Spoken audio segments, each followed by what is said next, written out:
it's time to sit back and relax with your favorite drink and listen.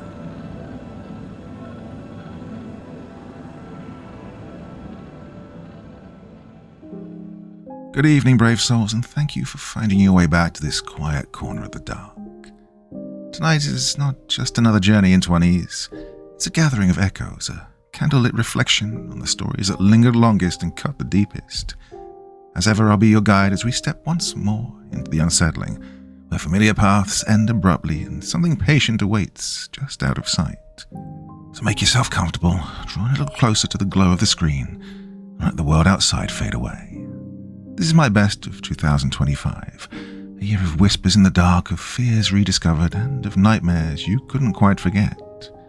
Take a breath, steady your nerves, and let us descend together one last time. Necrosleep by Namelessgate 64. Cold case file necrosleep.net. April 18th, 2023. The following account is the only surviving evidence supporting the existence of Necrosleep.net.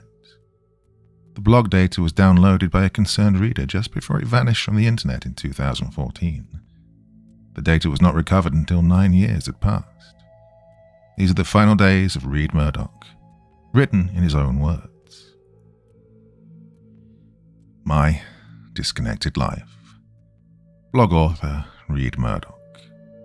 October 16th, 2014. Hey guys, so I've decided to start a blog about my new life. Most of you are reading this, probably my friends and acquaintances, but for the rest of you, I'll expose a little bit about myself. My name's Reed. Just moved out of my parents' basement, thank God. Now I'm pursuing my own life and no one can push me around anymore. Technically, I'm the one who ditched the place, but they all but kicked me out beforehand. Nobody gives a damn about a crackhead like me, not even my parents. Not that I care. Well, anyways, I'm doing my own thing now. Had to give up a few luxuries. My mum's hellacious cooking, not worthy of being called a luxury. Well, I'd much rather live off discount ramen noodles anyway. Sometimes I'll even have corn on the side when I'm feeling extra fancy. Speaking of fancy, I'll admit my apartment is anything but. It's the cheapest one I could find, in fact. I find the saying, you get what you pay for, to be especially true when I'm trying to sleep to the lulling sound of what I can only guess is some old lady getting mugged in the dark alleyway next door. Yeah, my ghetto sanctuary consists of one living room, a kitchenette, a bathroom, and a closet. The walls are practically made of cardboard, and the carpet is stained with God knows what. But it's good enough for me. Living with me is my poor excuse for a cat named Twig. She's one of those weird, hairless breeds, and in turn, a real conversation piece. I'm often asked why the cat's turned inside out, or if she was the victim of some perverse taxidermy project gone wrong. Now, as shoddy as my life seems, living on the cheap has its benefits. My cost of living is next to nothing, so I can make enough money to survive by doing odd jobs on the internet without ever having to leave the house. Spend half of the month writing bogus reviews of products I've never used and filling out surveys on political issues I know nothing about. And spend the other half surfing the web and watching pirated reruns of the X-Files. I don't even have to pay for internet service, thanks to my neighbor's complete failure to secure their Wi-Fi hotspot. I bet their data outages are through the roof now. Well, not my problem. I'll be updating this blog every day or two, if I'm up to anything interesting. Well, thanks for reading this boring crap. Hopefully my life will get a little more exciting in the days to come. Read. October 18th, 2014. I've decided to do something unusual. It's 3 a.m. and I intend to stay up all night. Caffeinated beverage is at my side. Why am I doing this, you ask? Well, because I'm permanently switching to a nocturnal sleep schedule. In other words, I'll be sleeping during the day instead of the night. I have a number of good reasons for doing this. 1, there's less people out at night, so leaving the building won't be such a dreaded thing. 2, sunlight gives you cancer, right? 3, screw social norms. 4. The internet speed seems to increase substantially after midnight. And 5. Well, it's a free country. Don't even need reasons. Also, I ran into this cool forum called Nocturnal Underground. Oh, naturally, it's full of sun-loathing recluses and cynical misanthropes like me. How perfect. Well, I registered straight away and found the forum dwellers to be very welcoming. It's not the most famous of internet destinations, more of a tight-knit hole in the wall for a very obscure subculture. We all seem to share a general appreciation for societal disconnect, which is cool, because I really thought I was the only whack job who can't stand dealing with normal people. After all, it's these normal people who are telling me I don't have the right to smoke whatever substances I damn well please, as if it's their business. And I'll let you know how this whole nocturnal thing works for me. Peace out. Read. October 21st, 2014. I'm adjusting very well to my new lifestyle. I can already tell this is the way I should have been living all along. Yeah, the internet is a far more interesting place during the night. Everything's been fairly normal lately, well, except for one thing. Yesterday, I received a mysterious private message on Nocturnal Underground. Here it is, copied and pasted for your reading pleasure. To Readman07. From Revelation 666. Subject Necrosleep.net. Hey, congratulations, Readman07. You've been invited to an invitation-only website that will change your life forever. Discover what society doesn't want you to know at Necrosleep.net. Use your exclusive invitation code to enter. DCLXVI. Find out what you've been missing your entire life. Necrosleep.net. Well, sounds like a total scam, but it piqued my interest. I couldn't resist going to the site just to see what the hell it was. So, I went there and arrived at a completely empty black page. I noticed the text cursor blinking in the center, indicating that I could type. I presumed this was where I was supposed to put in the invitation code, and I presumed correctly. When the homepage loaded, I immediately noticed all of the text was in Russian besides the title header, which simply said Necrosleep.net in English. My web browser automatically detected that the site was Russian and offered to translate it for me, so of course I clicked yes. Now this site was clearly on the shady side. Whoever made it was certainly not well versed in web design, as it had more in common with a notepad document than a good web page. The background was black. The text was white and was written in this so generic courier font, and under the title header was a row of red hyperlinks labeled as follows: Main, Purchase, Secret, and Credit. Here's an excerpt from the main page. Welcome to Necrosleep.net. This website is invitation only. Selected visitors have exclusive access to our special product that will change your life forever. Necrosleep is a product that safely negates the biological necessity of sleep, thanks to our miraculous secret formula. With one pill a day, you'll never feel the need to sleep again. Try it for yourself by clicking the purchase link. If Necrosleep doesn't change your life, we'll offer you a complete refund. Your astonishment is guaranteed. What a bold claim these people are making. There's no way this stuff actually works, otherwise everyone would be taking it. Obviously I was skeptical, and still am, but I snooped around the site a bit more, just out of curiosity. And I clicked the secret hyperlink, which took me to another page.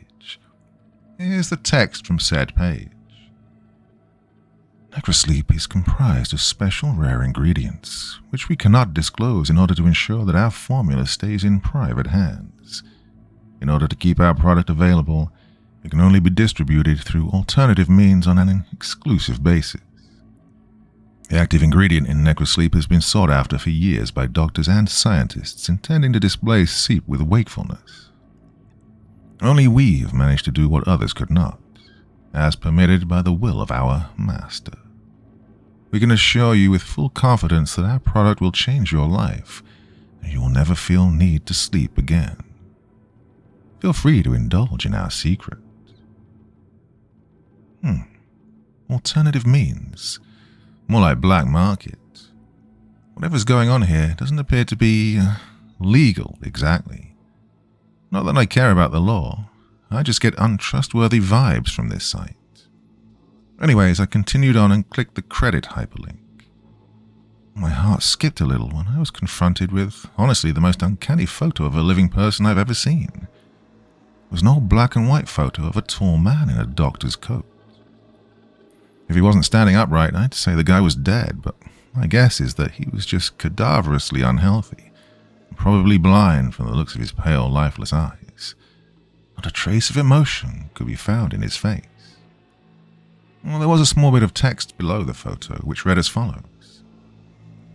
Credit for the pioneering of Necrosleep goes to the brilliant Dr. Hale A. Stan, proxy of our master and founder of the Ukrainian Institute of Occult Medicine. His work lives on. What? Proxy of our master? Occult medicine? Well, maybe I've watched too many horror movies, but this isn't your typical snake oil sales pitch.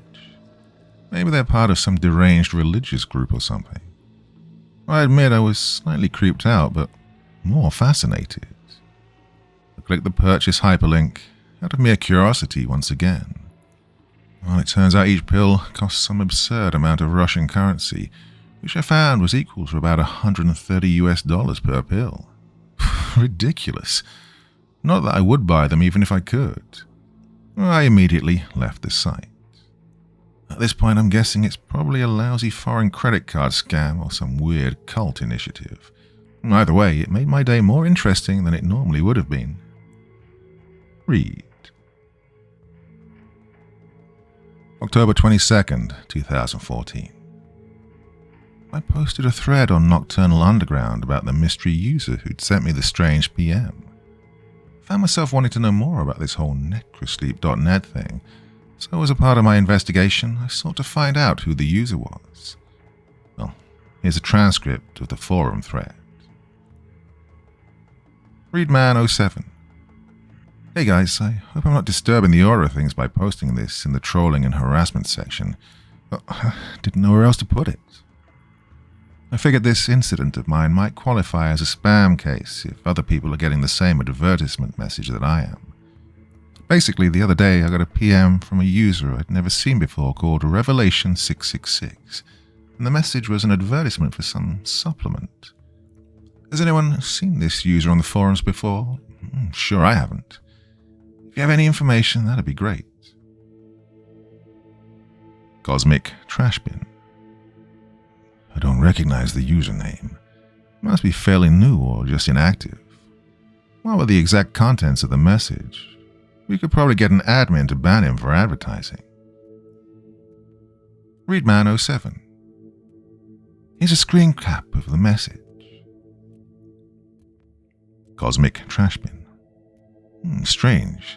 Did you actually go to the website? God, I hope not. It's probably infested with viruses. LOL. B3457W4RF4R3. Oh, just tried going there. It's just a black screen. Invite code didn't work either. Just gave me a pop-up box that said invalid IP. Readman07.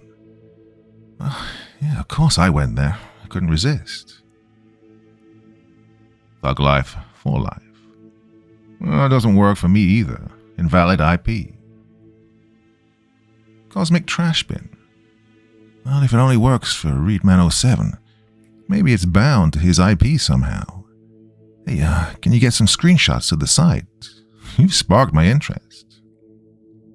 Readman07. Well, here you are. The page was initially in Russian, so I had my browser translate it. B3457W4RF4R3. Wow, looks shady as hell. Cosmic Trashbin. Wow, don't even mess with it. You're asking for trouble just by clicking the link. You're probably being keylogged as we speak. Well, not to mention the product they're selling is probably laced with cyanide. Okay, if you're stupid enough to buy it, well, the gene pool's better off without you anyways. B345714RF4R3. Well, never trust a Russian. Fuck life, for life.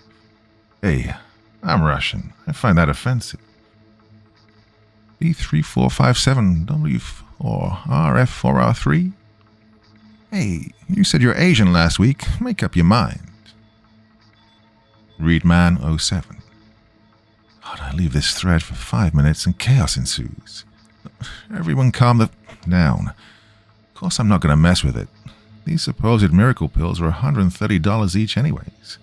Who do you think I am, Johnny Cash? Thug life for life. Hey, just because his name is Johnny Cash doesn't mean he was rich or had lots of cash or whatever. B3457W4RF4R3.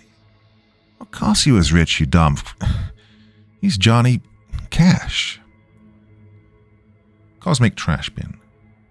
Oh, whose bright idea was it to equip this forum with a profanity filter anyways? It's stupid. Readman07. Before this thread deteriorates any further, let me just say I've put tape over my webcam just in case something slipped past my antivirus. But it's probably just a credit card scam or something. I'll do some research on it tomorrow. The sun's been up for 3 hours and I'm running low on energy drinks. Cosmic Trash Bin. I'll contact one of the admins about this. Spam is not tolerated here. I ought to see if they're willing to uninstall the profanity filter plugin as well. I got a message later on from HG Wishing Wells, one of the admins, saying that the user Revelation 666 doesn't exist in the database. The only way I could have received the message is if the mail client was bypassed somehow. In other words, somebody hacked the system just to send me a spam message. What the hell? Read. October 23rd, 2014. Well, I finally got around to Googling Necrosleep. The results were mostly irrelevant YouTube channels and defunct 90s screamo bands from the looks of it, but I noticed among the garbage results a link to a post on fastmd.com. The preview said, "Does anyone know if this Necrosleep stuff actually works?" So I clicked on it, only to be directed to a page stating, "The post you've been looking for has been deleted and no longer exists." Well, I should have known. Nothing can ever be easy and predictable. I returned to the results and had to scan over several pages of them before finally running into an old gaming forum thread where the website necrosleep.net was mentioned. This time the post hadn't been deleted. In the middle of a conversation about maximizing crop production in some medieval strategy game, one of the users claimed to have taken Necrosleep in order to tend to his virtual farm 24 hours a day. Well, needless to say, the other forum patrons were highly skeptical. The guy posted a link to necrosleep.net in an attempt to back up his claim, ultimately failing to convince them because, you guessed it, the site was bound to his IP address. He also had the same invitation code as me, DCLXVI, leading me to believe that it's just a formality intended to make you feel special. That doesn't explain how or why my IP, and apparently someone else's, got singled out. The bragger then claimed that there was irrefutable proof of his ceaseless wakefulness in his in-game score. In relation to the length of time his account had existed, his score was excessively high. So high, in fact, that it would be impossible for him to attain such a score in so short a time frame unless he was playing the game for at least 21 hours a day, which leaves him practically no time for sleeping. Well, despite all that, they attributed his accomplishment to an automatic bot program that operated the game for him during the night. Since cheating in this way is against the game rules, his account was promptly banned, according to the moderator at the end of the thread. Sure enough, in little red letters below his forum avatar were the words, "Banned for bot abuse." August 12, 2006. Well, I couldn't find any more relevant results for Necrosleep or Necrosleep.net other than what I just told you about. Looks like these online dope dealers are pretty stealthy. I'm just dying to know what their real motives might be, because I could think of a million better ways to steal someone's credit card number or peddle quack remedies. Well, could be a prank, but evidently this has been going on since 2006 at least. Perhaps some jokes just never die. Read. October 25th, 2014. Well, I got another PM from Revelation 666. Am I the only one who gets creeped out by that name? Knowing what I know now, it makes me uneasy to think about the great length this user went to contact me specifically. For some reason, they stealthily bypassed the system just to send me these messages and make me this offer. Well, here's the message I received. To Readman07 from Revelation 666. Subject, Necrosleep.net/backdoor. Congratulations, Readman07. You've been selected to receive a free 30-day trial of Necrosleep. Claim your exclusive reward at Necrosleep.net/backdoor. Find out what you've been missing your entire life, risk-free. Necrosleep.net/backdoor. Well, once again, my curiosity got the best of me. Bracing myself for whatever scam was coming my way, I clicked the link. I was taken to a page asking for my address, nothing more. Thought about it carefully, knowing full well that these people likely have malicious intentions. But if I entered my post office box, what's the worst that could happen? Them sending me some junk mail or faulty pills? Well, the point is that I'll finally know what they want from me.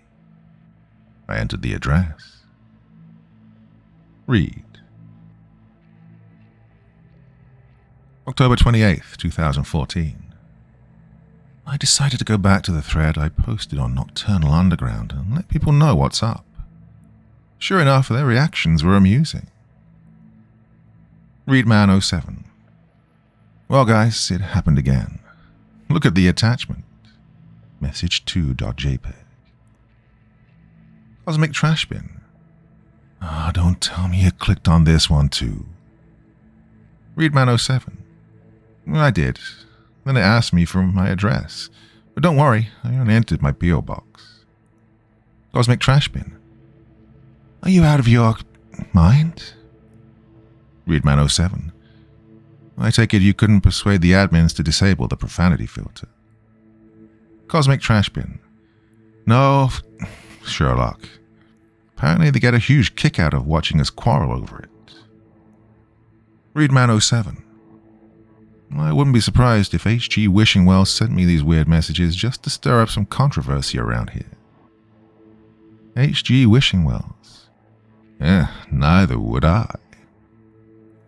Cosmic Trash Bin. The mystery's been solved. Everybody go home. H.G. Wishingwells. No, in all seriousness, I had nothing to do with this. I swear on my great-grandmother's life. Readman07. Swearing on the life of a dead person isn't exactly the most convincing way to plead. Cosmic Trash Bin. Look, I think the joke's gone far enough. H.G., did you do it or not? H.G. Wishingwells. I really didn't do it. The admins and I were genuinely perplexed when we saw where the message came from. Or should I say, where the message didn't come from. Certainly not from any registered user on the outside. B3457W4RF4R3.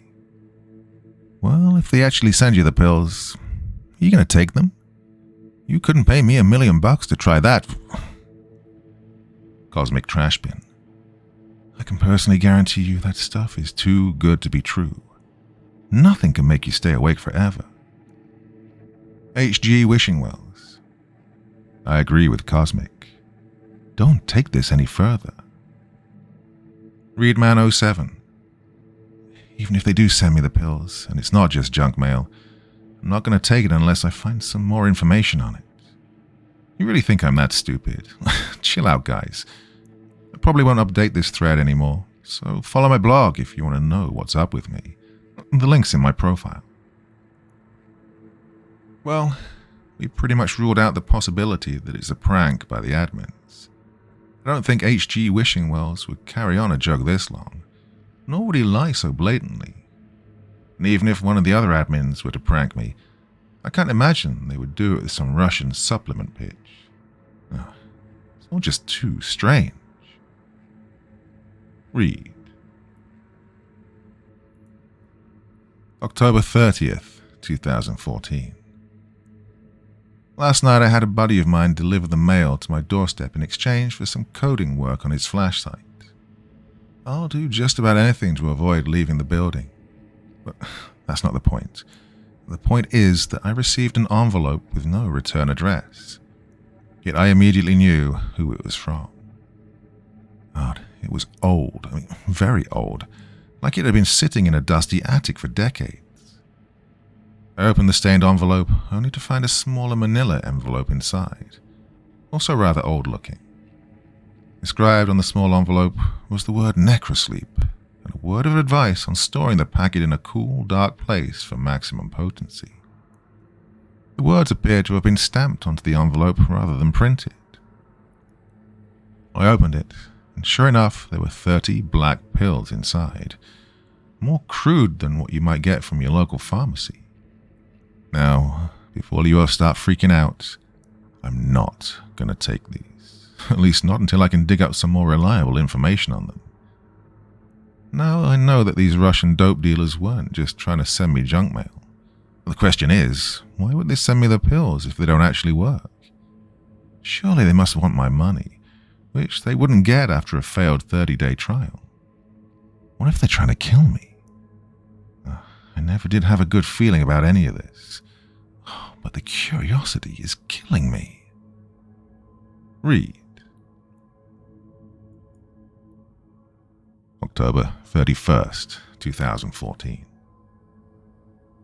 It just occurred to me that I completely overlooked something.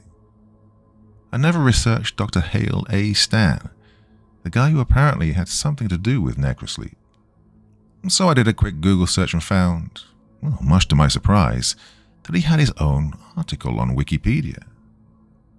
The article states that Dr. Stan was a Ukrainian scientist and physician. He claimed to have been directly involved in the experiments portrayed in a 1940 motion picture, which documented Soviet research into the resuscitation of clinically dead organisms. Here's an excerpt from the article.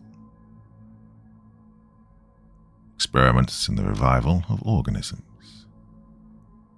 The motion picture Experiments in the Revival of Organisms depicts various disturbing medical experiments conducted on canines, one of which involves keeping a dog's decapitated head alive with a primitive autojector machine that supplied it with oxygenated blood. The operations in the film were credited to Dr. Sergei Brukhonenko. However, Dr. Hale A. Stan incessantly claimed to be the one who really conducted the experiments and invented the autojector, and that they only credited Brukhonenko because Stan was sentenced to life in prison for illegally conducting gruesome experiments on humans. He believed that because he had consent from his test subjects, albeit through bribery, he had not committed an immoral crime. The Lenin Prize was awarded to Brukhonenko for the autojector, while Stan remained in permanent imprisonment. It wasn't until they discovered the lost footage of his morbid human experiments that they had him executed by lethal injection. His last words, spoken in an unidentified language, died with him. Dr. Hale A. Stan was rumored to have pioneered a variety of cures for major conditions such as narcolepsy and epilepsy. However, the results were not published in a scientific manner, and therefore the majority of his alleged accomplishments were unverifiable, as well as seemingly occult in nature. The number of people he apparently cured of various incurable afflictions between 1930 and 1940 was in the thousands. Attempts to replicate his documented remedies ultimately failed, leading most to believe he was practicing pseudoscience. It is believed by some that Dr. Hale A. Starn has a following to this day, and that his miracle cures are still being practiced and peddled from Russia and Ukraine. Some claim to have received mysterious emails and offers pertaining to Dr. Hale A. Starn's work. All investigations revealed no evidence to support these claims. Well, I'll admit, some of this stuff unnerves me. Morbid human experiments aren't exactly pleasant things to think about. It seems to me this guy was just doing what was necessary to advance his research. Maybe he really was onto something. Maybe his cures couldn't be replicated because they were so advanced? I really don't know. All I know is that I received one of these mysterious offers that supposedly don't exist beyond hearsay. Maybe there's something to this. Maybe I really was selected to receive a gift too great for the masses. Maybe they were dead serious when they said this would change my life. Read. November 1st, 2014. Well, I'm holding the pill in my hand, ready to take it at a moment's notice. God, I've been thinking hard about this. I know it's not the safest thing to do, but I'm a risk taker. If this turns out badly, I don't have much to live for anyways. Life is nothing without danger. I want to know the motives of these people more than anything. I need to know what they want from me. I need to know what I'm missing. Well, there's only one way to find out. Read. November 3rd, 2014. I can't believe it. It's actually working. I haven't slept in 3 days and I don't even feel remotely tired. Holy hell. I've never felt so focused and stimulated in my life. I don't know what's in this stuff, but it works. Don't know how long it's going to work exactly, so I'm not getting my hopes up. But the claim is I'll never need to sleep again, ever. So far, so good. Read. November 4th, 2014. Still works like a charm after 4 days. But lately, the light has been really bothering me, so I duct taped a piece of cardboard over the window. I never liked that window anyways. At night I get this feeling I'm being watched from outside. It's been making me anxious more than usual. It's easy to think you're seeing something uncanny out the window until you realize it's just your own reflection distorted by the cheap-ass glass pane. Anyways, that issue has been resolved now. I also found something interesting when I was taking my nightly pill. Until recently, I'd failed to notice a symbol stamped on the inside of the small manila envelope. Yeah, the inside. I know I've seen the symbol before, but I can't remember where exactly. It's just this downward-pointing pentagram with what I think is a goat's head inscribed within it. Maybe they just reused an old envelope and turned it inside out or something. Read. November 5th, 2014. Well, thanks to one of my followers for pointing out something I didn't realize. That emblem inside the envelope was actually a satanic symbol. Yeah, needless to say, I'm definitely not taking this crap anymore. God, this sort of thing really creeps me out. I'm done. I wish I would have read that message before I took it tonight. I'll just quit tomorrow. I mean, it hasn't harmed me thus far. I feel great, so maybe I'm just being paranoid. It's just a symbol, probably a printing mistake or something. But screw that. I'm not messing around with demonic affairs. No way in hell. Read. November 6th, 2014. Over the past week, I've been taking one of these pills at exactly 10 p.m. each night. I planned on stopping the pills tonight, but around 10:30, I started getting this horrible headache. It got progressively worse. I was thinking maybe it was just me adjusting to suddenly going off Necrosleep, so I waited another hour. I just couldn't take it anymore. Yeah, I took another pill. I know I could quit if I wanted to, but I'm starting to think there's no reason to. I don't have to sleep anymore. I've been feeling energized. Yeah, I should just man up and stop being irrational. Read. November 9th, 2014.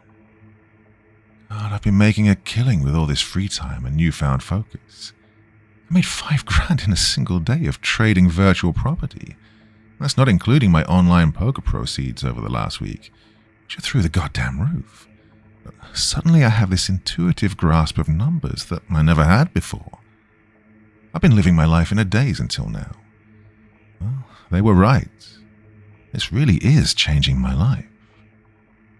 Read. November 11th, 2014. Well, here's a, rather peculiar story for you guys. I was sitting on the couch, minding my own business, when I noticed a couple of gleaming eyes staring at me from the dark corner. I thought nothing of it. It must have been Twig skulking about. Well, cats have reflective eyes. Who else would it be? I looked away, and at that very same moment, I felt it. Twig's wrinkly little self curling up next to me. I looked back toward the corner, those beady eyes still fixed upon me with Twig clearly at my side. I blinked, and the eyes were gone. Man, my brain's really trying to screw with me. It had to have been mental. I remember it with such lucidity. Come to think of it, I should have known it wasn't Twig from the start. Cat's eyes don't glow red. Anyways, let's hope it was just a freak brain malfunction. After all, what else could it possibly be? Read. November 12th, 2014. Damn, I'm gonna run out of food eventually. Now, obviously, I could go to the store and restock myself, but the thought scares me. The thought of leaving the safety of my apartment, the thought of social interaction. God, I dread it now more than I ever have. I've never preferred going out to staying in, but I've never dreaded it this much. I wasn't always so terribly afraid. None of my instant messenger friends have been online lately, and they stopped upvoting my blog posts. Who's going to get my groceries? What if I have to go out there? I know I shouldn't be panicking like this, honestly. I'm being stupid. Stop panicking, you idiot. Stop panicking, you idiot. Stop panicking, you idiot. Read. November 13th, 2014. My friend Jake came online. It was a temporary relief that lasted about as long as it took him to say, "I'm not dropping off the food until you agree to get out of the house." Well, that was his offer, entailing that I leave the house and go clubbing with the guys in exchange for help. I declined out of pure fear. He was worried for my health, apparently. I can't blame him for thinking I'm becoming a feral hermit doomed to die alone in this pathetic slum, but, well, he just doesn't understand. Nobody understands me. At least I'm pretty sure I got enough food to last till Thanksgiving, if I stretch it. Read. November 15th, 2014. Well, I need to tell you all about another strange experience I had yesterday. I've been leaving my TV on lately so that the silence doesn't irritate me. That children's show Bucko's Garden was on.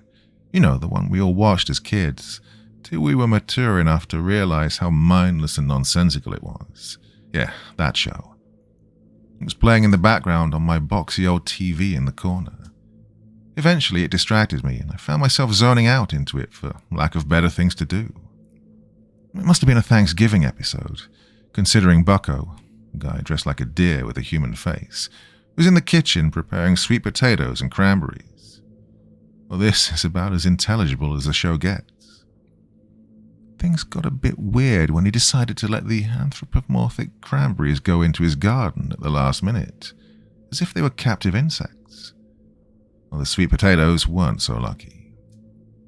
Bucko sent his bird friends to retrieve a pumpkin pie from the pie tree, and his squirrel friends to collect gravy from the gravy cow, who coincidentally regurgitates mashed potatoes to boot. Well, I told you this show was weird, but that's not even the start. I didn't realize something was off until Bucko pulled out a knife. A full-fledged, razor-sharp knife that you wouldn't expect to see in such a benign show. With his other hand, he opened the oven and pulled it out. Not a ham. Not a turkey. A roasted human fetus. Mother of God. I couldn't believe what I was seeing. How on earth could this be allowed on television? Were my eyes deceiving me? I don't know, but I turned it off as soon as he started cutting into it. The gore was too much, even for me. I'm still having a hard time believing what my own eyes clearly saw. I couldn't have been dreaming. I haven't had so much as a nap in 15 days, so just... I don't even know. Maybe something's wrong with me. I've been forgetting my PC login password, even after I changed it to something else and wrote it down. I forgot where I wrote it down. I forgot what I wrote it down. God, I can't even think properly right now. Read.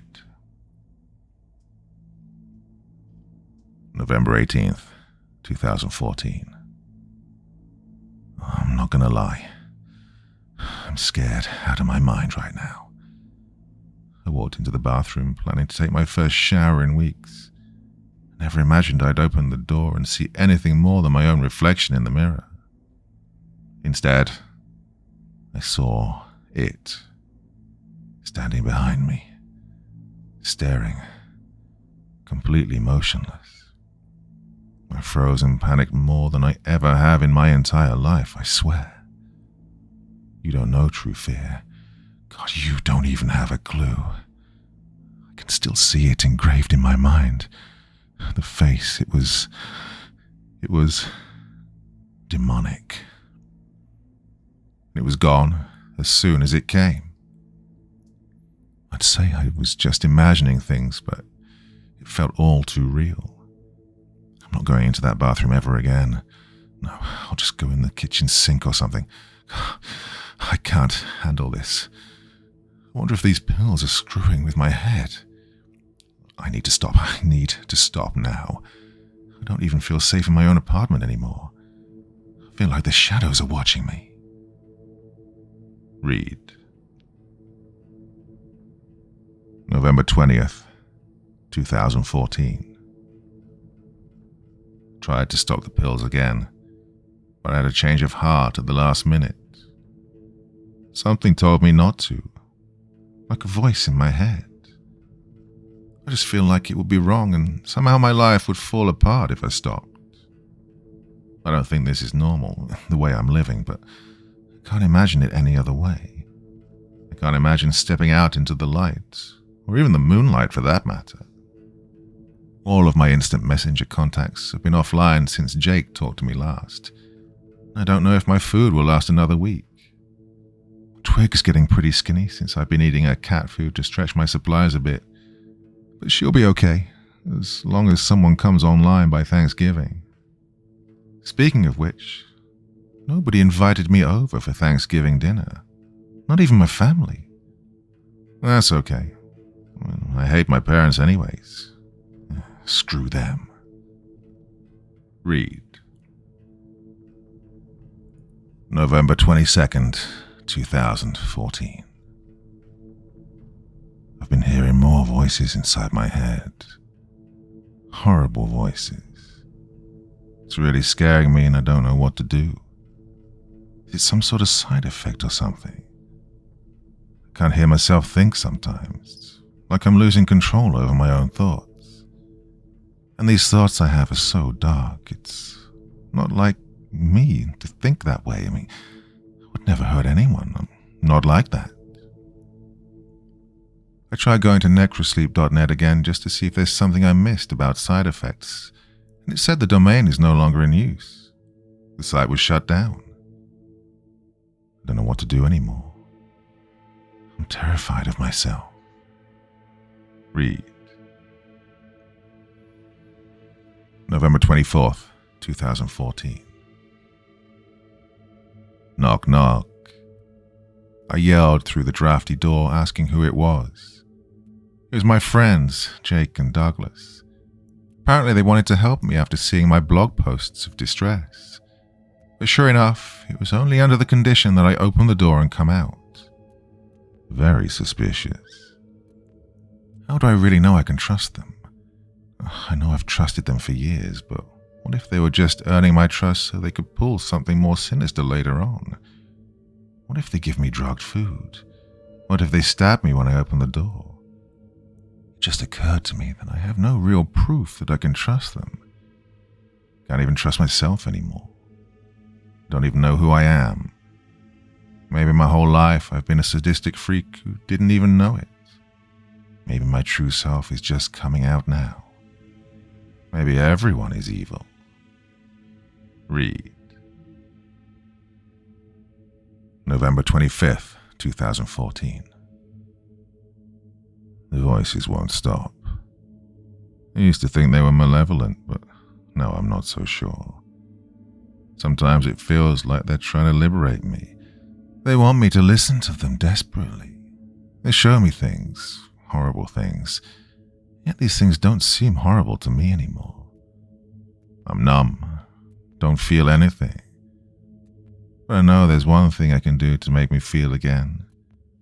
Part of me says it's terribly wrong, but the voices tell me otherwise. The voices are my friends now. The demons are my friends. Read. November 26th, 2014. Twig is in heaven now.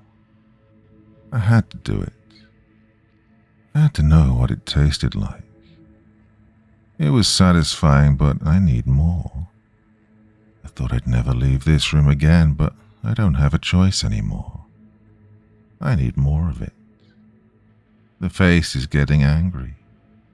The voices are getting angry. My head hurts so bad. I need more. It hurts so much. I need more. They're hurting me. I need to feed them more. They need more. I need more. I have to make it stop.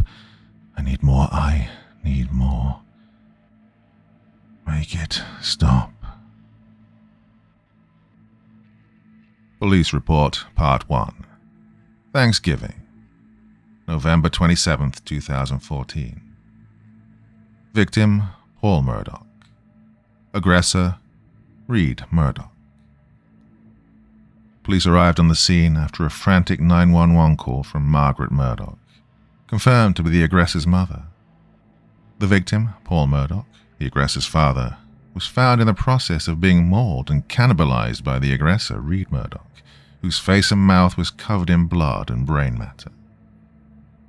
Reed was shot dead after refusing to stop eating his own father, whose skull was torn open entirely. Drug use is suspected to be involved. Police Report Part 2, November 29th, 2014. Reed Murdoch's residence was inspected thoroughly by investigators. A hairless, headless, and disemboweled cat carcass was found on the kitchen counter.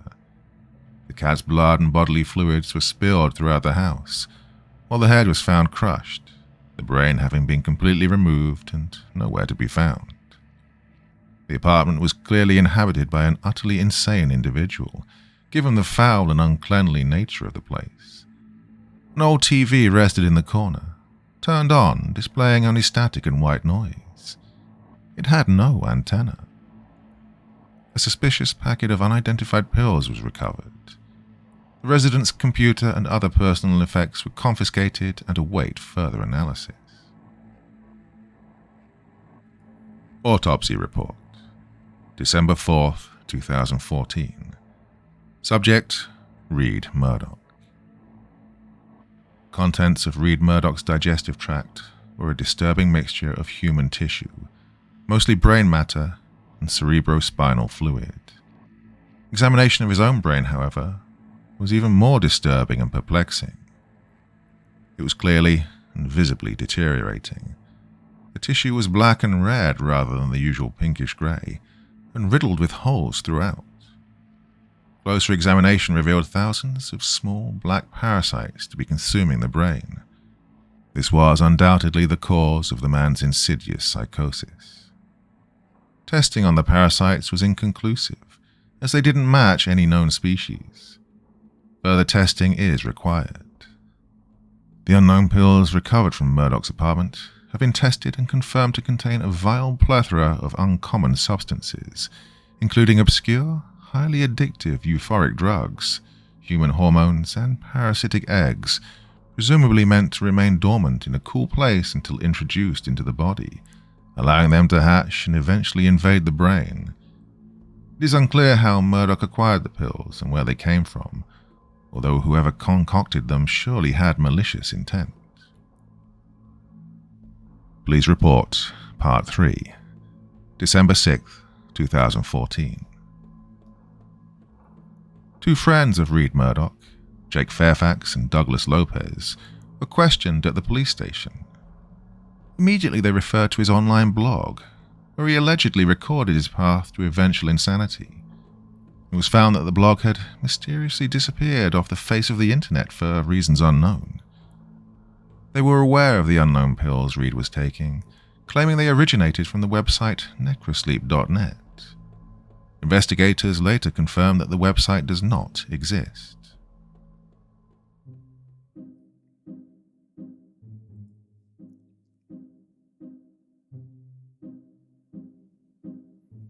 Well, my dear friends, stories like this are always a little bit difficult to read. I thought I really wanted to do this one for a lot of good reasons, and basically it's not what it appears to be on the surface. It's basically a parable for anybody spiraling into addiction, and I consider myself really grateful that I've never been quite in that place in my life. I've had issues and struggled with certain things. I'm battling against my personal use of alcohol, and I'm winning the battle. I'm very glad to say that to everybody, but I've never been in the place that this person found themselves in. Of course, it's a creepypasta, it's a horror story, but you can see elements of addiction to many substances there and how it affects the person, their brain, their perception of their reality. It's a crying shame. So anybody in this position, I hope my stories help people in all kinds of ways, but anyway, I'm not quite sure what I want to say. Sweet dreams, everybody, and stay safe out there. Okay, I'm just going to leave it at that.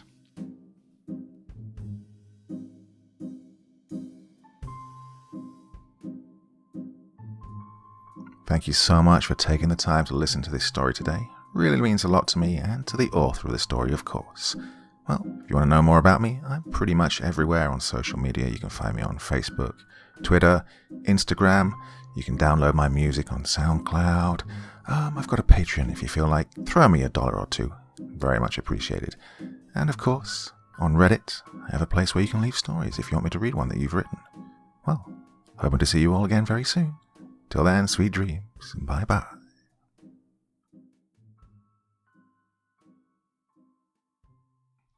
The Tree on Campbell Island by Ian Dean. Well, today I finished transcribing the scribbles one might call handwriting that were in the sketchbook the search team found last night. No easy task, mind. Yeah, poor Munda got desperate at the end. But it's messy all round. Nothing some phone app could easily digitize.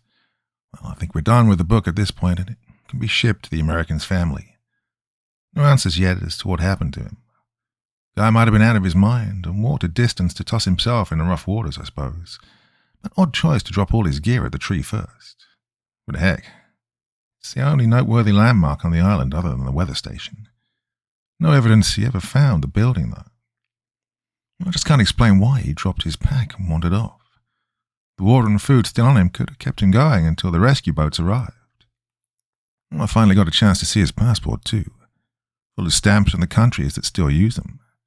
He's been all over the world, including some less than safe places, so it's hard to believe that a relatively peaceful, if not isolated place like Campbell did him in.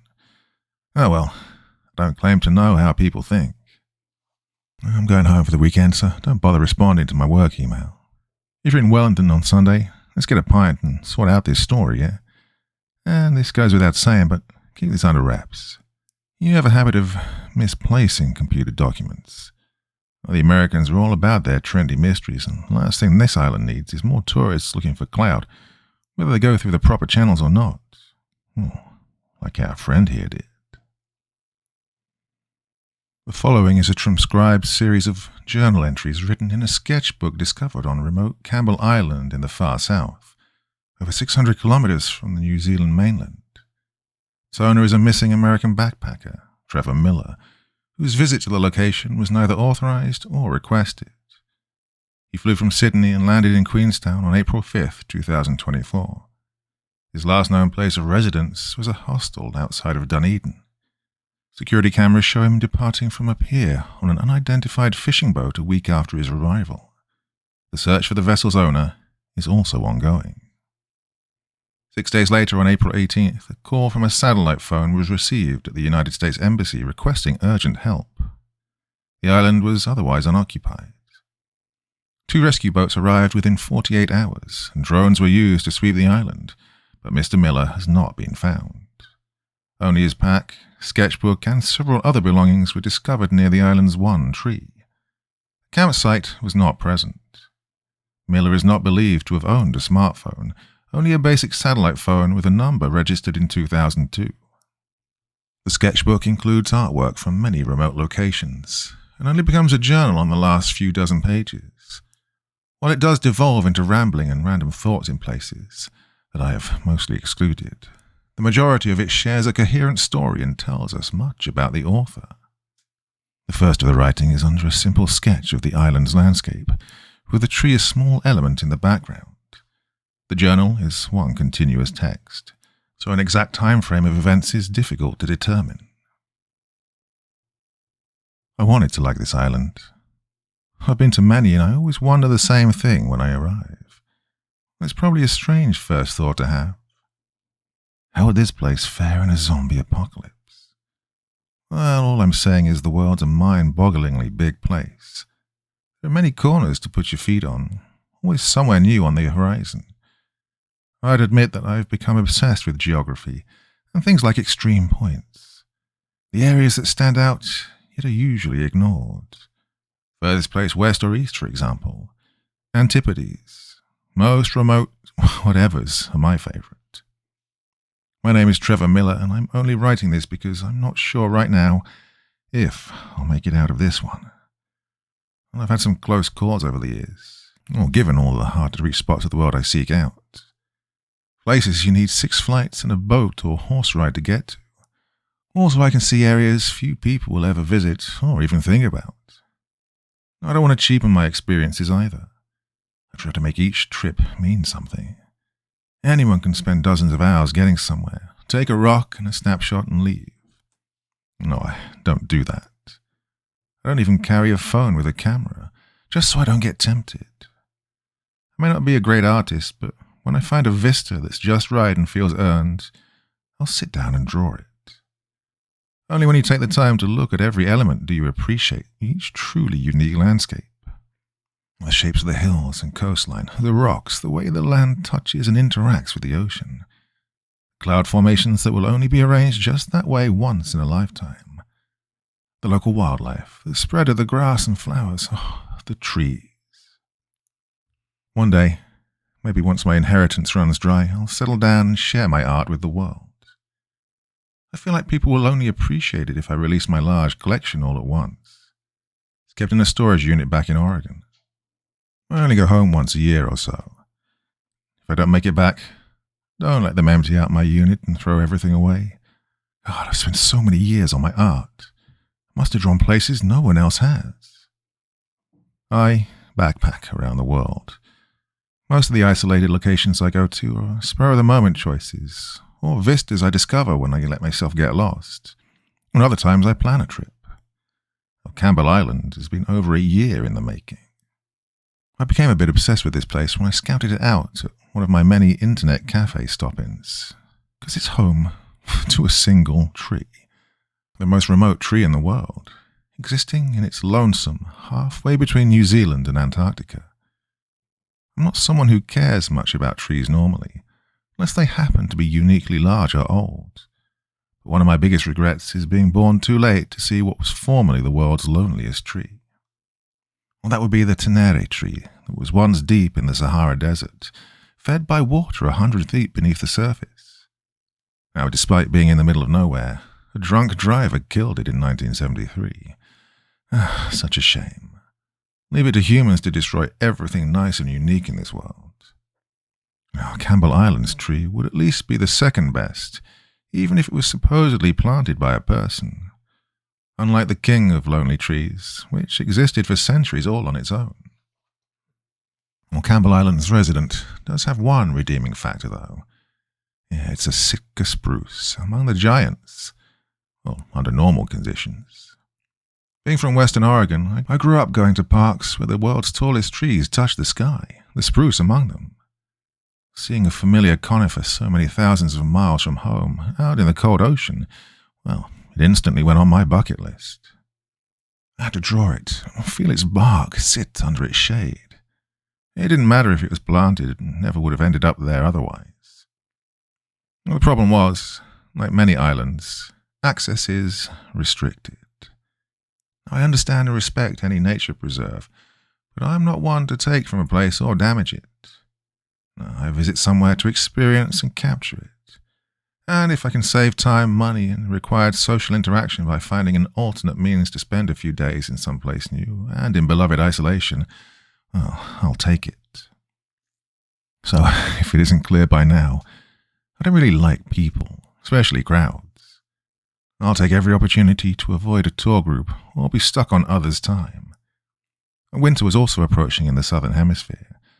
Cold temperatures don't bother me, but long nights do.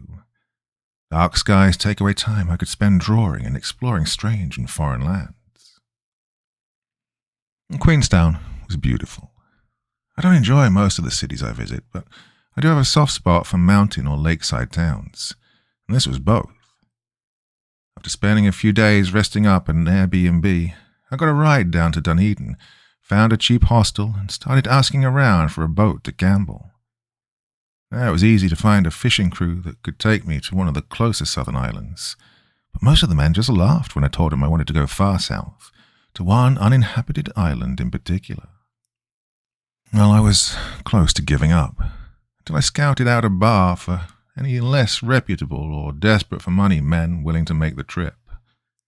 That was when I stumbled on a drunkard who overheard me talking to someone else about the trip.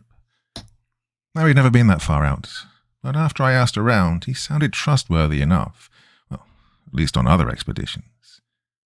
Despite having problems with drinking and debts, he was known by other backpackers to get people anywhere they wanted to go in a country as protective of its nature as New Zealand. Better yet, he was willing to accept $1,500 now and the other half upon return. Well, I get how easy it is to find yourself robbed or reneged on while traveling, but my gut about others has never gotten me into serious trouble before, and most people are going to be on their best behavior once you involve the promise of more money after the service.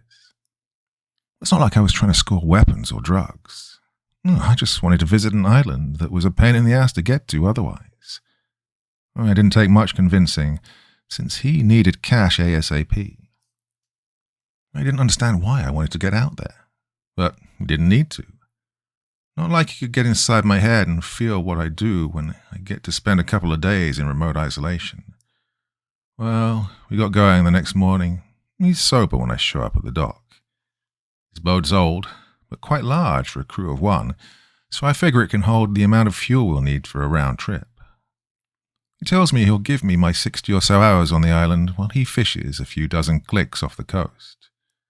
All he wants in return, if I happen to see any, is a penguin skeleton. Hell if I know why. Do you even ask when you hear a request like that? Oh, the rickety old ship is no yacht, but I've had worse. I even get my own broom closet-sized room with a cot. He spends most of the day blasting satellite radio music of all genres. He just plays what he feels like, a bit of everything. Endless ocean in all directions is a familiar habitat, and quickly gets boring after some initial excitement. I wish I understood celestial navigation and all the other techniques ancient people employed to find new lands, but at least the southern constellations, like always, give me a sky far fewer people in the world get to see nightly. And he's got GPS, and the weather is mostly clear the whole way, so we aren't slowed down by long night hours. Being in the ocean under a moonless starry sky is, well, there's nothing else like it. I'm always wondering what's swimming around under the boat in that inky blackness, and how deep the water goes. Then, when you eventually come upon a big rock that has just lingered there in the middle of the nothingness for millions of years, I don't know, it's like the closest thing we have in this era to being adrift in space and stumbling upon an empty alien planet. Well, I've been almost everywhere, but this was my first visit to this country. Well, I should have come sooner. Oh, it's a captivating place, the last remnants of a submerged landmass called Zealandia, over 90% of which is now underwater, meaning that whatever can still poke above the waves used to be mountain ranges a few dozen million years ago. Campbell Island was once a peak at the far southern tip of what was recently, well, on a geological scale, a large microcontinent. We arrived around noon, and it wasn't exactly a breathtaking sight. I'd been to islands that left a better first impression. After I was dropped off on a beach at the northern end, I found myself alone again in a strange land at last. The best feeling. I feel compelled, out of sake of story completion, to briefly describe the island, even though if I don't make it, whoever finds this sketchbook probably knows more about it than I do. Well, it's a little over 40 square miles. Its tallest peak reaches about 1,600 feet, and it has a peninsula in the west and two fjords that nearly cut off the island in half, with the one in the south much larger than the northern one. Like most subantarctic islands, vegetation is more about lichens and wiry coastal shrubs, though this place is also known for its strange wildflowers with huge leaves called megaherbs, and its single invasive tree. I know there's an unmanned weather station somewhere, but I don't have much interest in man-made structures during my remote visits. Okay, admittedly I think I actually wanted to describe the island out of fear that I'm losing my mind. I need to rationalize this place as a real, natural, normal chunk of land in the ocean. Because, well, something isn't right here. Part 2. As soon as I stepped onto the beach and took a deep breath of the chilly and salty air, I put in the coordinates to the spruce on my GPS unit and started my hike, the waypoint being the middle of the barren island. First thing I always do is get to wherever is furthest from water to see if it's a spot where I still feel like I'm on an island at all. Well, Campbell is not one of those places. Finding the tree was also anticlimactic. Resting near the southern fjord, its canopy blends in with the green fields around it, and I assume because of the lower annual sunlight, poor soil and lack of rainfall, it is not an impressive Sitka spruce. Instead of being a giant towering over the island, it's a stunted, stout thing that looks like a large piece of broccoli. Most of the local bird species seem to ignore it, like they don't possess the concept of a tree. Even so, I'd still made it to the most remote tree in the world, and after touching it and having a protein bar under its shade, I stepped back and got to drawing it while I had daylight. The island was quiet, the loudest thing being the rustling of grasses in the wind. Any bird noise was in the distance, and I couldn't hear any insects. As I capture my landscapes and study every curve and point of interest, I think about how few people have walked here. It's as if I own the island, like I am the only one allowed to be here, And this is the high that I chase. As the sun begins to set, as early as I expected it would, given the time of year, I try some of the local liquid by sipping 6-foot lake through my life straw. Then I use the water in my propane cooker to boil noodles with vegetables and spices, giving me a filling meal under the twilight sky, followed by a pleasant sleep under the stars that I can see through my tent. Ah, lovely. Well, for a brief moment. And I write all of this to help me remember my only nice day here. The nightmare began when I woke up and realized that my tent was some 50 feet closer to the tree than I remembered. Well, it freaks the shit out of me at first, but I start thinking, there's no way I took the spikes out, moved the entire tent, and hammered them back in while sleepwalking, which I've never done, as far as I know. I look for the original holes from the spot up on a hill where I swear I'd parked my gear, but I can't find them. Oh, not that they might not be there, hidden under the grass and megaherbs. Well, what am I supposed to do? Spend all day tracking down my exact prior location to make sure I'm not delusional? No, I have better things to do. So I assume I'd just been mistaken and misremembered my spot after exhausting myself the day before. But things get worse. Shortly after a warm breakfast of jerky and powdered eggs, I hear approaching voices, many voices. And it sounds like they're being carried by the wind, making them hard to pinpoint, and the words don't come in clearly enough to decipher. But I know what's going on. Somewhere on this island is a tour group, here to gawk at God knows what and ruin my day. Or worse, spot me and report my misanthropic ass to the authorities. For a while, I hang back behind a big rock, where I have a good view of the tree down in the valley, and wait for the tourists who inevitably swing by and have a picnic under the world's most remote, overgrown shrub. Until they're done with their checklist, I wouldn't be able to settle anywhere to enjoy the solitude and draw some more. And so I wait, and wait. An hour goes by, and then another. But I can still hear the voices moving around me, getting louder and quieter. Laughter and inane observations pollute the air. I can't tell how many there are, but they're annoying. Eventually I get tired of waiting around and go looking for them. If they see me, whatever. I'd pay a fine and never come back to a place I only plan to see once anyway. I know they're nearby, a mile away at most. I get up higher and look around in all directions, seeing nothing, but wishing I had binoculars. I double-check my surroundings, and this time I spot them. An absurdly large group for the size of this distant island, at least a few dozen strong. Their clothes are brightly coloured, and many of them are wearing shorts and shirts, even in this weather. They're walking away, rounding another hill as they continue to chuckle like idiots, or take selfies and look for cell signals, or whatever it is tourists do.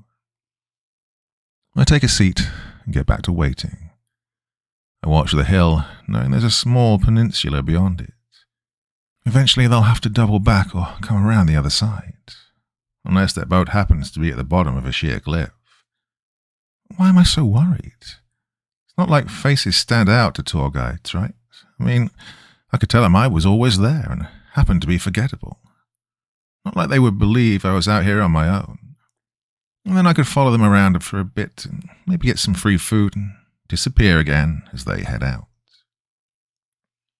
But some part of my brain is already asking, is this normal? I mean, no group that big is going to be on a boat for several days to see this island. Then I second-guess myself.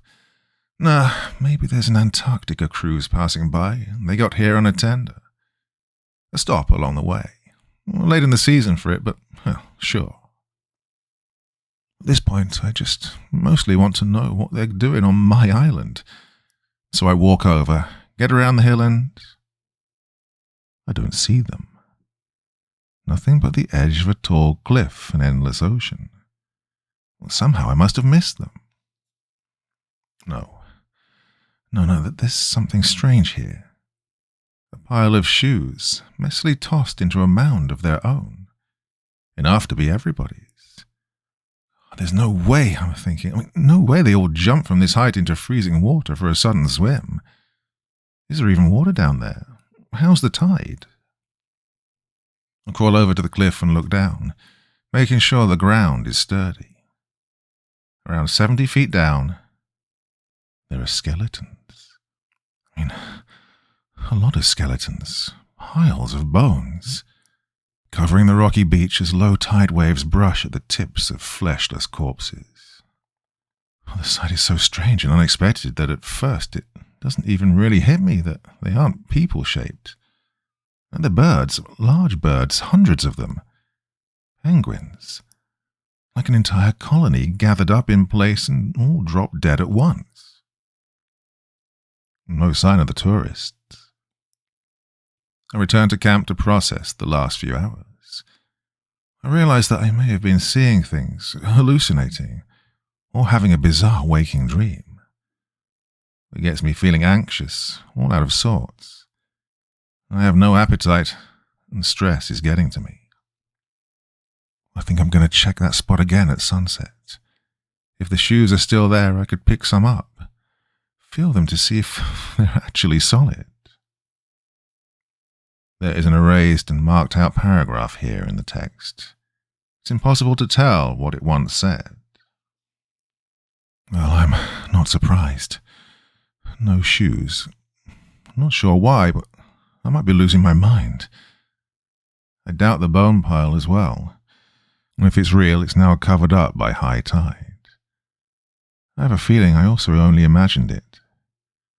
My boat pilot doesn't have a satellite phone, so I'm stuck here until he picks me up 2 mornings from now.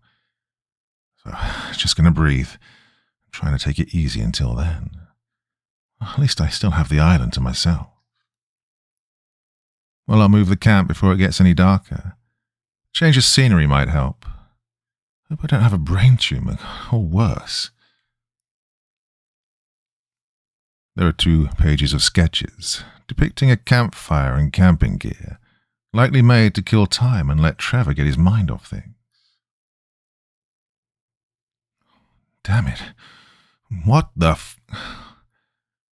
I woke up at dawn close to the tree again, and this time my entire campsite had moved. I was at least a half mile away, and somehow I took it all down and set it back up in my sleep. This has to be some severe form of hallucination, or losing time, or God knows what. Why does this tree seem to have a supernatural pull on me? I'm going to set up on the opposite side of the island tonight, get as far away from that thing as possible. God, maybe I should never have come here. The next page of writing is faint and imprecise, written by a weak hand. I feel like shit. Whole day gone. I hate this island. I was running out of the good canteen water and wanted to save the rest for later, so I started the day with a bottle filled at a pond near the tree. It looked clear and safe enough. I drank from worse. It tasted strange, but that isn't unusual. Well, next thing I know, I'm throwing up in serious pain. I've never had the filters fail me like that before. There could have been a chemical in the water, but I can't explain why. The island's almost untouched by man. Even after I lost my breakfast, I still keeled over and lost all feeling in my arms and legs. Then I experienced the worst trip in history. No real high, and I was just, alone with my thoughts, in pain, and with a twisted sense of time. I was paralyzed on the ground for hours, staring up at the sky, breathing but unable to blink. The clouds go by and fast forward, hundreds of miles an hour. I'm imagining them, or I'm skipping through the hours like my brain is only awake for a moment each minute. And meanwhile, the sound of the wind is compressed by time and comes all at once in a booming rumble. By the time feeling returns to my limbs, I've experienced over 5 hours of misery, and then another one before I'm fully functioning again. Pretty much all of my daylight erased, spent on hard rocks and staring at the clouds while writhing in agony, yet not even actually moving. Hands are still weak. I used what strength I still have to move the camp, but I couldn't make it to the far end of the island. At this point, it doesn't matter. I'll be picked up in the morning and can leave this place. Oh, the worst I've ever visited. I used a spare tent stake and rope to tie one of my legs to the ground. It wouldn't be impossible to get free in my sleep, but maybe the effort would wake me up. I don't know. I haven't eaten any of the local plants, so I'm thinking it's the tree doing this weird shit to me. Even though it's supposed to just be a normal old spruce, if not a unique one, well, I better not lose this peg. It's my last spare. I only have 5 left in total, since the others I carry just in case have all gone missing. I better not lose this peg. Well, gonna sketch random places from memory until I fall asleep. I'm done with drawing this island.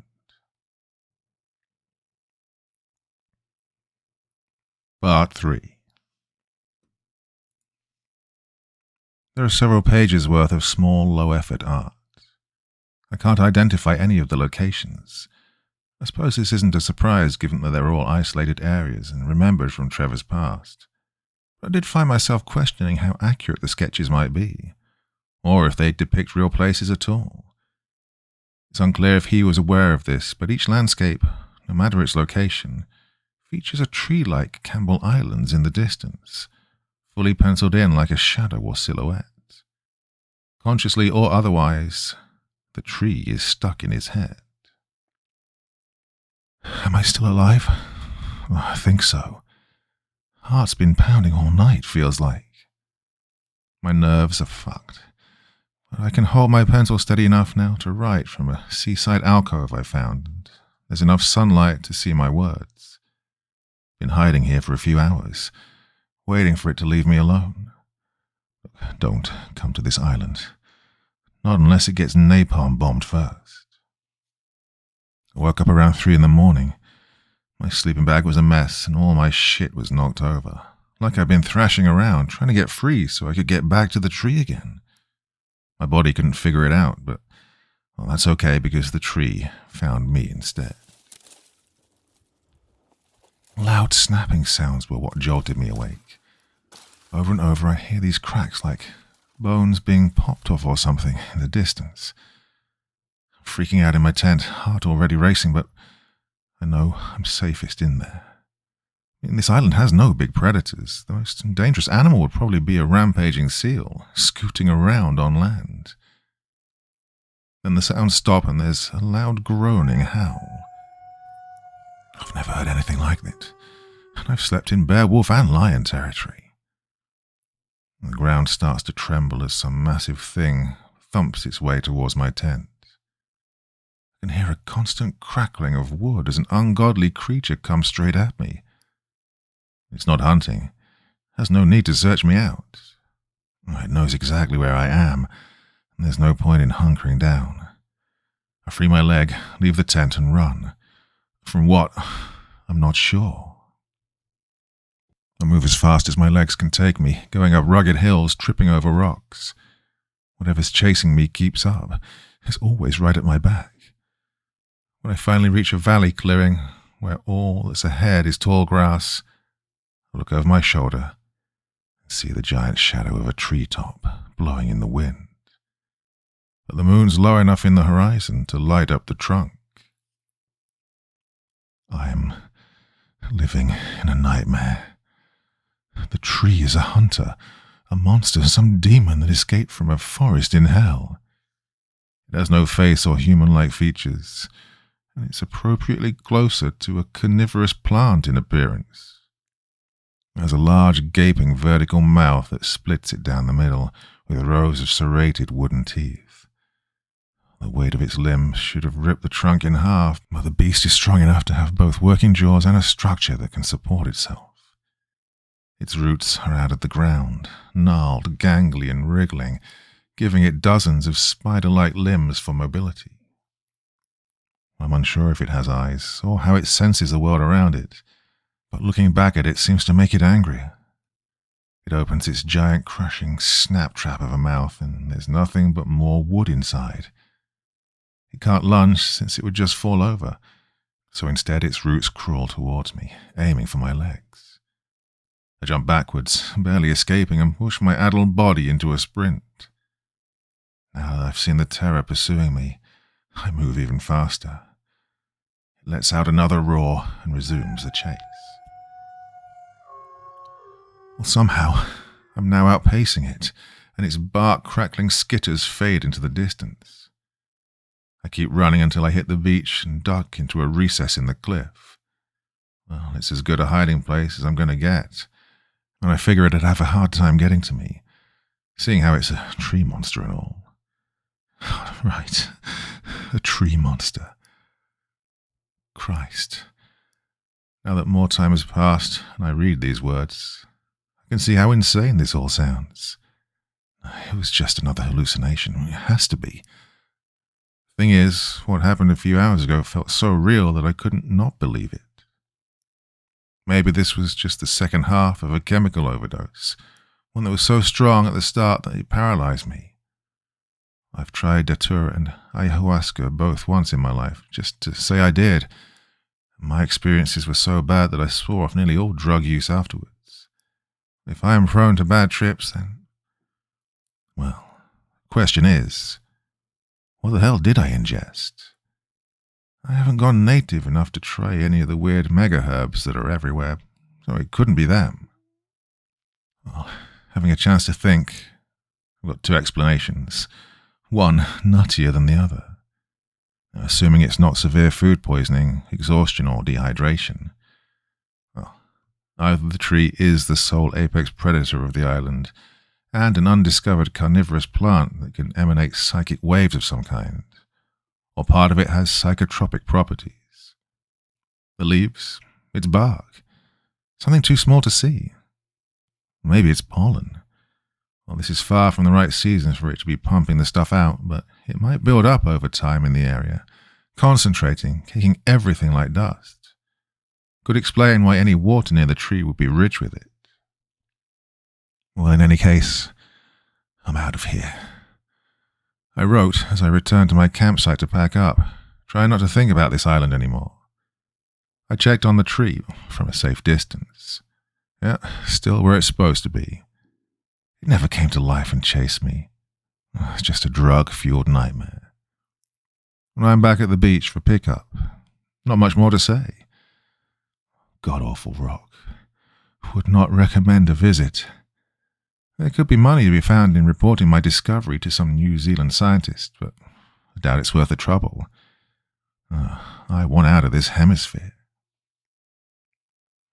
Well, still waiting. Waiting some more. The guy's 2 hours late. Oh, shit. We see a sketch of the view from the coast. The lines are harsh and angry. Oh, screw it. If I'm swearing off NZ for a while, they can ban me from wherever they want. I just turned on my satellite phone and asked for a rescue. Explained my whole situation. Told them my ship captain is either off drunk in the ocean or back at the bar having forgotten about me. Yeah, I know they're mad. Could hear it in their voices. Even so, they're sending me a boat and gave me some survival tips to try out until I get here. My food should last. They also want me to find and wait at the island's weather station since they know where it is and can meet me there. Well, the thing is, their directions weren't very clear. Well, I guess I have plenty of time to look for it. After the person I was talking to seemed to relax a bit, he told me this wasn't the first time someone had come out there on their own, though it is rare. I'm guessing the others wanted to see the tree too. I would have ended up on this island eventually, regardless of the damn tree. The place beckoned me, feels like. Now I think think the effects of the pollen, or whatever, are finally wearing off. I could kill some time and write about what I know of this island. Remind myself again that it's just another blip in the ocean. Nothing to be afraid of. Well, as far as we know, assuming the Maori or Polynesians didn't make it this far south first, the island was discovered by Frederick Hasselborough in 1810, captain of a sealing ship. He would mysteriously drown off its coast shortly thereafter. After the local seals were all hunted, the island was on occasion used for whaling over the years. Some scientific research, sheep herding, and during World War II was the site of a coastal watch station. Along with the weather post that used to be temporarily manned for some seasons, the island has only seen minimal sporadic inhabitants. Did I get all that right? Well, whoever finds this book, if I don't make it, can correct the record if I'm wrong. Now, the tree is thought to have been planted around the turn of the century by a New Zealand governor, perhaps in an effort to start a lumber trade, but this has never been confirmed.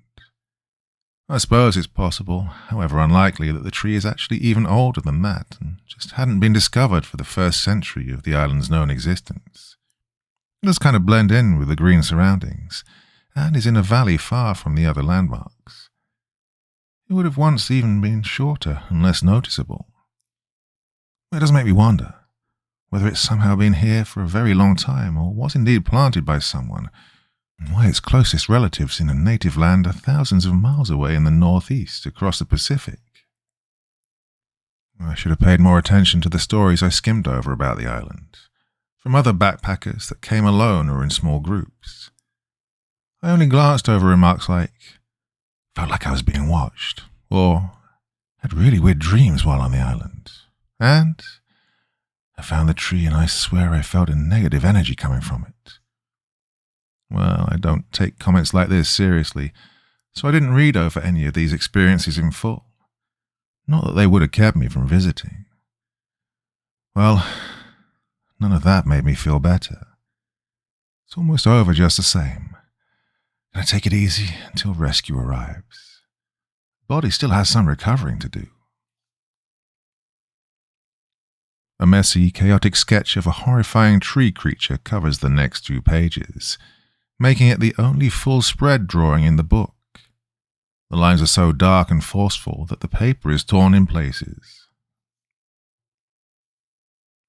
No, I did not draw that nightmare.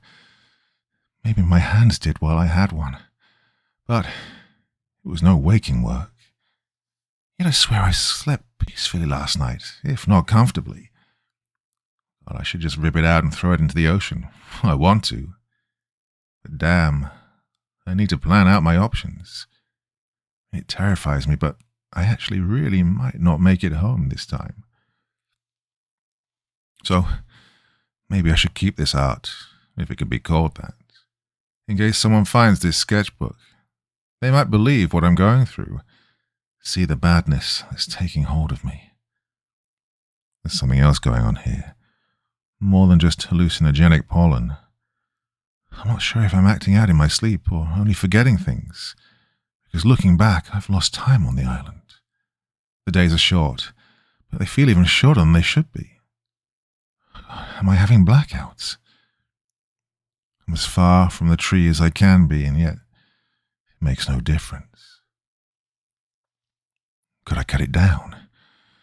It'll take a long time, assuming I can even find a jagged enough rock. A boat might get here by the time I'm actually done. And then again, I'm not confident I can last one more night here.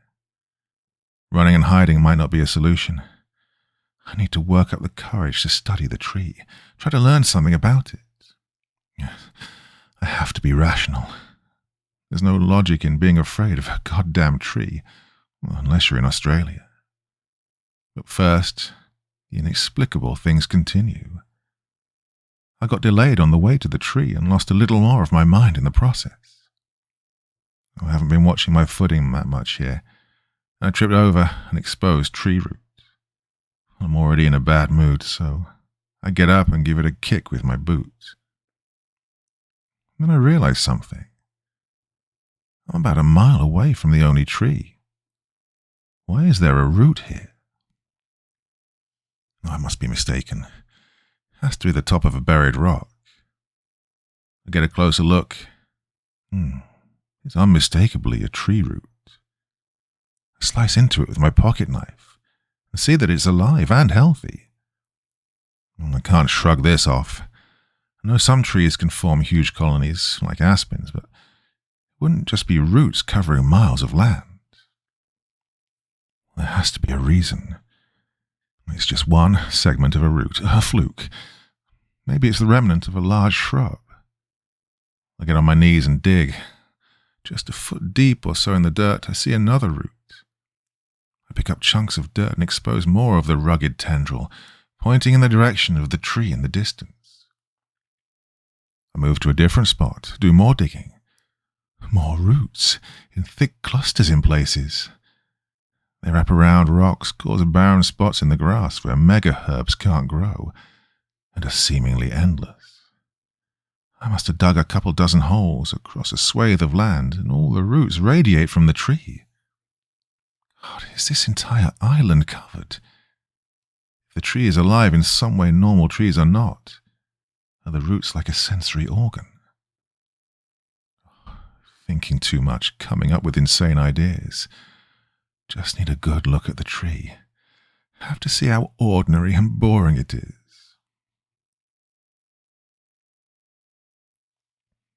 Part 4. The final illustration in the book is disturbing, and I've been asked not to share it with anyone until the investigation is complete. Sorry about that, mate, but don't worry. Our artist describes the scene in detail, fortunately doing this part of my job for me. I have no more words. I can't begin to explain any of this. Was it all me? Have I completely lost my mind? I don't understand. I can't wrap my head around what's happened to me, or the tree, or this island. It's cursed, haunted, taken over by something evil. I hated drawing this, but I had to. I don't have a camera, so this is the best I can do to try and share my discovery. If I did this, if someone finds the evidence, just know that I am sorry. I wasn't conscious of it, I swear to God. Who I doubt has been to this place any time recently. Well, I hadn't walked around the tree since the first time I looked at it. The only other time I got near the thing willingly. So I can't say how long this horrific sight had been hiding behind it, out of view. When I approached the tree, nothing looked unusual, till I started walking around it, to the side facing a hill. Then I see a fire pit. Well, it's mostly ash, surrounded by small rocks, a few bits of wood burnt to cinders. Must be from some previous backpackers. I just missed it the first time. But I no longer trust my thoughts. I feel lingering dread and doubt. I go to the fire pit and feel the remaining grey wood. It's not smouldering, but it is still warm. I already know that I made a fire last night. Maybe the one before, too. No, I don't remember doing it, but it makes more sense than someone else just happening to be on the island as well, unseen. But why would I make a fire out here? Not for warmth.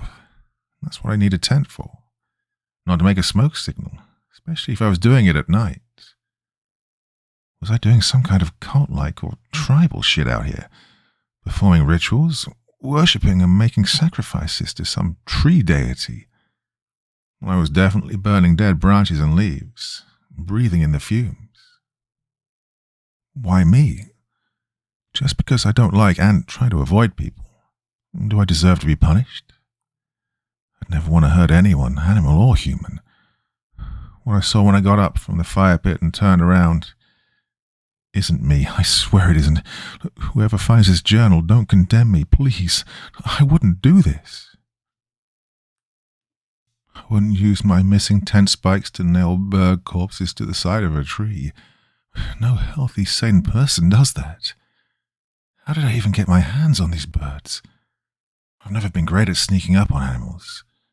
Where did the blood go? I don't see a drop. Did I drain them, or did something else soak all of it up? God, I'm seeing things now. I feel like I'm floating. I just want to wake up. And, as my drawing shows, it wasn't only seabirds. I have no idea when my boat pilot came ashore to look for me, or how I overpowered him, lifted up the big guy against the tree, and nailed 3 pegs into him. What must he have seen at the end?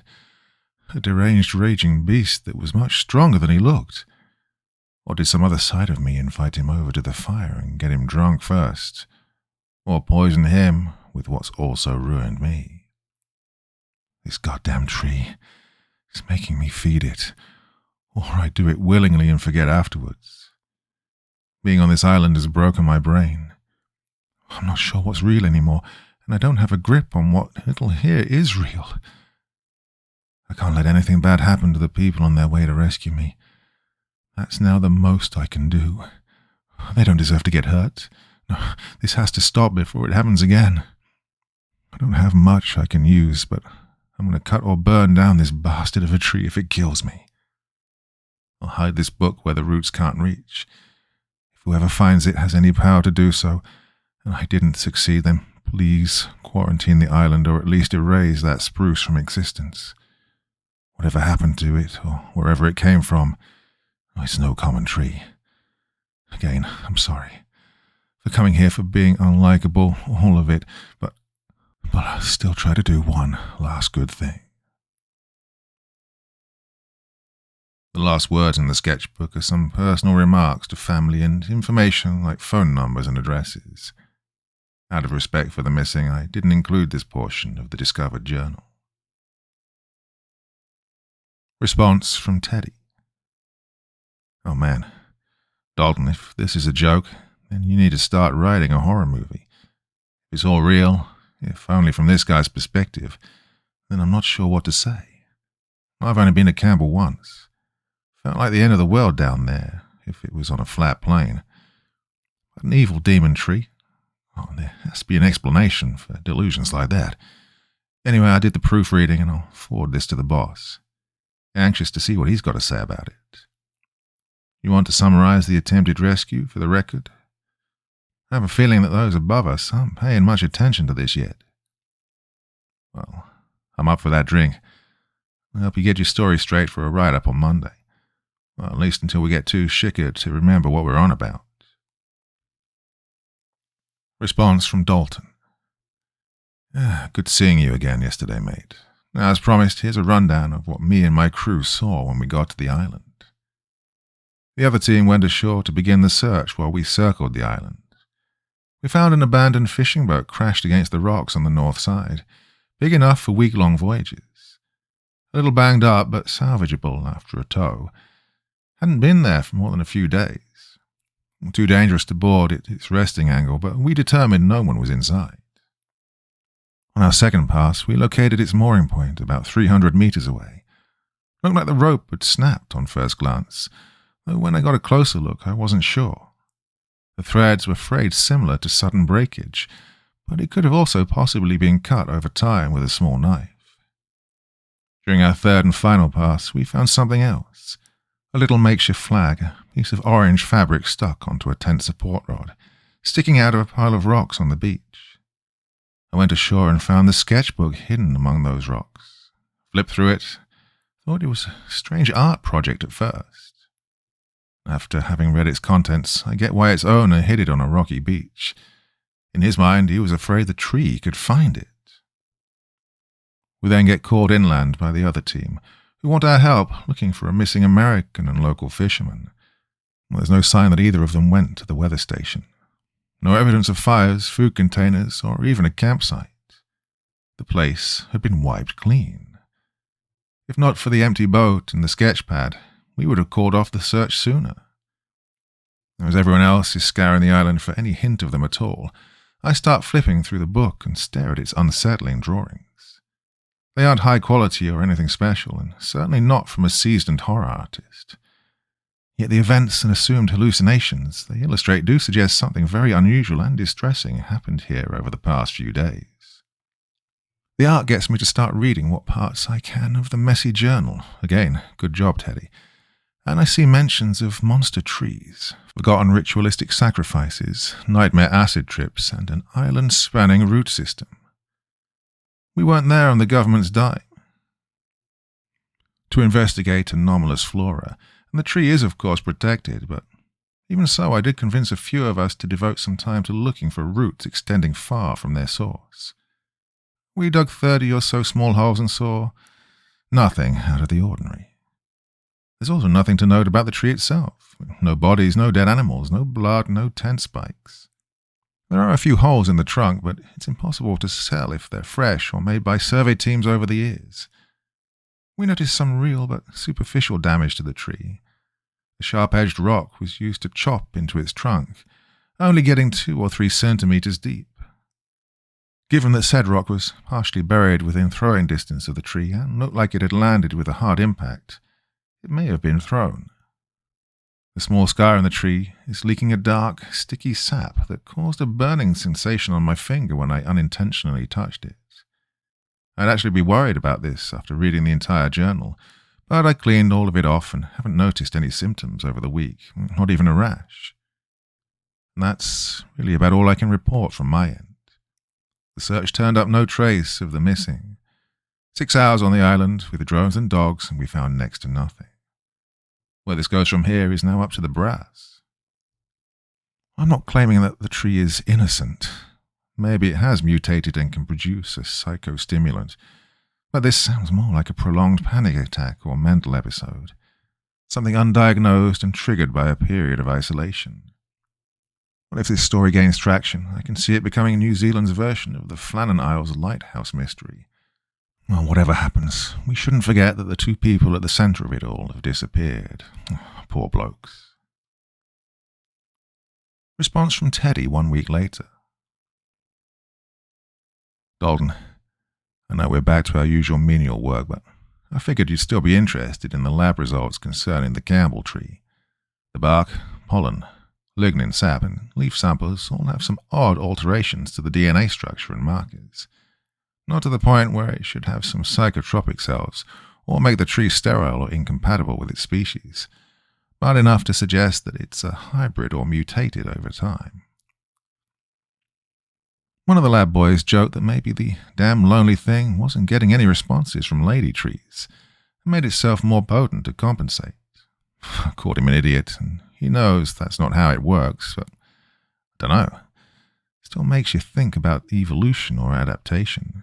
It's been by itself for at least a century, so who am I to assume?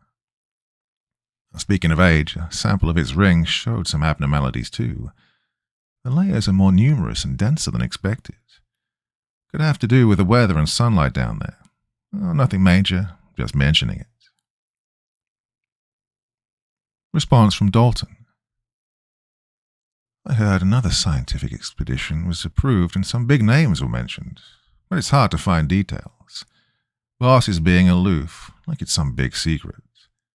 I asked if I could be on the team, just out of curiosity, and didn't even get a response.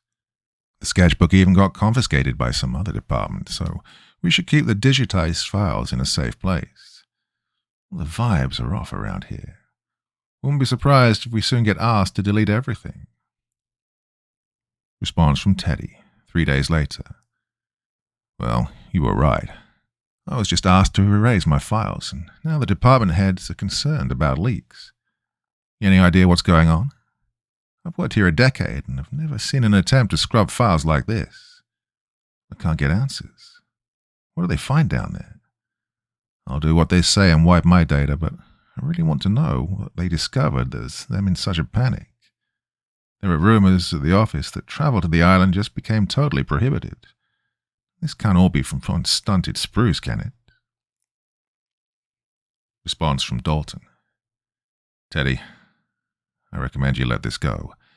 Yesterday there was a late-night emergency meeting in our conference room. I don't know who our bosses were talking to, but I happened to be working late as well and tried my best to listen in. Most of what they were saying made no sense to me, and I was only there for a minute or so, what with security having been tightened. One thing they said stood out, and I swear I heard it.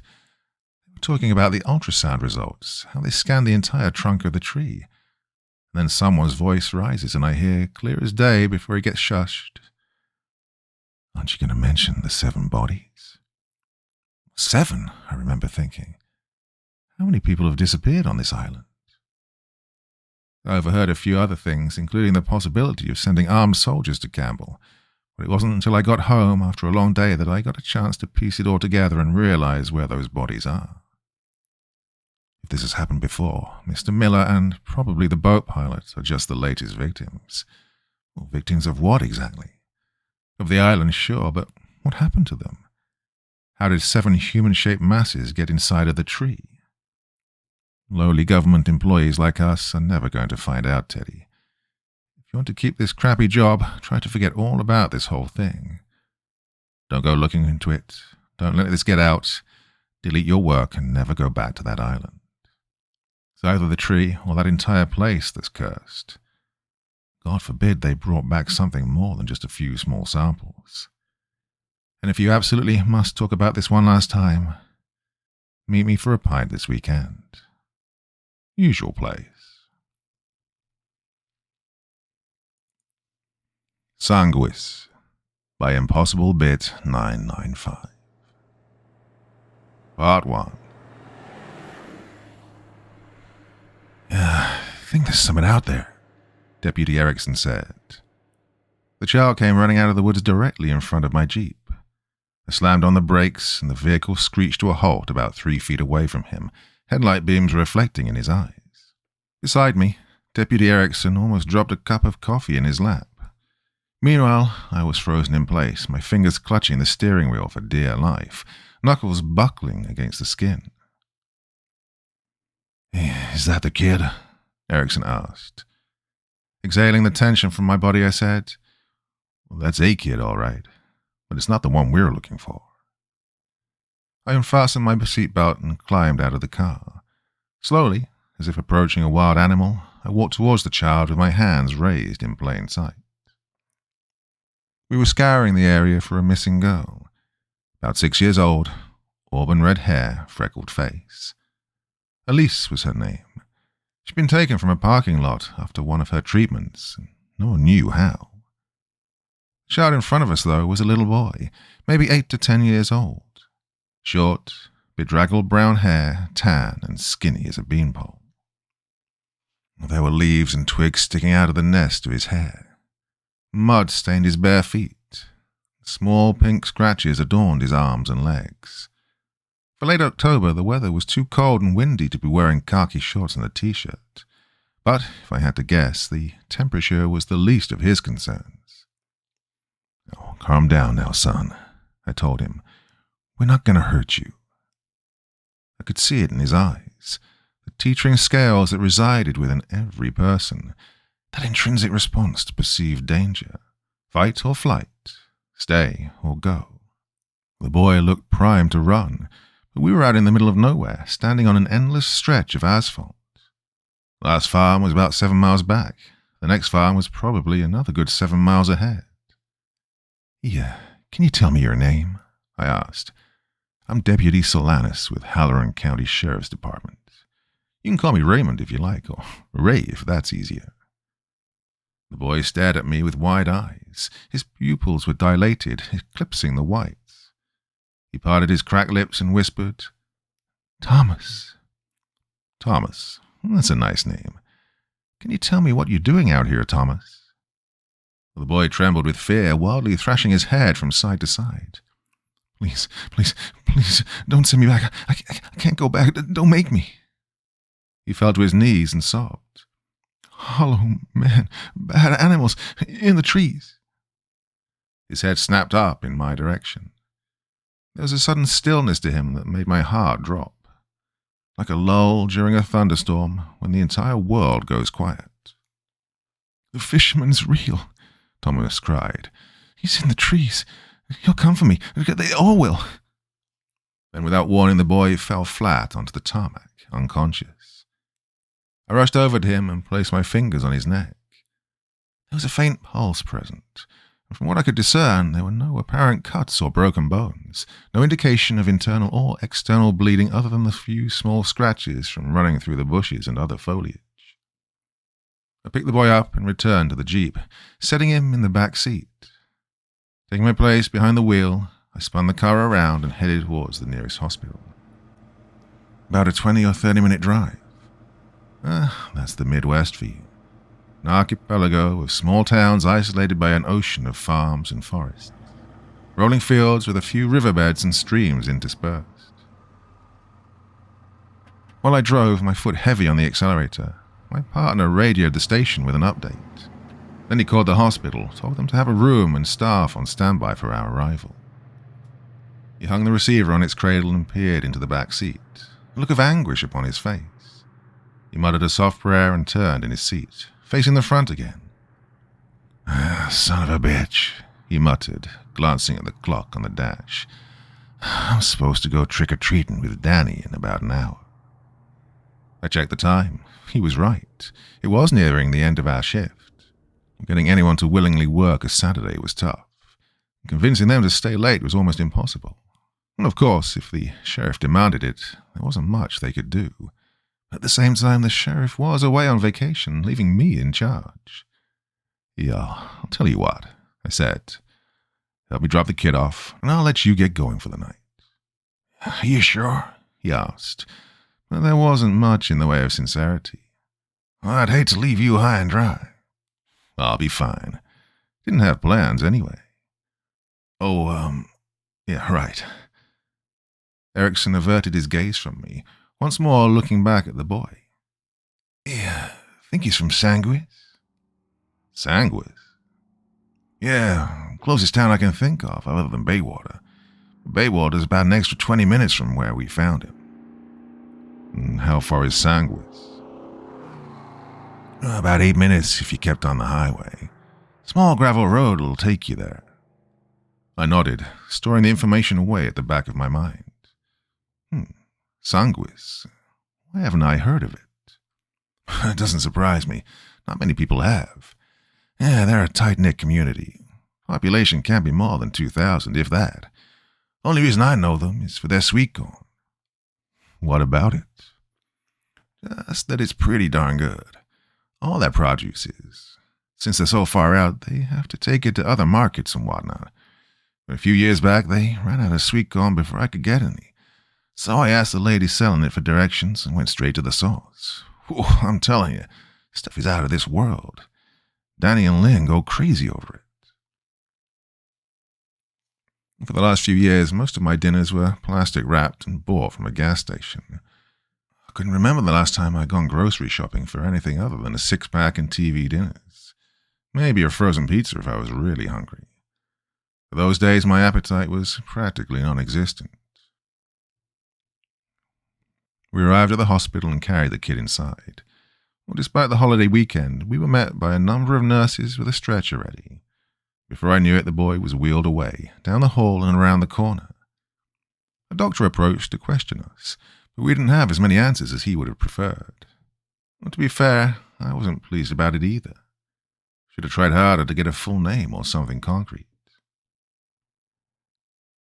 Yeah, how long do you think he'll be under? I asked the doctor. Can't say till I've had a chance to examine him, the doctor admitted. The collapse could have been a result of extreme fatigue, malnutrition, mental strain, induced narcotics. Look, I should be able to provide a better answer soon. My heart was racing and my patience was burning. I couldn't stand the idea of waiting around, twiddling my thumbs, hoping everything would just land on my lap, especially since we still had flyers to pass out for the missing girl. Hey, how about this? I said, grabbing a pen and a piece of paper from the front desk.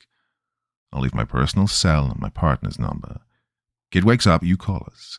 Till then, I'm going to have a look around, see if I can't find the parents first. The doctor took the sheet of paper and nodded. Be careful out there tonight, deputy. Full moon's a bad sign. I'm not one for superstitions, Doc. We went back to the Jeep, and I drove my partner home. His wife and son greeted me with excitable waves. The boy was dressed up as a scarecrow and the mom in a white and blue dress with a little wicker basket. Hey, there's our Tin Man, she said as Erickson exited the vehicle. Then she looked through the open passenger window at me. You know, we could still use a cowardly lion to round out the pack. You're more than welcome to join us, Ray. Oh, I'd love to, Lynn. I'm afraid I've got other plans, though. Oh? She cocked an eyebrow. Got a special date or something? Erickson nudged her with his elbow. She frowned in response. I recognize the signs of marital nonverbal communication well. An interesting thing to develop with someone. A language that can only be achieved after years and years of familiarity. Well, I had that once, I like to think. But I was better at speaking it than interpreting it. I should be on my way, I said. Now, Danny, get enough candy for the both of us yet? We're going to hit every house in town, the boy replied eagerly. After that, I was back on the highway heading towards Sanguis. Overhead, the sun descended, gradually vanishing against the horizon. Black clouds billowed across the sky, wispy trails of ink that dispersed against the moon's unnatural glow. It was that time of year, the hunter's moon, when its white, snowy surface took on a pale orange hue and appeared about twice its normal size.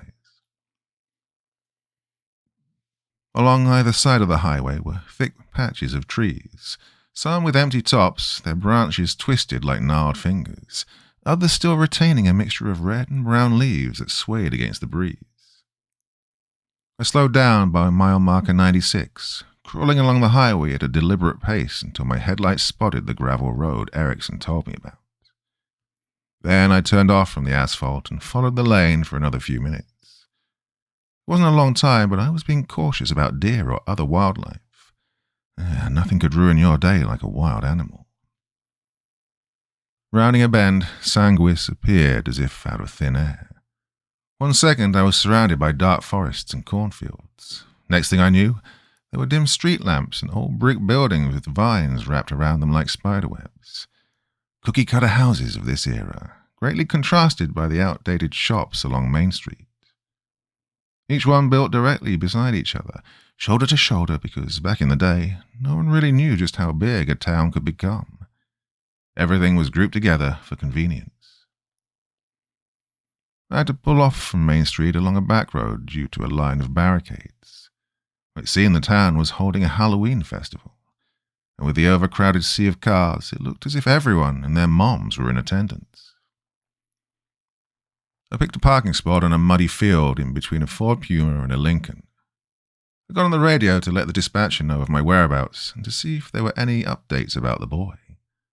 So far, they hadn't heard anything. Just to be sure, I checked my phone, but I was far too out in the boonies for cell reception. Go figure, I muttered, pocketing my phone and stepping out from the Jeep. I locked the car and started my trek, the only part of town that had any discernible sign of life.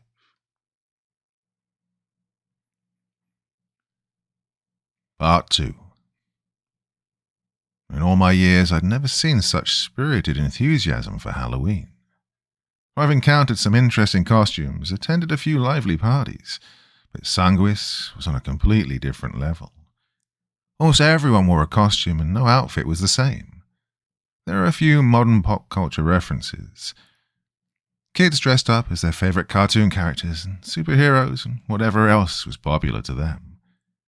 Adults varied in that some donned scarier outfits and makeup to appear as ghosts and ghouls and zombies, and some, mainly the younger crowd, were dressed in a more attractive fashion. Then, of course, there were a handful of people that didn't bother with more than their everyday clothes. I shouldered my way through the crowd, trying to ask about the boy, but I was consistently ignored. I imagine many mistook my uniform for a costume, and, considering my age, they wanted nothing to do with me. I was just a middle-aged man with a tired face and sad eyes. Unruly hair partnered with faint stubble that was in an awkward phase between beard and clean-shaven. My only advances had been blind dates organized by mutual friends, but I didn't have many acquaintances outside of work. However, after enough searching, I was able to speak with a few of the locals. With the provided information, some had possible answers, but Thomas was a common name. Not to mention, many of the locals willing to speak with me were already inebriated and struggled to comprehend what I was asking. The music blaring through overhead speakers scattered about Main Street wasn't making my job any easier either. There was nothing I could do about the festival, as much as I wanted to. I couldn't just make demands to shut it down or halt its progress. Sanguis wasn't within my county, and therefore I had little say. I should have called someone to aid me, someone working within their jurisdiction, but I was impatient, eager for answers. Eventually someone dressed as a sad-faced clown pointed to a nearby diner and told me I should speak with the mayor. I thanked them and went on my way. Inside the diner was packed from wall to wall. Every booth was filled, every stool taken, every inch of counter space occupied by food and drinks. The distinct scent of freshly brewed coffee wafted through the air, intermingled with the smell of cooked bacon grease and oil from an air fryer. Sorry, hon. The hostess in a black apron had snuck up on me, appearing from a small cluster of girls dressed as vampires. There aren't any tables right now. Wait time will be about 10 to 20 minutes, maybe longer. I leaned in and asked, "Is the mayor here?" The woman looked me up and down, studying my face. "Oh, you're not from around here." That obvious, huh? Well, I got an ear for accents and a memory for faces, especially one as handsome as yours. She was lying in hopes of getting a tip. "You wouldn't happen to know of a little boy named Thomas, would you?" I asked. "Younger, between 8 and 10, brown hair, blue eyes." "I might be Tommy Milner. His daddy had a farm up the road." Sweet corn. Her lips twisted with amusement. "Sheep and pigs, mostly." Right, I said. "Now, about the mayor." She turned and pointed to a booth at the back of the restaurant. A man in a suit sat alone. Darker skin, curly black hair cut short. Quiet but seemingly amicable as he politely nodded or waved at a few other patrons passing by on their way for the side exit. "Yeah, thanks a bunch." I left the hostess and maneuvered the crowd until I stood before the mayor's table. Got a moment?" He looked up from his half-eaten meal, his eyebrows knitted together with consternation. "Do we know each other, friend?" I extended my hand. "Raymond Solanas, deputy sheriff from Halloran County." A charming smile lifted the mayor's lips, revealing a set of pearly white teeth.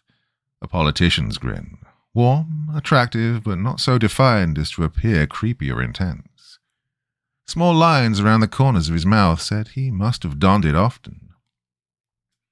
"Mayor Michael Briggs." He grasped my hand firmly and shook it. "Pleasure to make your acquaintance. Please, have a seat. Hey, are you hungry? Best bacon this side of the river." Best bacon and sweet corn, I thought. What can't you people do? "No," I said, "but thank you." He nodded and lifted a cup of coffee to his mouth. "Hey, I like your costume." "You do realize I'm actually a deputy sheriff, right?" "And I'm dressed up as the very handsome mayor of Sanguis." Doesn't really seem like a costume to me. "Of course it is," the mayor grinned. "You and I are nothing more than men. This, the clothes we wear and the business we conduct, are the roles that we play. The world is a stage, my friend, and we are simply trying to give our best performance before the curtain inevitably falls." Well, I had to wonder if it wasn't just coffee in the mayor's cup.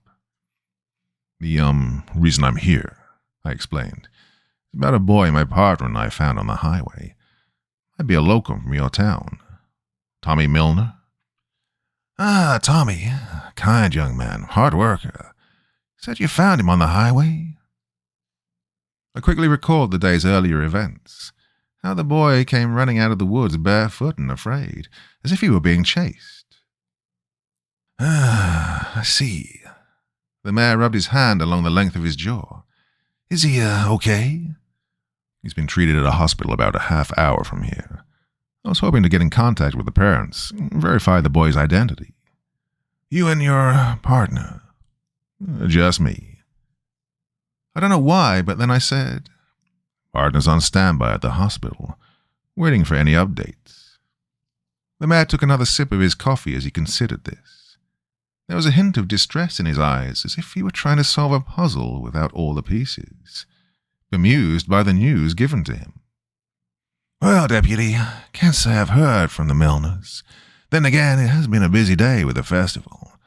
Why don't we take a ride up to the farm and check in on them?" "I would appreciate that, Mayor." He collected his coat from the booth and rose to his feet. I followed closely behind him. As we neared the main entrance, he stopped and whistled. Somehow, through the bustle of the diner, a woman at the far end of the counter perked up and met the mayor's gaze. She stood from her stool, threw down a $20 bill on the counter, and joined us outside. It was then that I got a better look at the woman. Lithe frame and hard jaw, steely eyes with an indifferent expression. She wore a black police button-up beneath a Kevlar vest. "Deputy Solanas, meet Officer Catherine Barsad," the mayor introduced. "She's our local law enforcement." "Cat," she said curtly. I tried to shake her hand, but the mayor was already on the move, and she was quick to keep up with him. We all piled into Officer Barsad's cruiser and drove deeper into town, past the buildings and streets onto a muddy road that led us into the countryside. The trees returned, but swiftly gave way to endless fields of corn. "You know, Deputy," said Mayor Briggs, "seems strange for you to be all the way out here." Lucky that I was, otherwise young Tommy might still be walking the highway. The mayor glanced over at me in the passenger seat, still awaiting some sort of explanation. "I was going around handing out flyers for a missing girl, Elise," I said, trying to raise awareness, see if I couldn't shake something loose. "Correct me if I'm wrong, but they have Amber Alerts and news channels for that, don't they?" Smaller communities aren't always fully connected to the network, and I've got me something of a restless mind. Need to keep busy. Workaholic or guilty conscience? Instinctually, I tensed at the question. In the back seat, Officer Barsad shifted her body to face me. It was then that I realized just how cramped the car was, and how strange it had been for the officer to relinquish the driver's seat to the mayor. Then again, he was technically her boss. But in my experience, whenever I was with the sheriff, he always rode shotgun. "You know why they call this town Sanguis?" the mayor asked. "Back in the late 1800s, around the Civil War time, there was a battle here. And you see, for a time, Missouri was considered a border state. You know what a border state is? When the state's loyalty was divided between the Confederacy and the Union. Neither fully one or the other." "Very good, Deputy." He raised his eyes to look at Officer Barsad in the rearview mirror. "We got a learned man in our midst." We turned off the road and started up a long, winding lane towards a plain farmhouse with a sloped roof. The yard light was off, and the inside of the house was dark. "The battle was as bloody as they got," Mayor Briggs continued. "Brothers against brothers, fathers against sons. In fact, there had been so much bloodshed, it soaked into the dirt and turned the waterways red for a time. Almost caused the town to collapse completely. But where there's a will, there's a way." And that connects to Sanguis how? We came to a stop in the empty driveway. The mayor turned towards me. The leather of his seat squeaked with his movements. "Sanguis is the Latin word for blood. Not our proudest moment, but perhaps our most defining." Slowly, under the cover of the shadows, I slid my right hand across my body, resting it on my revolver. "Is that so?" There was a hint of disappointment in the mayor's smile. "Unfortunately." Then he unbuckled his seatbelt and exited the car. "Hey, you coming?" I opened my door and stepped out. Officer Barsad lingered a few steps behind us, a spectator in this investigation. Easy to forget if you weren't careful. We followed the cobblestone path to the porch and knocked on the front door. There was no response, so we knocked again. The mayor called out to the Milners, alerting them of his presence. Still, nothing. "What do you think, Deputy?" the mayor asked. "Should we get a warrant? Imagine it'd be difficult for you considering county lines." I looked back at Officer Barsad. "I suppose I should let you take the lead." She remained still, her eyes going to Briggs for instruction. He nodded lightly, and she stepped forward, trying the handle. The door swung open to darkness and the smell of honey ham. I removed a flashlight from my belt. Officer Barsad did the same. We entered the house, our beams of light crawling across the floorboards and walls.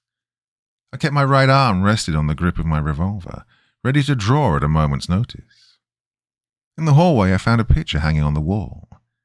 It was a family photo of the Milners, mother, father, and son. The boy was the very same I'd encountered on the highway. Suddenly, the overhead lights came on.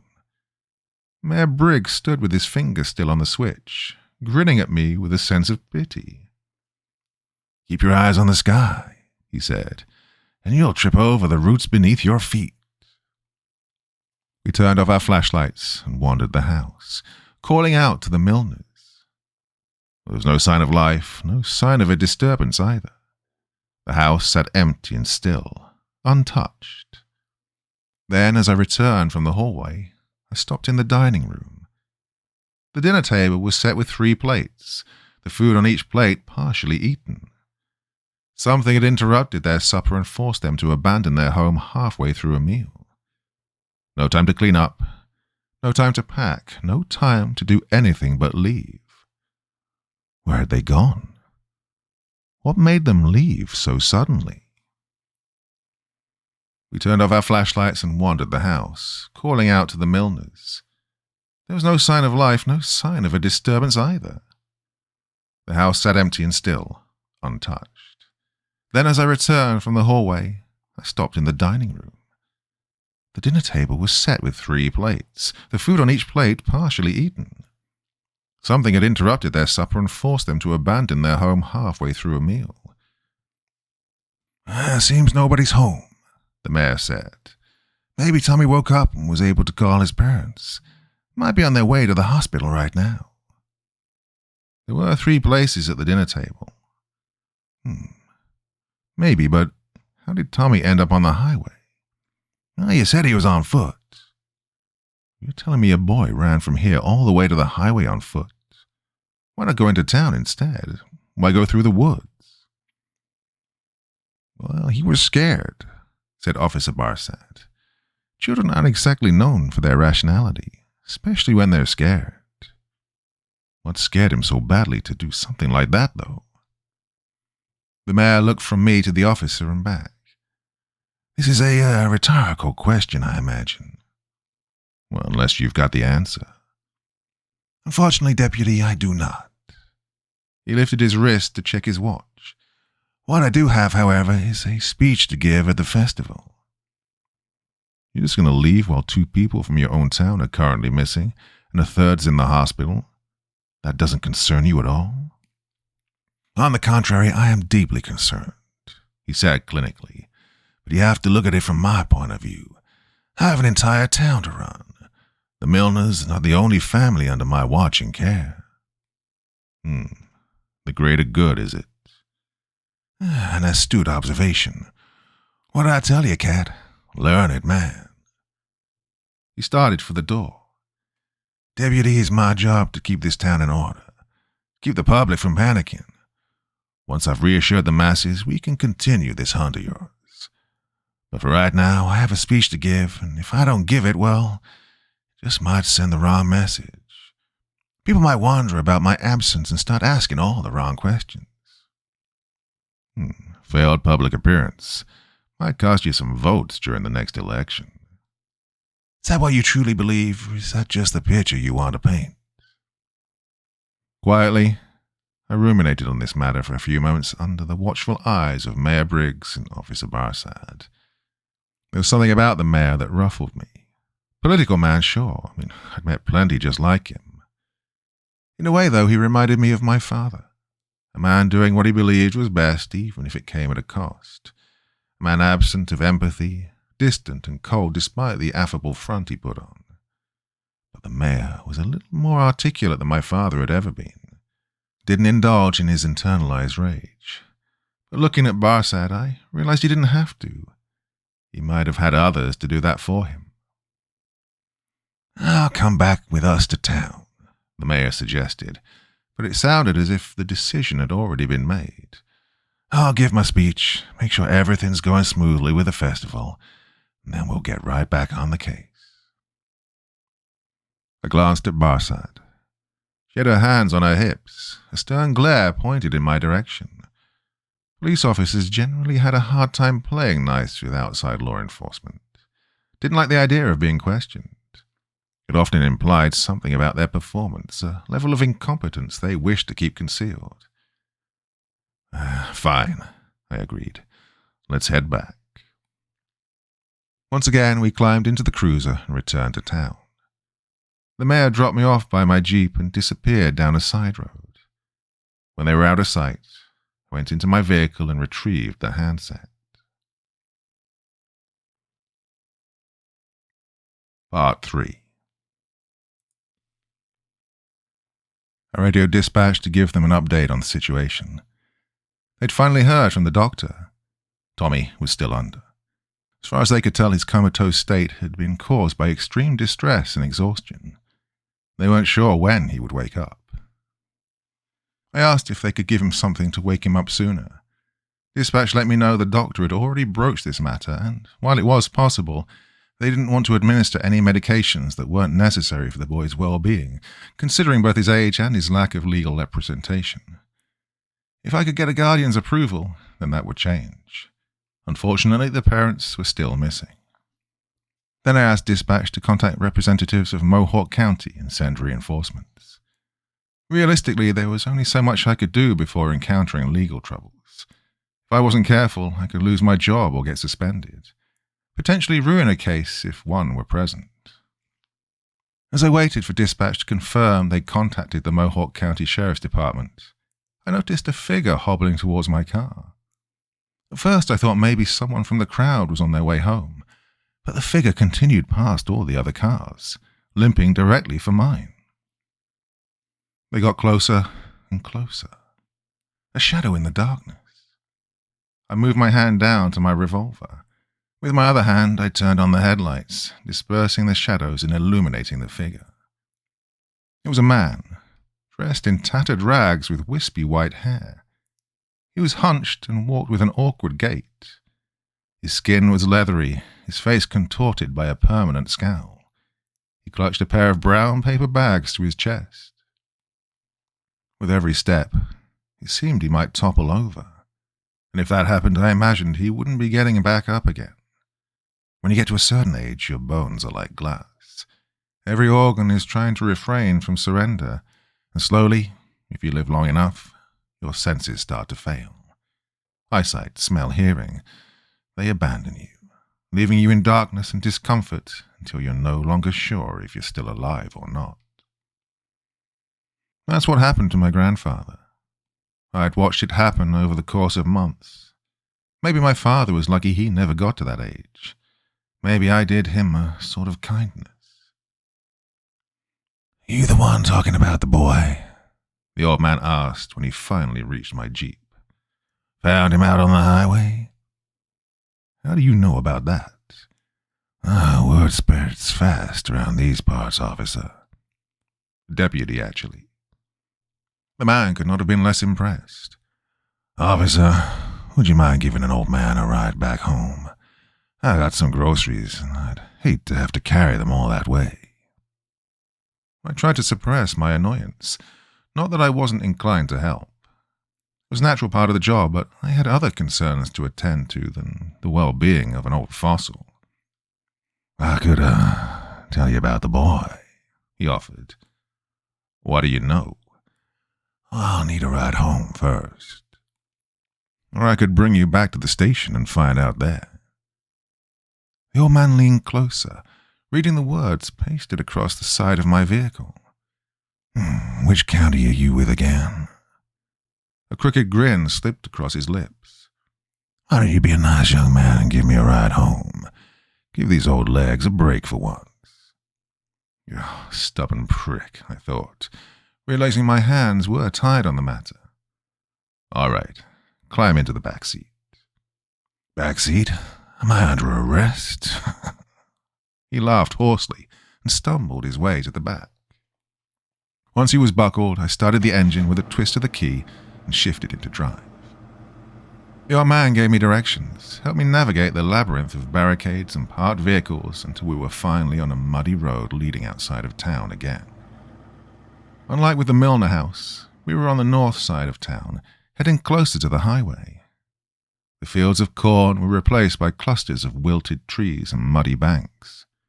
Nearby streams had turned this bit of land into a bayou. Pale yellow water with clumps of moss skimming the surface. Perfect breeding grounds for mosquitoes and other pests. "Are you a religious man, Sheriff?" the old man asked. "Deputy," I amended. "No, not these days. I'm not against the idea, but I just don't got the time to practice. Don't have the patience for it neither." That's too bad. These days, faith is hard to come by. Folks are inclined to believe only what they can see, but never consider that maybe they're not supposed to see it, that they can't see it. Well, I was watching for deer and raccoons, not giving the man any more attention than what I thought he deserved. I recognized a gambler when I saw one, a man who knew how to play the odds, use the cards he'd been dealt. Chances were low that he knew anything about Tommy or his parents. Probably just wanted a ride home and figured he'd use me to get there. The old man perked up in the back seat, moving closer to the grid wire separating us. "Are you a married officer?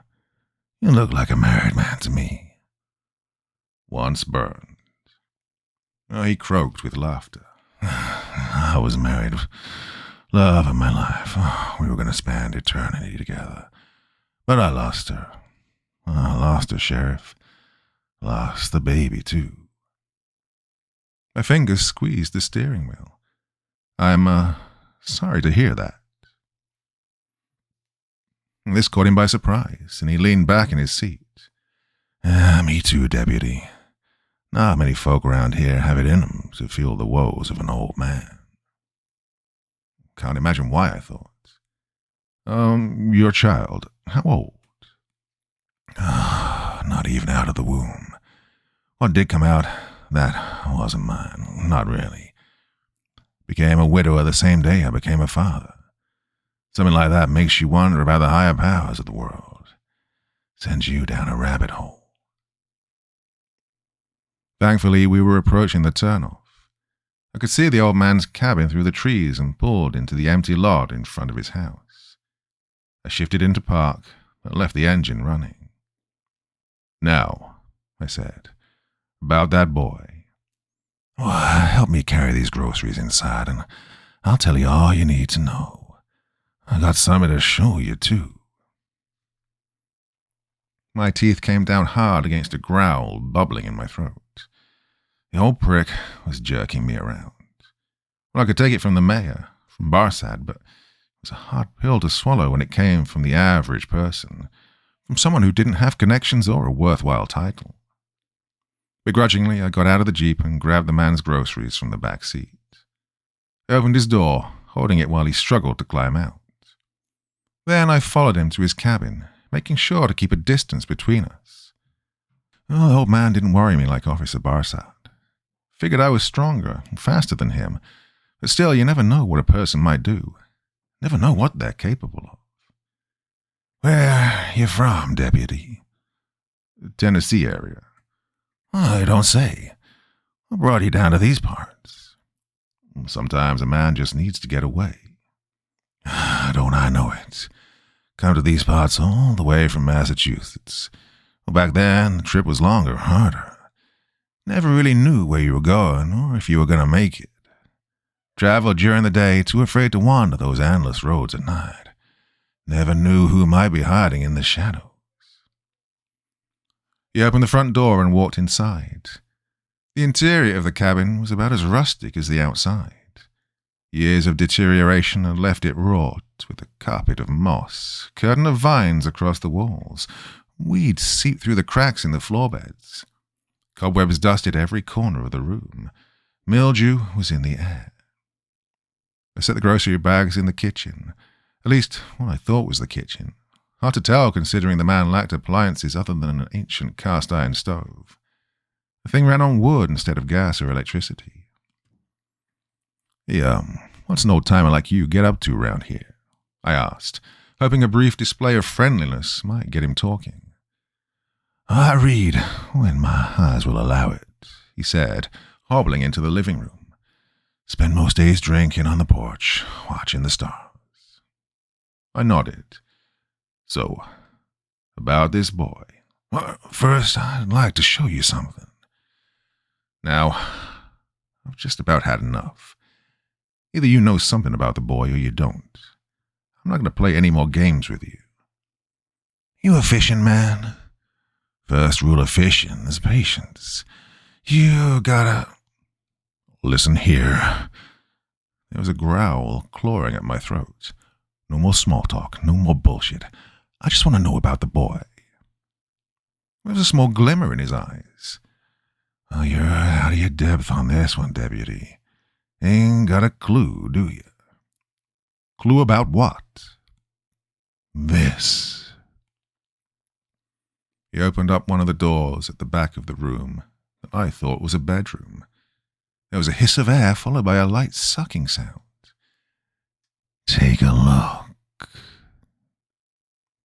Nervously, I inched forward while the man shuffled across the room from me. I stood about 5 feet from the doorway, peering inside at an endless void. An expanse of infinite darkness speckled by distant white spots. A vibrant mist of pink and green rolled across the black. At the center, both far away and close, was a swirling storm of orange, its core obtrusively bright. I'm something of a fisherman myself, he said. Cast my hook and caught me the biggest fish in the sea. I was entranced by the sight, mesmerized. Something about it pulled me, and while I told myself it had to be an illusion, maybe a matte painting like in the movies, I knew it was something else. Something beyond my comprehension. We killed the child, the old man confessed wistfully. Reeled her in and butchered her to feed the land. Tragic affair. I couldn't tear my eyes away from the void. Couldn't stop thinking about it. But during a brief moment of clarity, I asked him, What child? Her child, and she won't ever forget, won't ever forgive. They are not the forgiving type. We're nothing to them. Protozoa, bacteria, parasite. It's funny, he continued. Think yourself a hero in the beginning, a savior with only good intentions. By the end, though, you realize what you truly are. The cause of so much pain and suffering, a monster to keep the other monsters at bay. An old man at the end of his rope. Before I could realize what he was doing, the old man reached into the void and pulled the door shut. It snapped back into place. The latch clicked, and I was free from its enchantment. They used me, he said, and I used them. For over a century we've been playing this game, going around in endless circles. And I think the time has come, though. I think I've had enough. What does this have to do with the boy? Everything, but he wasn't the only one. The man went to the other door and reached for the handle. Goosebumps prickled across my body as I prepared myself for another stretch of absolute darkness. But instead, when he opened the door, it was just a simple room with plain carpet. A little girl was handcuffed to a radiator, her eyes swollen and cheeks flushed. This is about her, too. More important than the boy. For tonight, at least. Now, come tomorrow, they'll be wanting that boy back, or they'll have to find themselves another. I drew my revolver, my finger poised along the length just above the trigger. Don't move. Place your hands on the back of your head and get on your knees. If I do that, then I can't let the girl go, can I? He reached into his pocket. My finger slid down to the trigger. He produced a small brass key. You can shoot all you like if that will make you feel better. Won't do much good against me. Nothing can kill me other than divine intervention. Slowly, with my barrel trained on the back of his head, I watched the man go into the room and uncuff the little girl. He brought her back out into the living room, and I realized it was her, Elise. Our boy's parents couldn't take it, the old man explained. They agreed to the terms, but Gil got the best of him. Came down earlier this evening to break him out. Didn't put much of a fight up for the matter. Tried to free the girl too, but it was too late. The others came and stopped him. Asked me why I didn't do anything. He wheezed with laughter then. I'm just an old husk, I told him. What the hell was I supposed to do? They bought it. I guess there's some truth to that matter. Can't be killed, but I'm too old for my skin. Don't have the same strength I did back then. Don't have the same conviction, neither. I removed the handcuffs from my belt and tossed them to the man. Put those on. Once he had, I holstered my revolver and knelt down to speak to the girl. Are you all right, Elise? I know you must be confused and scared, but I'm here to help you. The girl cradled herself. There was panic in her eyes, doubt too. She didn't know who she could trust, but realizing there weren't many options available, she came over to me. I had a daughter about your age once, I told her. Sweet girl. You sort of remind me of her. She lifted her eyes from the floor. What happened to her? Well, she got sick and I couldn't help her. But I'm going to help you. Take you back to your parents. Would you like that? Tears streamed from her eyes, and she embraced me in a hug, sobbing into my jacket. I was hesitant to reciprocate. Well, it had been a very long time since I'd hugged anyone. Right, let's get out of here, I told her, rising to my feet and taking her by the hand. I looked at the man. Start walking. I'm bringing you in. I know Miranda rights. I'll read them to you in the car, once this place is in the rearview mirror. We exited the cabin, the old man leading the way. As we stepped off the porch, we were greeted by the distant sound of car engines and tires treading dirt.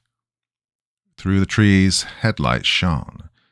A convoy rolled over the ridge, parking at the top of the hill. Elise squeezed my hand. Please, don't let them take me. It'll be all right, I said, not sure if it were true. Just stay behind me. The mayor exited one of the vehicles, followed by 7 more. I recognized Officer Barsad, the shadow on Briggs' heels. The others were a mystery. One of them moseyed to the front, a big bear of a man in denim suspenders with a bushy beard and curly black hair. He carried a pump-action shotgun over his shoulder. Looked at me like I was no more than a skunk in the weeds. I wrapped my hand around the grip of my revolver. Mayor Briggs, I'm going to need these folks to lay down their weapons and go home. The mayor smiled softly. Oh, is that so? Yes, in fact it is. This is technically a crime scene, and other than Officer Barsad, they have no place here. A crime scene. That's an interesting way of looking at it. Mayor, if any of these people draw on me, I will be forced to shoot them. It wouldn't have been my first time firing at someone. Well, I don't think they're inclined to listen to you. Am I the only person here with a clear understanding of law enforcement? Oh, we understand, the heavy man said, lowering the shotgun from his shoulder, taking it in both hands. We just don't recognize your authority in these parts. This might not be my jurisdiction, I admitted, but I am still a sheriff's deputy, and this is an active crime scene. Walk away. Well, the man scoffed. You got dead eyes, boy. A black hole at the core of your soul. His voice was caustic, the croak of an old toad. Nothing left inside, is there? Just a corpse of a man that don't realize he's already dead. There's a shadow hanging over you, and you just can't escape it. Well, my muscles clenched with fear. Sweat beaded on my forehead. Part of me wanted to wipe it away, but I still retained enough rationality to know that any sudden movements would grant me a place in the ground. Instead, I directed my gaze at Briggs. Whatever happened next was his choice. I like you, deputy, he said. You're something of a cowboy, ain't you? He clapped his hands together. The sound echoed through the trees. Introducing the gunslinger from out of town and his sidekick, little Clementine Giddyup.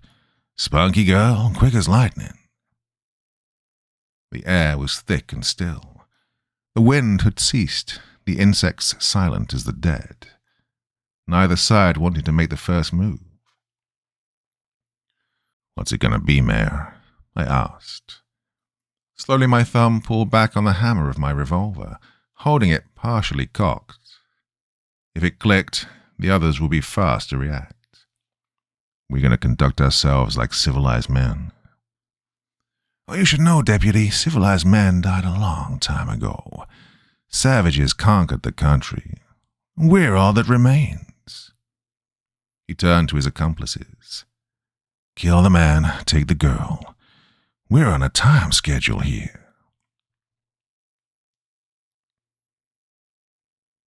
Part 4. My instincts kicked in. I discarded any notion of law or justice for the sole pursuit of survival. I drew my revolver, cocking the hammer all the way back, and fired at the intruders. They scrambled for cover, ducking behind their vehicles and dropping to the ground. Some returned fire, but the old man, perhaps taken by his guilt, ran out in front of us. His body was riddled by bullets. Watch the girl, Mayor Briggs called. We need her alive. The shooting stopped. It was in that brief moment of hesitation that I grabbed Elise by the hand and ran for the trees, blindly firing behind me. Forgetting their orders, taken by their instincts, some started shooting back. A cacophony of gunfire echoed across the sky, shotguns and pistols and hunting rifles. Bullets screamed through the dark, splintering branches and kicking up dirt all around us. Our only saving grace was the shadows. It was as if the moon had extinguished its shine, giving us cover to escape. Well, I had to be careful about where we ran, watching for roots and holes, listening for the sound of rushing water. More importantly, I didn't want to lose my sense of direction. Elise tired quickly. We stopped and hid behind a mound of dirt. While she caught her breath, I ejected the casings from the chamber into my palm, pocketing them in hopes that it might make it harder to track us. Are you okay? I whispered. Were you hit? She shook her head. I'm scared, mister. Oh, I need you to be brave, I said. Can you be brave for me, Elise? Despite her hesitation, she nodded. I think so. Good, because I need you to do something. It won't be easy, but if you want to live, you'll do it. I reached back and removed the flashlight from my belt, handing it to her. I want you to run in that direction. In a few miles, you should reach the highway. There'll be cars coming, police cars, hopefully. I want you to use this flashlight to flag them down. Now I know you'll be tempted to turn it on while you're running. Mister, please. Just listen, I told her. Whatever you do, try to make your way through the dark. Be quick and careful. If you turn that flashlight on before you get far enough away, one of them might see it. We don't want that. Oh, She was in tears, stammering over her words. "Why can't you come with me?" "I would if I could, I swear. But I'm going to try and draw them away from you. Does that make sense?" "I don't want to go alone." "I know. I don't want it either, but it's safer than keeping you with me." There was a snap of twigs. I raised my finger to my mouth, motioning for her to be silent. Carefully I raised my head, peeking over the mound of dirt. There was a figure in the dark. A flashlight beam swept across the earth, silhouetting the trees. I moved Elise aside, guiding her behind me. I still hadn't replaced my bullets, so I turned the gun over in my hand, gripping it by the barrel. As the figure crept closer, I was ready to pounce. It looked as if they had a rifle. I didn't know if I was quick enough to reach them before they could get a shot off, but we were short on time and options. Then, something ran out from behind a nearby tree, sprinting across the woods. I can't say for certain due to my panicked state, but whatever it was small and dark. It sort of looked like a person. Well, for a moment I had to check behind me to make sure Elise was still there. The figure spun around, following the runner with their flashlight. I snuck behind them and smashed the grip of my gun on the back of their skull, wrapping my arm around their midsection to slow their descent to the ground. It was the big man with the beard. I switched off his flashlight and scoured the forest for the others. As far as I could see, there was no one else yet. He must have been a hunter, outpaced them. Dragging his body behind the mound, I reloaded my revolver and slipped it into the holster. And then I picked up his gun. Standard hunting shotgun, 5-shell capacity, 4 in the magazine tube, 1 already in the barrel.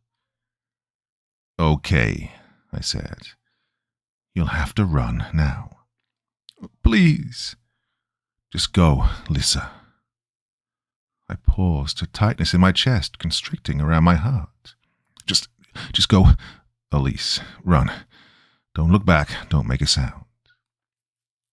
The girl was frozen in place, shivering against the cold, against her fears.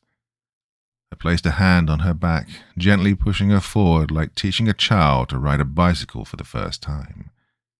Eventually, she began to move on her own, and I stayed behind. When I could no longer make her out through the trees, I started through the woods, heading back towards the cabin, heading towards town. Once I felt the distance between us was far enough, I raised the shotgun's barrel and fired. A flock of birds took to the sky, and it wasn't long before I heard footsteps, the sound of heavy breathing. That's when I ran, trying to make as much noise as possible, hoping they would notice me, that they would follow. Well, just to be sure, I took the bullet casings from my pocket and dropped one every few feet. Breadcrumbs. Their footsteps were getting closer. I could hear them gasping for air, coughing too. Or maybe if I'd been a local, I might have navigated the woods as well as them. To help keep some distance, to postpone the inevitable, I turned and fired. The muzzle flash exploded against the dark. There was a sharp crack as bark scattered from a nearby tree. This went on for some time.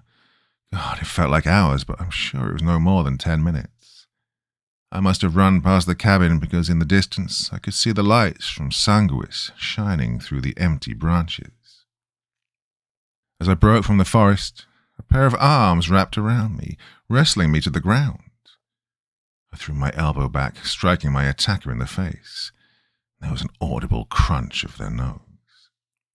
Desperately, I scampered across the ground for the shotgun, but before I could reach it, Barsad came out from the darkness and stole it. She lifted the barrel and pressed it against my forehead. The steel dug into my flesh. "Too slow," she muttered. "You want to shoot me? Then shoot me." "Don't shoot." Mayor Briggs appeared, an armed local on either side of him. Another rose from the dirt, blood pooling from his nostrils. Not yet." He looked around at the others. "Where's the girl?" When no one answered, he said, That's what I thought. Then he turned his sights on me. The girl? Oh, sorry, Mayor. I'm afraid I lost her. He smiled, but there was no amusement in his expression. All righty then, to Barsad he said. Start with the kneecap. She redirected the barrel of the shotgun from my head to my left knee. I moved to grab it, but there were two others upon me, grabbing my arms and pinning me in place. Barsad worked the forend and pulled the trigger. Well, there are no words to describe the pain. My vision jittered and darkness encroached. I was breathing, but I could never catch my breath. Every slight movement sent a fiery surge rushing through my body. When I eventually reeled back to reality, I looked down at my leg. God, it was practically severed at the knee, connected by the thinnest strands of muscle, by a fraction of bone. Does that hurt? Mayor Briggs asked. Oh, looks like it hurts. If you want, we can stop that pain for you. Oh, we can make it worse. We're running out of time, sir, Barsad said, ejecting the shell from the shotgun. Hey, we waited too long, one of the mayor's accomplices added with a cough. Should have postponed the festival. No, the mayor snapped. The festival is always the weekend before Halloween. If we changed that, people would have been suspicious. The less questions, the better. We still have time. He took a breath and exhaled. Now, how about that girl? I bit back the pain, swallowing it. Maybe it's the wound, but my memory is all fuzzy. Don't you just hate it when that happens? He asked. Let's see if we can fix that. To Barsad he said, Right, the hand. They pulled my left arm away from my body, forcing my hand against the ground. I tried to resist them, tried to fight back, but there were just too many. Barsad, face slick with sweat, took aim. Her eyes fluttered relentlessly as she lowered the shotgun's barrel. Then she began to cough and gag, and the shotgun fell to the ground. She slapped a hand over her mouth, but with every violent cough, blood trickled from between her fingers. All around me, they began to choke. The mayor fell down to his knees, gasping, clawing at his throat before lowering his fingernails to his chest. Tufts of silvery grey hair protruded from their flesh, wispy like the pelt of a wolf. Black claws extended from their fingers, ripping through the skin, glittering against the pallid glow of the moon. Barsad was the first to rise, transformed into a beastly being. Her eyes flared a vibrant yellow and found me with relative ease. I seized the shotgun, propping it against my side, and firing. She was tossed through the air, landing flat on her back, thrashing her limbs while a howl whistled from her perforated chest. One by one, the others began to rise. I pumped the forend, knowing I wouldn't be fast enough to dispense all of them, knowing I didn't have enough shells to keep them at bay, but then they descended upon each other instead, trying to tear one another to shreds, wild savages feasting upon their own. There was a distant explosion from the town, followed by an avalanche of screams. Thick stacks of smoke billowed into the sky, alit by a wall of budding flames. Utter and absolute chaos. I didn't know how I would escape. Of course, with my injury, the chances of survival were slim. What was I going to do, crawl to the highway? No, it was over for me. And suddenly I found myself contemplating the remaining shells. I turned the shotgun over in my hands and down the barrel. I wondered if this was how my father had felt all those years ago. Ironic that he and I would meet the same fate, bestowed by the same person. For me, though, it was mercy. For him, it had been a means to an end, to cease the wrath he liked to unleash upon my mother and I. Well then, all at once, the beasts yielded and fell to their knees. They raised their heads, watching as the hunter's moon descended from above. Upon a secondary analysis, I realized it wasn't the moon itself, but rather a large figure shaded the same orangish hue with the same murky composition. It unfurled itself into a great being with 4 long limbs that ended in hooked talons. It landed not 20 feet away, its size eclipsing any building I'd ever seen. Steadily, it prowled towards us, its movements redolent of a lion sneaking up on its prey. It had a gaunt frame with a prominent spine, skin taut around its body with ribs bulging against the flesh. The head, well, what I suspected was the head, was a corona of wispy tendrils that gently waved back and forth like hair under water shifting with the ebb and flow of the tide. From beneath the reef of tendrils, a face peered out at me. A lumpy mass with several rigid gaps like holes in an eroded stone that I imagined were eyes, but I couldn't be certain. The being was elegant, graceful in its approach, something from both a dream and a nightmare, a force that I could feel in every sinew of my body, every synapse of my brain. I released the shotgun and reached out to it, my hand shaking as it came closer to the being. A coldness spread through my fingers to the bones beneath. Before I could touch it, the entity turned away, disregarding my presence. Like a feline stretching, it hitched its spine, bringing its head low to the ground before rising back up. An ear-piercing ring emitted from it, reverberating through my mind over and over, till it felt as if my brain might tear itself apart. The mayor and his beasts combusted into flames, wailing madly as they clawed at their scorching skin. In mere seconds they were reduced to ashes, scattered by the wind. Gone, just like that. It was then I noticed the flickering figures all around me, dozens upon dozens of children appearing out of the thin air, sauntering towards the nightmare. They were translucent in appearance, a silvery aura about them. I attempted to reach out and grab one to stop them, but I couldn't. From the corner of my eye, I saw the faint glow of another child. They placed their hand on my shoulder, and I swear it was my daughter. It was Lissa, standing beside me, a forlorn expression on her face. "It's okay, Daddy." Her lips remained still, but her voice resonated through my mind. "You did everything you could. You just have to let go now." She wrapped her arms around my neck and hugged me, the only warmth present in that moment. And I let go. I let go of everything. All those years, all those memories, all that grief and self-loathing. It slowly began to fade when I hugged my daughter. "No more pain," I heard her say. "It's over." And then darkness. When I came to, I was in a hospital bed. The doctors did what they could with my leg, but it was basically a useless piece of meat attached to my body. They had me on morphine, so the memories aren't all there. I have a faint recollection of seeing Elise, talking to her parents. They were going to resume her treatments in the coming weeks. I think Tommy Milner might have visited, but can't recall exactly. Some members from Mohawk County Sheriff's Department tried to ask me questions. Well, I don't know what I told them, but it didn't matter.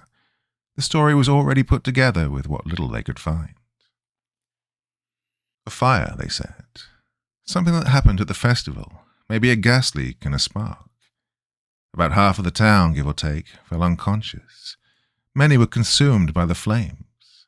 The most prominent families, the oldest names, have been wiped out as a result. Freak accident that not many wanted to investigate further. Partially because it was too traumatic and complicated to put together, and partially because the answer they would find was beyond our comprehension. I didn't push back on the decision, didn't divulge my side of the story. No one would believe me, and if they did, that was even more concerning. Doesn't matter though. Doesn't change the end result. The town of Sanguis has been reduced to rubble. Hollow ruins charred black. The people were scared, haunted by that night.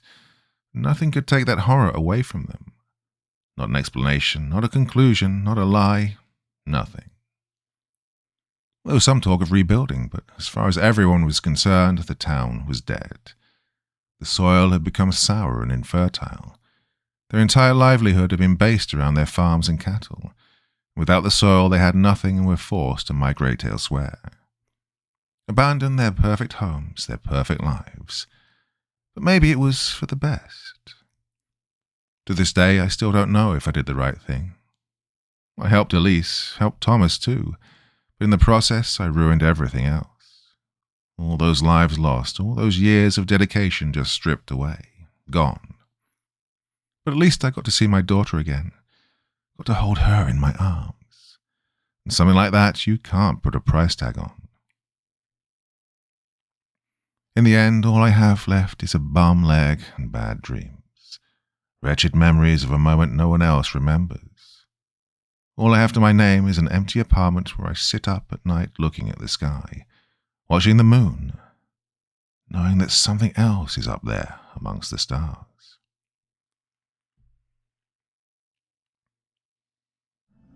Survivor Type by Stephen King. January 26th. 2 days since the storm washed me up. I paced the island off just this morning. Oof, some island. It's 190 paces wide at its thickest point and 267 paces long from tip to tip. So far as I can tell, there's nothing to eat on it. My name's Richard Pine, and this is my diary. If I'm found, when? I can destroy this easily enough. Well, there's no shortage of matches. Matches and heroin. Plenty of both. Neither of them worth doodly squat here. And so, all right. It'll pass the time anyway. If I'm to tell the truth, why not? I sure have the time. I'll have to start by saying I was born Richard Pinzetti in New York's Little Italy. My father was an old-world guinea. I wanted to be a surgeon. Well, my father would laugh, call me crazy, tell me to get him another glass of wine.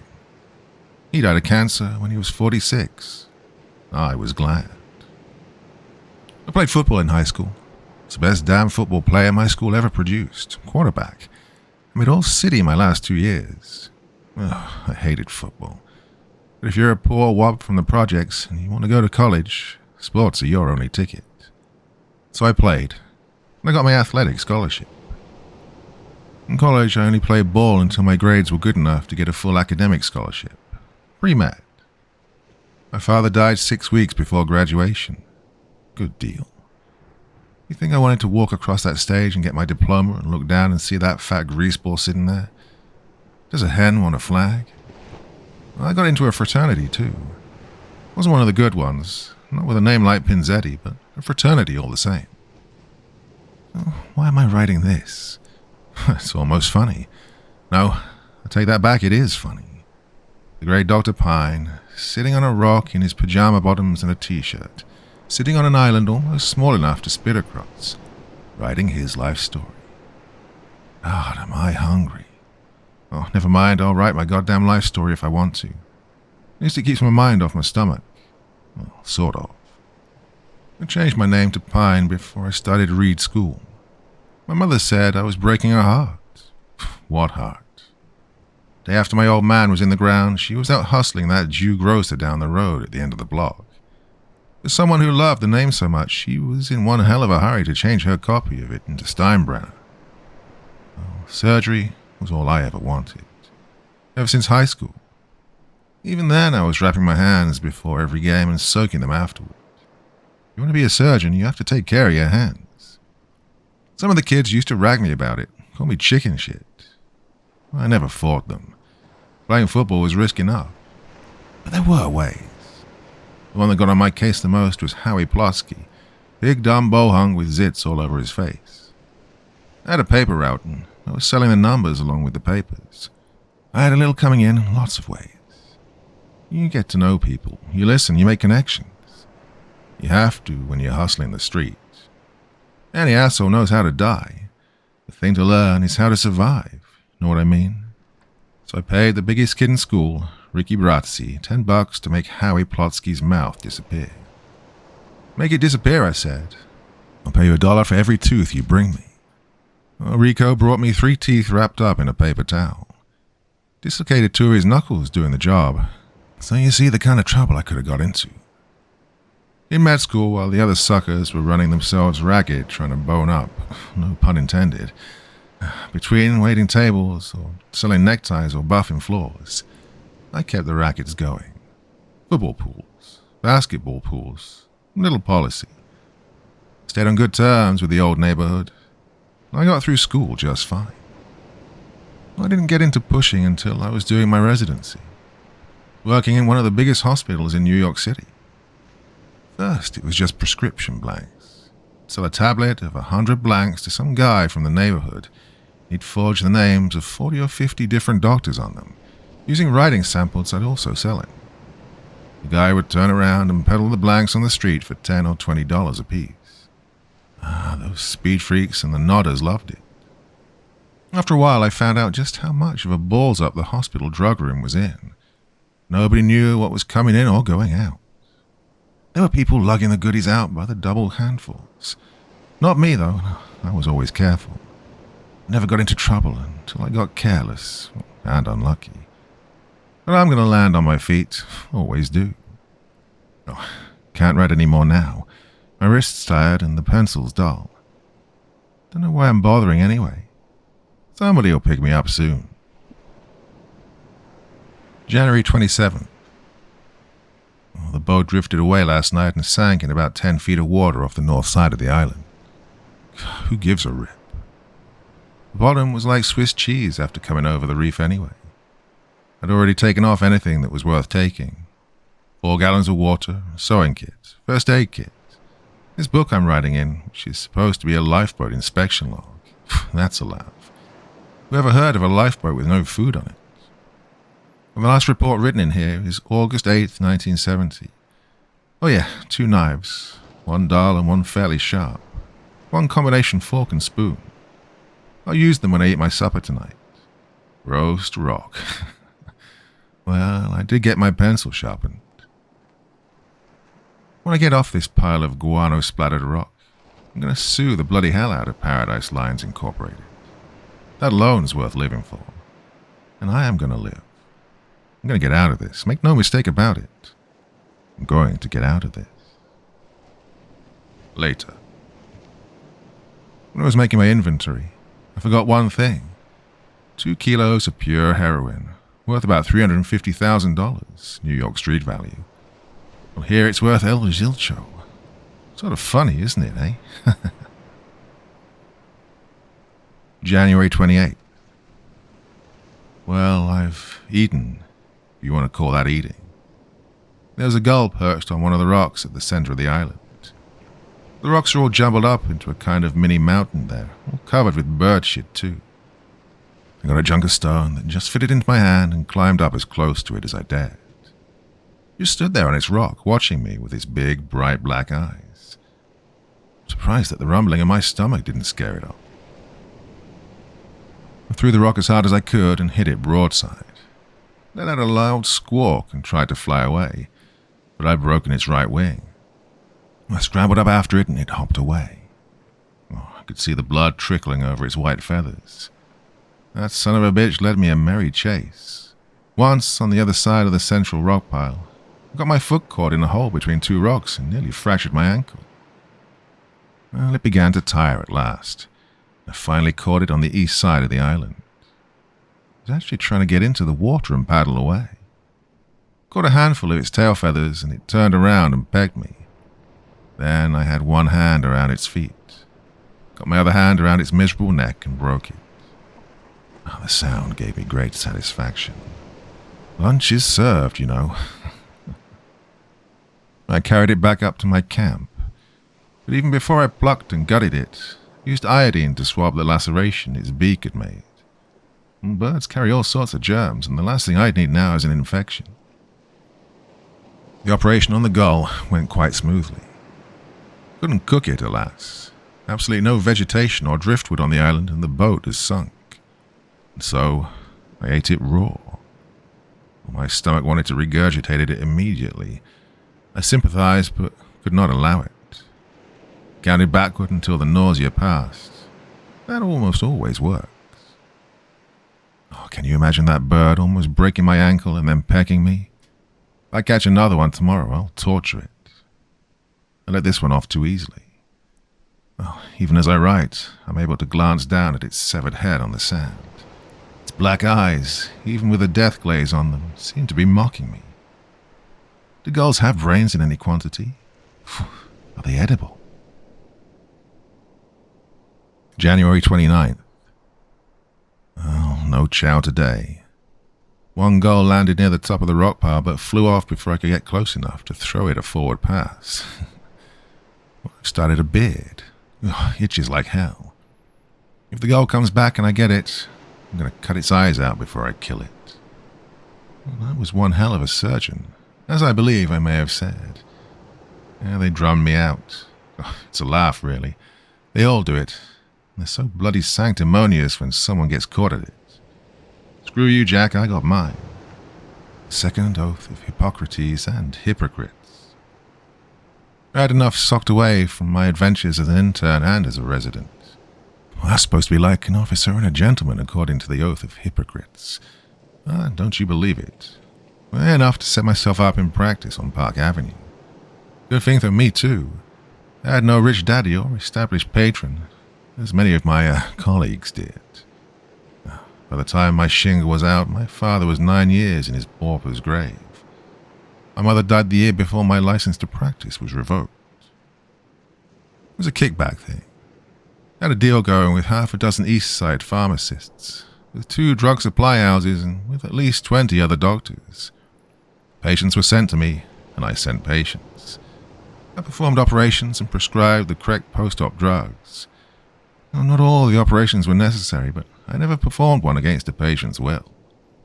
I never had a patient look down at what was written on the prescript blank and say, I don't want this. Now listen, they'd have a hysterectomy in 1965 or a partial thyroid in 1970 and still be taking painkillers 5 or 10 years later, if you'd let them. And sometimes I did. I wasn't the only one, you know. They could afford the habit. Sometimes a patient would have trouble sleeping after minor surgery, or trouble getting diet pills, or Librium. Well, it could all be arranged. Yes, if they hadn't gotten it from me, they would have gotten it from someone else. Then the tax people got to Lowenthal. That sheep. They waited 5 years in his face and he coughed up half a dozen names. One of them was mine. They watched me for a while, and by the time they landed, I was worth a lot more than 5 years. There were a few other deals, including the prescription blanks, which I hadn't given up on entirely. It's funny. Didn't really need that stuff anymore, but it was a habit. Hard to give up that extra sugar. Well, I knew some people, pulled some strings, and I threw a couple of people to the wolves. Nobody I liked, though. No, everyone I gave to the feds was a real son of a bitch. Christ, I'm hungry. January 30th. No gulls today. Reminds me of the signs you'd sometimes see on the push carts back in the neighborhood, with tomatoes today on them. Walked out into the water up to my waist with the sharp knife in my hand. Stood completely still in that one place with the sun beating down on me for 4 hours. Twice I thought I was going to faint, but I counted backward until it passed. Didn't see one fish, not one. January 31st. Killed another gull. Same way I did the first. I was too hungry to torture it the way I'd been promising myself. I got it and ate it. Squeezed the tripes and then ate them too. Strange how you can feel your vitality surge back. I was beginning to get scared there for a while. Lying in the shade of the big central rock pile, I think I was hearing voices. My father, my mother, my ex-wife. And worst of all, the big guy who sold me the heroin in Saigon. He had a lisp, possibly from a partial cleft palate. Go ahead. His voice came out of nowhere. Go ahead and snort a little. You won't notice how hungry you are then. Oh, it's beautiful. But I've never done dope, not even sleeping pills. Oh, Lowenthal killed himself. Did I tell you that? That sheep. He hanged himself in what used to be his office. Well, the way I look at it, he did the world a favor. Well, I wanted my shingle back. Some of the people I talked to said it could be done, but it cost big money. More grease than I'd ever dreamed of. When I had $40,000 in a safe deposit box, I decided I'd have to take a chance and try to turn it over, double or triple it. So I went to see Ronnie Hanelli. Ronnie and I played football together in college. When his kid brother decided on internal med, I helped him get a residency. Ronnie himself was in pre-law. How was that for funny? On the block when we were growing up, we called him Ronnie the Enforcer because he umped all the stickball games and reffed the hockey. If you didn't like his calls, you had your choice. You could keep your mouth shut, or you could eat knuckles. Puerto Ricans called him Ronnie Wop. One word like that, Ronnie Wop. Used to tickle him. That guy went to college and then to law school, and he breezed through his bar exam the first time he took it. Then he set up shop in the old neighborhood, right over the fishbowl bar. I close my eyes and I can still see him cruising down the block in that white Continental of his. Biggest fucking loan shark in the city. I knew Ronnie would have something for me. It's dangerous, he said. You could always take care of yourself. If you can get the stuff back in, I'll introduce you to a couple of fellas. One of them's a state representative. He gave me 2 names over there. One of them was the big guy, Henry Lee Tzu. The other was a Vietnamese named Solom Ngo, a chemist. For a fee, he would test the guy's products.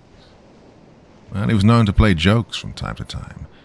The jokes were plastic bags filled with talcum powder, with a drain cleaner with cornstarch. Ronnie said that one day Lee Tzu's little jokes would get him killed. February 1st. There was a plane. It flew right across the island. Tried to climb to the top of the rock pile and waved to it. My foot went into a hole. Same damn hole I got stuck in the day I killed the first bird, I think. I fractured my ankle. Compound fracture. Went like a gunshot. The pain was unbelievable. I screamed and lost my balance, pinwheeling my arms like a madman. But I went down and hit my head and everything went black. Didn't wake up until dusk. Lost some blood where I hit my head. My ankle swelled up like a tire. Got myself a very nasty sunburn. I think if there'd been another hour of sun, it would have blistered.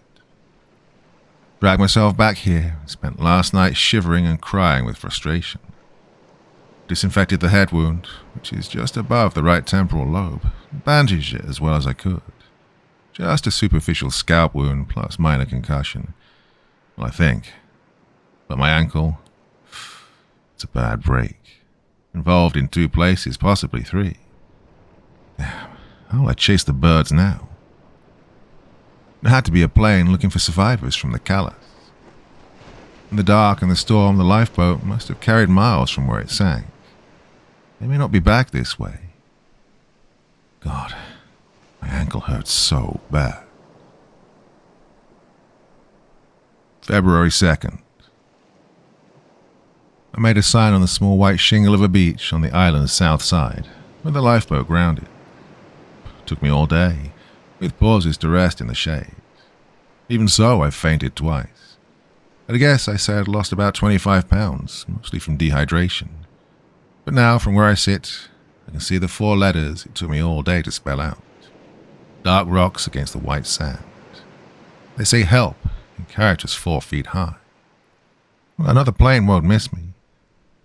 If there's another plane. Oh, my foot throbs constantly. There's swelling still and ominous discoloration around the double break. Discoloration seems to have advanced. Binding it tightly with my shirt alleviates the worst of the pain, but it's still bad enough so that I faint rather than sleep. I've begun to think I may have to amputate. February 3rd. Swelling and discoloration, worse still. I'll wait until tomorrow. If the operation does become necessary, I believe I can carry it through. I have matches for sterilizing the sharp knife. I have needle and thread from the sewing kit. My shirt for a bandage. I even have 2 kilos of painkiller, although hardly of the type I used to prescribe. They'd have taken it if they could have gotten it, you bet. Those old blue-haired ladies would have snorted Glade air freshener if they thought it would have gotten them high. Believe it.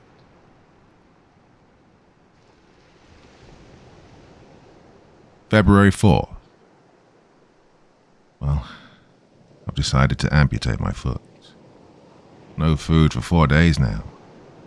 If I wait any longer, I run the risk of fainting from combined shock and hunger in the middle of the operation and bleeding to death. As wretched as I am, I still want to live. Yeah, I remember what Mockridge used to say in Basic Anatomy. Old Mocky, we used to call him. Sooner or later, he'd say, the question comes up in every medical student's career. How much shock trauma can the patient stand? He'd whack his pointer at his chart of the human body, hitting the liver, the kidneys, the heart, the spleen, the intestines, cut to its base level, gentlemen, he'd say. The answer is always another question. How badly does the patient want to survive? Yeah, I think I can bring it off. I really do. Suppose I'm writing to put off the inevitable, but it did occur to me that I haven't finished the story of how I came to be here. Perhaps I should tie up that loose end in case the operation goes badly. Only take a few minutes, and I'm sure there'll be enough daylight for the operation for, well, according to my pulsar, it's only 9:09 in the morning. So, I flew to Saigon as a tourist. Does that sound strange? It shouldn't. There are still thousands of people who visit there every year in spite of Nixon's war. There are people who go to see car wrecks and cockfights, too. Well, my Chinese friend had the merchandise. I took it to Ngo, who pronounced it very high-grade stuff. He told me that Li Su had played one of his jokes 4 months ago, that his wife had been blown up when she turned on the ignition of her Opel. And since then, there had been no more jokes. I stayed in Saigon for 3 weeks. Booked a passage back to San Francisco on a cruise ship, the Callas. First cabin. Getting on board with the merchandise was no trouble.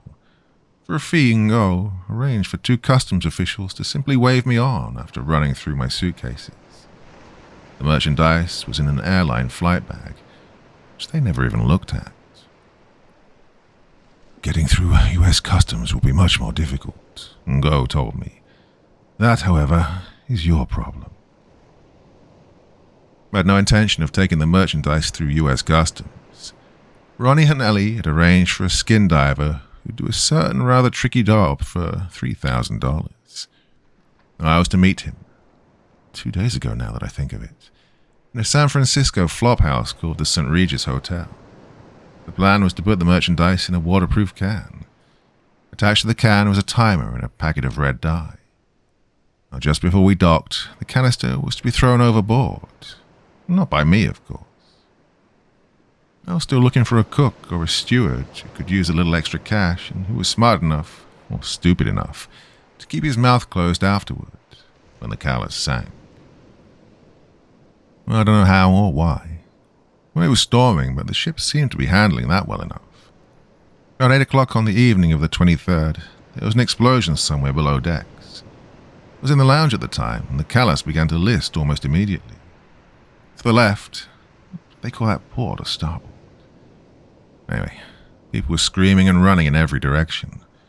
Models were falling off the back bar and shattering on the floor. A man staggered up from one of the lower levels, his shirt burned off, his skin barbecued. The loudspeaker started telling people to go to the lifeboat stations that they'd assigned during the drill at the beginning of the cruise. The passengers went right on running hither and yon. Very few of them had bothered to show up during the lifeboat drill. I not only showed up, I came early. I wanted to be in the front row, you see, so I could have an unobstructed view of everything. Always pay close attention when the matter concerns my own skin. Went down to my stateroom, got the heroin bags, put one in each of my front pockets. Then I went to lifeboat station 8.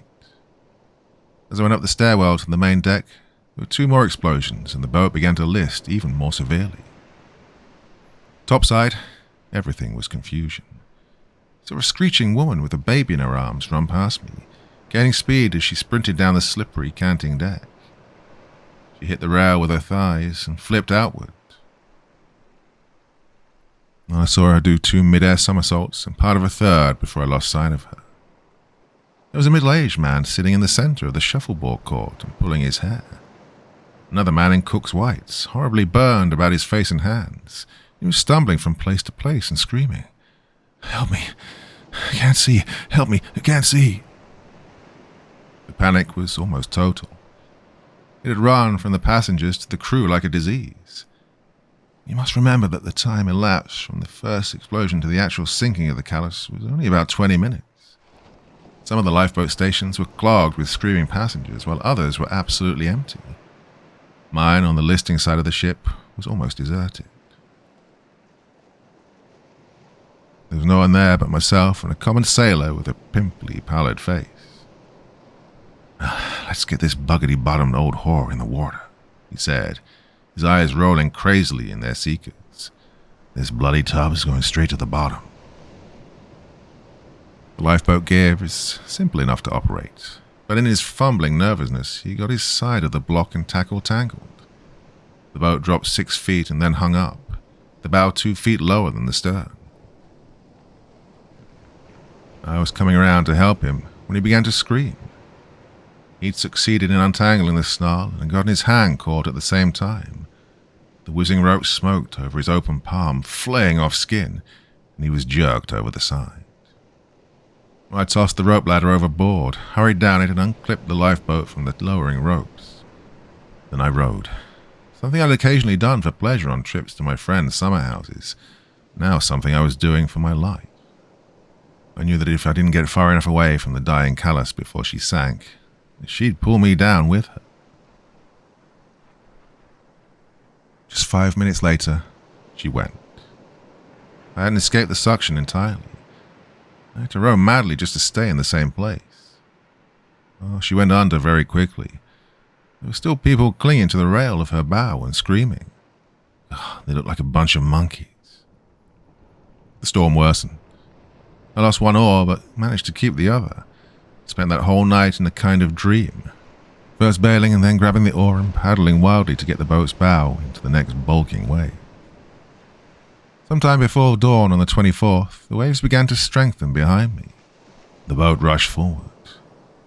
Oh, it was terrifying, but at the same time exhilarating. Suddenly most of the planking was ripped out from under my feet. Before the lifeboat could sink, it was dumped on this godforsaken pile of rocks. Don't even know where I am. No idea at all. Navigation's not my strong point, eh? But I know what I have to do. This may be the last entry, but somehow I think I'll make it. Haven't I always? And they really are doing marvelous things with prosthetics these days. I can get along with 1 foot quite nicely. Well, it's time to see if I'm as good as I think I am. February 5th. Well, did it. The pain was the part I was most worried about. Well, I can stand pain, but thought that in my weakened condition a combination of hunger and agony might force unconsciousness before I could finish. But the heroin solved that quite nicely. I opened one of the bags and sniffed 2 healthy pinches from the surface of a flat rock. First the right nostril, then the left. Oh, it was like sniffing up some beautifully numbing ice that spread through the brain from the bottom up. I aspirated the heroin as soon as I finished writing in this diary yesterday. That was at 9:45. Next time I checked my watch, the shadows had moved, leaving me partially in the sun. The time was 12:41. I'd nodded off. I never dreamed that it would be so beautiful. I can't understand why I was so scornful before. The pain, the terror, the misery, they all disappear, leaving only a calm euphoria. It was in this state that I operated. There was indeed a great deal of pain, most of it in the early part of the operation, but the pain seemed to be disconnected from me, like the pain of somebody else. It bothered me, but it was also quite interesting. Can you understand that? If you've used a strong morphine-based drug yourself, perhaps you can. It does more than dull the pain. It induces a state of mind, a serenity. I can understand why people get hooked on it, though hooked seems an awfully strong word. Used most commonly, of course, by those who have never tried it. But halfway through, the pain started to become a more personal thing. Waves of faintness washed over me. Looked longingly at the open bag of white powder, but forced myself to look away. If I went on the nod again, I'd bleed to death, as surely as if I'd fainted.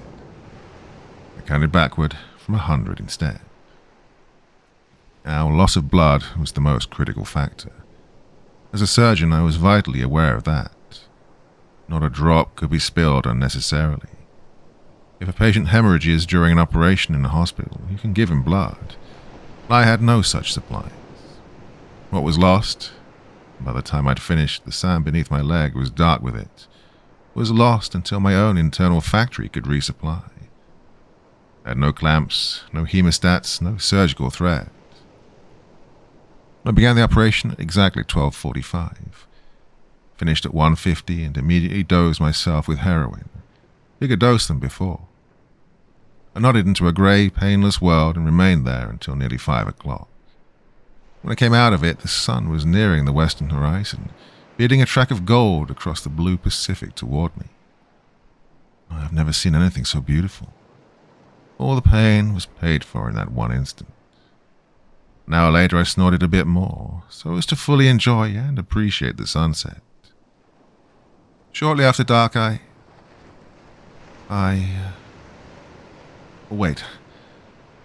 Wait, haven't I told you that I'd had nothing to eat for 4 days? And that the only help I could look to in the matter of replenishing my sap vitality was my own body? Above all, haven't I told you over and over that survival is a business of the mind? The superior mind. I won't justify myself by saying you would have done the same thing. First of all, you're probably not a surgeon. Even if you knew the mechanics of amputation, you might have botched the job so badly you would have bled to death anyway. Even if you had lived through the operation and the shock trauma, the thought might never have entered your preconditioned head. Well, never mind. No one has to know. My last act before leaving the island will be to destroy this book. Well, I was very careful. I washed it thoroughly before I ate it. February 7th. Pain from the stump has been bad, excruciating from time to time. But I think the deep-seated itch as the healing process begins has been worse. I've been thinking this afternoon of all the patients that have babbled to me that they couldn't stand the horrible, unscratchable itch of mending flesh. And I'd smile and tell them they'd feel better tomorrow, privately thinking what whiners they were, what jellyfish, what ungrateful babies. Well, now I understand. Several times I've come close to ripping the shirt bandage off the stump and scratching at it, digging my fingers into the soft, raw flesh, pulling out the rough stitches and letting the blood gout under the sand.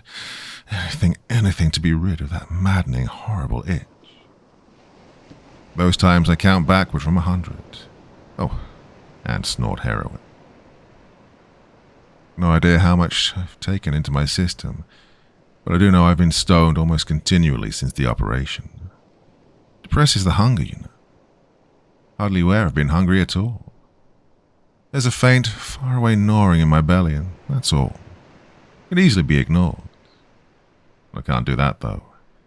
Heroin has no measurable caloric value. Been testing myself, crawling from place to place, measuring my energy. It's ebbing. Dear God, I hope not, but well, another operation may be necessary. Later. Another plane flew over. Too high to do me any good. All I could see was the contrail etching itself across the sky. I waved anyway. Waved and screamed at it. When it was gone, I wept. Getting too dark to see now. God, food. I've been thinking about all kinds of food. My mother's lasagna, garlic bread, escargot, lobster, prime fibs, each Melba, London broil. A huge slice of pound cake and the scoop of homemade vanilla ice cream they give you for dessert in Mother Crunch on First Avenue. Hot pretzels, baked salmon, baked Alaska, baked ham with pineapple rings, onion dip with potato chips, cold iced tea and long, long sips, French fries. Makes you smack your lips. 100, 99, 98, 97, 96, 95, 94. Good God.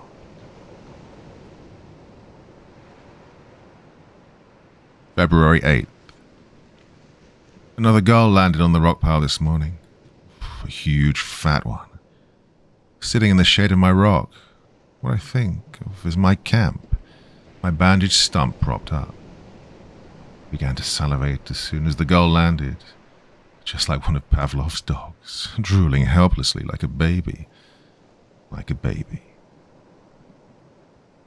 I picked up a chunk of stone large enough to fit my hand nicely and began to crawl toward it. Fourth quarter, we're down by 3. Third and long yardage. Pinzetti drops back to pass. Pine. I didn't have much hope.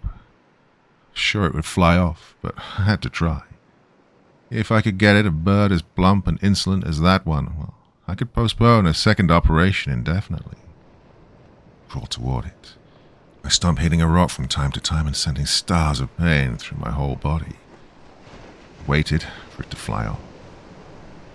It didn't.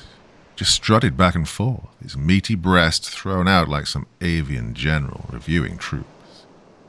Every now and then it would look at me with its small, nasty black eyes, and I'd freeze like a stone, count backward from 100 until it began to pace back and forth again.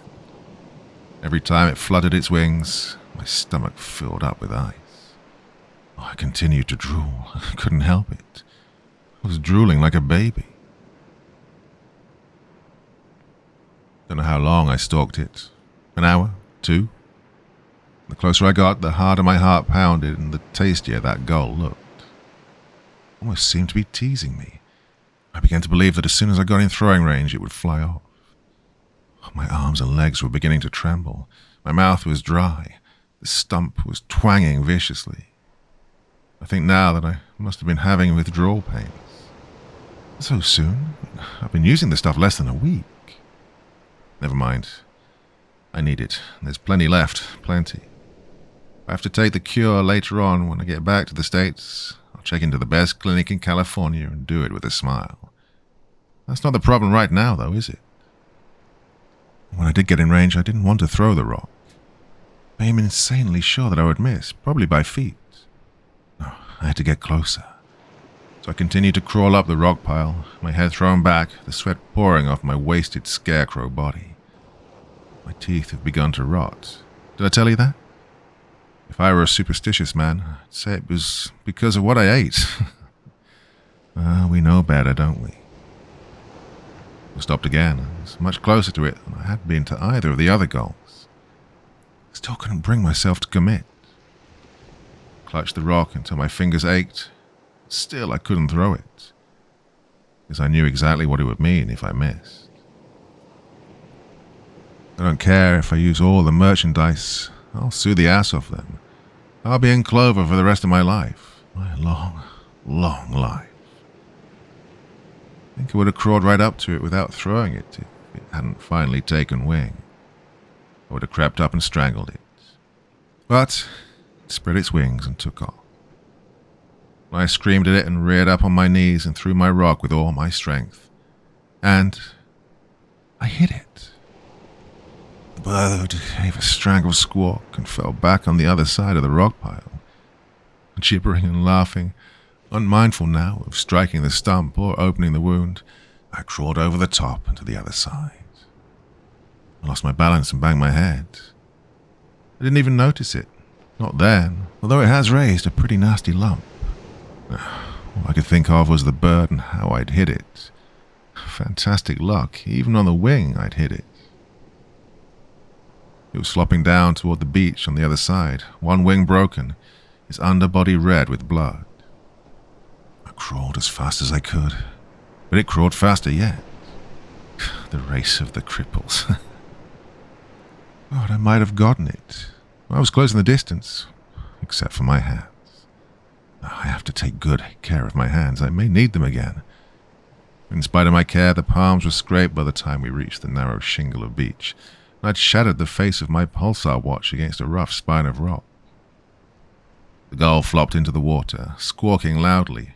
I clutched at it. I got a handful of tail feathers, which came off in my wrist. Then I fell in, inhaling water, snorting and choking. I crawled in further. I even tried to swim after it. The bandage came off of my stump. I began to go under. I just managed to get back to the beach, shaking with exhaustion, racked with pain, weeping and screaming, and cursing the gull. It floated there for a long time, always further and further out. I seem to remember begging it to come back at one point, but when it went out over the reef, I think it was dead. God, it isn't fair. It took me almost an hour to crawl back around to my camp. I snorted a large amount of heroin, but even so, I'm bitterly angry at the gull. If I wasn't going to get it, why didn't it have to tease me so? Why didn't it just fly off? February 9th. I've amputated my left foot and have bandaged it with my pants. Strange. All through the operation, I was drooling. Drooling just like when I saw the gull. Drooling helplessly. But I made myself wait until after dark. Just counted backwards from 100, 20 or 30 times. Then, kept telling myself, cold roast beef, cold roast beef, cold roast beef. February 11th. Maybe. Rain the last 2 days and high winds. Managed to move some rocks from the central pile, enough to make a hole I could crawl into. And one small spider. Pinched it between my fingers before he could get away and I ate him up. Very nice, juicy. Thought to myself that the rocks over me might fall and bury me alive. Didn't care. Spent the whole storm stoned. Maybe it rained 3 days instead of 2, or only 1. But I think it got dark twice. Oh, I love to nod off. No pain or itching then. No, I'm going to survive this. Can't be a person who can go through something like this for nothing. I was a priest at Holy Family when I was a kid. Little runty guy. Used to love to talk about hell and mortal sins. He had a real hobby horse on them. You can't get back from a mortal sin. That was his view. I dreamed about him last night. Father Haley in his black bathrobe, and his whiskey nose shaking his finger at me and saying, "Shame on you, Richard Pinzetti, a mortal sin. Damn to hell, boy, damn to hell." I laughed at him. If this place isn't hell, then what is? The only mortal sin is giving up. Well, half the time I'm delirious. The rest of my time the stumps itch and the dampness makes them ache horribly. But I won't give up, I swear. Not for nothing. Not all this for nothing. February 12th. Sun's out again. Beautiful day. I hope they're freezing their asses off in the neighborhood. It's been a good day for me. As good as any day gets on this island. The fever I had while it was storming seems to have dropped.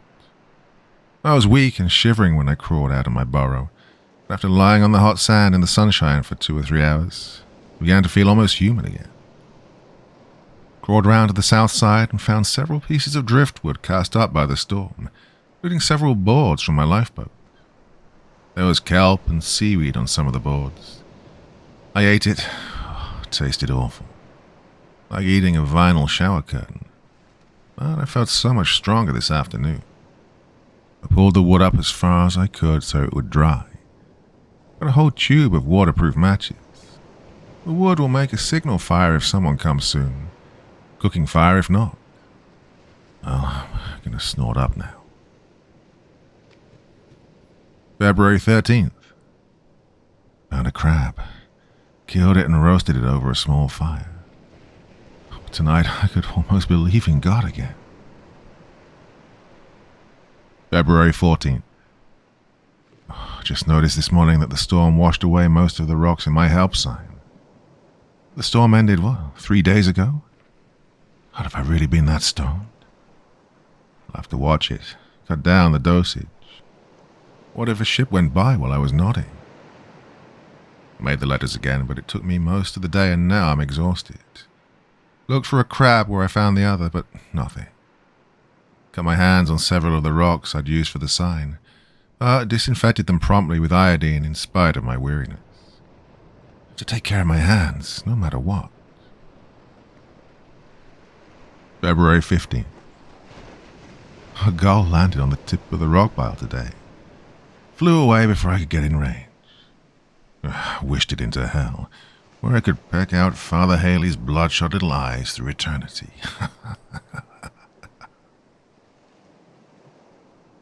February 17th. Maybe. Took off my right leg at the knee, but lost a lot of blood. Pain excruciating in spite of the heroin. Shock trauma would have killed a lesser man. Now let me answer with a question. How badly does the patient want to survive? How badly does the patient want to live? Hands trembling. If they betray me, I'm through. They have no right to betray me, no right at all. I've taken care of them all their lives, pampered them.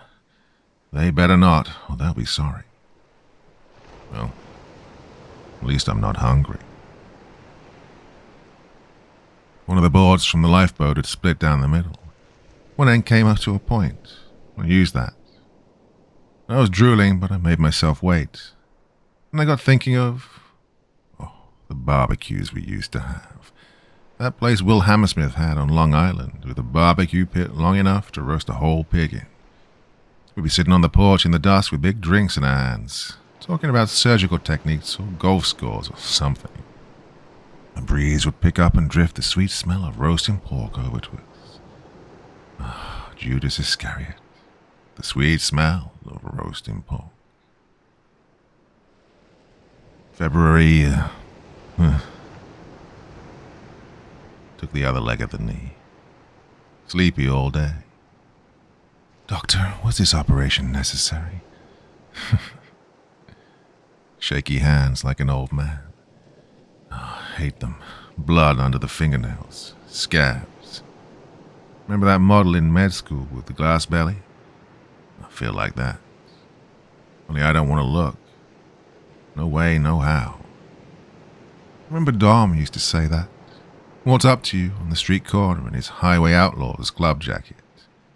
You'd say, Dom, how did you make out with her? Dom would say, no way, no how. Shh. Old Dom. Wish I'd stayed right in the neighborhood. This sucks so bad, as Dom would say. But I understand, that with the proper therapy and prosthetics, I could be as good as new. Could come back here and tell people, this is where it happened. February 23rd. Maybe. Found a dead fish, rotten and stinking. Ate it anyway. Wanted to puke, wouldn't let myself. I will survive. So, lovely stoned. The sunset. February... Don't dare, but have to. How can I tie off the femoral artery that high up? It's as big as a fucking turnpike up there. Must somehow. I've marked across the top of the thigh, the part that's still meaty. I made the mark with this pencil. I wish I could stop drooling. Feb... You deserve a break today. So get up and get away to McDonald's. 2 all-beef patties, special sauce, lettuce, pickles, onions on a sesame seed bun. Dee-dee-dee-dun-da-dee. Feb, looked at my face in the water today. Nothing but a skin-covered skull. Am I insane yet? I must be. I'm a monster now, a freak. Nothing left below the groin, just a freak. The head attached to a torso dragging itself along the sand by the elbows. Crab. A stone crab. Isn't that what they call themselves now? Hey man, I'm just a poor stone crab. You could spare me a dime, yeah? They say you are what you eat, and if so, I haven't changed a bit. Dear God, shock trauma, there is no such thing as shock trauma. Feb 40? Dreaming about my father. When he was drunk, he lost all his English. Not that he had anything worth saying anyway. Freaking dipstick. So glad to get out of your house, Daddy, you freaking greaseball dipstick. No face cipher, zilch show 0. I knew I'd made it. I walked away from you, didn't I? Walked on my own hands. There's nothing left for them to cut off now. Yesterday, I took my earlobes. Left hand washes, the right don't let your left hand know what your right hand's doing. 1 potato, 2 potato, 3 potato, 4. We got a refrigerator with a store more door. Who cares? This hand or that. Good food, good meat, good God, let's eat. Lady fingers. They taste just like lady fingers.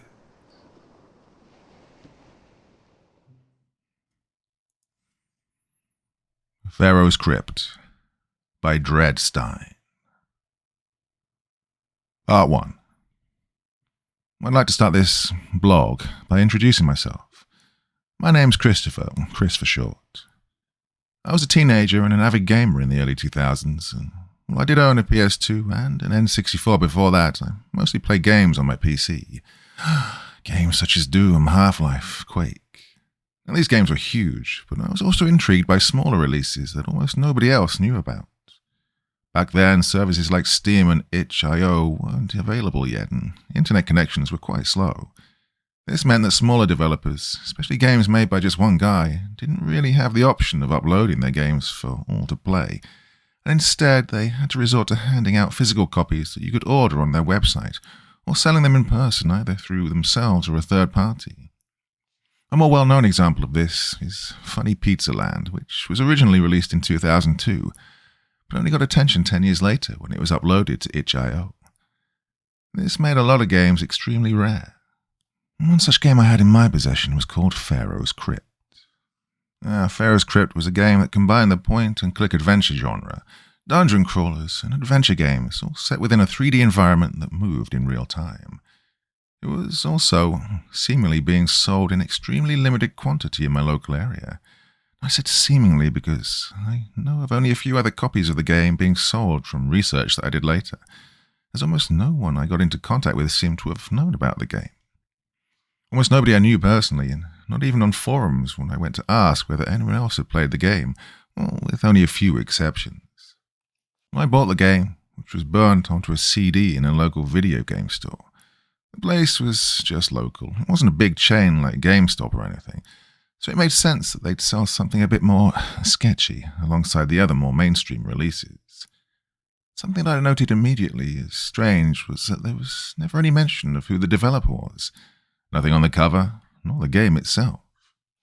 After I got the game, I didn't immediately get around to playing it, as I was quite busy at the time. However, summer break was coming up, and that meant I'd soon have the free time needed to play through this mysterious game. After the long and arduous final week, filled with exams and homework, I finally got home on Friday and had 8 weeks to do whatever I wanted. I had a few things in mind, such as spending time with my friends and family, my girlfriend, and going on a hiking trip with my buddies. However, another thing I had in mind was Pharaoh's Crypt. as I didn't really have anything left to do that day, and my peers were all tired and just wanted to get some rest. I decided I would finally get around to playing it. I prefer to play new games at night, starting around 9 p.m. It just makes playing through it the first time hit different. Around 9 p.m. I started the game up for the first time, got to the licensing agreement screen and proceeded to agree to everything without reading anything, and downloaded the game. After a few minutes, the game was ready to go and I launched it. The new game started up immediately, showing me the main menu of the game, where there were only 3 options: New Game, Continue, and Quit. Well, something that struck me as odd was the lack of a settings option. The game was full screen at all times, and there was no way to adjust the resolution or volume. The background showed an image of a pyramid at sunset, seemingly a photo from the real world, pixelated and run through a filter that made the colors more muted and gritty. The title, Pharaoh's Crypt, along with an animation of sand floating through the air. The main menu music was also an ambient track, sounding similar to the music from Silent Hill, with some Egyptian flair added to it, such as a flute playing a somber and distant melody, a basic drum beat, and the sound of wind howling, carrying the sand along with it. Now, by all means, I was intrigued by what this game was going to be. The game's greatest strength seemed to be its atmosphere, which pulled me right in, even in the main menu. I clicked New Game and started my journey through. The intro cutscene of the game started, overlooking the pyramid from the menu, and explained that the game took place somewhere between 1830 and 1845. And you played as William, a British explorer looking to uncover the secrets of a recently discovered pyramid found hundreds of miles southwest of Cairo. Now, the pyramid was given the name Duat by the explorers who initially found it. For those unaware, the Duat is an underworld in Egyptian mythology where the deceased must pass through various tests and environments in order to be judged. At the end of the Duat lies the Hall of Judgment. Here, their heart gets weighed against a feather of Ma'at. If their heart is lighter than the feather, then they gain access to the afterlife. If it's heavier than the feather, their heart is devoured by Ammit, the devourer of souls. Ammit is part crocodile, part lion, and part hippo, basically an absolute freak of nature. The cutscene then cut to a 3D first-person animated sequence of William walking up to the pyramid's entrance. It was purely a CGI cutscene straight out of games you'd see in the 90s. Sure, it wasn't the most technologically impressive game in the world, but all things considered, fairly professional for a studio which, for whatever reason, refused to credit themselves. They did a really good job of showcasing just how massive this pyramid was, a towering structure reflecting the sunset. The only reason a pyramid of this size wasn't discovered sooner was because of its extremely remote location within the Sahara. The top of the pyramid was, however, for whatever reason, inverted, which I thought was a unique stylistic choice, something to make this pyramid stand out amongst the others. There were also 4 large damaged statues of ancient Egyptian gods next to the entrance. Unfortunately, they were all decapitated, so I couldn't tell which gods exactly were being represented. The protagonist of the game made his way to the entrance, and when he finally reached it, lit his torch. It was impossible to see any more than a few feet in front of him. He descended a long, dark staircase. Hieroglyphics such as scarabs and lotus flowers lined the walls, and the sound of footsteps echoed all the more oppressively as William made his way to the first floor of the pyramid's interior. When he finally started to reach the bottom, a faint light began to emit from the bottom of the staircase. At the very bottom of the staircase, he finally reached the first floor, which was surprisingly completely illuminated by lit torches. They emitted a powerful, radiant golden glow, and on the walls were paintings of gods. Of particular interest was a painting of a god with a falcon's head riding a flying boat, on top of more hieroglyphs. The room was also grand in scale, emphasizing a sense of power and grandeur. The music in this room was also more upbeat than the music in the main menu, while still being ambient, and the sound of shifting sand echoed faintly throughout the massive room. Now, I don't know much about Egyptian mythology, but it was obvious to me that this floor represented Ra, the god of the sun. There were also no obvious signs of danger, other than a pit of quicksand at the end of the room, on the other side of which was a set of large doors leading to what I presumed to be the next floor of the pyramid. There were also scarabs crawling across the walls, however they didn't seem to pose any threat. Just like the intro cutscene, the entire game was in 3D with a first-person perspective. Pressing the I button on my keyboard opened up the inventory. My character had a Bowie knife, a few first aid kits, a torch, a journal to document his descent, a map out the inside of the pyramid, and a health meter. On the left and right were 2 doors, each leading to smaller rooms which contained treasure, jewels, and gold, as well as puzzles I would have to solve. They all involved themes of the sun, day, and night, and light in some way.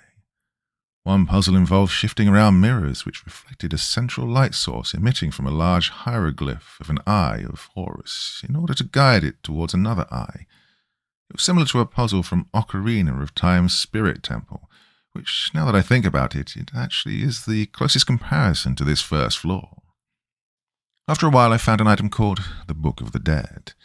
It went right into my inventory and was obviously important. However, none of the pages were readable, as they were all hieroglyphics, and unfortunately I can't speak ancient Egyptian.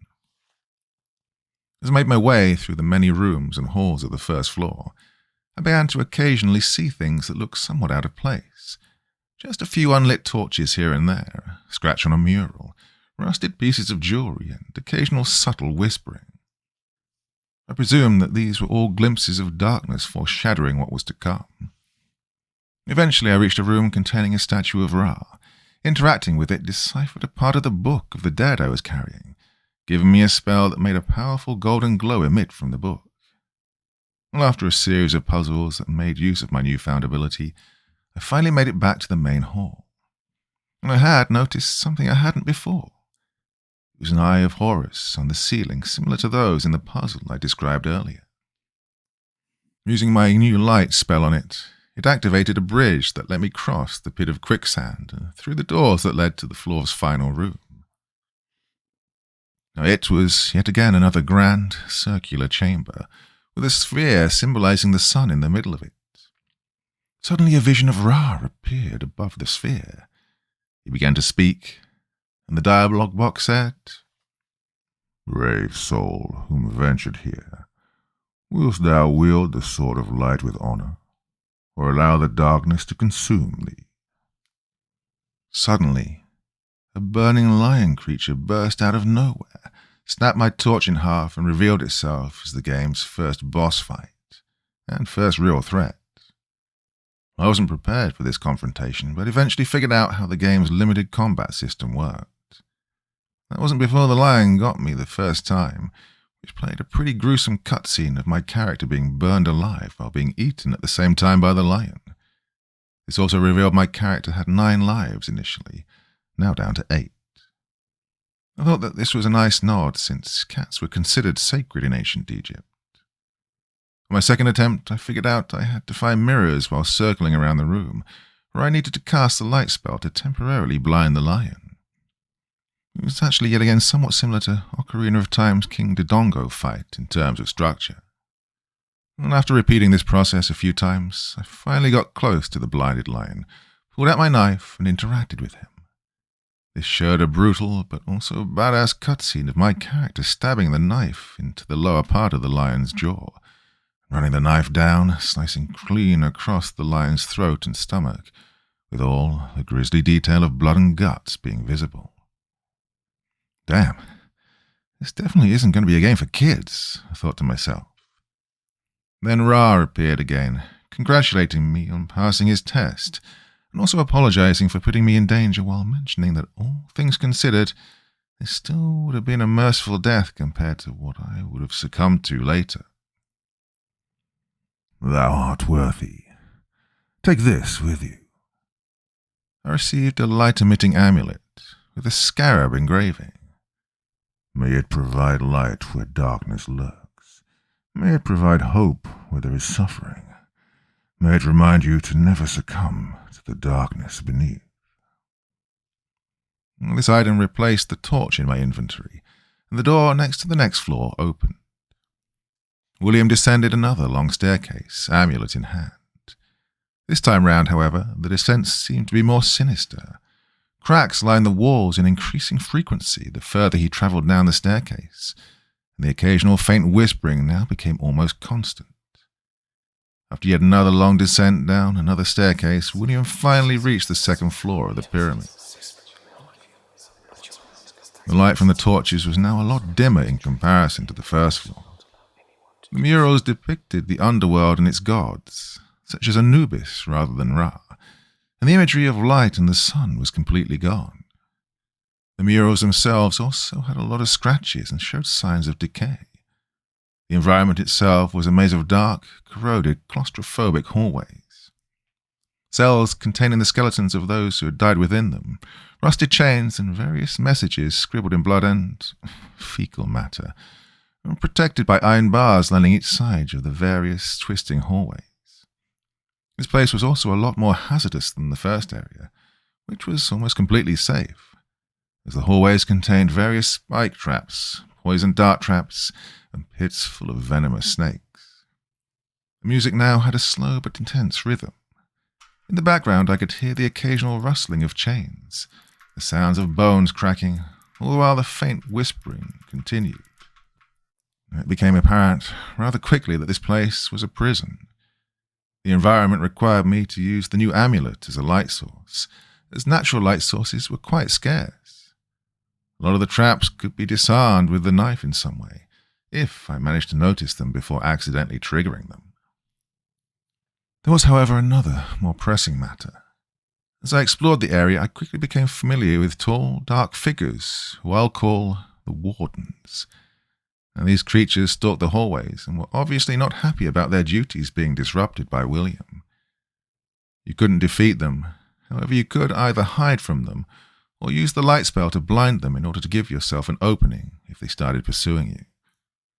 The Wardens would also emit a heartbeat sound that helped you identify their current position, as well as being unnerving. Some cells contained the spirits of those who died within their confinement. Some of them would simply complain about their situation and not help out at all, while others were kind enough to help William by giving him tips on how to get past the area. Some spirits would even just scream and alert the Wardens.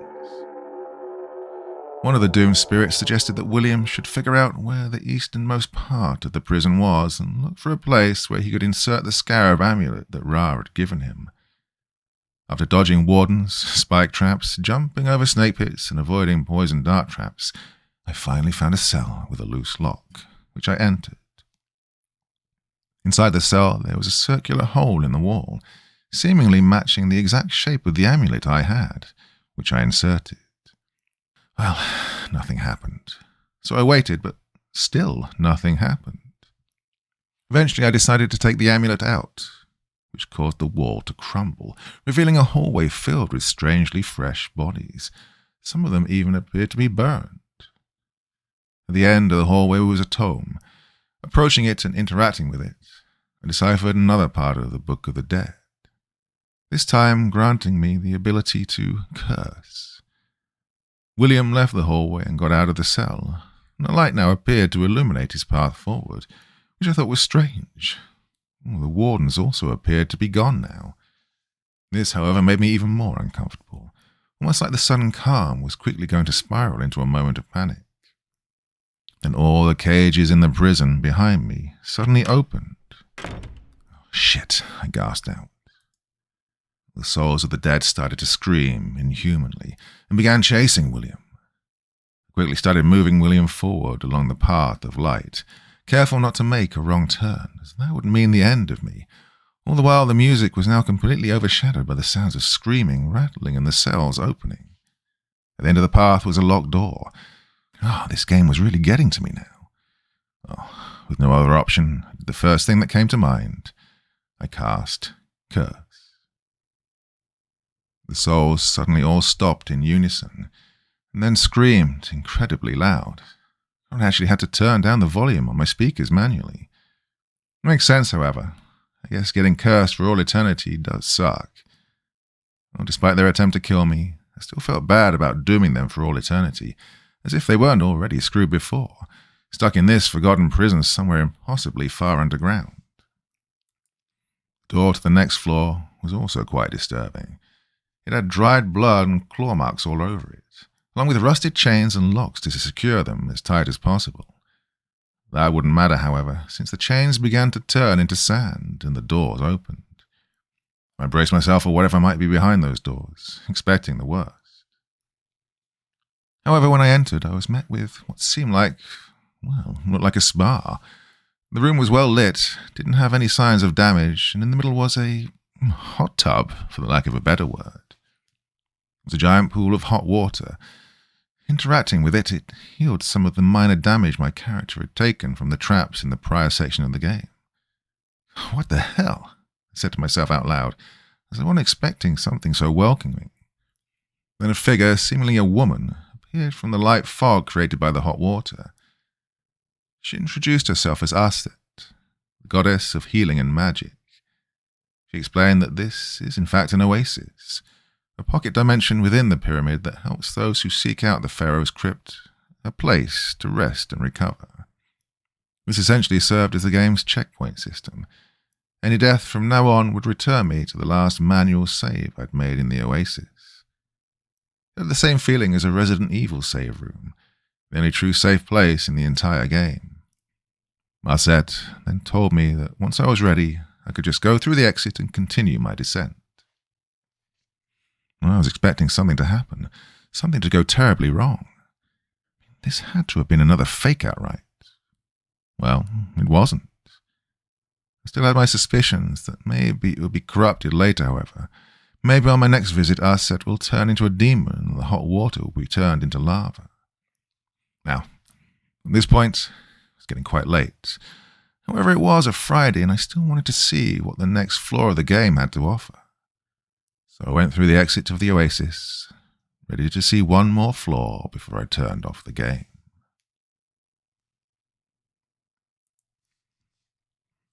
Part 2. William descended the next staircase. What greeted him below was a lake within a large open cave.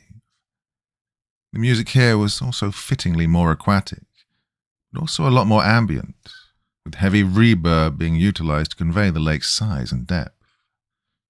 I needed to pull out my amulet just to get a light source here. It was obvious I needed to follow a set of wooden platforms floating on the lake in order to get to the other side. Below me in the water, I could faintly see bodies of hundreds of dead people being held down by chains that they were attached to. They looked like naval mines, but instead of the bombs, it was corpses. I swear there was a faint, muffled whispering coming from the lake. Something large also appeared to be swimming in the lake, but I could never get a good look at it. More so, I just felt its presence throughout. I didn't want to stick around too much longer since I didn't want to get eaten by it and lose another life. The platforms would sway from side to side and occasionally the creature would briefly surface. However, all I could ever see was a row of gigantic teeth. I eventually came across a wrecked ship stranded on a large rock, with massive scratch marks all over it, and a significant level of decay. In order to enter it, I needed to solve a puzzle. Once I got in, I was quite relieved that nothing horrible awaited me in the ship's main hall. Surprisingly, it didn't seem like any water had got into the ship itself, meaning that I was free to explore the entire ship. Some rooms were darker than others, and I could barely see even with the use of the amulets. The music here was quite quiet, and the only sound I heard, from the most part, were my footsteps and the creaking of the ship's floorboards, as well as what sounded like running, but it was always distant and always brief. As I made my way through the ship's many rooms, I discovered journal entries left by the sailors who had met their end there. They started out hopeful enough, talking about how good the crew's morale seems to be, and how they're excited to discover new territory. As the journal entries went on, they got more and more depressing.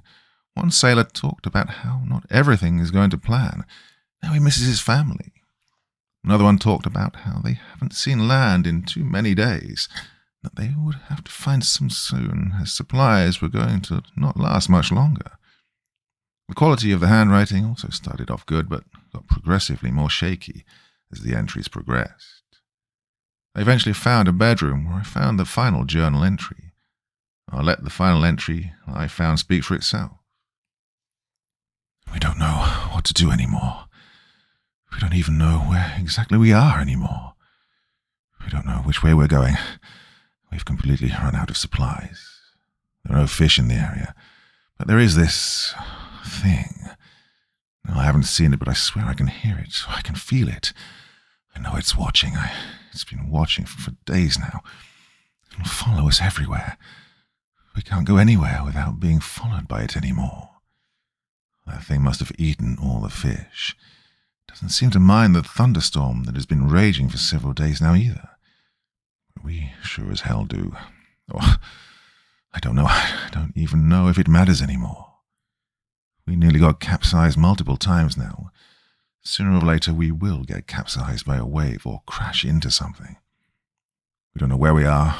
We have a hard time controlling the ship through the storm. Most people don't even seem to care anymore. Oh, we're starving. We're going to die here and get eaten by whatever that thing is. I feel so sorry for my family. They will never get closure. And I feel so bad for the captain's son. Oh, that poor boy. After I got done reading the final journal entry, I put it away and was immediately jump-scared by a skeletal, thin young boy with black eyes who just stood in the doorway leading out of the room I was currently in. He didn't make a noise or anything. Well, the music actually stopped the moment he appeared on screen. Well, God, I guess I'll have a hard time sleeping tonight, I told myself in my head. And for a few seconds, he just disappeared. This made me extremely uneasy. I needed to find a way out of the ship. I didn't know which was worse, being trapped with the ghost boy on the ship or jumping across wooden platforms outside the ship, essentially walking on eggshells in an attempt to avoid that monster. Well, I wasn't done with the ship segment of the game yet, however. It was similar to a survival horror level, where I needed to find keys and collect different items to progress. The presence of the ghost boy never left me either. However, I would only faintly glimpse his shadow from time to time.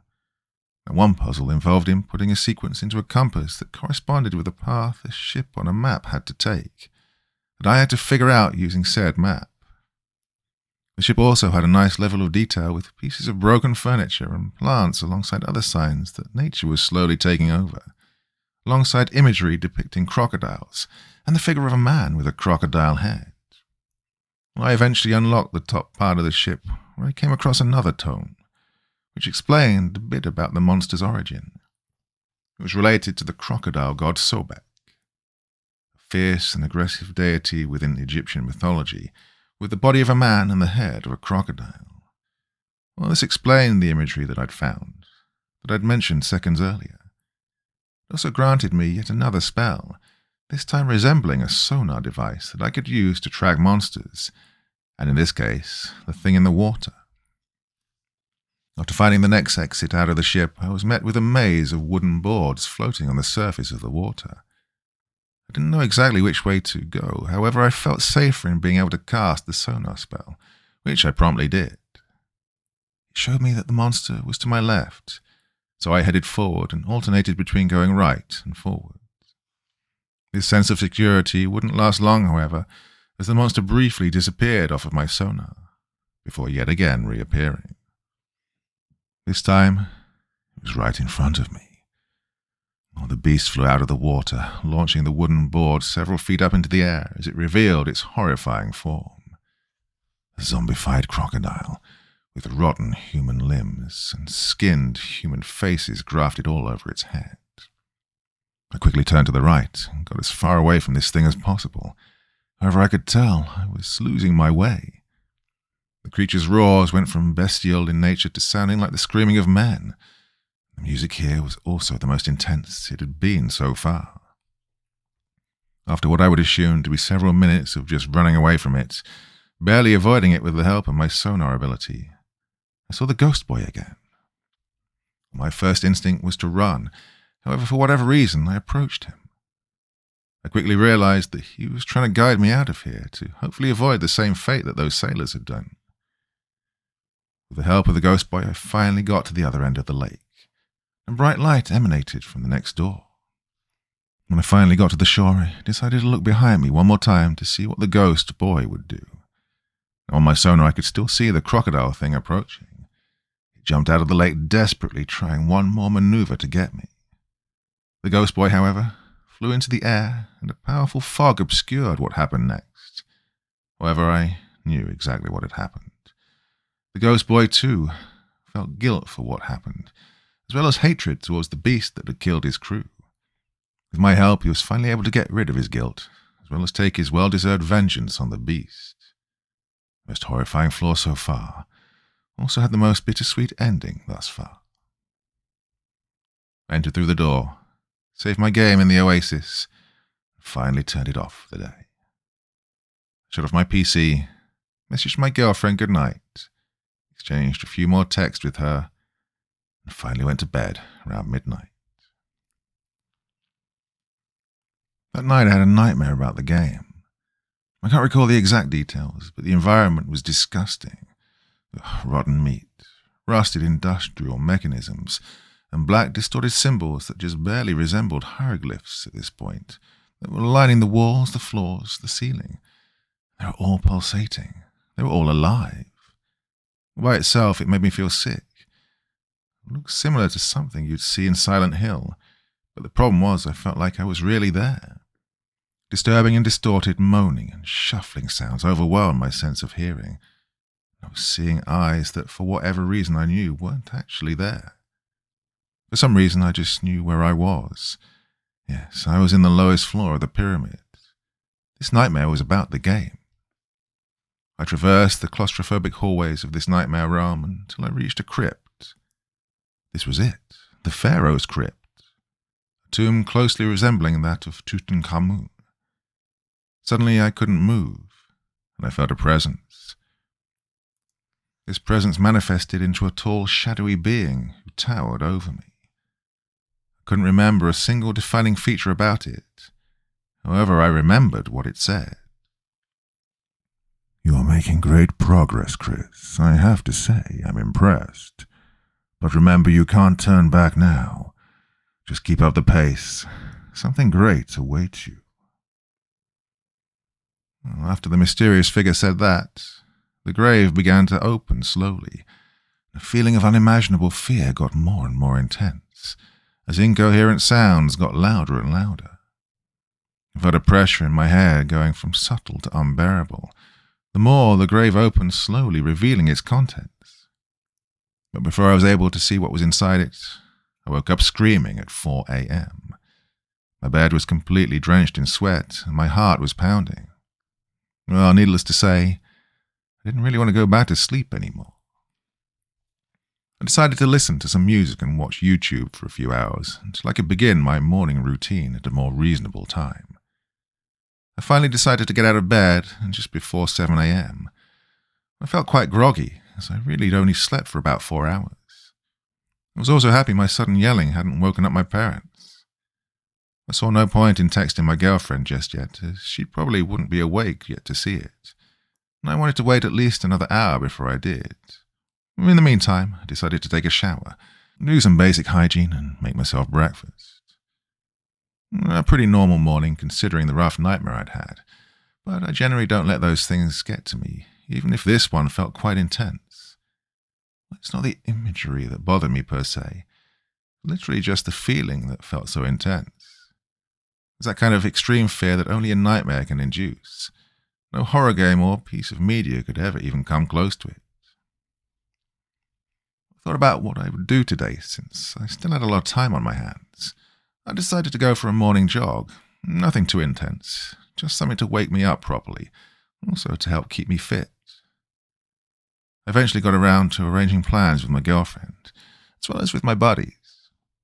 My girlfriend was already busy today. She had some homework that she had to yet turn in, and wanted to do it all today rather than later, so she apologized and told me we could meet tomorrow on Sunday, which was great timing as we decided to go on a hiking trip with my friends on Monday. We'd spend 2 nights out in the wilderness, and this meant that I needed to pack a lot of things, which I decided to do in the afternoon, as I'd probably not want to bother with it when my girlfriend was around. Well, I hadn't forgotten about the game, of course. It really just wasn't my priority. After a long day of just generally wasting time, finally enjoying my freedom, the evening rolled around yet again, and I was deciding what I should play. Well, Pharaoh's Crypt was always an option. I'd almost completely brushed off the nightmare by this point, though when I initially started the game up again, I was reminded of it, which soured me slightly on the game at that moment. I debated whether it would be a better idea to play something else like Doom. Well, my intrigue got the better of me, and I braced myself for another session of Pharaoh's Crypt. When the game loaded up, I noticed a few slight changes. The main menu's background was now a bit darker. There was also a lack of music. I didn't think this was particularly odd. Some games have dynamic main menus that change as you progress through the game. When I hit the continue option, the game started loading. On the loading screen was a message.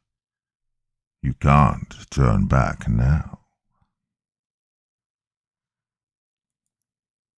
Part 3.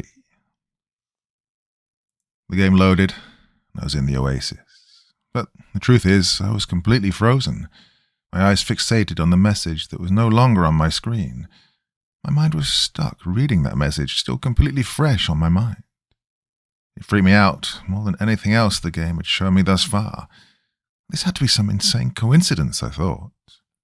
After all, it seems like a message that would fit perfectly into a game like this, so I tried to brush it off.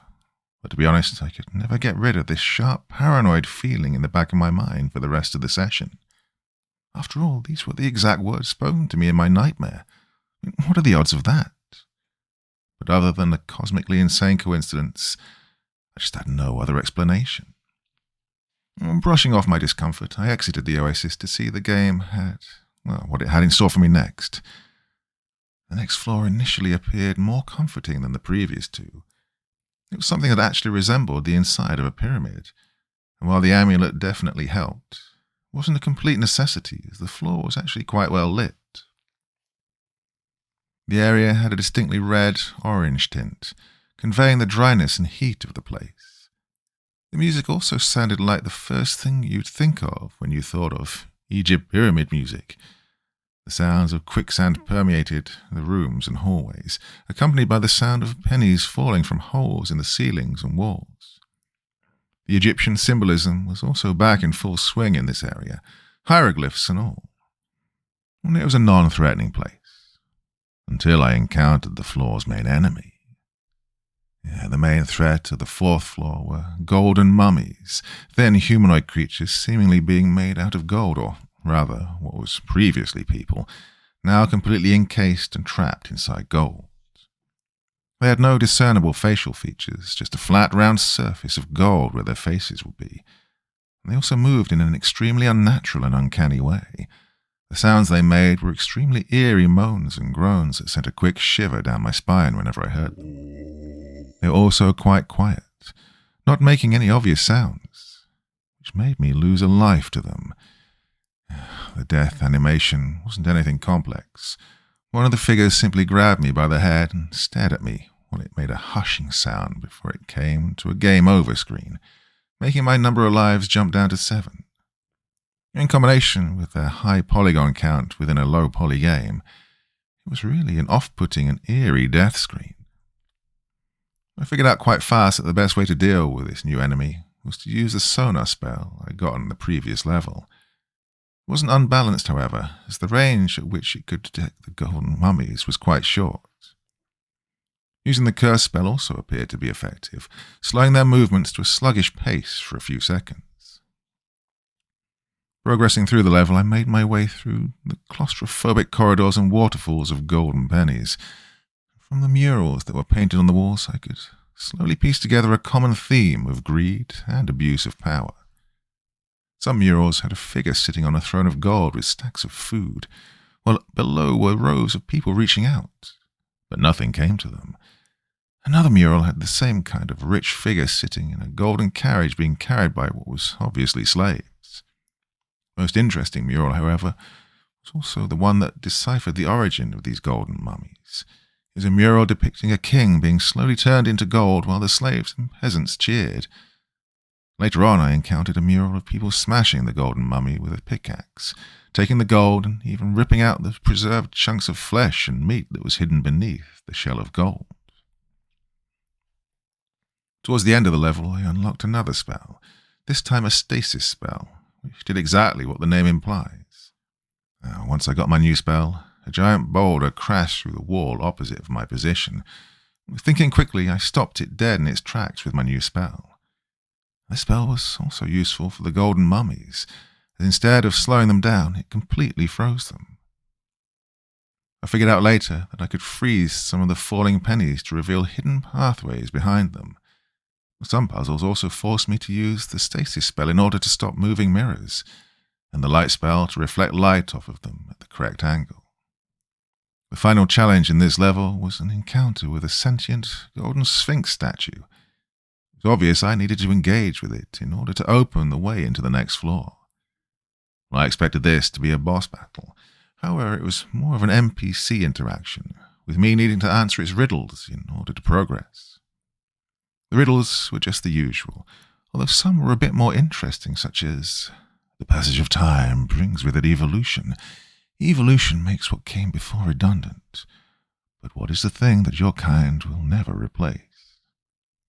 Now, for this riddle, I had to select an item from my inventory. In this case, it was the knife. It makes sense, I guess. The blade is something that won't become redundant anytime soon. Eventually, however, it asked me, "What is the thing that haunts the Pharaoh's crypt?" I was a bit freaked out, but then I read the options, which were a giant snake, the Pharaoh's ghost, and a tall, dark figure. Well, my jaw dropped. Despite all the signs, I still thought this was a coincidence. However, there was also no real way for me to know the answer, unless I selected the third option, only to find out I was right. I had no explanation for this, but it still had to be some kind of coincidence. I mean, the game is pretty creepy.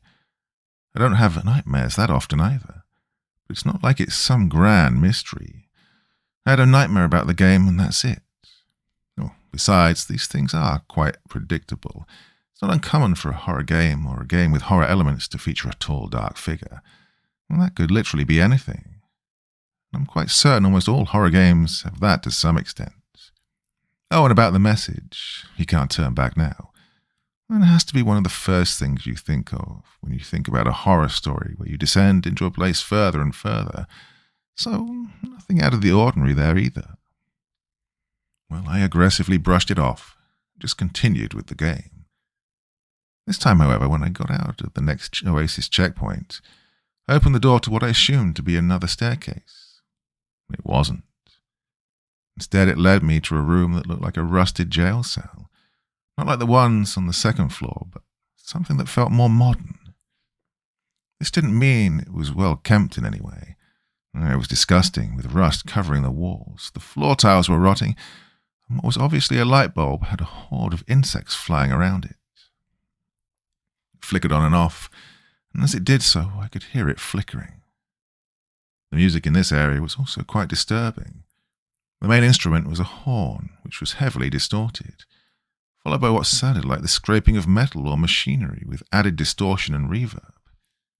In the centre of this small room wasn't a staircase, but rather a hole with a bottom that I couldn't see. And this was an uncomfortable thematic shift.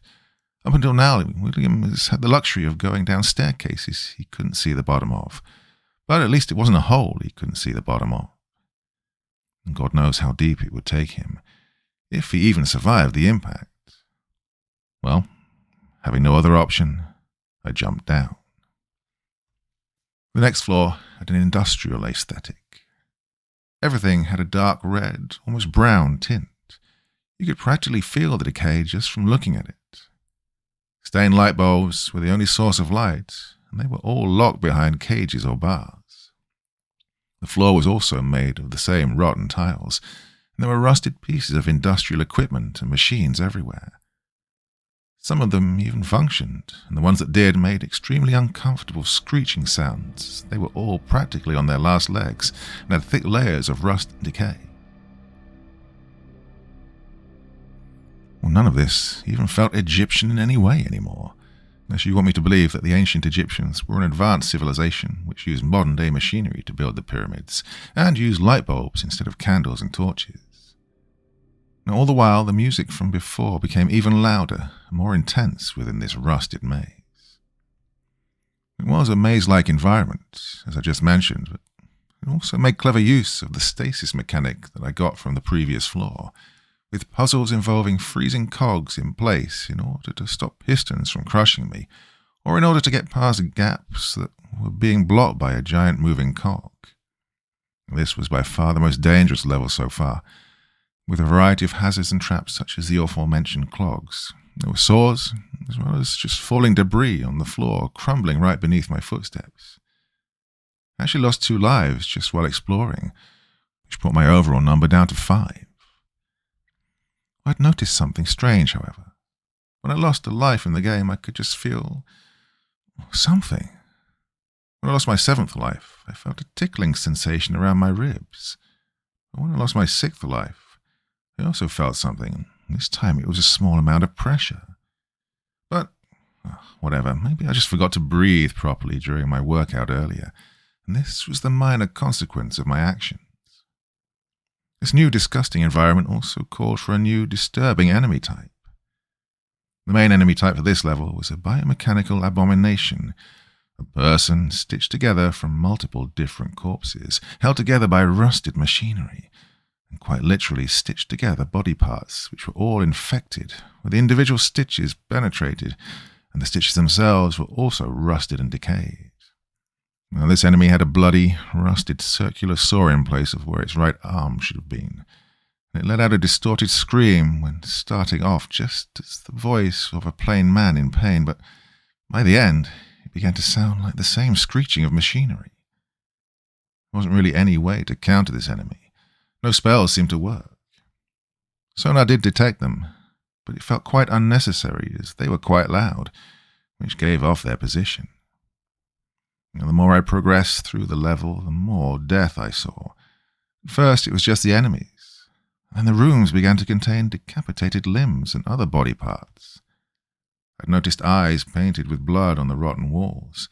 They were similar to the eyes of the Horus, just a bit more distorted. Every once in a while, I could also see a tall shadow creeping just around the corners, but whatever it was always gone before I managed to take a look at it. Eventually, there was even a puzzle I found of an engine room where I had to unclog a pipe. When I did so, a mass of crushed flesh and bone spewed out of the now unclogged pipe. Well, solving this puzzle activated a drawbridge elsewhere in the level, which I could now cross to get to the final part of this floor. The final room had a boss fight against a large, incomprehensible entity made out of several corpses. The closest thing I could compare it to would be a frog or some kind of insect. It moved rather slowly, but had a few abilities it could use, such as lunging at me or spewing acidic vomit. There was also no unique music. It was still the same horn and screeching that played through the entire rest of the level. In order to defeat it, I had to lure it into jumping into a meat grinder in the center of the room.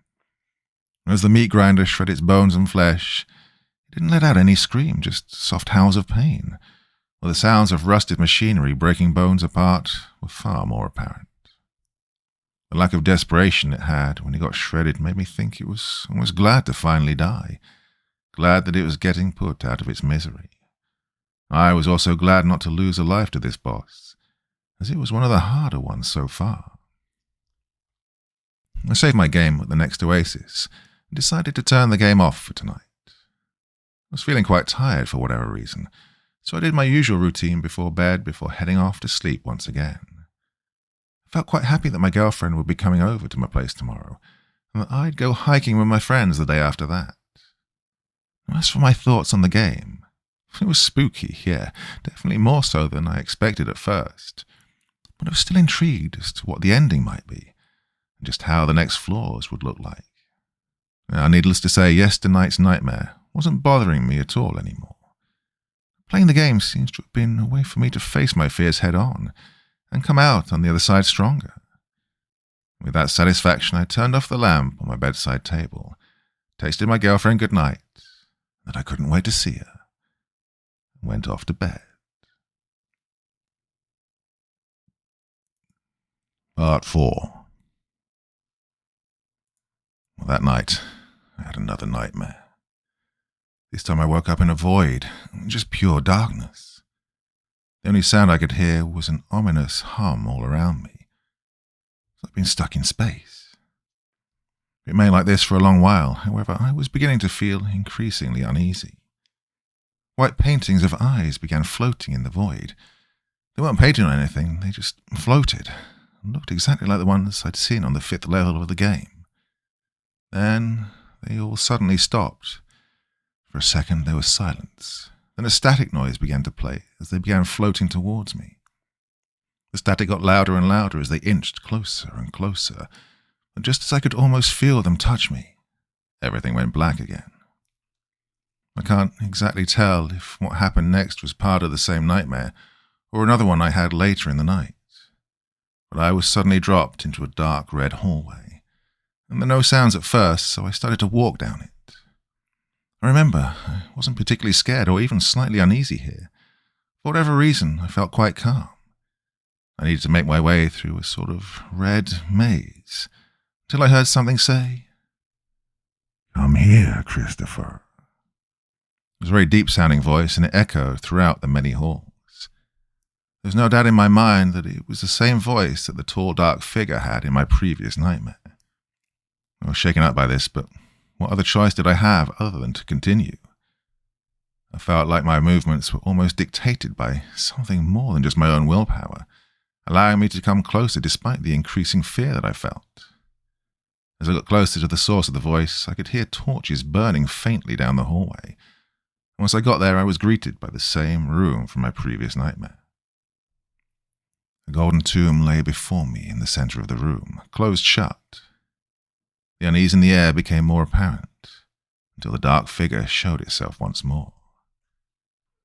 "Oh, I'm so glad you're back," it said in such a friendly manner, although that didn't really do anything to stop the feelings of panic that I'd felt seeing it again. "You're so close now. Just 2 more floors left until you're at the bottom." Suddenly I realized I was completely frozen in place. No amount of wishing that I could move my limbs helped the fact that I was trapped in my own mind with this thing. Also, it just became clear to me that the dreams suddenly started being a lot more vivid. It didn't feel like a usual dream. It felt a lot more like I was actually there. It felt more like sleep paralysis rather than the usual nightmare at this point. I was starting to get really paranoid about what would happen next. I was hoping maybe I'd start to hear some loud noise that would make me wake up. But nothing like that happened. The nightmare wasn't over yet. The figure slowly approached me, but its footsteps barely made any sounds. As it was nearly right up in my face, it lifted me into the air and said, "We will see if it has all been worth it. You can't go back now, so no use in regretting what you've done. What's done is done now, and it's time for you to face your judgment." As it said this, it paused for a moment before asking me, "Are you ready?" It was funny in a way, since I couldn't even talk. The nervous laughter in my head was suddenly replaced with a feeling of confusion that quickly turned into panic as the strange pressure in my chest grew into a strong force that tore my chest and abdomen open. God, I was in agony. There was a hole in my chest and my ribs also began to crack.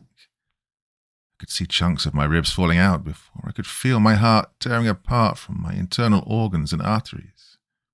The pain was excruciating. I could still see the figure take my heart into its hand and slowly back away. It then summoned a golden weighing scale and placed a feather on one end of it, before it put my heart on the other. My vision blacked out right as my disconnected heart nearly touched the scale. I couldn't see anything. I could faintly hear it say, though, "You are a good person, Chris. Take solace in that." I woke up in a sweat, breathing heavily, and at the same time as yesterday. I touched my chest and was glad that I still had all my body parts intact. I wasn't really thinking per se, also just examining my surroundings and making sure I wasn't under any sort of threat, like a caveman or animal would probably do. Once I did all that, I simply laid back down on my back and stared at the ceiling for a while. I mean, what else was I supposed to do? I guess the game was getting to me, but I wasn't really sure why it was getting to me that badly. Simply thinking about the game now made me feel scared. Well, you might say, duh, it's a horror game. But this wasn't that fun type of fear that you get from playing those. It wasn't the ominous feeling you get from reading a scary story or a movie of some kind either. It was a lot more instinctual, something more akin to a phobia. I was tired but also felt a lot more alert. The uncomfortable feeling just over my shoulder didn't leave me. Got out of bed and tried to do my usual morning routine of taking a shower, making myself breakfast, all of that. It was Sunday now, and I needed to make sure I got some proper rest, as well as spend quality time with my girlfriend once she came over. I couldn't, however, ignore the elephant in the room, which was Pharaoh's Crypt. This game was really getting to me, but it also intrigued me more than ever. So despite the obvious effect the game was having on my mental health, I thought that by playing it earlier in the day I could face my fears, as well as hopefully avoid another nightmare. I kept in mind that for 2 nights in a row now, the last thing I did was play the game for an hour or two, so with it being so fresh on my mind, it's no wonder that it influenced my dreams so much. Despite that, the dreams felt a little too weird, just a bit too real. Well, my girlfriend would be coming over in the afternoon, stay for a few hours, and then leave in the evening. I decided that in the meantime I could do a few more productive tasks before playing the game once again. I wanted to get at least one floor done. I wasn't entirely sure why I was so eager to get back into there after the nightmare I'd just had today. Suppose I just really needed to see what was next. After all, this seemed to be an extremely rare game, and searching for it online revealed no further details. I became a lot more like William, fighting through the fear and against demons in order to get to the bottom of that pyramid, or in my case, the game itself. Quitting now would also mean losing to my own paranoia, and I'm somebody who likes to finish what he starts. It was the only way to satiate my curiosity, and eventually I got round to it. Starting the game up, this time there was no background image on the title screen, nor was there any background music. Simply the title of the game and the options. I found this quite off-putting, even for a horror game, and even in spite of the fact I already knew that the title screen changed as you progress through the game.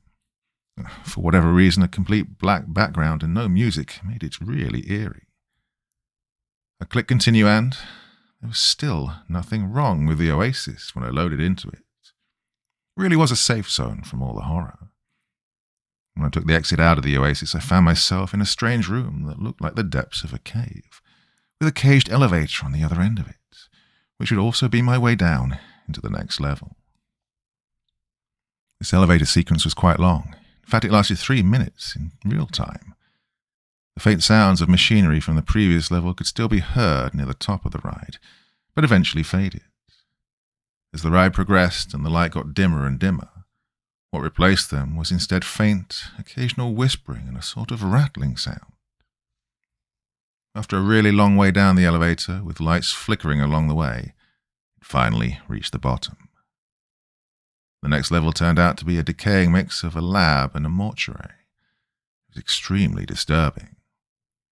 I could practically smell the stench of death from my screen. The music just resembled static now, and the lights flickered on and off.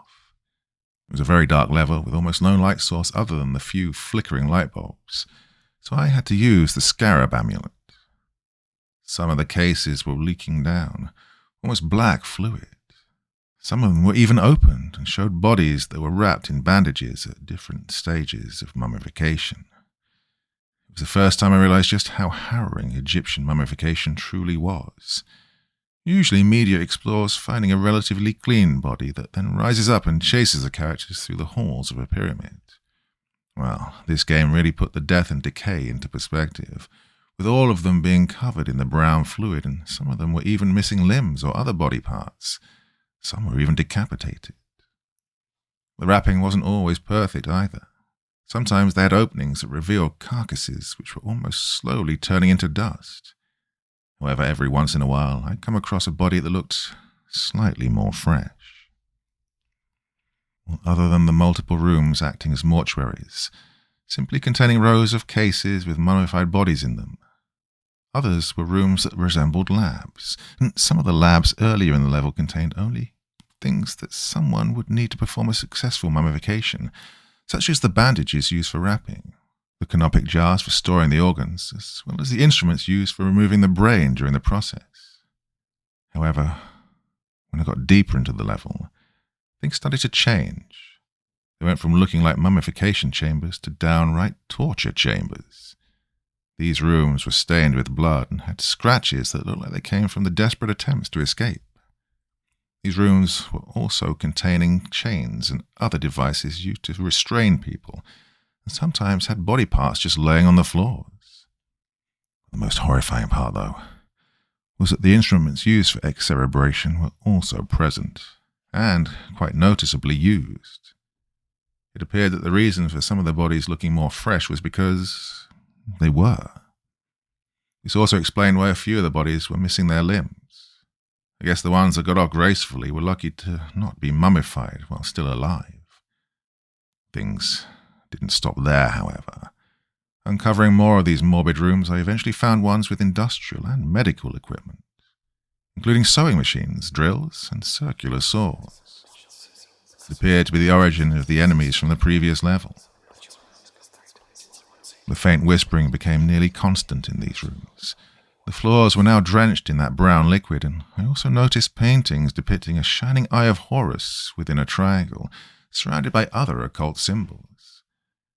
They very clearly were being used in an attempt to perform some kind of ritual, or to receive some kind of occult blessing. It appeared as though whatever horrible things happened in these rooms were done so in an attempt to achieve some kind of enlightenment, maybe by torturing a person and turning them into a biomechanical monstrosity. And this was seen as merciful and a higher existence by whatever sick... Well, honestly, I wasn't even sure if who did this was a person in any way at this point, but I had a feeling I would get acquainted with them very soon. This level utilized all the spells and items that I'd had in some way. The knife, for example, was used in one puzzle to dig out a key from one of the corpse's eye sockets, while the sonar spell could now be used to detect important items such as keys lying around the several chambers of this level. The weirdest part was that this level didn't seem to have any specific enemies. It was eerily quiet, although that doesn't mean the level was without its own hazards. But other than a couple of traps, there wasn't really any danger. Usually I'd be relieved, however it was just making me feel all the more uneasy in this level. As I found the exit door, it became even more confusing that the game would simply just let me through. Right as I was about to open it, I heard a whisper behind me. I turned and saw a tall, shadowy figure that disappeared too quickly for me to be able to tell if it had any defining features. Just like the thing I'd seen in my nightmares. I just didn't get it. I turned around quickly and made it to the oasis, saved my game, and quit. Well, I was pretty much frozen in place, unable to stop thinking about what I'd just seen. This game was getting to me, more so than any other horror game. In fact, it had stopped being the fun kind of fear a long time ago. Everything about this game, sure, the levels could get quite disturbing. The music was eerie, the idea of the descent through a long-lost pyramid is creepy. But what really got to me, what really made me want to put away the game for a long time, were the nightmares I was having. The 2 consecutive, terrifying nightmares. Well, in the game, sure, I suppose I can explain the message I got the day before as just a coincidence. In fact, I could explain all of this as just coincidental, but it no longer felt that way. There were too many things in common. It was freaking me out. It freaked me out more than anything else did in my entire life. Following this, I was planning on taking a long break from Pharaoh's Crypt. I'm sorry, but the figure from my nightmares somehow appearing in the game was the final straw. I pushed against my own psyche when I started up the game again today, but instead of finding answers, I just found more questions. And somehow I just knew that they were the exact same entity, no matter how hard I tried to deny it. I was wondering how the game would be able to do any of this. I suppose my questions would be answered if I just dug a little deeper. After all, I was surely getting to the end of the game now. Maybe one more floor left until I reached the bottom. I just had that feeling. I don't really know why. But at the moment, my sheer paranoia and anxiety completely overshadowed any kind of intrigue I had about that. More than anything, I just wanted the uncomfortable experience to be over. It was around 3 p.m. that my girlfriend Jessica finally came over. I was really happy to see her, though I suppose it would be a bit of a problem if excitement wasn't the first emotion I felt. We needed to come up with something to do. Now, ordering a pizza did sound nice, but as a fun date idea, maybe we could try making one ourselves. The problem is, I really didn't know where to start, so I decided to look up a recipe on the internet, as there were quite a few good ones. When I returned to my room, however, I found it strange that my PC had turned on, or was turned on. I don't really know, I just couldn't remember turning it on or turning it off. Well, I remember turning it off. Maybe Jessica was the culprit. Either way, I just decided to brush it off. After a few hours of doing stuff together, watching movies and such, Jessica noticed that something was off with me. We were laying next to each other in bed when she inquired about my strange behavior. I didn't even notice it myself. She said I was more quiet than usual and looked like I had something on my mind that weighed me down a little. I was, of course, hesitant to tell her about the video game, so I just told her I was probably a bit tired. She didn't believe me, however, and kept insisting that I was acting strange and that she knew something was bothering me. I thought about whether I should tell her some kind of made-up story to put her concerns to rest. Maybe something like I lost my wallet and hadn't found it yet, which seemed to be a good choice, since she probably wouldn't ask too many questions.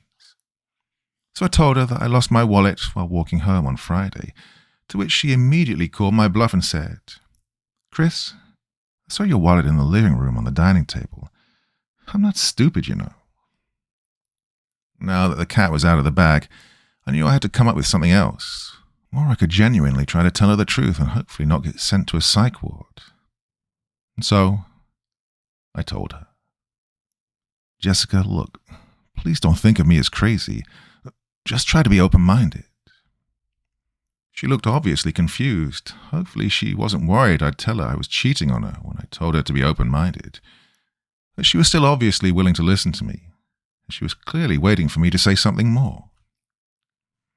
I've had 2 consecutive nightmares these last 2 nights. They've made me feel somewhat unwell. I looked at her to see her reaction, but it didn't look like she had any objections yet. There's this game I started playing on Friday, and I think it has something to do with it." Well, Jessica interrupted me. "Well, I can't say I'm surprised. Maybe don't play scary games before bed then, you dummy." Here I was thinking it was something actually serious. I could have given up at this point, trying to explain it to her. However, that option didn't really cross my mind, and instead I felt the need to explain myself further. "It's not like that. I feel like the game is something more." She paused for a moment, clearly not understanding what I was trying to say. And with a confused look, she replied, "What do you mean by that?" I wiped my face with my hand and rested my hand on hers, signaling to her that I really meant what I was saying.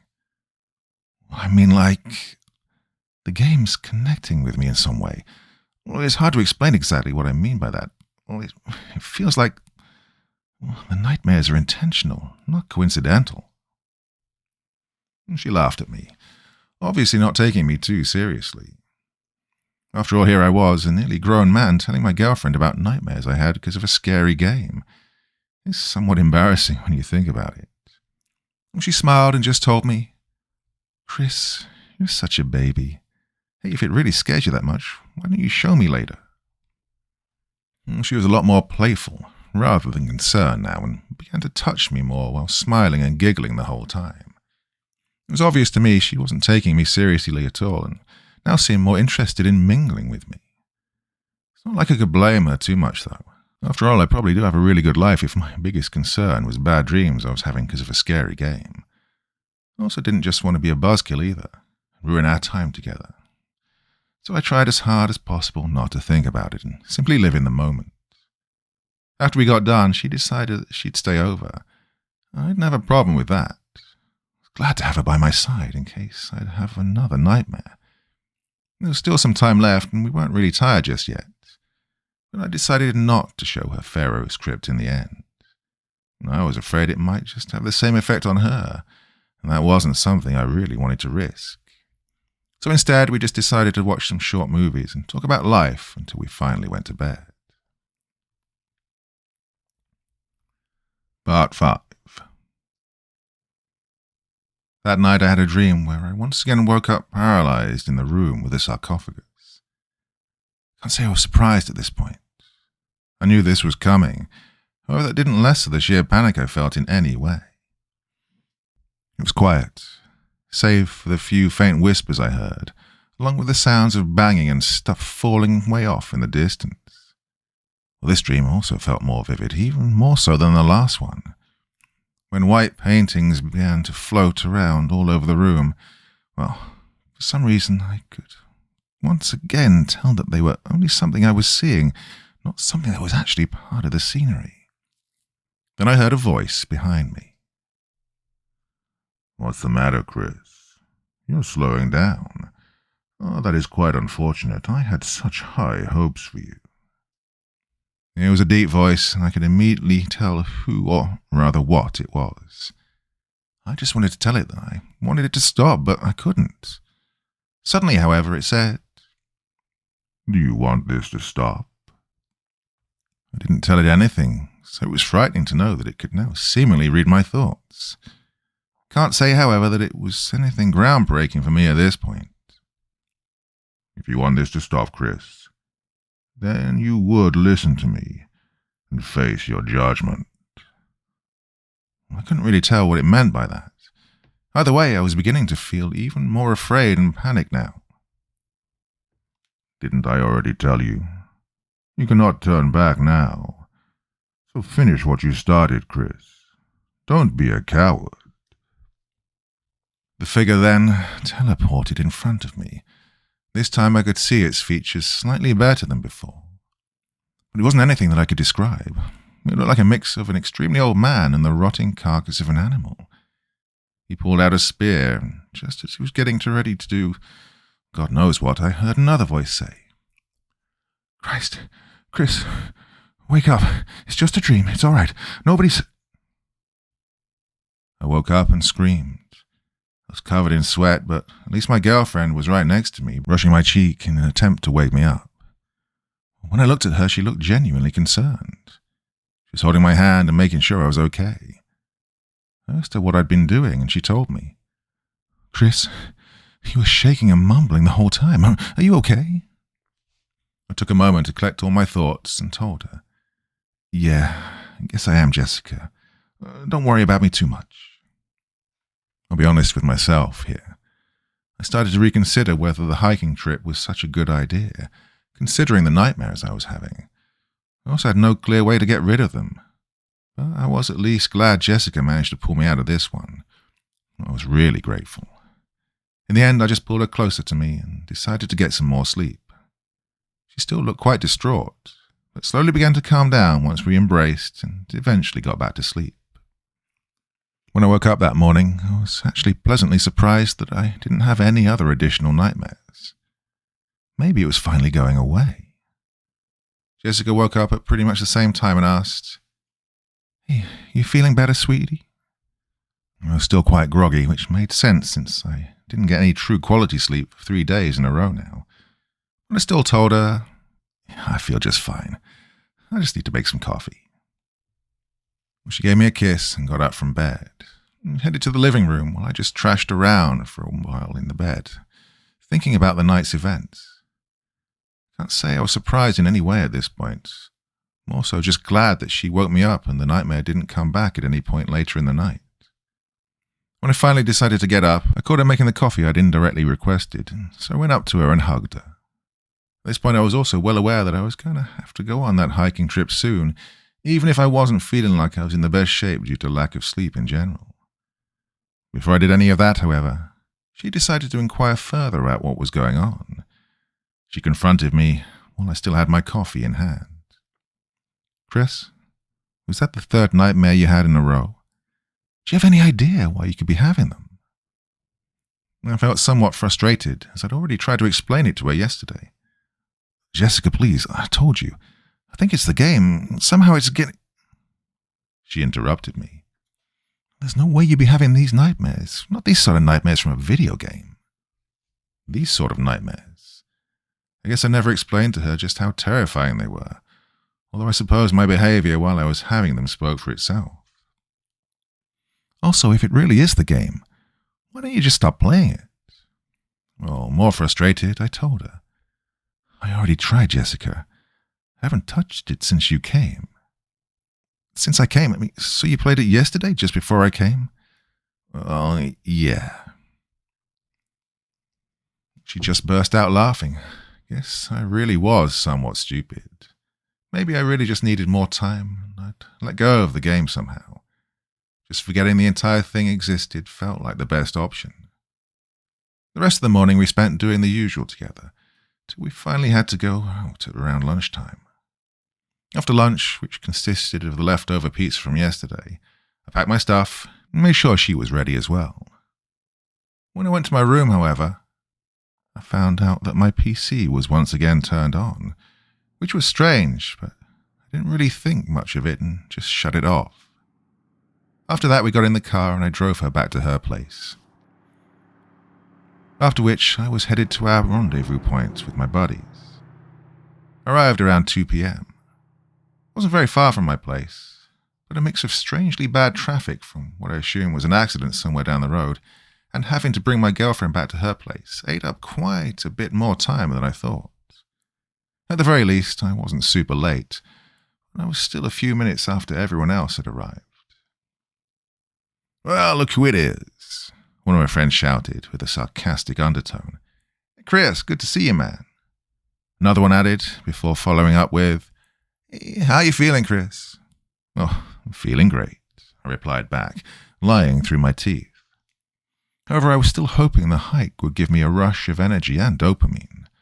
One way or another, being outside and in nature was a welcome change for me. I took my stuff out of the car, put on my backpack, and we started climbing the first hill of many.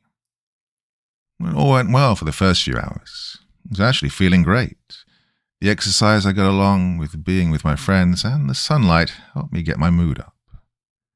Once the clock hit 6, the evening started to slowly roll around, and we needed to find a place to set up camp for the night. Going off trail and deeper into the forest, we eventually found an abandoned shack. It didn't seem like anyone owned it, so we took the risk and set up camp there.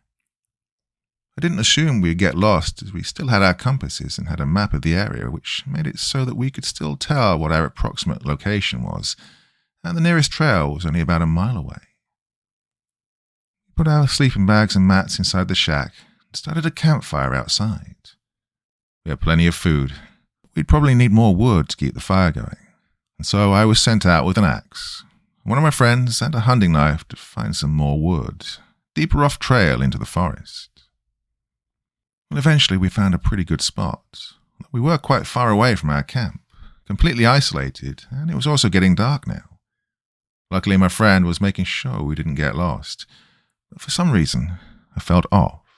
Not like I was sick, but more so like I was being watched. I began to chop into one of the fallen trees with my axe, and carefully took chunks of wood.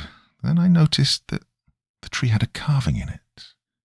It was of an eye, quite similar to those in my nightmares. Oh, maybe my mind was just playing tricks on me, so I asked my friend if he saw it as well. "Yo, man, take a look at this. Kind of weird someone would just carve this, an eye like this, right?" "An eye? I don't know, it seems more like just a circle to me." Circle? I guess some people just don't have as much imagination, or maybe I am just paranoid. As I gathered just about enough wood, I was ready to go back to camp. put all of it in my backpack, and just as I got up I saw a tall shadow briefly appear before disappearing right after amidst the trees. Well, quite freaked out, I told my friend in as calm of a voice as I could, "Hey, we should really get going." I tried to play it off cool, but really I was full on in flight or fight mode after I saw that shadow. Still, I told myself that it was probably just an animal or something.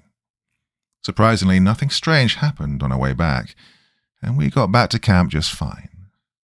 Put my backpack down, took out the wood, and we started making dinner while talking about the usual things. All of us were quite tired, but since we probably wouldn't be on a trip like this just by ourselves for quite a while, we wanted to make the most of it. The 2 packs of beers one of my friends brought helped quite as well, but I didn't want to drink too much so I wouldn't get hungover on top of everything else. And we talked about the usual guy stuff, such as our lives, work, women, how we were enjoying the trip so far and laughing at inside jokes from way back in the day. All the while drinking beer and cooking canned tuna and leaves soup above a campfire. The conversation eventually turned to video games. At first we talked about some of the games which were relevant at the time, such as Half-Life, GTA 3, Diablo 2, before I eventually brought up Pharaoh's Crypt. I didn't really know why I brought up the game. Or perhaps I was hoping that someone else here had played the game, and I could compare our experiences. Nobody else seemed to have even heard about the game before. That was except for one friend who, while not having played the game itself, read about it on a forum dedicated to obscure and rare games. I explained to him the game's mechanics and the variety of strange levels the game had, as well as the fact that the developer wasn't listed. "Oh yeah, about that," he interrupted me in order to give me more insight about the game's origins. "I read on the forum that the game's developers were tied to some kind of cult.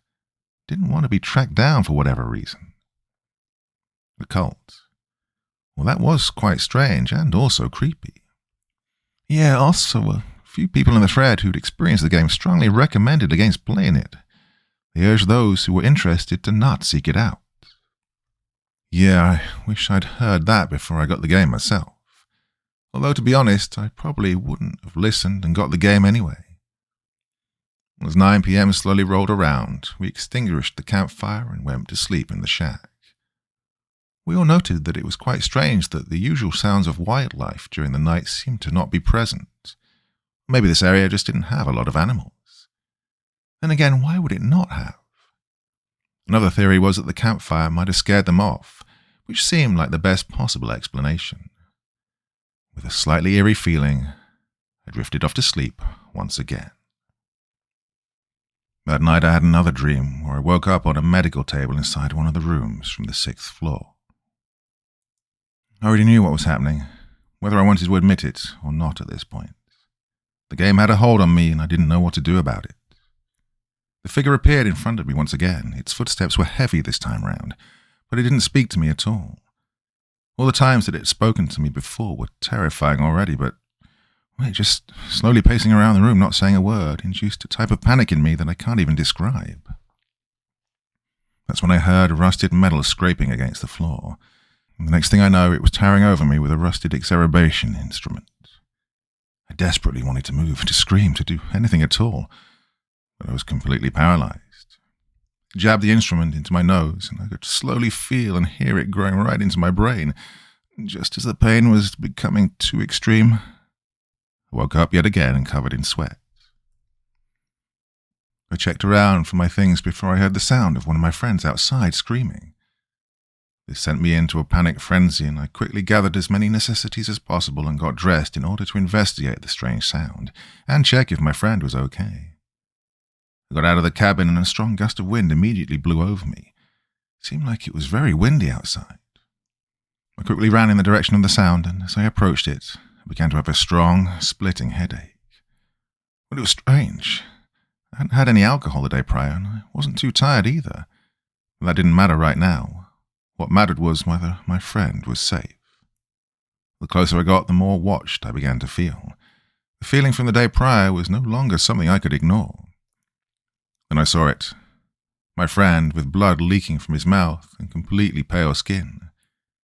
He stood completely still and had his chest pierced by a spear which was held by a tall, dark, shadowy figure.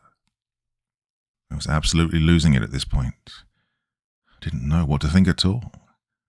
Then the figure looked at me and simply said, "Run." It let out an inhuman scream, and the paintings of eyes began to appear all around me, and the strong gust of wind now began to sound like a constant faint screeching. And you'd be goddamn right.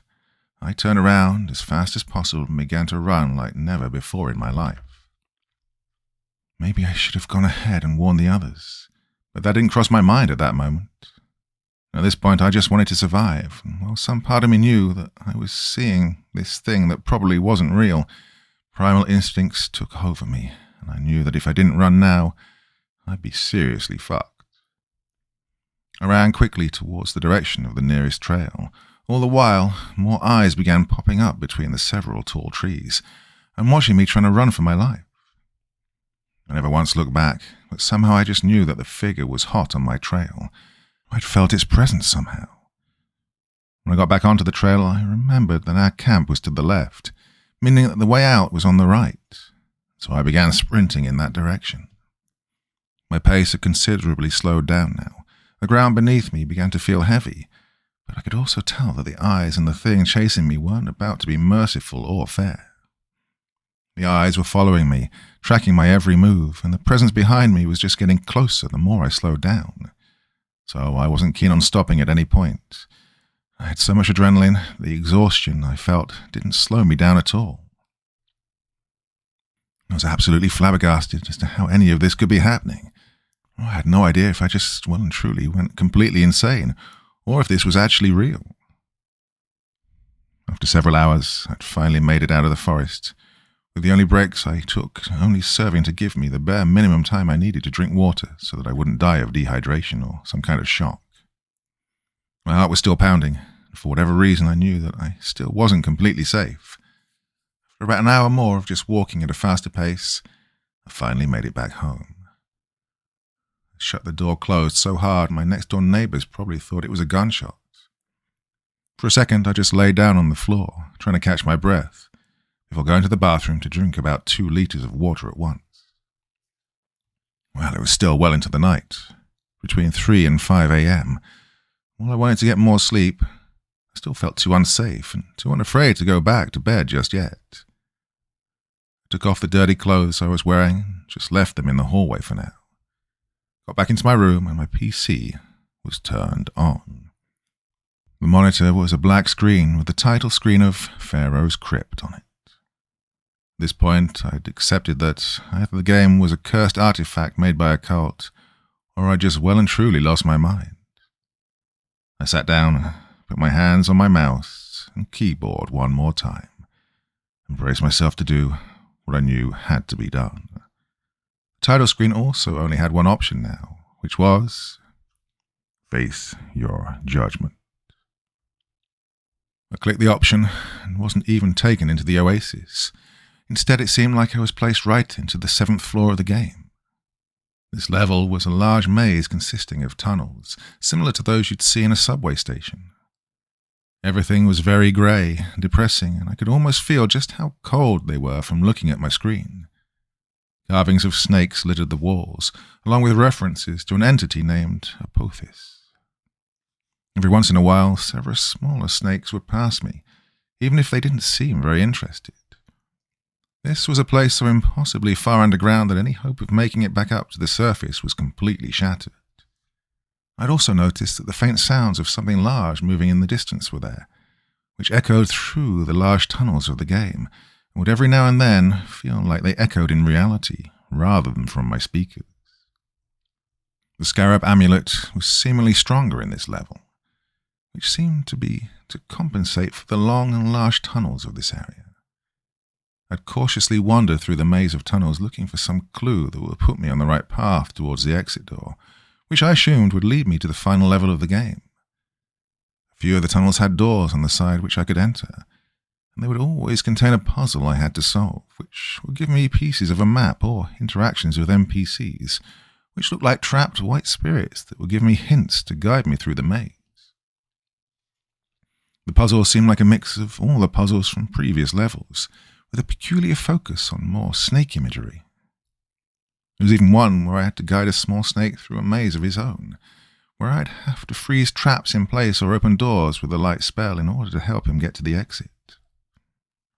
Walking through one of the many tunnels, following my map, everything got strangely quiet.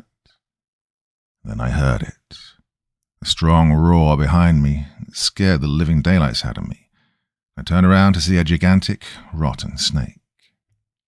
It was a terrifying and massive creature with pitch-black holes for eyes, an all-consuming, gaping jaw. It seemed to be so large that it barely fit into the tunnels, despite how large they'd already become. I tried to run away from it, but this thing was simply faster than me, and caught me. The death screen simply showed its jaw closing, everything going pitch black before hitting me with the game over screen. I was down to 4 lives now. Oh, this entity was extremely dangerous. It killed me 3 more times before I was down to 1 last life. God, I really didn't want to know what would happen if I lost that final life.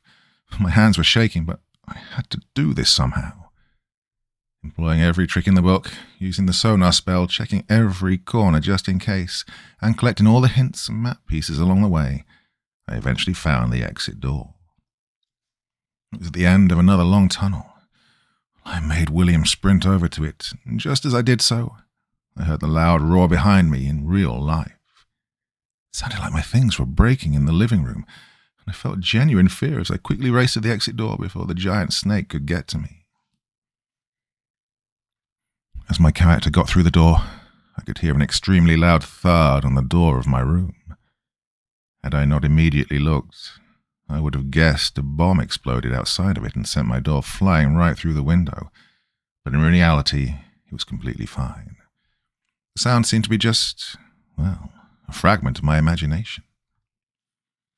There was no oasis here either. I was just transported to the final floor of the game. It was exactly like my dreams, a maze with hallways made from meat. I was feeling extremely tired and dizzy at this point, but I needed this to end. There were no enemies or puzzles in this level. It was simply a maze with ambient music. After around 3 minutes of just walking around aimlessly, I'd found the sarcophagus room. It was by far the shortest level in the game, but at this point, that just made me glad, since I probably wouldn't be able to beat another long level, and had only 1 life left anyway. When I approached the sarcophagus, a cutscene began to play. The figure had this time actually appeared in the game. I kind of just accepted that it was there now. I didn't really care for anything anymore. I was just glad this game was finally going to end. Then it spoke to me. Not through my speakers, but more like I was hallucinating its voice. "Chris, I'm glad you are here, even if I needed to push you. Forgive me and don't worry. It'll all be over now." He paused for a while before resuming with, "Are you ready to face your judgment?"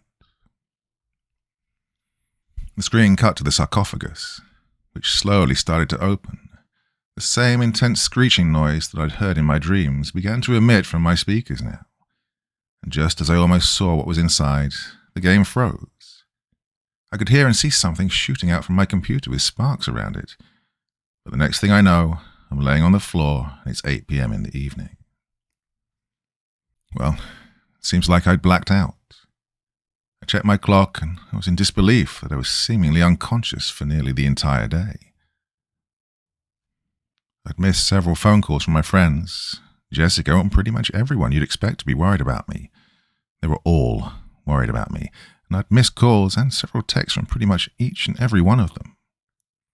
Before I got to explaining everything to them, which I didn't even know how I would do, I decided to check on what was going on. My computer wasn't turned on for one.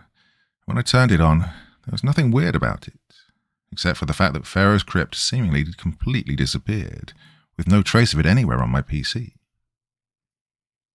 Also, the disc that contained the game was now laying on the floor of my room, and seemingly burnt. Not burned as in something was copied onto it. I mean, it was like it was literally lit on fire and turned into ash. It was no longer hot to the touch, but it was obviously no longer functional. I decided I would send it to the scrapyard tomorrow and never touch it again. I decided to text Jessica first. "Hey Jess, I'm okay, don't worry about me too much. Probably just drank too much yesterday or something. I'm back home, completely safe. I'm fine, just a bit tired."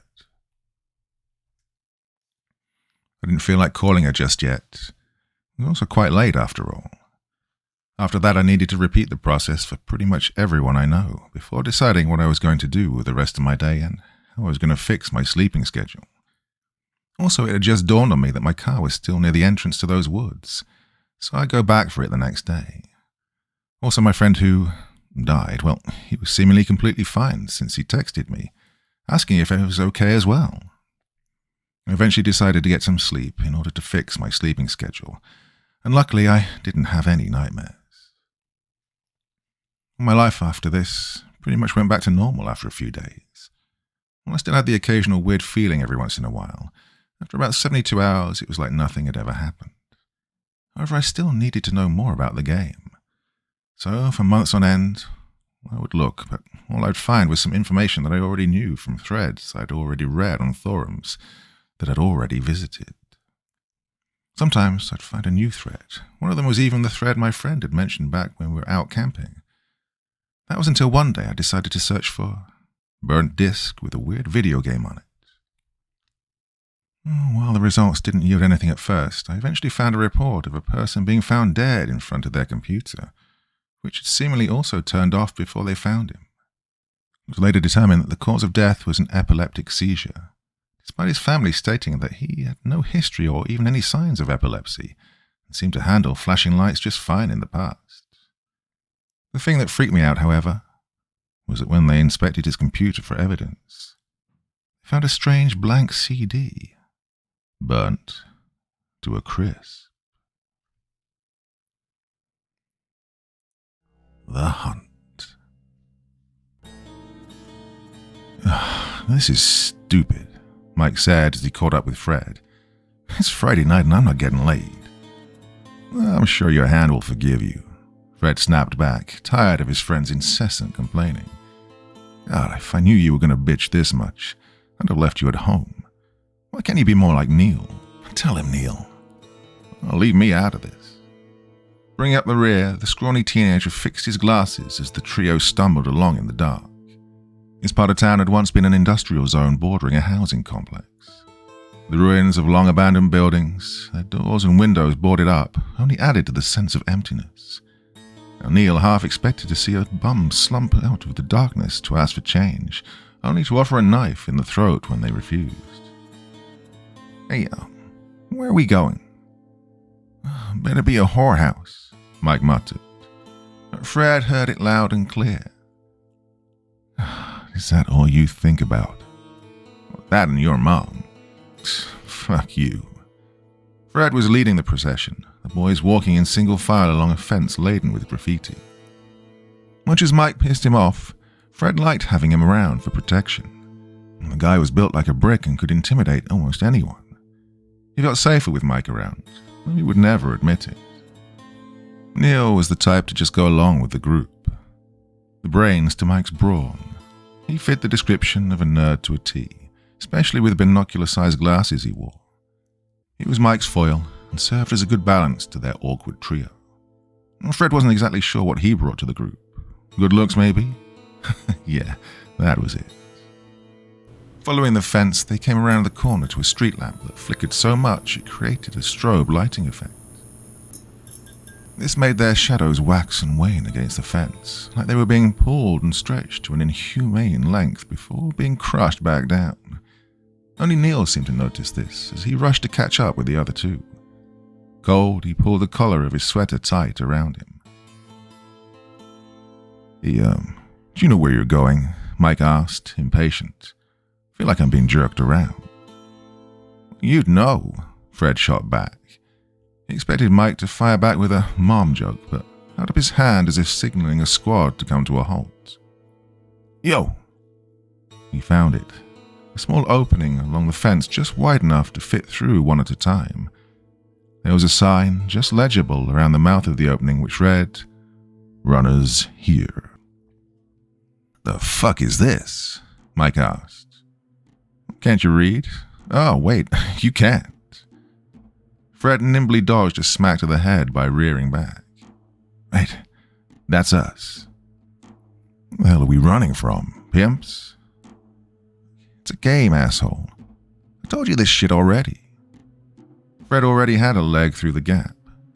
"Now you want to play or go home?"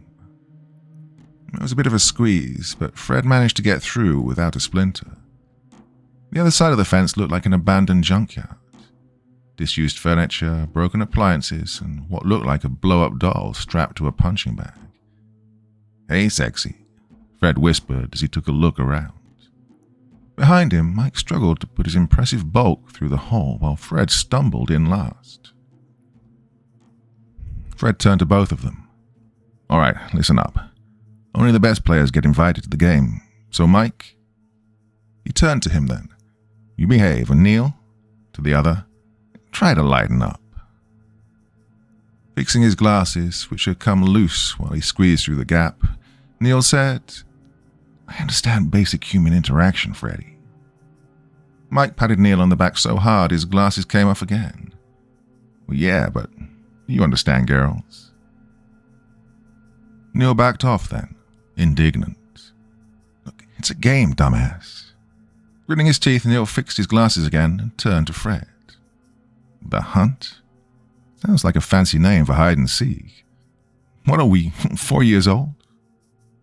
This isn't just a game, it's the real thing." Seeing he had their attention, Fred elaborated further. "Yeah, it makes hide and seek look like hopscotch. Runners, that's us, participate in a race where we can win money, fame, cards, even girls." "Liking the sound of that," Mike said. "However," Fred went on, "this used to be a housing complex before everything went belly up. They try to host these things in abandoned areas so they don't attract attention." "How did you find out about it?" Neil asked in his aggravatingly curious voice. Connections."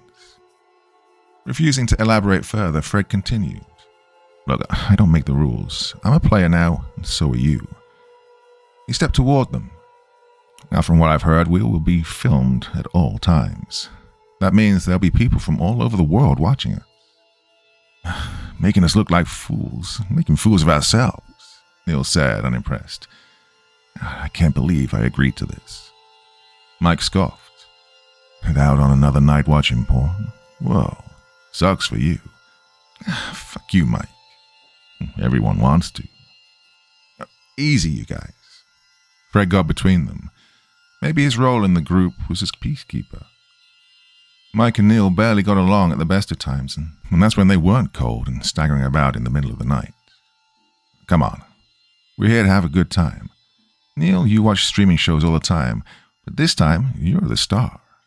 It'll be your face everyone sees when they click play. Mike, I heard the players get real physical. You don't just run, you fight to keep from being caught. Well, you love knocking heads around, right? Will there be girls there?" "Well, everyone's invited." "In that case," Neil began, "why all the secrecy?" Fred shrugged. "Well, the game's, not exactly legal." Neil stepped away. "Damn, I figured as much. But forget it. I don't want to wind up in jail over some stupid game. You guys are idiots. I'm going home." He turned to leave, only to have Fred block his path. "You mind?" "Dude, we need a minimum of 3 players. It's the rules." "I don't care." "You only get 1 invite to the hunt. You never get called back." "Well, that's on you." "Look, that's not right, man. Haven't I always had your back? Even when we were kids, we were always together. Now, you did a lot of shit I wasn't cool with.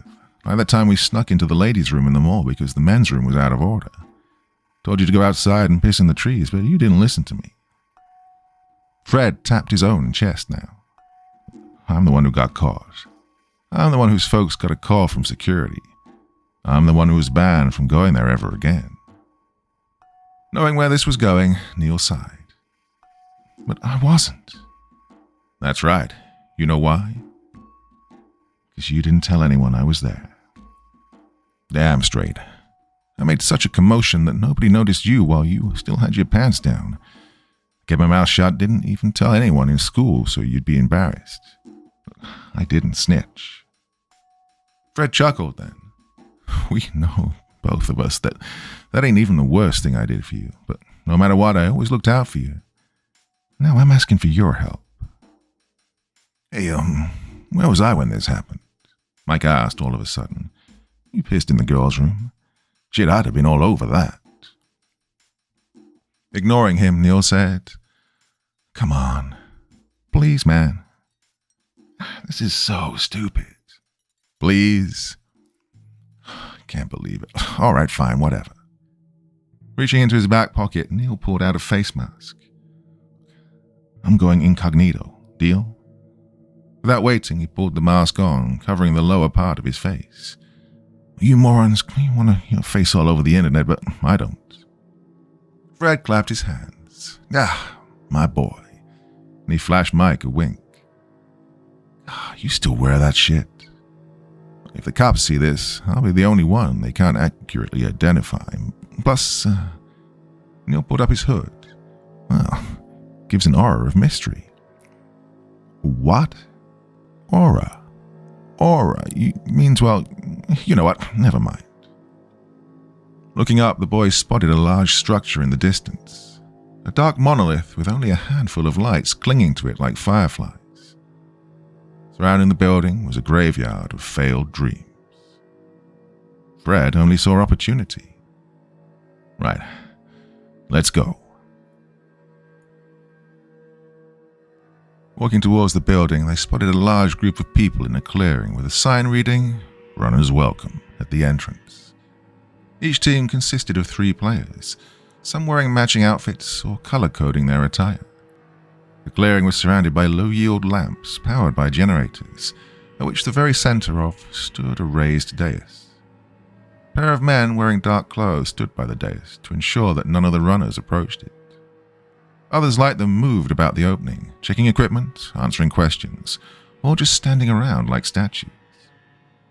One of the men approached Fred's group as they walked in. Name, he said in a gravelly voice, carrying with him a pad on which several lines had been crossed out. Toadstool, Fred replied. The man looked over him once, and then at his friends, before crossing another name off the list. Welcome to the hunt. Please remain to the side. The host will be out shortly. And that was that. And the man walked away. Fred felt someone punch him from behind. Toadstool? Mike said in an incredulous voice. What the fuck is that? What? Do you think I'd be stupid enough to give my real names? You want to see that guy come into your home address and knocking at your door?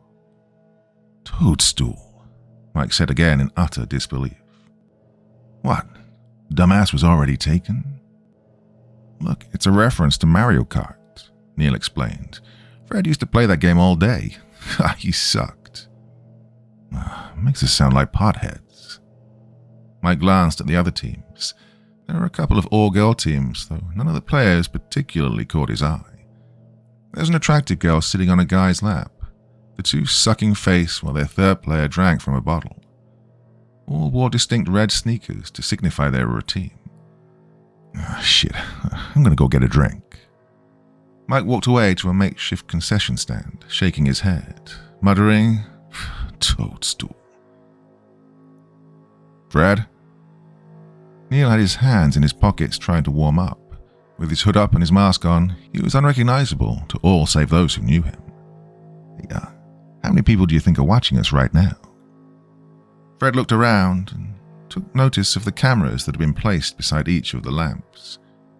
There was one by the concession stand where Mike was ordering a drink, and if he didn't know any better, he'd say that bird on the corner of the sky was a drone. Fred only noticed it because of the moon, which was hidden behind a wall of clouds and appeared little more than a white eyelash. I don't know, bro. Lot? That seemed to make Neil nervous. This stinks. It's a junkyard. It's a sham, Neil lowered his voice when one of the men in black walked by. Only when he was safely away did he dare speak again. I feel like this is some kind of flesh market and we're the pigs. I told you, it's just a game. I don't know, Neil. This is just... well, it's messing with me, all right? Seeing his friend shifting his balance from one foot to the other was making Fred feel self-conscious. Grabbing him by the shoulders, Fred forced him down to stop fidgeting and held him in place. He looked Neil right in the face. Look, man, I need you to get it together, okay? You losing your shit is gonna make me lose my shit, and you know that's gonna only make Mike happy. You wanna see him happy? Me neither. So, just chill. Neil remained tense, though he did stop fidgeting. Mike returned with 3 beers in hand. Right, time to man up, ladies. After distributing the beers, Mike took one long swig before looking around. What the fuck's up with the KGB agents? Probably higher security. Don't want just anyone playing the game. Neil took a swig. Hey, thanks for the beers, man. What can I say? I'm a nice guy. Bullshit. Really, just, don't piss me off. Motioning to Neil then. What's wrong with him? Fred looked to Neil, who nursed his drink and kept looking around as if expecting to be attacked. He thinks this is a sham. Could be. Who the hell holds a game out in a shithole like this? So, what do you think of the competition? Mike smiled. Yeah, mostly pussies. Hippies and preps with nothing else to do on a Friday night. Chuckling, he said, I heard a team calling themselves the Justice Heroes. I mean, what the fuck are we, Comic-Con? Suddenly Toadstool ain't so bad anymore. Fuck, man, you should have asked. I'd have given us a cool name like the Crushers or Dead to Rights. You lack imagination, Mike. Mike emptied his beer. What name would you use, Neil? Fuck, it's cold. You see, now that's original. I'm not being cute, I'm seriously freezing my balls off. He took a swig. Don't they have any coffee? Yeah, right by the cappuccino machine. You're such a dick. Well, that's what your mom keeps telling me. Fuck off. Look, just chill. Fred got between them again. I feel like I'm looking after a pair of kids. Could you just relax? He keeps talking shit about my mom. So talk about my mom. I don't give a fuck. Mike's face hardened at that. I don't know where that bitch is anyway, so don't bother me. Well, that comment left an awkward silence in its wake. I'm getting another drink, Mike said and walked off. He makes it really hard to like him, Neil said in a hushed voice. He's had a shitty life. Doesn't mean he has to be shitty to the rest of us. Fred opened his mouth then, but thought better of it and shut up. Sometimes it's best to leave certain things unsaid. A bit of wisdom learned through years on the streets. And it was said that you could choose your friends, but not your family. Neil and Mike were as close to family as he'd ever had, so like it or not, this was it. If they played their cards right and listened to him, maybe, just maybe, they could all come out of this a little bit better. Oh, and a whole lot richer. When Mike did return, he was in brighter spirits, a sharp contrast to when he'd left. Fred knew it was a defense mechanism in dealing with a hard life. You kept your emotions in check and your heart closed. Else anyone could walk all over you. While he hadn't known Mike as long as he had Neil, Fred knew he could trust Mike when the chips were down. They'd been in enough scraps together to know they could count on the other in a fight. Well, this was it. This was Fred's team, his family. Now, if only they'd stop fighting, they could actually formulate a plan and focus. Mike's initial assessment of the competition seemed spot on, but Fred was more scrutinizing than that. Whereas his friend only recognized strength, Fred knew that it was what you didn't know that could kill you. Looking around, he spotted members of the other teams taking in the competition just like he was. A guy in a yellow hoodie kept his head low to hide his face, but was secretly sizing up the competition. One of the members of an all-girl team was walking around, her head completely covered in a mask so only her eyes were visible. She appeared casual, but was secretly assessing the other team's strengths and capabilities. Well, by the time it came for the game to start, Mike was already on his third drink. Neil was still trying to get warm, kneeling on the floor while blowing hot air into his hands, when one of the men in black walked onto the dais. "Hello. Good evening, everyone. I wish to thank you for joining us this night. You're now participants in a very special game. Let me welcome you to The Hunt." Several cheers went up at that. Mike raised his bottle, though he was half buzzed. "Show us the fucking money," he laughed. "Let's get this over with," Neil said as he stepped up beside Fred. "Not the right attitude, Neil. God, I'd kill for a coffee. Tell you what, when we win, I'll buy you a barista." The host held up his hands to call for silence. "Yes, now I know you're all eager to start, and so are your competitors." Fred blinked. Competitors? Wasn't everyone already here? He didn't see any other team show up. In fact, as far as he noticed, Toadstool was the last team to arrive. So what was this guy talking about? The host walked back and forth on the dais, like a commander addressing his troop. "First, the rules." He pointed. "See that building? The goal of the game is to reach the top and ring the bell. Yeah, you heard me. There's a silver bell on the roof. It must be rung to signify the end of the hunt. So long as one member of your team does this, the whole team wins.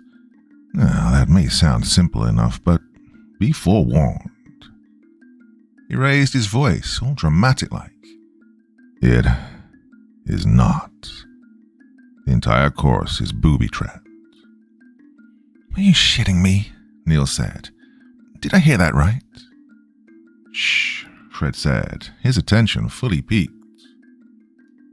"You must circumvent these traps. Make your way through the junkyard and up the high-rise, which is also riddled with traps and other surprises." Well, there were a few jeers at that. A few players appeared less enthusiastic than before. But, of course, there is a catch. He paused for dramatic effect. "You will be chased by an opposing team, the Hunters. It will be their task to take each one of you down by whatever means necessary. If an entire team loses its players, then that team is disqualified from the game. No exceptions. Remember, it only takes one team member to ring the bell, so even if all your friends are taken down, you can still win. So don't let that fact discourage you. Well, as for the other runners, do not let them stand in your way. When it comes to your competitors, there are no rules. Do what you have to ensure the other teams do not win. Remember, it's you three against everybody else.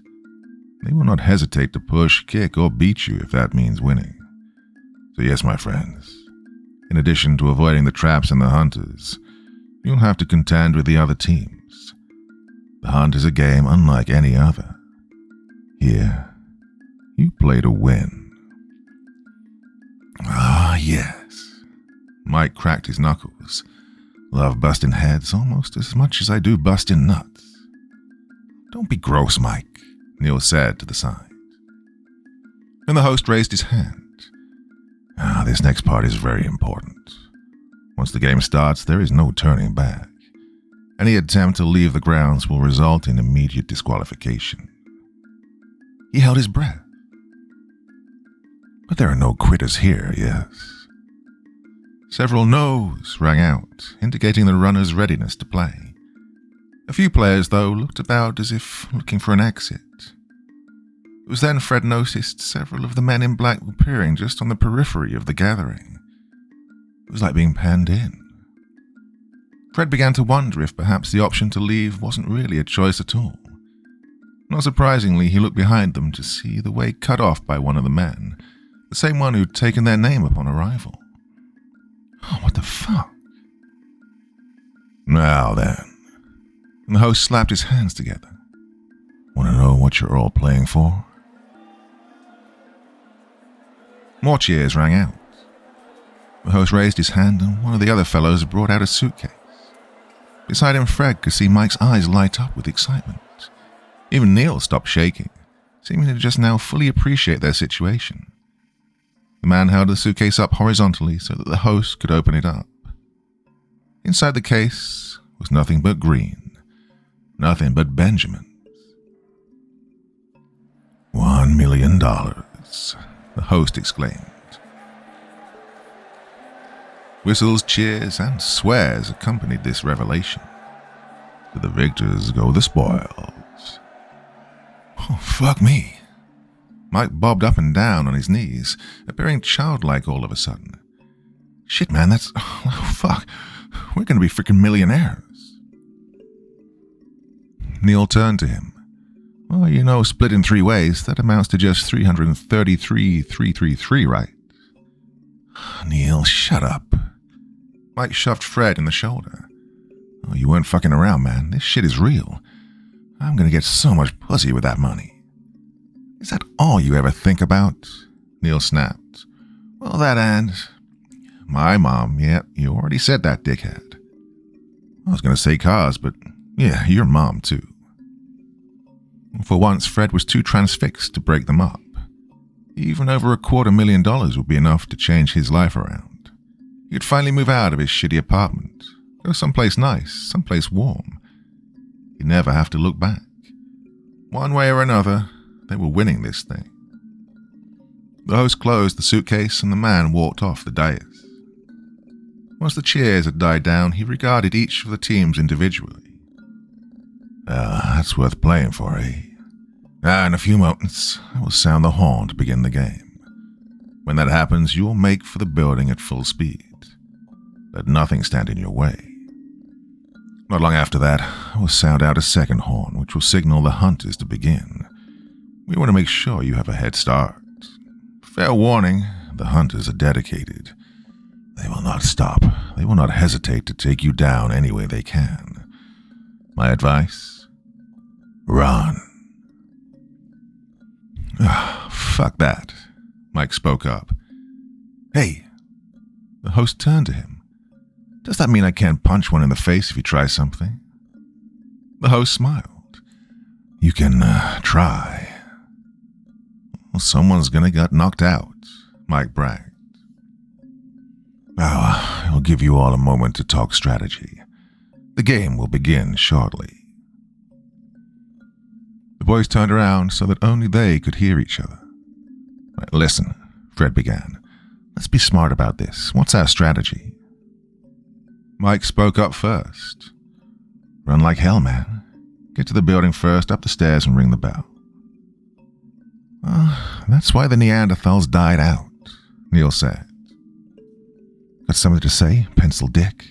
The jock snapped. Yeah, you're a moron. Look, most of the other teams are going to be doing one of 2 things. Run or fight. Running across an obstacle course full of traps is bad enough. Fighting everyone along the way is suicide. No, I say we hold back. Stay behind the other teams and let them trigger the traps.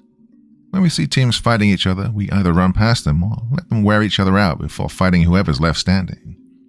Either way, we'll have less competition and reserve our strength for when we need it. Well, I knew we kept you around for a reason. Fred patted him on the head, which only annoyed him. But Mike wasn't so impressed. Yeah, while we're dicking around in the back, one of the faster teams will get to the building first and ring that bell. You know what a race is? I'm not saying we just walk, stupid, but we need to pace ourselves. Neil took a look around. How about we keep behind one of the physically weaker teams? That way, if we have to fight them, our chances will be better. Fred turned to Mike. Well, shit, man, I want to fight. But do you want to be rich? We thought about it. Yeah, I do. Good. Well, there's just one problem. They both looked back to Neil. The hunters. Don't know how many of them there are or what they can do, so I'm open to suggestions. Mike had one. You heard the boss. He said we can punch them out if they try something. I don't trust him. I mean, they have to be special if they're hunting us. What threat can they be otherwise? Fred hated to admit it, but Neil made sense. Well, he sucked at math, but he knew how bad unknown variables could be. Right, then we keep our heads down, follow the other teams, fight when we have to, and try to stay away from the hunters. If one shows up, then you can punch him in the face, Mike. Nice. Okay, break. Once the teams had finished their strategy, the host spoke up again. In his hand, he held a blowhorn. Looking out at the crowd before him, his smile went from ear to ear, and it seemed predatory. All right then. Runners, you ready? The teams let out their affirmation. Remember, first to that bell wins. Now. He held up the horn. You have a 5-minute head start. Make it count. The teams lined up by the dais, all facing the building in the distance. A few barbs were being exchanged, some downright insults, and even a couple of threats. Well, it's going to be one of those games. Mike appeared like a linebacker ready to attack the defensive line. He licked his lips in anticipation. Fred smiled. They could win this, he thought. The three of them. Team Toadstool. Funny how that name sounded less cool in his head than saying it out loud. Get ready for... The host held up the horn. The hunt.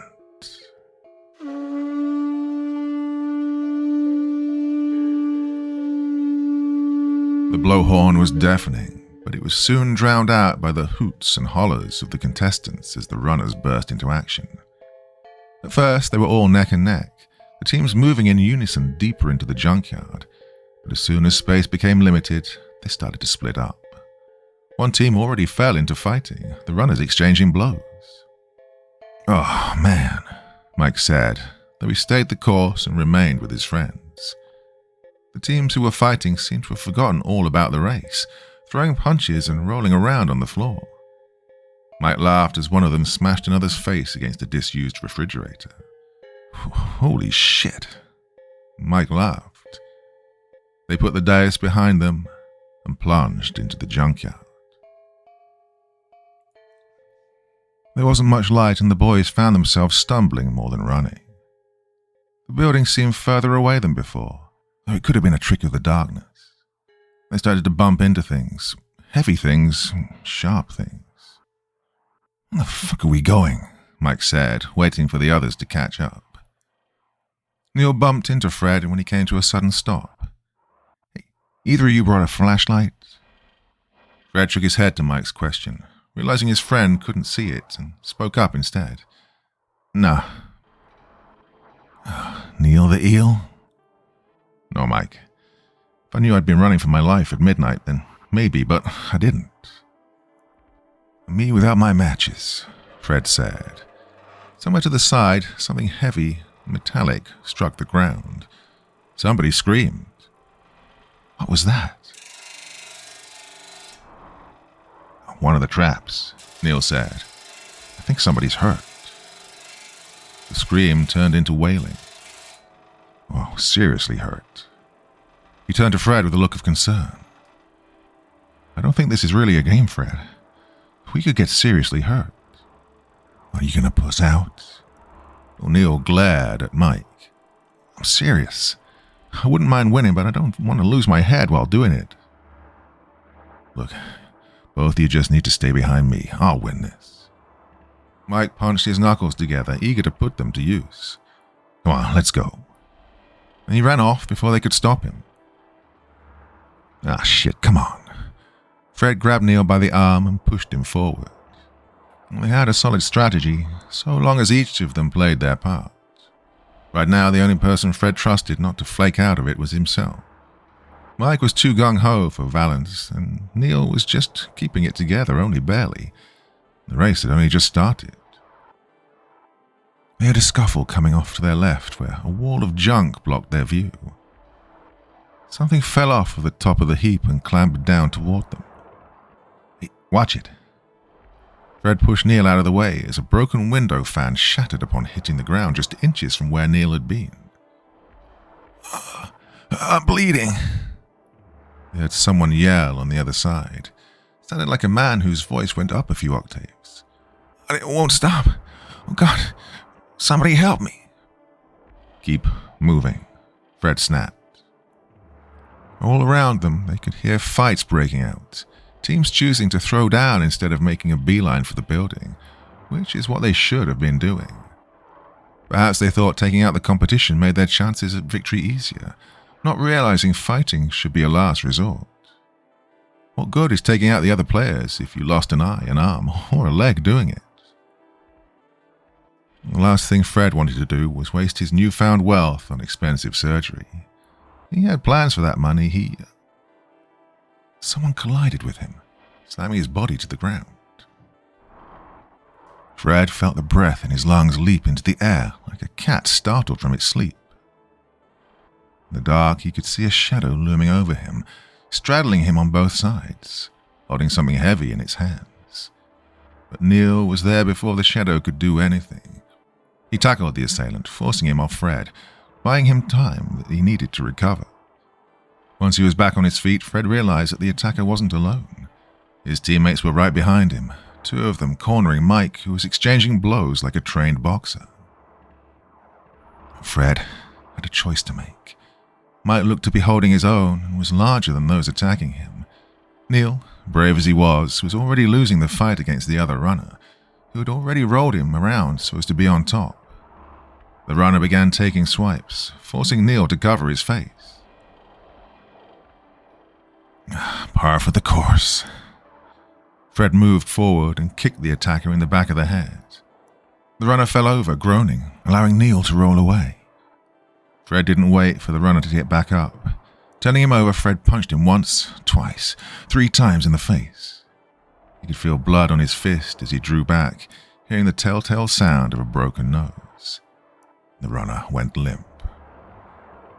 Watch him, he told Neil as he went over to help Mike. Somehow the assailants had managed to push Mike back against a wall of refuse, striking him from both sides. Fred noticed one of them had a weapon, a steel bar picked up from somewhere. He swung and narrowly missed Mike's head. Hey! One with the bar looked around just as Fred punched him in the face. He managed to hold on to the makeshift weapon, however, and swung blindly to keep Fred at bay. Mike charged the other guy, who seemed less enthusiastic now that it was a one-on-one. Reaching out, Fred grabbed the arm swinging the bar and punched the guy in the gut, reeling him over. A quick elbow between the shoulder blades and the back of the neck put the runner down for good. The bar clanged to the floor, and Fred kicked him a couple of times to make sure he didn't get back up. Gasping, he decided to take the metal bar. Neil walked up to him, also out of breath. Hey, thanks. That was some tackle. Wonder why one of them didn't go after you. Probably didn't see me. I am small. You helped me out, man. Don't sell yourself short. Fred swung the bar a couple of times to get a feel for it. Comfortable, he looked to see Mike walking back to them, grumbling. Yeah, what happened? The bitch ran away before I could clock him. Got me all worked up for nothing. Hey, what's that? What's it look like, man? Hey, give it to Glasses. He needs a weapon. Fred did offer the bar to Neil, who declined. You sure? You saw how I did. I'm not a fighter. You ain't a lover either. You ran right into that ambush. Neil spat at Mike. They were waiting for another team to run by. He looked back the way they came. If that fan hadn't slowed us down when it did, all 3 of us would have been caught by surprise. Feeling the weight of the bar, which was actually a metal beam from a large piece of furniture, Fred felt his body tense up. God, these guys are playing for keeps. So should we. Mike kicked the guy on the floor before going through his pockets. What the hell are you doing? Neil asked. In time, Mike pulled out a lighter and smiled. Getting my spoils. He lit it up. Put that out, Neil snapped. You'll give us away. When Mike complied, Fred decided his brawny friend had the right of it and searched the guy who tackled him. Sadly, he found nothing of use in his pockets. Damn. From somewhere came a great commotion as a mountain of trash came down. Fred thought he heard someone scream but wasn't sure. Well, playing for keeps didn't cut it.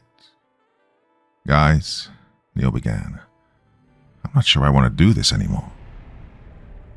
If we leave, we're disqualified. We have to reach the end. Fred stood up. He thought he heard another team heading their way. Right, keep to the sides. Move slowly. In fact, Mike, let me take the lead. Why? I want to keep you in reserve. In case we get into a fight, I want them to see you last and piss their pants when you come out swinging. Neil, I want that brain of yours thinking. I want strategies we can use. You're the hilt. I'm the pommel. Mike is the sword, okay? Whatever Mike said, though he didn't like being in the back. I swear if you fall, Neil, I'm running right over you. Exasperated, Fred said, Right, let's go. Taking the lead, Fred took them around a narrow pass that split into a fork. He stopped when he saw something on the ground. It looked like... oh, shit. A body. It was lying face down on the ground with one arm twisted at an odd angle. Fred approached it carefully, as if expecting another ambush. But his fears were unfounded as no runners sprang out at them. Oh, fuck. He heard Neil swear. Damn, Mike swore. I mean, damn. Is he, Neil asked. Walking over, Fred nudged the body, only to hear it moan. Still alive, but barely. Should we, Fred cut Neil off. We can't, man. I'm sorry, but we got a race to win. Shit, Fred. He needs help. Look at his arm. The guy needs a hospital. We can't help him. You mean we're not going to do anything? Fred turned around. That was you on the ground, you think he'd help? That guy back there was about to bash my face in when you came around. One of them wanted to use Mike's head as a baseball. This isn't just a race, Neil. It's life or death. But he's not dead. And the faster we win, the faster he gets help. You want him to live? Then let's find the bell and win this shit. Fred's tone indicated that the argument was over. He stepped over the poor man as if he were a little more than a hobo on the street. He knew Neil was smart, but the guy could be a bleeding heart sometimes. That's why Fred always had to protect him when they were kids. He'd get picked on all the time at school. Well, he hoped Neil would grow up quick. Moments later, they met with their first obstacle. A series of metal bars had been arranged like a cage within a large clearing. Doubling back would take too much time, and the walls around them were too high and unstable to climb, so there was no choice but forward. Fred led the way, finding the path through to be easy and simplistic, almost as if made for a child. Then the space began to narrow, and soon he was walking sideways. He was soon forced to duck his head and hunch his shoulders. Fuck this, Mike said from the back. Fred, what is this shit? Are we almost there? Neil asked. We're here, Fred said as he stumbled into the middle of the cage. The space was a box just wide enough for the three of them to fit in together. There was a hole at the opposite end from where they entered. It's like we're back in kindergarten, Neil said. You going in? Well, I can't tell you how many times I heard that, Mike joked. Shut up, Mike, Fred said as he took a look inside. The hole went in for some way before veering to the right. Well, guess we're doing this. Fred ducked inside, tucking the metal bar in his shirt for safekeeping. Though tight, he managed to squirm in while moving on all fours. Holes had been dug into the tunnel so that he could just about see his way. Right, let's go, he called out behind him. There was enough room for him to look over his shoulder, and he could see his friends catching up. Once Fred turned the corner, he felt a sharp pinch in his hand, forcing him to stop. You whore, he snapped. Something crunched underneath him as he moved. His other hand was pricked as well. "Neil?" "What?" His friend's voice said from far back. "Ask Mike to give me the lighter. I need to see something." After some work, Neil managed to pass the lighter forward, which meant sliding it between Fred's knees. Fred picked up the lighter and flicked it on. Oh, you gotta be. Broken glass lined the interior, stretching all the way down the tunnel. "What is it?" Neil asked. "There's broken glass in here." "What?" "What?" Mike mimicked. As Neil relayed the information, Fred held the lighter as far out as he could. Oh, some sadistic asshole had coated the whole interior of the tunnel with glass. "Guys, we have to go back." There came a loud bang that sounded like a metal hatch coming down. Fred heard Mike scream. "Mike! Someone shut the fucking door." "Door? What door?" Fred hadn't seen a door. "Hey, can we get out?" He heard commotion behind him as Mike scrambled around. Then it sounded like he was kicking the door down. After several failed attempts, Mike swore like a man possessed. "Damn, it's sealed shut." "Fred, what kind of game is this?" You could hear the tremor in Neil's voice, hear his rasped breathing. Truth be told, Fred was doing all he could to keep it together. He wasn't particularly afraid of tight spaces, but being shut inside the tunnel in the dark made him feel like he was in a coffin. Then, he heard it. "Mike, get us out of here," he managed to blurt out before the tunnel began spinning, slowly at first, but picking up speed as it went. The light bounced around as he did, and it took all the conscious effort he had left not to drop the lighter. Neil and Mike screamed and cursed, respectively, both realizing the sudden danger they were in. Suddenly, and to Fred's surprise, he saw a door slide open at the end of the tunnel. A way out. "Come on." With the tunnel spinning, it was near impossible to stay upright. Fred crawled as best he could, feeling the glass bits slice at his clothes and skin. His main concern was not to cut his face, and Fred held back a scream as his hands bled from 100 places. From time to time, his head would scrape against the sides. He felt a small bit of his ear come off and screamed bloody murder. Behind him, Mike and Neil were also being minced. Yet they all urgently rushed as fast as they could through the tunnel. Fred shot out head first, rolling onto a small decline and into a pool of muddy water. He came up gasping and cursing, stumbling about in pain and surprise. Behind him, Neil splashed into the water and Mike behind him. The door slid shut and they were trapped in the waist-high pool. It extended about 20 feet down, a small canal with steep walls to either side. Most shocking of all were the metal bars that hung menacingly overhead. "What's going on?" Neil cried out. Covered, his face suffered the least cuts, but his hands were bleeding from all over the place. "Oh, Christ, is this water sanitary? We could get infected." "Hey, assholes!" Mike screamed at a camera which was posted along the wall behind the bars. "I want to talk to your boss. I've got a few complaints." "This isn't funny anymore, Fred. I want to go home." "Neil, we made it, didn't we? This is bullshit." "Stop screaming. You're screaming." "Hey, dickwads," Mike called to get their attention. "You hear that?" They listened. A whirring sound like something powering up drew their attention upward. Electricity coursed through the metal bars as they began to slowly descend towards the water. Fred called for them to move, but they needn't have bothered because they ran all in unison. Wading through the water stalled their progress, and they fast-waddled as best they could towards the end. Fred pulled himself out of the pool first, reaching back to grab Neil, who was nearly thrown out of the water by Mike. "Hey, Mike!" The brawny youth barely had time to pull himself out as the bars splashed into the water, sending sparks and smoke into the air. The trio collapsed sideways, realizing just how close they'd come to death. "Hey, guys," Fred said after he'd caught his breath. They both looked at him. I think I just pissed myself. From the distance, they heard another horn go off. The hunters had entered the gate.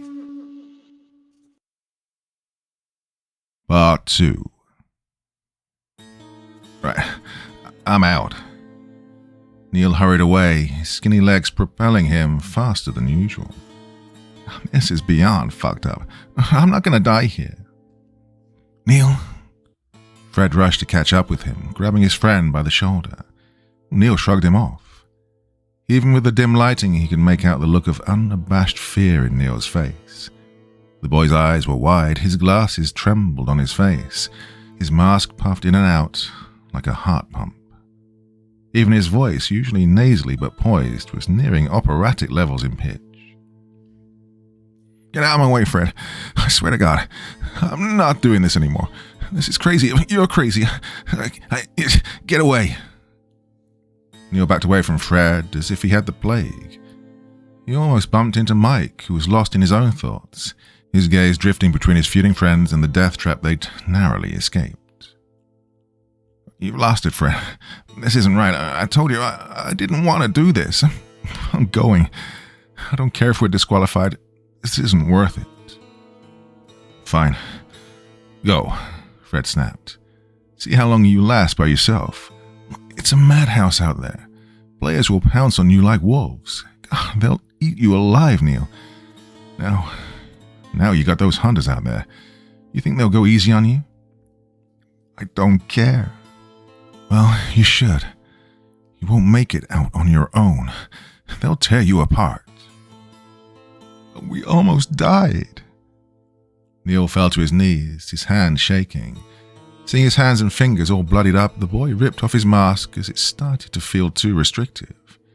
God, he was almost hyperventilating. Shit. Oh, shit. I don't know, man. Mike spoke up at that moment. I'm down for a fight. You know that, but this is some Saw shit right here. I'm not a fucking hamster in a maze. It's a rat in a maze, you dumb shit, Neil said, somehow retaining his banter with Mike despite all that had happened. Enough, Fred cried. They looked at him. Reaching into his pocket, Fred pulled out a handkerchief and began to rip it up, distributing the pieces to his friends. Right, bandage your hands. Come on. They did as he instructed. Once finished, he addressed them again. We have to keep going. They won't just let us out of here. What the fuck are you talking about? Mike asked. Look around you, numbnuts. The men in black, the fights, the traps. This is life or death. You think they'll just let us walk out of here after seeing what we did? Look, what's to stop us from walking to the police and telling them all about it? He winced as he tightened his bandage. It's win or die. You knew, Neil said. You knew there was no getting out of this. I have to win the money. Fred took a deep breath then. I messed up with Taxi. Mike's eyes widened. Taxi? You owe Taxi money? Neil looked between the two of them. Wait, the drug dealer? The sociopathic drug dealer. Oh, the guy's a psychopath. Well, that's two different things. Oh, Neil, I swear to... Ignoring him, Mike regarded Fred with renewed vehemence. Oh, how the fuck did you cross Taxi? I told you to stay away from him. Reaching over with his powerful arms, he grabbed Fred and shook him. Come on, man, what did you do? He asked me to be a courier. Well, the money was good, and I was tight on funds. You know my mom don't make much, but it went bad. I lost the goods. Fred grimaced. Taxi says I have 1 week to come up with the money before he takes my head and delivers it to my mom. You know he doesn't make threats. He makes promises. You motherfucker. It was a stupid mistake. I was supposed to be the dumb one. What the hell was going on in your head? Angry, Fred pushed Mike away. I needed the money, all right? Well, I always need money. Doesn't mean I get into bed with pricks like Taxi. I knew a guy who nicked his car while riding a motorcycle. Taxi had both of his legs broken. What do you think he'll do to a guy like you? You brought us here, Neil began, to help you settle a score, Fred. He looked up. God, you are a piece of shit. I'm sorry, Neil, Mike. I didn't think it could go down like this. When I learned the hunt was being hosted nearby, I thought we could win easy money. These are our streets, our house. We can do anything when we're together. Does that mean we'll die together too? Slowly Neil stood up, staring down Fred even though he was a head taller. You're not gonna die. I almost did just now. I mean, we all did. Yeah, but we didn't. Fred took a step back so he could address the two of them. It's not like you guys get nothing out of it. We can all walk away with more than $300K in our pocket before the end of the night. I can pay off Taxi. Mike can buy a car. You can go to college. We all win. If we live, Neil finalized. If we win, Fred clarified. Well, Mike was chuckling to himself. You know something, bro? If you told me this was what it was really about, I might still have gone along with it. I can deal with the fights, the traps, even Neil's bitching. Then he walked up to Fred and punched him in the gut, causing him to bowl over. But I don't like being lied to. Oh yeah, I'm a prick, but I'm an honest prick. And I don't like being used. Same here, Neil said. After all the shit we've been through, God, this is too far. Right, let's get out of here. Mike walked off, and Neil followed shortly, offering Fred a condescending look before he turned away. Fred clenched his jaw, the pain from Mike's punch still reverberating throughout his body. He knew he'd fucked up, but that was that. He'd make it up to them, he knew, but later. Right now, they had a game to win. Well, they encountered their first hunter not long after. They moved in silence toward the building, now focused and completely alert. Fred's revelation created a schism between their group, and even Mike and Neil stopped exchanging insults. It's as if they suddenly realized just how desperate their situation was, and stopped treating it like a game. In time, they crossed paths with another team who, for some godforsaken reason, had chosen to wear bright red shirts for the event. Mike ambushed the first one he saw and body slammed him into the hardest thing he could find. Fred took out his metal bar and fenced with the other, who had picked up a loose board as a weapon. The board was heavier, but that made him slower. Biding his time, Fred waited for an opening and took advantage, putting the runner down once and for all.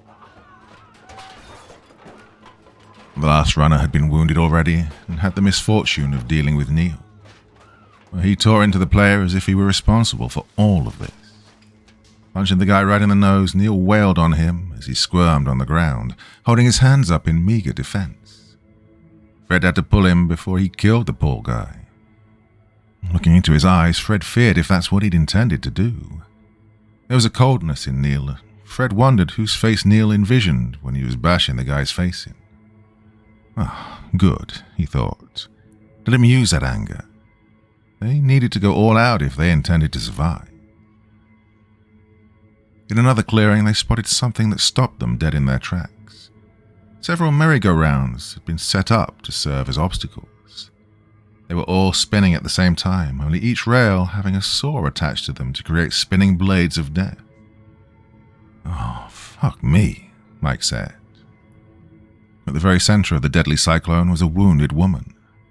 She was bleeding profusely from her back and pounding like a wounded dog. They could hear her whimpering over the sounds of the blades. It doesn't make sense, Neil said. Mike scoffed. Bitch forgot to duck is all. That's just it. Those blades are easy to avoid. You just need to crawl under them. How the hell then did she get cut? Why don't we ask? Fred was moving before he could respond. Neil's assessment proved correct, and he managed to crawl beneath the blades with ease. The whistling sound they emitted was unnerving. You could only imagine how sharp those edges were. By the time he reached the center, the girl was still unaware of his presence.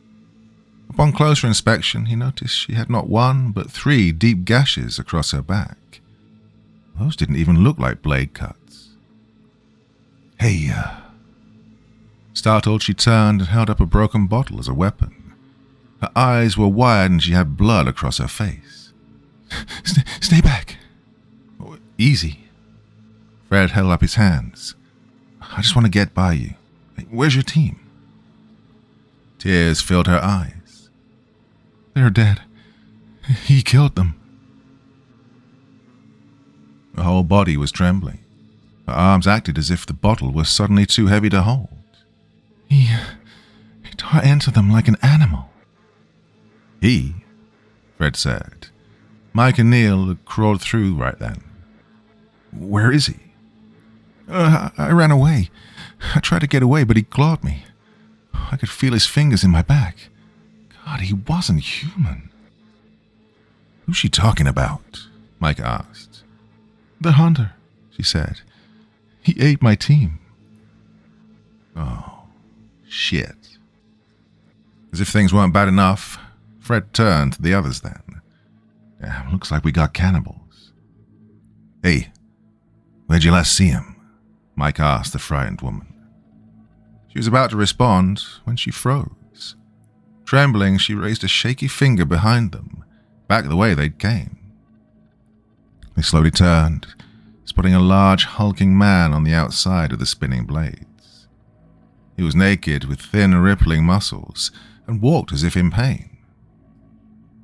His skin was covered in blood and he was hunched over. Even then they could see he was tall, even taller than Mike. What's worse were his eyes. They were a hateful yellow, and he was looking right at them. "What?" Fred began. Neil continued. "Fuck," Mike finished. The man was bald, and as he approached, they realized that he had marks all over his head. It looked like he scraped his nails all over his skin. Those same marks covered his chest, arms, and legs.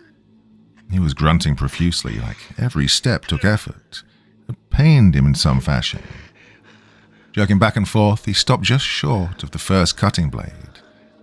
Only when the metal sliced a piece of skin off of him did he open his mouth.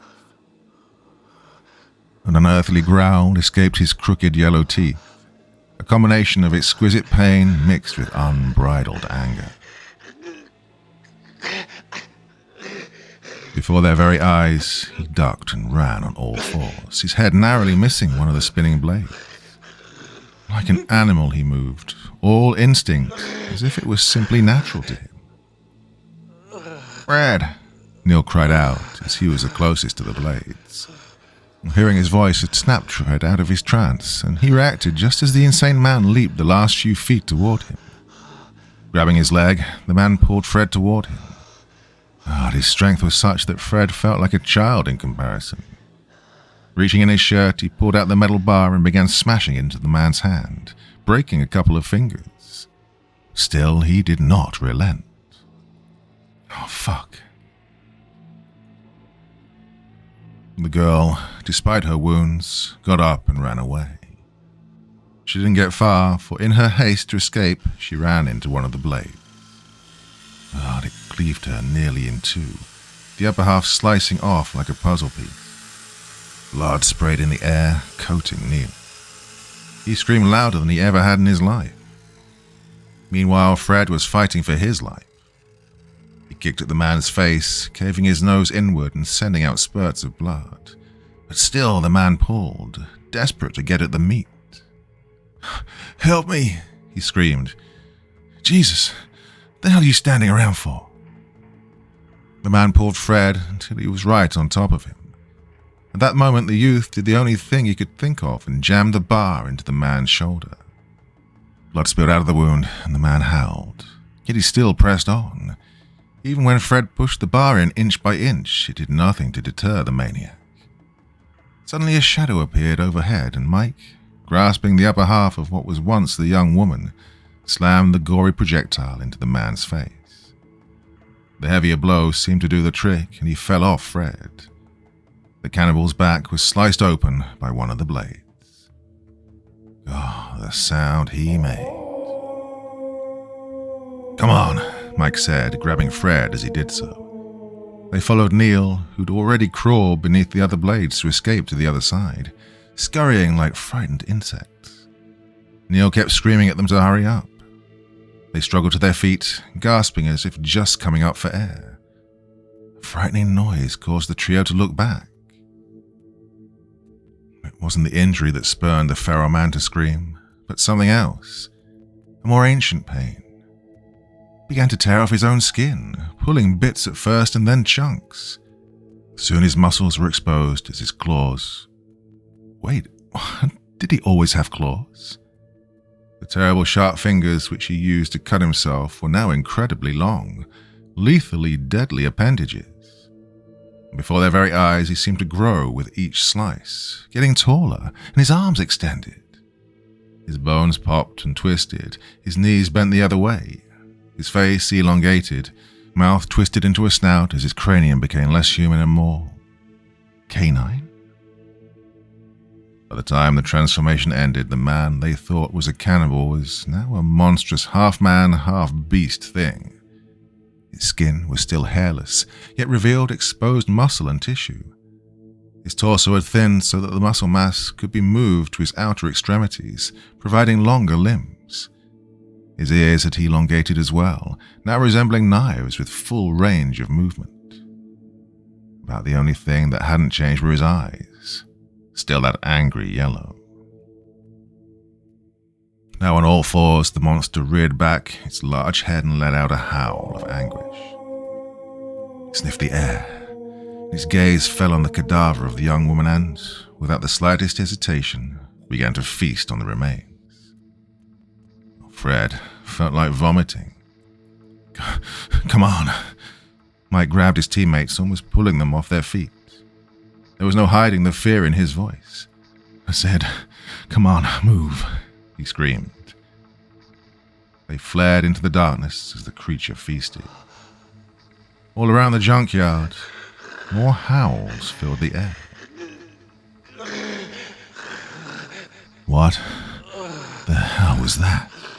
Mike asked, only when they'd finally put enough distance between themselves and the creature. They were hunched over and struggling to catch their breath. Neil had fallen to his knees and began to hurl all over the ground, his back lurching. Fred followed suit, though he stayed on his feet. Mike began pulling at his hair. "Did you see that? I mean, I'm not crazy, right? Oh, holy shit. This whole game is fucked up." "Mike," Fred snapped once he'd gotten a hold of his innards. "Just chill out." "Chill out? You want me to chill out? Well, okay, fearless leader, I'll chill out." Mike stepped up to him, pointing in the direction they'd come from. "You want to tell me what the hell just happened? Because I don't fucking know. Maybe you do since you know everything." Fred stood up. "What the hell's that supposed to mean?" "I don't know, Freddy boy. Explain this to me." "Mike, I don't know what that was. Why in the God's golden balls do you think I'd understand any of that?" "Because you brought us here." Mike was almost spitting in his face. Never had Fred seen his friend so uptight. Who could blame him? "Is it worth it? You need money so bad that you had to take a job from Taxi, screw it up, and then screw up both our lives because you couldn't hack it?" "Fuck you, Mike." "Yeah?" Mike pushed him. "Go ahead, tough guy, come at me." Fred almost did. Right now, there was nothing he wanted to do more than break Mike's nose, smash his face, cut up his... Well, it was like he'd just snapped out of a trance. Suddenly, it all became clear. Werewolves. What? We just saw frickin' werewolf. Mike's jaw went slack. He took a step forward, grabbing Fred by the collar and threatened, "I'm gonna punch you, man. I'm gonna just fucking punch you and I..." "Stop it." Neil looked up, bile dripping from his face. He wiped his chin as he slowly got up. Don't be stupid, Mike. At least not more than you already are. You were there, you saw it. You watched the movies. Then to Fred, he's right. You too high. Letting Fred go, Mike looked between them, his chest rising and falling as if breathing became a chore. Finally he said, "'Cause if you are, can you give me a hit, 'cause I'm losing it." "The hunt," Fred said. "They are the hunters. We are the hunted. Tell me you didn't know this before you signed our death warrants. Tell me, Fred." Looking at Neil, Fred shook his head. "It's supposed to be a race. Just teams of 3 competing for a cash prize. That's what they told me." "And you believed them?" "How was I supposed to believe, Neil? You think if they told me I'd be hunted by werewolves that I'd have taken them seriously? I'd have laughed, and so would you." Fred raised his head as a howl filled the air. They were screaming in the distance. No doubt one of the hunters had found its prey. "I knew we could win. The 3 of us, we can win anything, but werewolves, how the fuck was I supposed to know?" "Well, I quit," Mike said. "I didn't sign up for some bullshit Halloween special." He began to walk away, but Fred chased after him. "Mike." "I don't care if I'm disqualified. I'm out of here." A sound stopped them in their tracks then. They'd fled down a path between 2 walls of junk. From down the way came the sound of something heavy falling. A few seconds later, a long snout appeared around the corner. It was followed by an elongated head devoid of all hair but glistening with exposed muscle. The creature sniffed the air as if discerning something. Finally, those fierce yellow eyes focused on them. "Oh, fuck," was all Mike said before it revealed its sharp teeth. "Run." The trio fled as fast as their legs could carry them, the beast snapping its jaw as it gave chase. It moved paradoxically, like a creature both accustomed and estranged to being on all fours. His arms were longer than its legs, almost twice the length, giving it a gait akin to that of a primate. Even with its odd movement, it still ate up ground very fast and was catching up with them. Their best chance at losing it came when it broke out of the junkyard toward a quartered-off fence. It marked the boundary between the building and the rest of the playing field.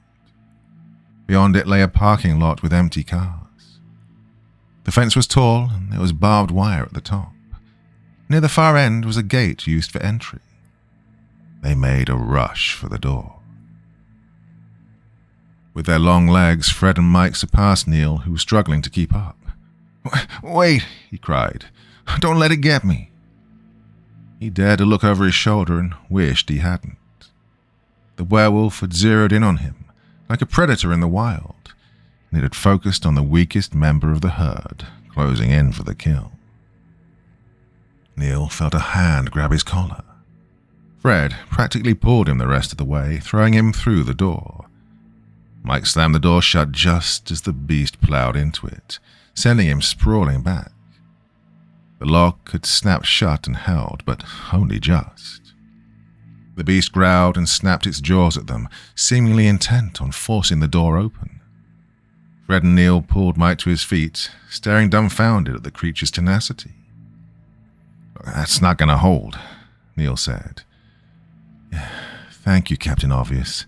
Right, let's move." Taking the reins, Fred led them into the lot. The beast's growls of frustration followed them. "Do you know where we're going?" Mike asked. Fred didn't have a clue. "Inside the building. We're going to ring that bell, win the game, and get the hell out of here. That sound like a plan?" "Didn't you hear me? I said I'm done with this." "You want to go on your own? Go. Those things will pick you off before you get halfway to the exit. If not them, then something else. The only way out is winning." God, he's lost his shit, Neil. Neil had to agree. "This isn't worth it, man. We have to go before... Then Fred just snapped. Then... He slipped, the back of his head colliding against the concrete. A shooting pain blinded him for several moments, and even his friends' voices sounded muffled. Is he dead? Mike asked. Ignoring him, Neil waved his hand in front of Fred's face. Come on, Fred. We can't stay here. What happened? You broke your ass, man. Mike looked around nervously. Listen, we better get going. You slipped, Neil said as he tried to help Fred up. A sudden pause caused him to loosen his grip on Fred's hand. He fell back to the ground, into something warm. Fred held up his hand to see the digits covered in blood. He'd slipped on the puddle when walking by. God, there was so much of it that it coated much of the car they were next to. Looking up, Fred followed the trail of blood beneath the car. The carcass on the other side of the car was missing its jaw. Only the upper half remained. Everything below the neck had been torn and picked at. Oh, the beast wasn't finished. It was still feasting, taking out chunks of flesh. It paused when it noticed it was being watched. Fred's eyes widened. Scrambling up, he and the others saw a large lupine form rear up on the other side. It swallowed whatever it had in its mouth whole. Then looking right at them, the werewolf bared its teeth in a morbid attempt at a smile. They ran. Part 3. Fred didn't know when they'd split up. He didn't hear the others as they rushed through the open lot. All he heard was his own heartbeat and that of his footsteps as they hit the pavement. Within moments, he was all alone. The beast howled in delight, and he thought he heard one of the guys scream. He dove behind a van and squatted to catch his breath. Oh God. He hoped it hadn't eaten one of his friends. If it had, he'd blame himself until the day he died, which in this case wouldn't be much longer. God, how could he have been so stupid? Was the money worth all this? Panting, he peeked his head around the corner to see nothing but parked vehicles.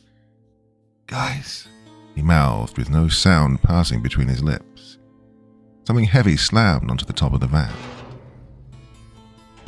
The jolt was so sudden that Fred quickly dived under it, crawling in so as to hide.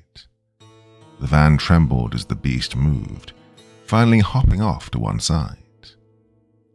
Fred had to cover his mouth to avoid screaming as he saw a wide pair of canine feet come crashing to the ground just inches from where he was. Two abnormally large clawed appendages soon followed. The beast now stood on all fours. A long snout sniffed at the ground. Heat puffed in the air as the beast smelled. It was so close Fred could almost touch it. He couldn't stay here. He had to move. With as much haste as the situation allowed, he moved slowly out the other way. The wolf's head was almost low enough that he could see underneath the van. And Fred didn't know much about wolves other than they hunted in packs and they had an incredible sense of smell. Sight or not, it knew he was here.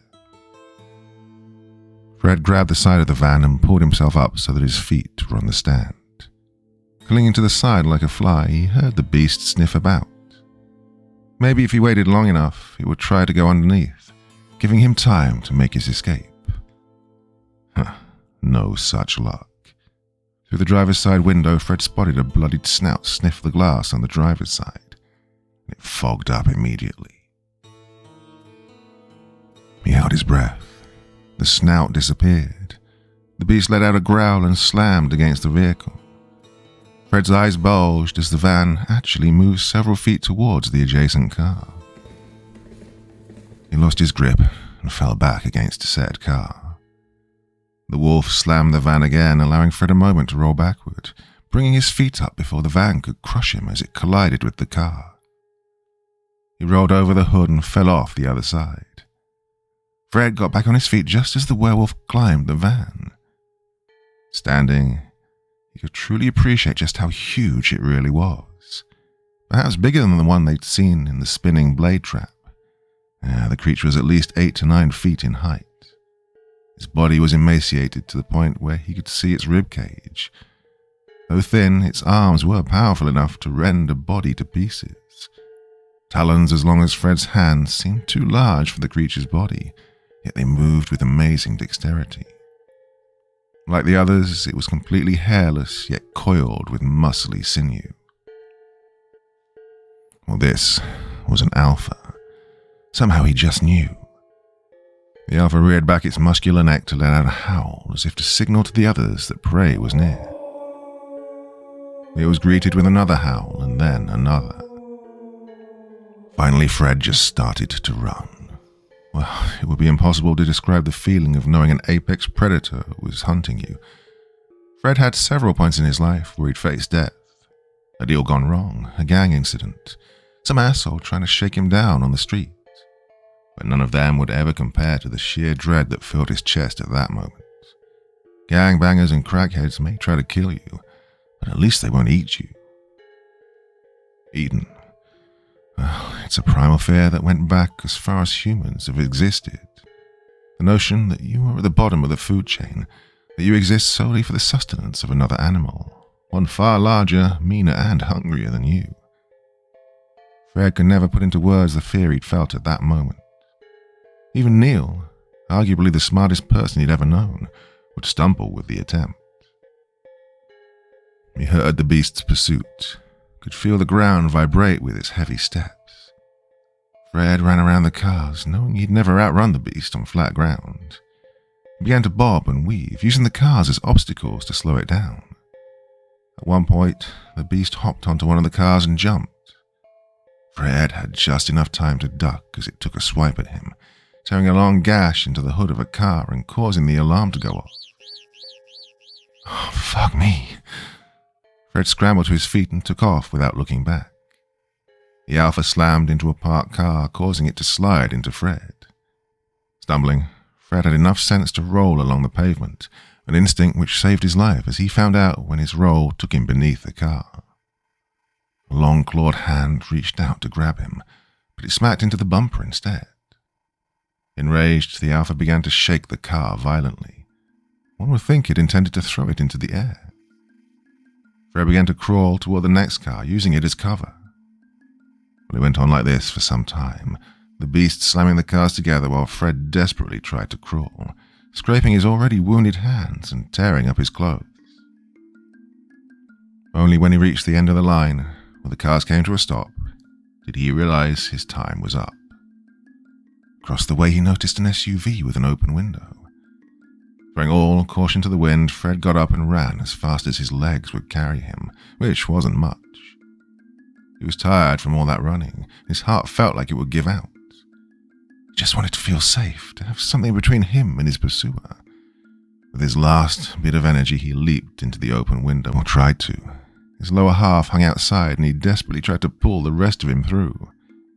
Oh, at any moment the beast would tear into him, would pull him out and devour him. Fred persisted. He collapsed inside, shriveling up on the floor and holding his breath. His chest beat so loud he was afraid it would give him away, not that it needed to. And the Alpha could probably smell him even now and would be bursting in at any moment. Fred didn't know what to do. He needed to rest. He needed time to think. The girl was waiting for him to make up his mind. She was hiding behind the second row of passenger seats. Fred spotted her eyes, watching him from the darkness. They blinked as if confused. She held up a finger, urging him to keep quiet. The Alpha was approaching the SUV. From the opening, Fred spotted the long snout sniffing the air. "It knows I'm here." Fred prepared for the end. At any moment a long arm would reach him and pull him out to be devoured. He prepared himself, knowing full well death was right outside the door. Moments passed, and the beast pulled away suddenly, growling in contempt as it moved away from the vehicle. Elated, exasperated, and a little more than confused, Fred looked at the girl. She seemed to be listening to make sure the beast was far enough away before speaking.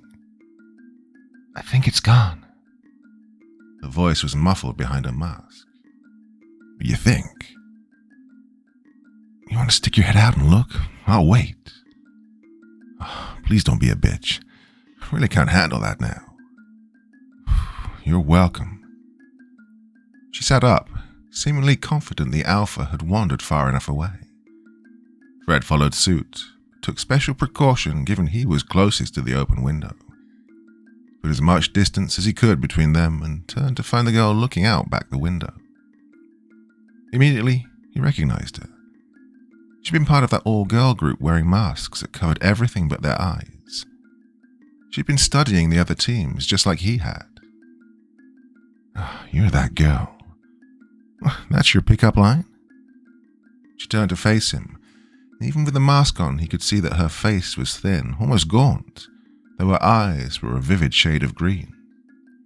Well, she looked to be recovering from something, though whether it was drugs or alcohol consumption, Fred couldn't tell. Her voice was surprisingly deep given her thin frame, almost husky, with a drawl that signified she was from out of town. "I'm not picking you up," he said as he moved to the back seat, which was as far away as he could get from the open window. No sooner had he done so when the girl pointed a spray can at his face. "Fuck." Fred held up his hands. What are you—" "I don't know who you are, so back off." "Lady, I'm trying to stay alive. That thing could be back any time." "Well, not with this." She eyed the can. "Werewolf repellent." "Wait, what?" "Or something like it. My own special blend. Used to keep mutts like that from hurting my sheep back home. Thought I'd give it a try here." "What, you mean that actually works?" She scrutinized him in a way that made Fred feel small, almost childish. "Yeah," she said slowly. "Why, what you got?" What did he have?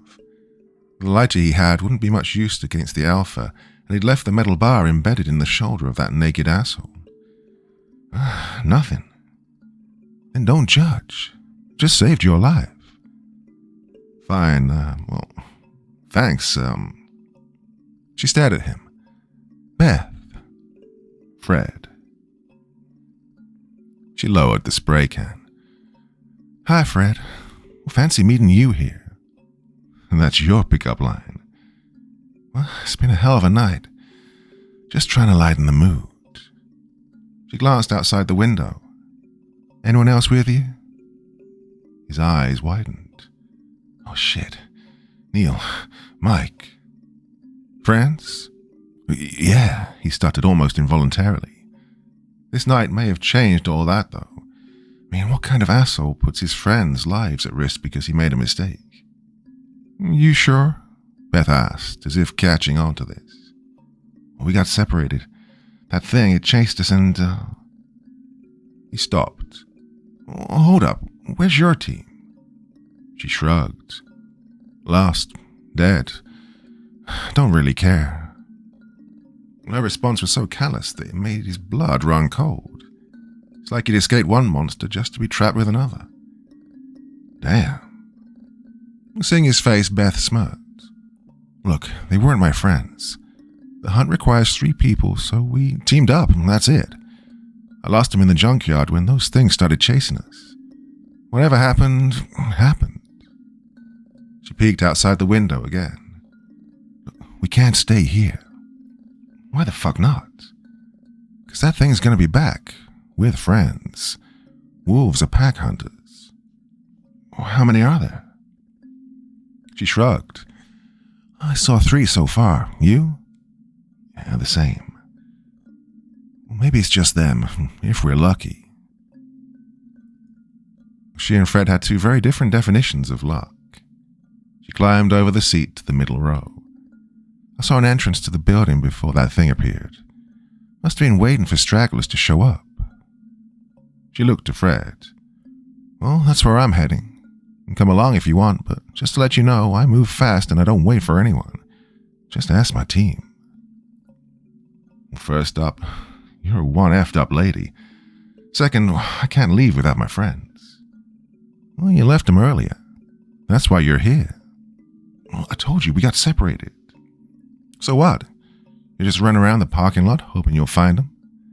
That thing's looking for you. Has your scent. Once it picks it up again, it'll hunt you down and kill you. My advice? Come with me and try and reach the top. Stay here and pray the repellent lasts through the night. Or die. She reached for the door handle then. Doesn't matter to me. What the hell is wrong with you? I'm here to win. She looked back. Are you? Her words cut deep. Not long ago, he was willing to risk everything, including Mike and Neil, for a chance at winning the cash prize. His actions had put their friendship in jeopardy, maybe destroyed it for good. But Taxi was ruthless and would do things Fred couldn't even imagine if he didn't pay back the money he owed. He had to win. He had no other choice. Well, she asked, waiting by the door. I want to win. Then let's go. And she opened the door. Fred reacted as if she'd just opened the hatch on a plane at 50,000 feet, rearing back. But there was no werewolf on the other end, and Beth stepped out casually. Well, this girl had no fear. What the hell did that make him? A man who was willing to abandon his friends for money. As if awakening from a dream, Fred shook off any remaining doubts and urged himself forward.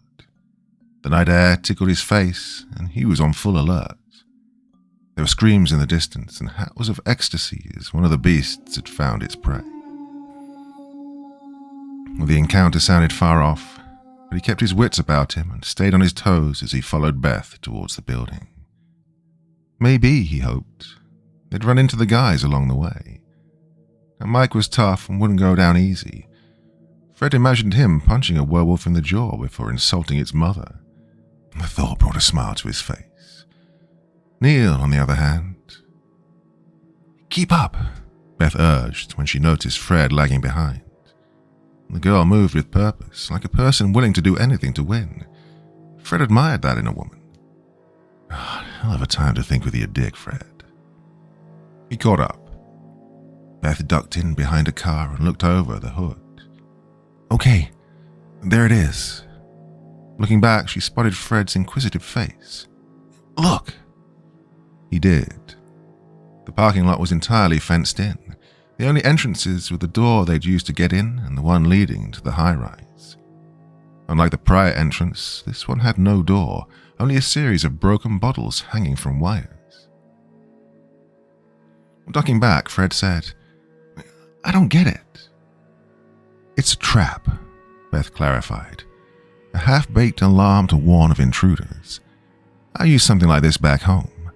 Not the most reliable home security system, though. Hard to tell what's what when the wind's blowing. Well, it's the only way in. Yep. So, what now? Now, we wait. Beth turned and squatted beside the car. Prey's bound to come along eventually. Rather it not be us. Are you serious? Deadly. Need to be if you want to live. Fred couldn't believe it. Those things are out there. You won't have a sit down. We should just have stayed in the car. Go back if you want. That thing would tear the roof off the way you do a jello seal. Being out in the open's better? God, if I knew you'd complain this much, I would have left you behind. Taking out the repellent, she sprayed the air around them. Right? Feel better now? She tossed the can to him. Here, just so you'll stop whining. Fred looked at the spray can like he'd just been handed a pacifier. Indignant, he asked, won't that just attract them? He shoved the can inside his pocket anyway, feeling somewhat safer though unwilling to admit it. So you're the wolf expert now. Fred was on the verge of pulling his hair out. The bitch was either crazy or just didn't give a shit. Maybe both. What kind of fucked up farm did you grow up on? We're being hunted by goddamn werewolves and you act like it's nothing. Biggest mutt I ever saw was a pit bull, It never tried to eat me. Well, I mustn't have been hungry enough. Beth glared at him. Any animal will eat anything if it's hungry. I've seen a dog eat a man's face. He died days before. Hadn't fed the dog since then. When we found him, half his head had been chewed off by man's best friend. You think it cared that man took care of him all those years? She smirked. Desperation and hunger can make monsters of us all. You are twisted, lady. Well, I've seen things. So have I. She chuckled at that. Somehow it made Fred feel insignificant. You think you have, but I know your type. Been dealing with them most of my life. What the hell does that mean? It's... She stopped. Shh. She looked over the hood again. Hear that? Fred followed suit. There was a lot of noise coming from overhead inside the building. One of the windows on the upper floors broke as a body fell through. The man screamed, flailing his arms and legs as if that would slow the plummet. He howled all the way until his body came crashing down on the roof of a car, bending it and spraying blood and glass everywhere. And the car alarm went off. Holy shit, Fred swore. A runner appeared at the broken window. Yeah, told you not to fuck with me. Now look at you. You're dead. I killed you. Me. Should have played ball, man. But you didn't. Now you're dead. Fuck you. Even from this distance, Fred could make out the distinct yellow hood on the man in the window. He noticed with growing trepidation that the man who'd fallen was also wearing a yellow hood. God, runners were turning on each other now. I see you in hell, the man up top yelled before disappearing back into the building. Stupid prick, he heard Beth say. Now everyone knows where he is. He's already halfway up the building.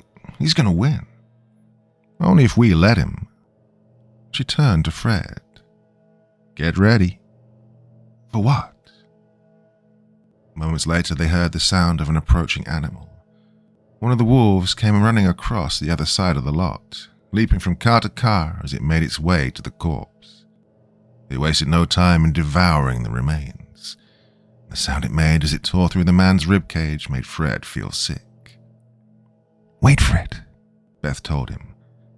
As if on cue, another monster came bounding into the lot via the entrance to the high-rise. It bore through the jangling bottles and rushed to join the feast. Seeing another of its kind approaching, the first wolf growled in protest. They stared one another down for a moment before snapping their jaws and exchanging short but deadly blows. So much for teamwork. Beth was already on the move, using the cars as cover as she rushed toward the entrance.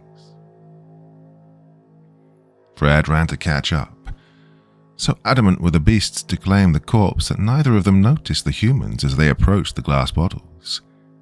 So focused was Fred on catching up that he almost didn't notice the other runner making a run for the same thing.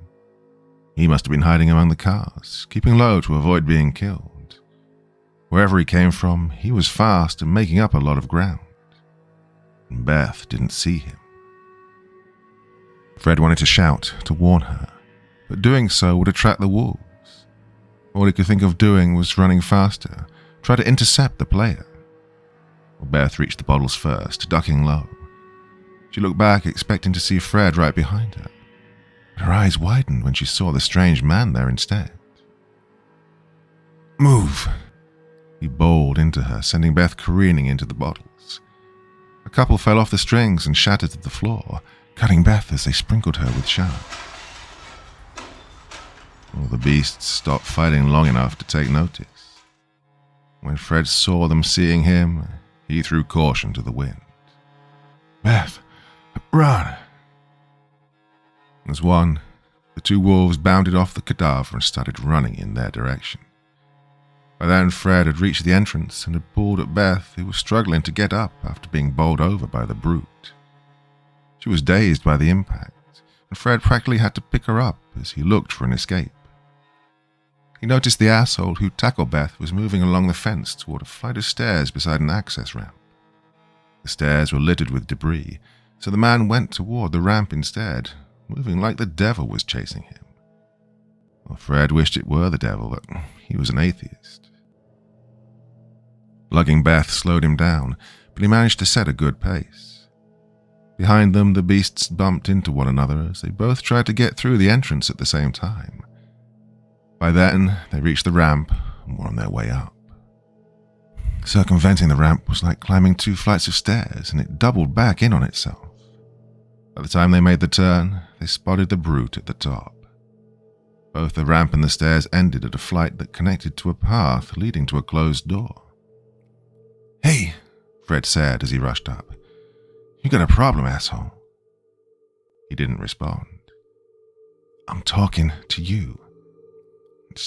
"Trap," Beth stuttered, directing his attention to the small wire the brute had tripped upon reaching the top, causing a saw to snap out. Well, the brute was nearly cut in half, the blade entering at his gut and stopping when it reached his spine. He was still alive, apparently, trembling as his lifeblood coated the floor. Fred and Beth had to duck beneath the blade and wade through the blood to get by. When they got up, the man's hand shot up to grab Fred's arm. He turned to see the brute's eyes, wide with fear and something else. Pity? No. Mercy? Fuck that. Nah, the brute croaked weakly. Not like this, not like this. Oh, piss off. Fred pulled away and carried Beth toward the door. The wolves had finally squeezed through and were making their way toward the stairs. Fred put Beth to the side as he tried to open the door. It was a heavy iron construct, the paint chipped after prolonged disuse, and it was also locked. Oh, fuck.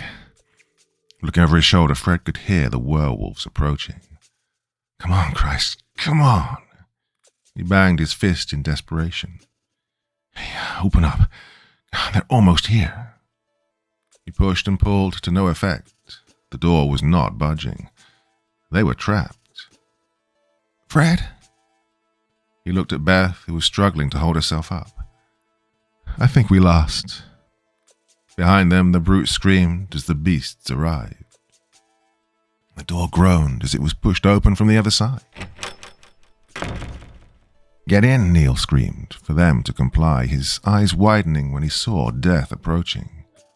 One werewolf had clamped its powerful jaws on the brute's face, tearing at it hungrily as the man's muffled screams became pitiful cries.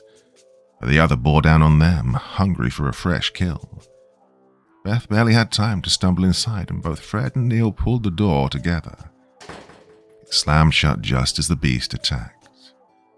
The impact was such that it threw both of them to the ground. A solid dent permeated the door. The wolf tried again and again, to no avail.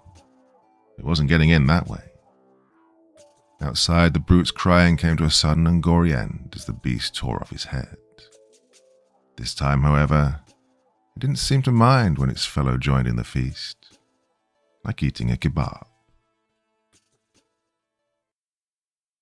Part 4. Looking at Neil, Fred looked like he'd seen a ghost.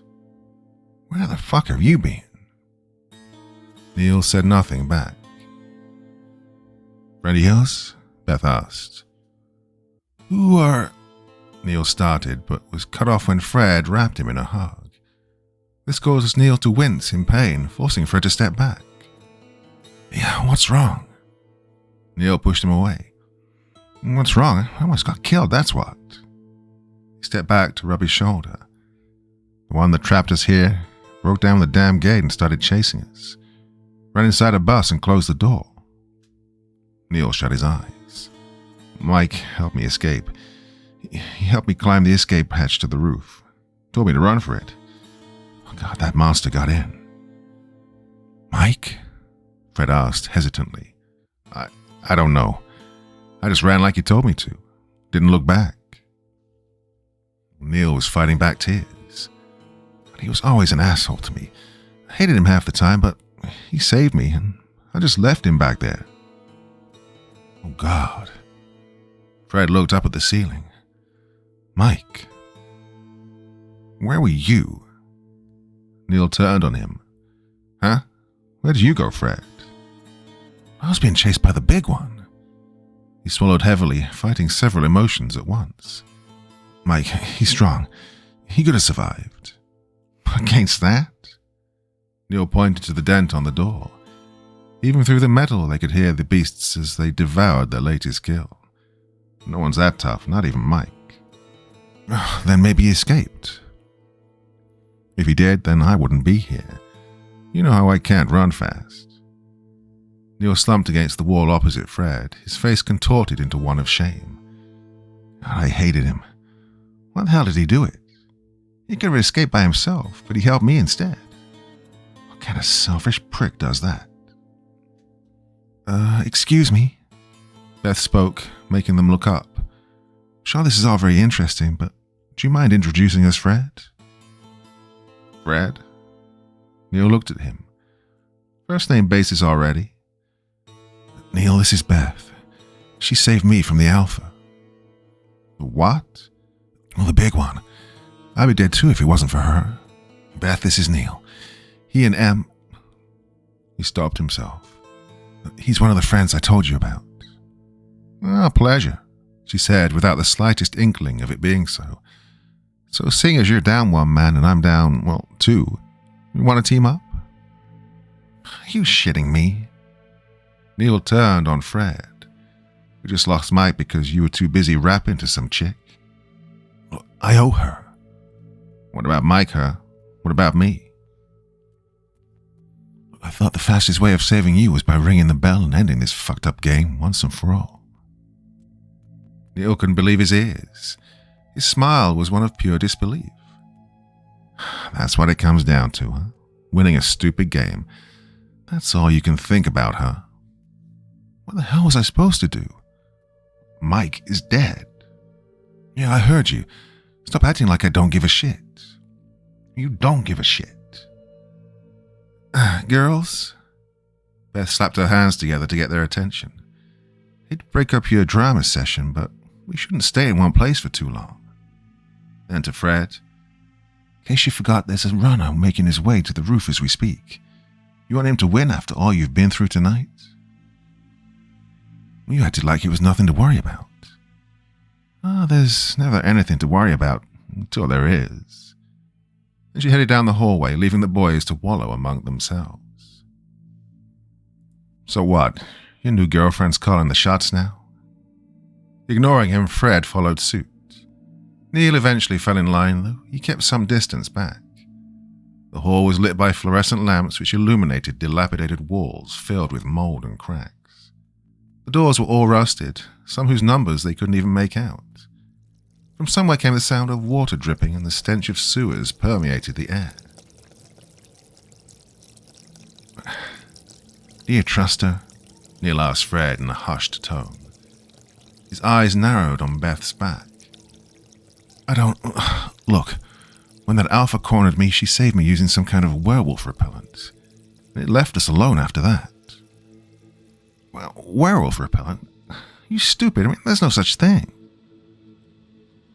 Well, it worked. That's bullshit, Fred. You want to test it? He removed the can from his pocket and held it up for Neil to take. Be my guest. There's a couple of those things back there who were just dying to meet you. Up yours. Putting the can away, Fred said, How the hell did you get in here? Was the door locked for you two? Neil looked down. It was. Then?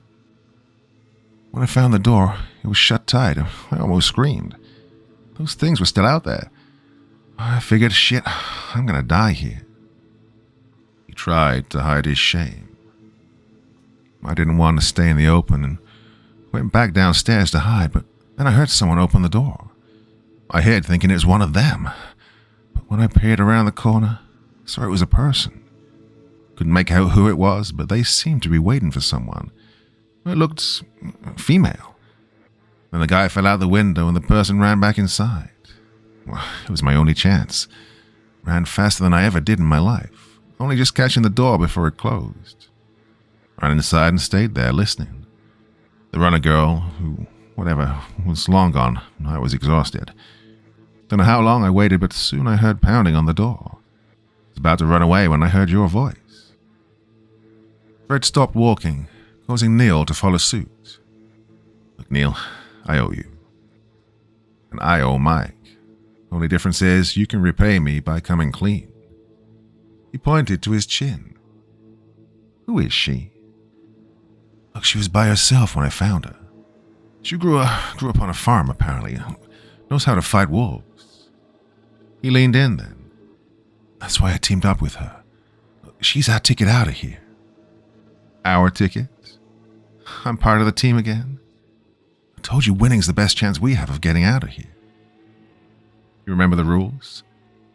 One member can win the game for the team by ringing the bell.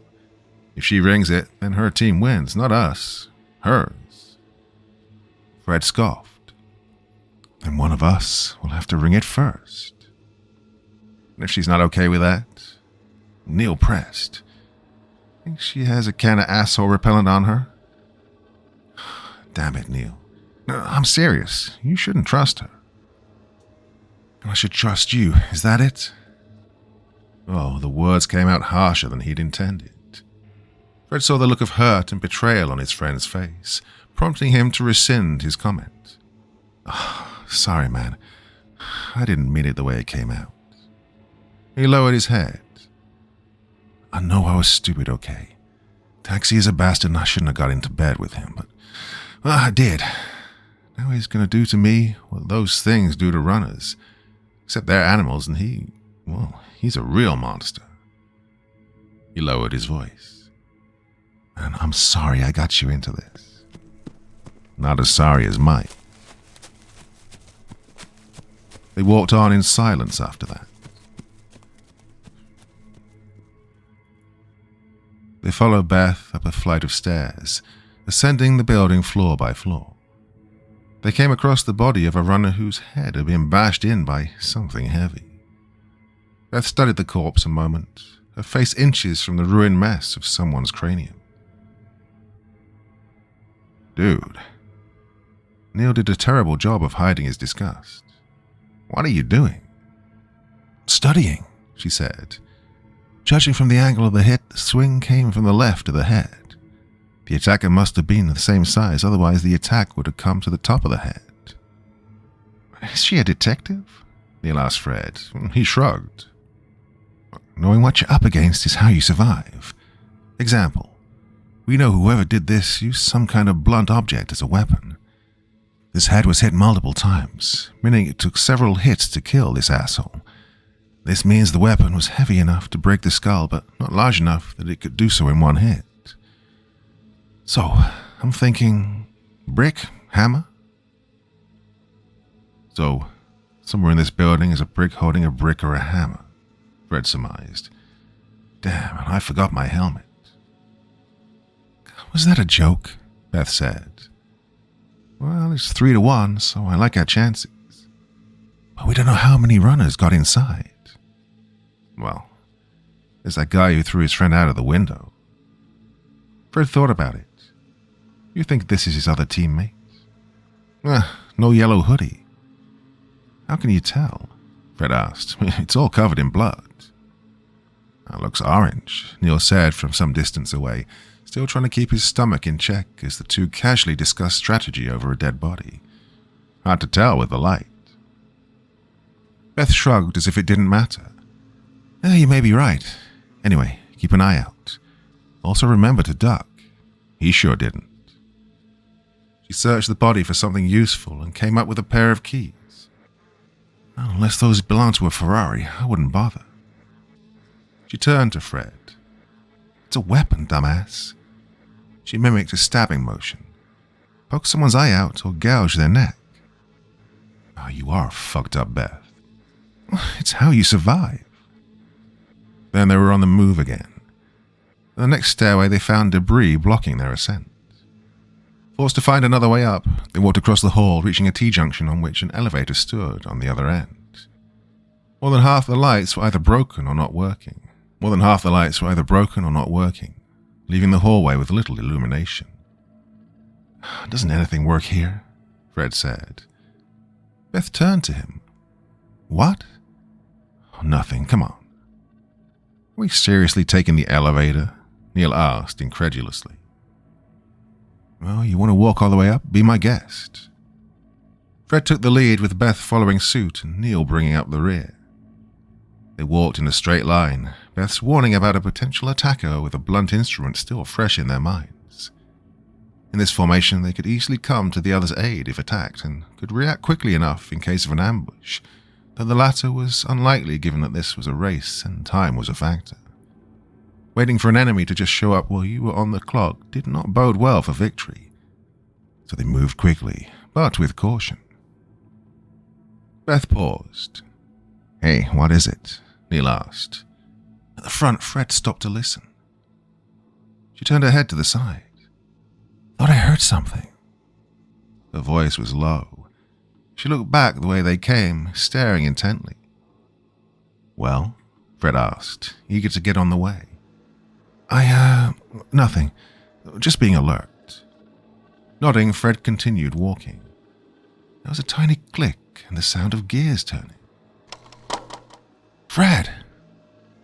Neil shot past Beth, grabbing Fred and pulling him back just as one of the doors sprung open, unleashing a series of spikes that would have impaled him on the spot. Fred's eyes were as wide as saucers as one of the spikes nearly grazed the tip of his nose. He heard himself whimper, gawking as they slowly receded back into the room, the door closing on an automated mechanism. Holy shit, Beth snapped. How did you know? She asked Neil. Didn't you hear the gears? Some sort of a trap. Looking, Neil bent down so as to examine the floor.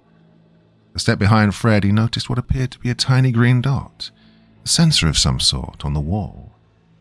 Neil waved his hand in front of it, and the machine whirred to life and the door swung open again, sending the spikes stabbing outward. Fucking house of horrors. Christ, Neil. Oh, that's twice I owe you. You're embarrassing me. Look, this place is booby-trapped. Neil stood up then. I bet the elevator is too. Not for nothing, Fred, but I'll take the stairs. The others seemed to agree. Heading back the way they came, they continued down the hall where the T-section had begun, eventually finding another set of stairs. Instead of debris, however, they found the flight leading up was gone, the stairs having long since crumbled. Eat me, Beth cursed. Well, it's like they want us to try and walk through the hallway of death. Fred sighed loudly. This night was getting better and better. Seriously, I think climbing outside the building is the safest way to go. I just want to find a room and hide. I don't care who wins anymore. I just want this night to end. Neil grabbed at his hair. This is so fucked up. Easy, boys. We're still in this. I'm not, Neil said. You always give in this easy. He glared at Beth. I don't have to prove anything. Neil, Fred said to get his attention. She's crazy, Fred. I'm not crazy, Beth snapped. Beth? What? Fred held up his hand to silence them both.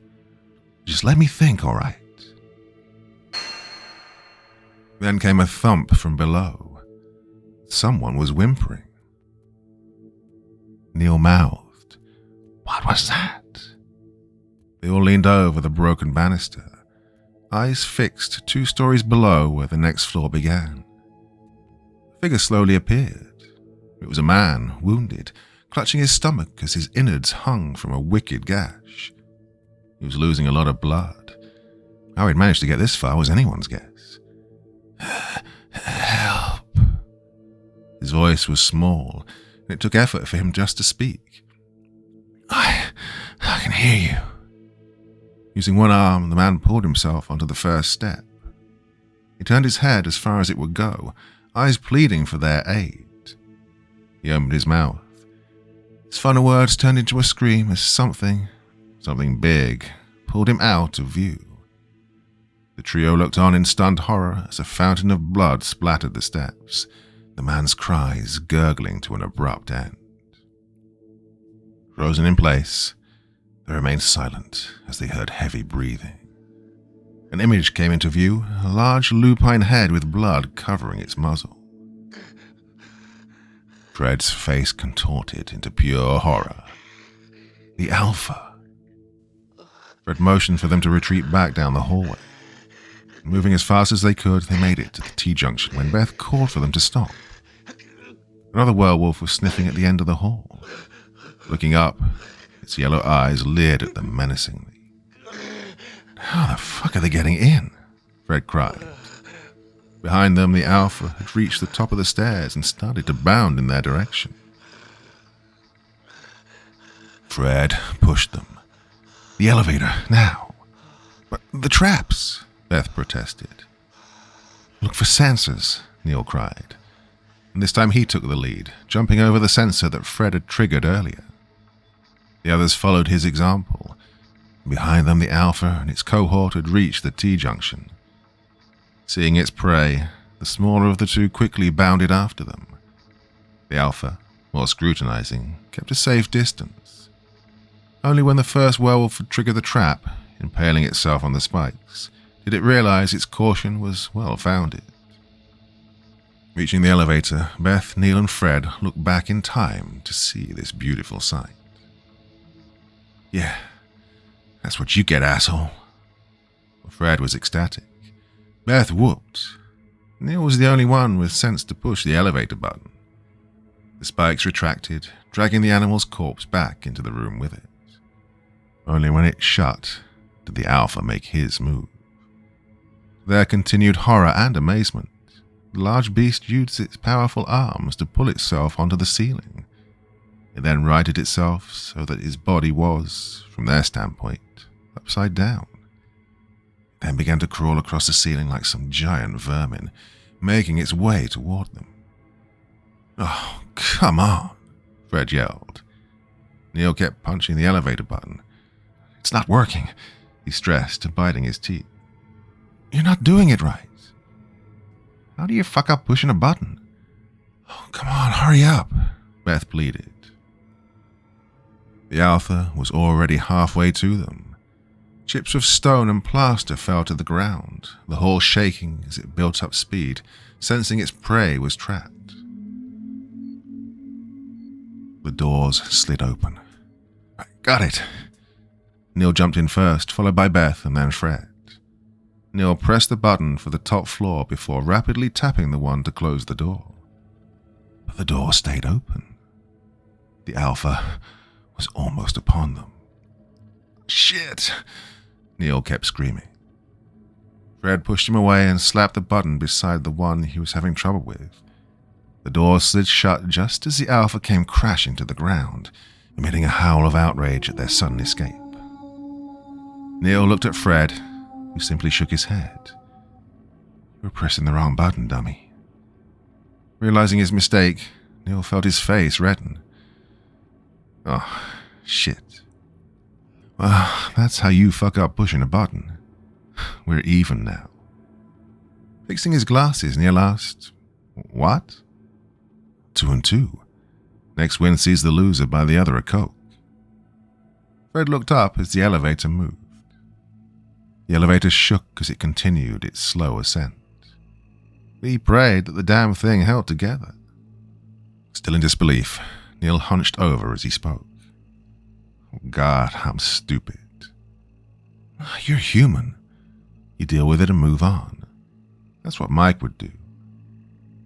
Neil looked at him again. "This is for him. All the hits he took for us, all the fights we won because he was there. I owe him more than I want to remember. He gave me a lot of shit too, but I knew he always had my back. Just like you did." Fred sighed. "I am sorry for all of this." "Ah, jeez," Beth began. "You two aren't gonna fuck now, are you?" The boys looked at her. "No." "Well, good, because I'd hate to feel left out." And the elevator shook. Either this is the slowest elevator on record, Well, the building's a lot taller than I remember. Fred smacked the button for the top floor several times as if that would speed them up. The lights dimmed and the elevator stopped suddenly. The panel indicated they had 2 stories to go. Beth shoved him aside, hitting the button. I think you broke it. Nice. To hell with this. He tried to pry the door open with his bare hands. Damn it, Neil. Help me with this. Together they managed to pry the door inch by inch. They were stuck between floors. The lower half opened to utter darkness with only a single light flickering in the distance. The upper floor wasn't much better, equally desolate and smelling of mold. Naturally, they chose the top. The closer they were to the finish line, the better. Fred hopped up first to take a look around. Right, it's clear. Beth came up second, crouching beside him as if readying for an attack. Well, those must be some wolves, he said. I have to visit your farm one day. You should. You guys can flirt later. Move out the way. Neil was complaining now. Well, unless you want to find a room. Fred offered him a hand up. Oh, your hotel sucks, man. I complained to the management. I just work here. No sooner had he pulled when another hand grabbed his ankle. Neil fell backward, his head hitting the elevator floor, dazing him. Neil! Fred jumped back inside, thinking a werewolf had got him. Turned out it was something just as ugly, though far smaller. The last surviving member of the yellow hoodie gang, his face covered in blood, was pulling Neil into the floor below. Reaching over, Fred tried to punch him in the face, but couldn't get a good angle. Neil cried out as he was pulled off the elevator and into the darkness. Neil! Beth cried as the elevator sank down to the next level, the lights flicking on and off a couple of times before going dead entirely. The sudden drop made him lose his footing, and he collapsed to the floor, face first. He could taste blood in his mouth. Forgoing his fight with Neil, he turned to who he considered to be the more dangerous opponent. Whatever weapon he had was now poised to strike downward, and he wasted no time. Before Fred could get up, Hoodie was on top of him, straddling him as he tried to bury the sharp object into his chest.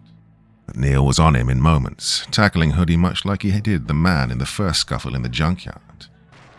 Though this time they didn't have Mike to back them up, and their opponent was strong and big. But it was 2 against 1 and the friends pressed their advantage. Neil kept punching at Hoodie's face while Fred struggled to push him off. Tired of getting jabbed, Hoodie reared back, headbutting Neil in the face. Blood splattered out and he fell backward, clutching his flattened nose. And this allowed Fred to push Hoodie off of him, though he swung the object, knife maybe, with deadly skill and precision. No novice to street fighting, Fred could hold his own, though he hated to fight in the dark. Desperate, he pressed the attack. Well, the fight took shadowboxing to a whole new level. Occasionally there'd be a flash as the light from down the hall would glint off the knife. This proved beneficial for Fred as he knew exactly where the knife was, could defend against it. But then Hoodie changed tactics, moving to the other side of the elevator so that his shadow would block the light. Oh, piece of shit. Fred realized his mistake too late as speaking out loud let his enemy know exactly where his mouth was, and he angled his next attack for Fred's neck. He dodged just in time, smacking right into the wall. Hoodie moved in, but Fred kicked out, catching him, he hoped, in the groin. With Hoodie doubled over, Fred jumped on him, but the man possessed incredible strength and shoved Fred right out of the door. He stumbled to the ground.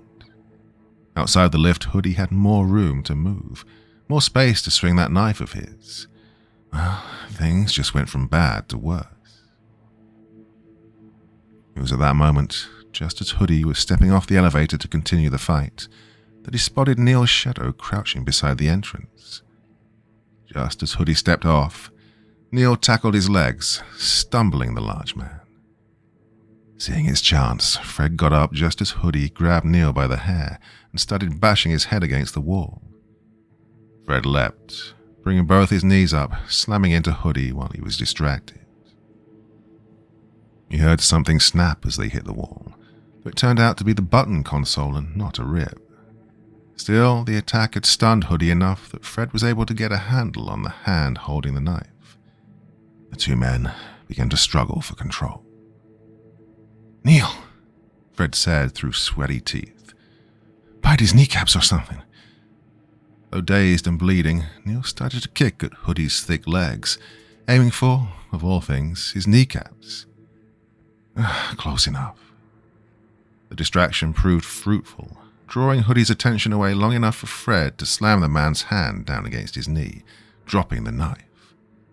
Fred quickly reached for it, but Hoodie was already on him, burying him beneath his own weight. He pinned Fred's face to the floor and grabbed his head. Hoodie started to bash Fred's face against the floor then. Fred's vision started to wane after the second hit. "Stop!" The bashing ceased. Hoodie remained perfectly still. He couldn't see it, but Neil had managed to grab the knife and was holding it to Hoodie's neck. "Let him go." Hoodie complied. Fred never knew what a splitting headache was until that moment. He felt Hoodie's weight leave him, and he struggled to get to his feet, succeeding only as far as his knees.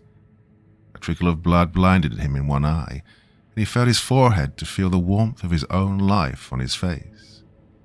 Through his other eye, he spotted the large man still on his knees, with Neil holding the knife at his jugular.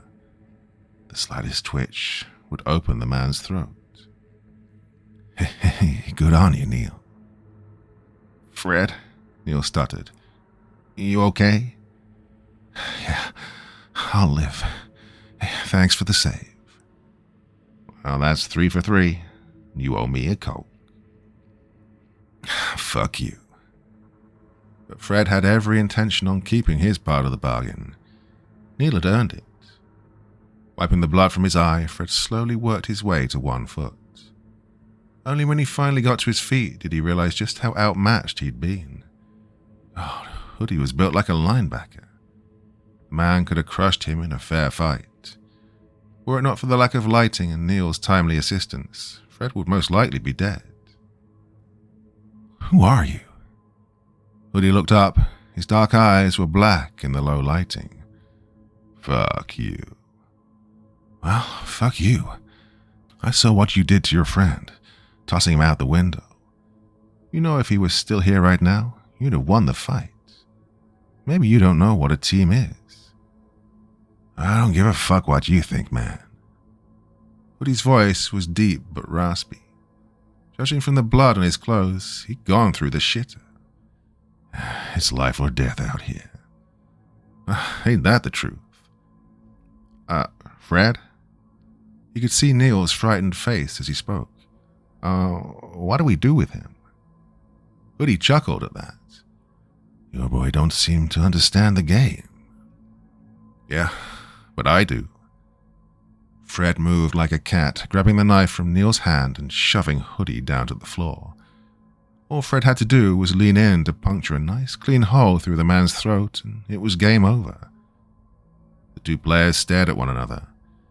Neil looked on in fear, too shocked to even react. "Well, I ain't begging," Hoodie said. "I don't want you to beg. I just want information. Why ain't you at the top yet? You just want to kill more people like you did your friend?" Hoodie smiled at that. "No friends in this world, man. Just those who die first and those who die later. Which one do you want to be?" "That was real screwed up what you did back there. By killing your boy, you made yourself weaker. Now look at you. You got dropped by a guy in glasses. No offense, Neil. None taken. So why'd you do it?" Fred leaned in on his chest, making it harder for Hoodie to breathe. "Huh?" "Got on my nerves," Hoodie said without the slightest hesitation. "You would have done it too. I don't kill my friends. I'm not a monster like you." Hoodie's next words, after he was done laughing, echoed in Fred's mind. Desperation and hunger can make monsters of us all. What did you say? Fred shook him then. Say it again. Fred, who cares what he said? Neil pleaded with him. Let's get going. Listen to your boy, Freddy. Time's a wasting. Who told you that? Where'd you hear those words? Fred. Do you know Beth? Talk. Eat shit. Hoodie's words became gargled when Fred stuck the knife in his throat. The big man squirmed, nearly throwing Fred off of him, but Fred persisted, putting his full weight atop the dying man. He stabbed repeatedly again and again, spraying blood all over his face. Neil could only watch in abject horror as his friend killed the man in cold blood. After a while, Hoodie stopped moving. He went limp as the life drained from his eyes, his lifeblood pooling beneath him. Fred was trembling too, though from rage. He spit Hoodie's blood out of his mouth, wiping the rest from his face as he stumbled back, kicking the corpse for good measure. The experience was like waking from a dream or a nightmare. This isn't right. No shit. Neil, who by then was huddled against the far wall and shaking, said in a shrill voice. You just killed that guy. I'd say there's a lot of things that ain't right. Have you lost your mind? Beth said those same words to me back in the lot. They know each other. Well, knew, he corrected. And that's a death sentence? Why was he here? And he was so close to the top. It don't make sense. You don't make sense. And Neil kept his distance at that. He was going to kill us. Have you done this before? Killing, I mean, for taxi. Fred shook his head. First time. Christ, man, what's happening to you? It's the hunt, Fred spoke up. It's all a game. This isn't fun, Fred. I mean, Neil couldn't continue. I can't do this. I can't. And with that, he took off. Neil, Fred called after him. Neil took off down the darkened hall, headed straight for the distant light bulb. Fred got up and almost fell to the ground immediately. The trauma from having his face bashed in had not fully subsided, plus the exertion from stabbing a human being to death did little to ease his already frazzled nerves. He knew he had to take it easy, but all he could think about was catching up to his friend. Forcing his legs to move, Fred gave chase, having to prop himself against the wall as he did so. Neil! Well, he'd almost lost sight of him, which wasn't saying much given the limited visibility. He thought he heard Neil's footsteps receding in the distance, though his mind was so fuzzy it was hard to know which steps were his own or his friend's. When Neil screamed, Fred felt his blood freeze. There was a sudden thump as the scream came to an end, followed by a forced cough. Oh no. Fred's slower pace ironically saved his life, for he had just enough time to stop before falling over the edge of a drop. The floor just ended where he stood, a gaping hole that looked like the floor had collapsed into the one below it. There was water below, as if a pipe had burst, creating a small flood that, presumably, spread through the rest of the floor. But it wasn't the hole or the water that held Fred's attention. It was a sight of Neil impaled on spikes below. One went right through his right shoulder. Another had penetrated his right thigh, and another through the stomach. He couldn't stop bleeding. Neil! Frantic, Fred searched for the fastest way down. With the walls in tattered shape around him, he spotted an exposed metal cord. Fred angrily pulled at it until it came loose, pulling as much as he could until he had enough to at least avoid plummeting to the same fate as his friend. Even with the risks involved, Fred moved like a man possessed, determined to reach Neil. He jumped, causing the metal cord to rip from the wall. His momentum was such that he swung over the spikes, but only just, grazing the topmost with his feet. He let go as soon as he was clear and came crashing down to the floorboards, sending water everywhere. Though the spikes impeded his progress, he was able to make it to Neil, who was just on the edge of consciousness, his body going into shock. Oh man. Oh man. With budding tears, Fred could only look on as his childhood friend died before him. This is my fault. It's all my fault. He watched Neil's eyes turn toward him. The fall had knocked his glasses loose, and he tried to fix them on. Fred instinctively did it for him, as if nothing were wrong at all. Thanks. The hell are you thanking me for? I did this to you. Neil tried to laugh, but all that came out was a bloody cough. Hang on. I'm going to get you out. Fred leaned down, careful not to impale himself on the spikes, trying to get some leverage in an attempt to pull his friend free. Neil screamed, and more blood came out, causing Fred to stop. I'm sorry. Shit, I didn't mean to. Neil coughed more blood. I'll find another way. Let me get something. God, there has to be a way. From somewhere on the floor, something heavy came crashing in. It sounded like a wall or a door coming down. Then something snarled as it splashed into the water.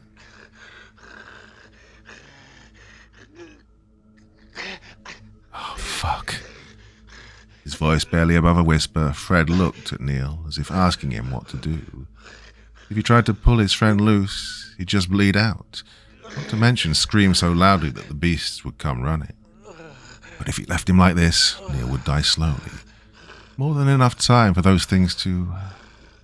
God, he just couldn't think about it.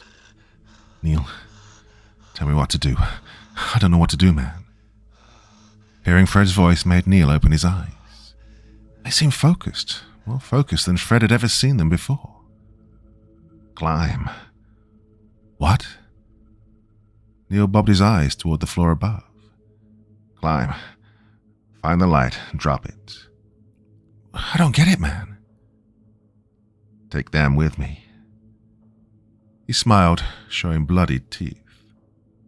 Suddenly it dawned on Fred, his friend's last brilliant plan. No, I can't. Neil's smile turned dark. Don't be a bitch, Fred. Make it worth something. Fred froze. For me, send them all to hell. And he grunted. Go, get out before I kick you. He fell into another coughing fit then. Oh, the werewolves were getting closer. There was no time. Man, I'm sorry. Guess I won't be getting that coke. Neil smiled weakly. With the final gesture, Neil took off his glasses and offered them to Fred as a memento. Unable to say no, Fred took the spectacles and headed back to the cord he'd pulled from the wall. The upper half had tangled up on the floor above him, providing just enough leverage so that it didn't come out when he tried to climb back up. Once on the next floor, he ran as fast as he could to the solitary light in the hall. The bulb hung from the wall. It buzzed as he approached. Removing his leather jacket, Fred covered his hands and pulled out the cord connected to the lamp. Oh, he pulled with all his might, even feeling some of the shock as the current flowed down through the cord. He pulled it until finally the cord came free, and so did the lamp.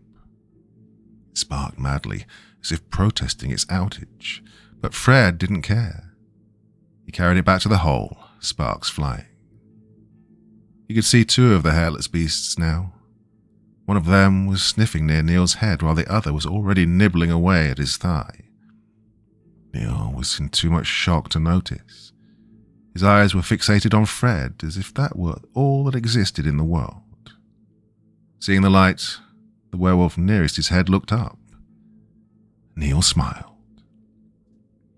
Without a second thought, he dropped the lamp over the edge. The monster let out a growl of pure malice just as the electric current went through its body. His partner began shaking uncontrollably along with it. All the while, Neil looked happy. It was a good death. The whole process lasted just a few moments, enough time for the current to spread throughout the waterlogged floor. Anything else in the vicinity would not have survived, and charges sparked along the surface. The beasts slumped to the ground, and everything was cast into darkness. Fred stood there until it was all over, catching the final smile on his friend's face before it disappeared, swallowed by shadows. Part 5. He managed to find a flight of stairs, expecting an axe to lop off his head as he opened the door. But that would have been too easy, he thought, too quick. Trudging his way up the stairs, Fred felt the air grow colder. When he reached the metal door and pushed it open, he was greeted by the night air. Across from him, standing on a dais, much like the one where the host first introduced the rules of the game, was a silver call bell with a black handle. He lurched forward, and the door shut tight behind him. The night was uncomfortably quiet. Hard to imagine a game of life or death was being played out below him. Did anyone else make it, he wondered. There were so many runners at the beginning of the game. Surely a few had reached the building, or at least managed to avoid getting killed somehow. Some of them may have hidden, or at least tried to escape. There had to have been some survivors. It couldn't just be him. Well, it wasn't. Hey, Fred. She'd been sitting off to the side of the roof with her back to him, her legs dangling over the edge. Her nonchalant greeting only made him angry. How could she be so coy after everything that had happened? Who the hell are you? His voice dripped with venom, and slowly he made his way toward her. It wasn't the bell he wanted to ring right now. Just a survivor like you. Though I've been doing this a bit longer. She put up her legs and turned around. Congratulations. You win the hunt. Well, you will as soon as you ring that bell, of course. Go on. And Beth stood up. Fuck you and everything else about this game. Language, Fred. And her eyes darkened. I was starting to like you. For the last time, who are you? I'm Beth. No, you're not. You're with them. Whoever runs this game, the men in black, the wolves, you're in on it too. And I'll bet so was your team. And? She pressed. Oh, the Yellow Hoods knew about it too. Or at least one of them did. And he felt his ire rising. That's why he killed the others. They found out and he killed them both. I bet he worked out a deal with you, letting him win if he helped take out the competition, like that poor bastard with his head caved in. Fred took a step forward. I killed the son of a bitch, stabbed him to death. He displayed the makeshift knife. Yep, with his own weapon. Beth shrugged. Win some, you lose some. In his case, he lost everything. Well, unless you want to join him, I suggest you stop being a smug little bitch and start talking. Fine, you win. I was in on it the whole time. You were right. Happy? Happy? My friends are dead. So are mine, she smirked. You killed them. He froze then. I stopped feeling them a while ago. Hell of a thing losing those closest to you. But then again, they weren't the best friends. Oh well, next time. What do you mean I killed them? Just that, Fred. You killed them along with your best friend. Reaching up, Beth removed her mask to reveal a patchwork of scar all over her face. All was self-inflicted. Well, helps you to blend in with the sheep. Pieces started to come together in Fred's mind, like looking at one of those magic eye books for a long time, only for the image to finally click. Well, you hated yourself for not seeing it sooner because you were too busy trying to make sense of it. And the more you tried, the harder it became. Sometimes you had to step back to take in the whole picture. There's no such thing as werewolf repellent. Duh, she said. The reason the Alpha didn't attack us in the car is because it smelled you. Uh-huh. You were never in danger. Well, some wanted to hurt me, but they knew better. The pups are the hardest to keep in line. She crossed her arms. You may have run across a few of them in the yard. Too wild to fully understand what they're capable of. All they know is the pain and the rejuvenation that comes with killing. She pointed to her face. I did this to myself when I first turned. Took all my hair off. Would have taken my skull too. Then I killed her. She took a step forward. She was my best friend and I ripped her to pieces. Well, it hurt at first, then I realized how good it felt. The power. Soon it became as natural as wiping my own ass. Taking another step. I guess that's something we have in common. Fred instinctively took a step back. Something was different about her. He felt as if he was in the presence of a predator, a literal wolf in sheep's clothing.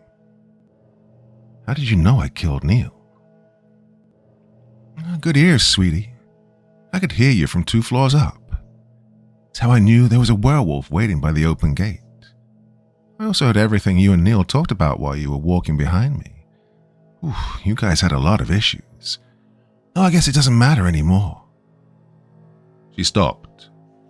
In the span of one game, you managed to take out 3 of us. That one in the hallway was a fluke, but still. For a sheep, just to kill one wolf is an accomplishment. You're a survivor.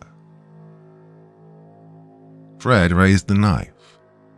Look, you keep away from me. I swear to God I will end you. Too late for that. She pointed to her scars. I kind of like it now. God, you're sick.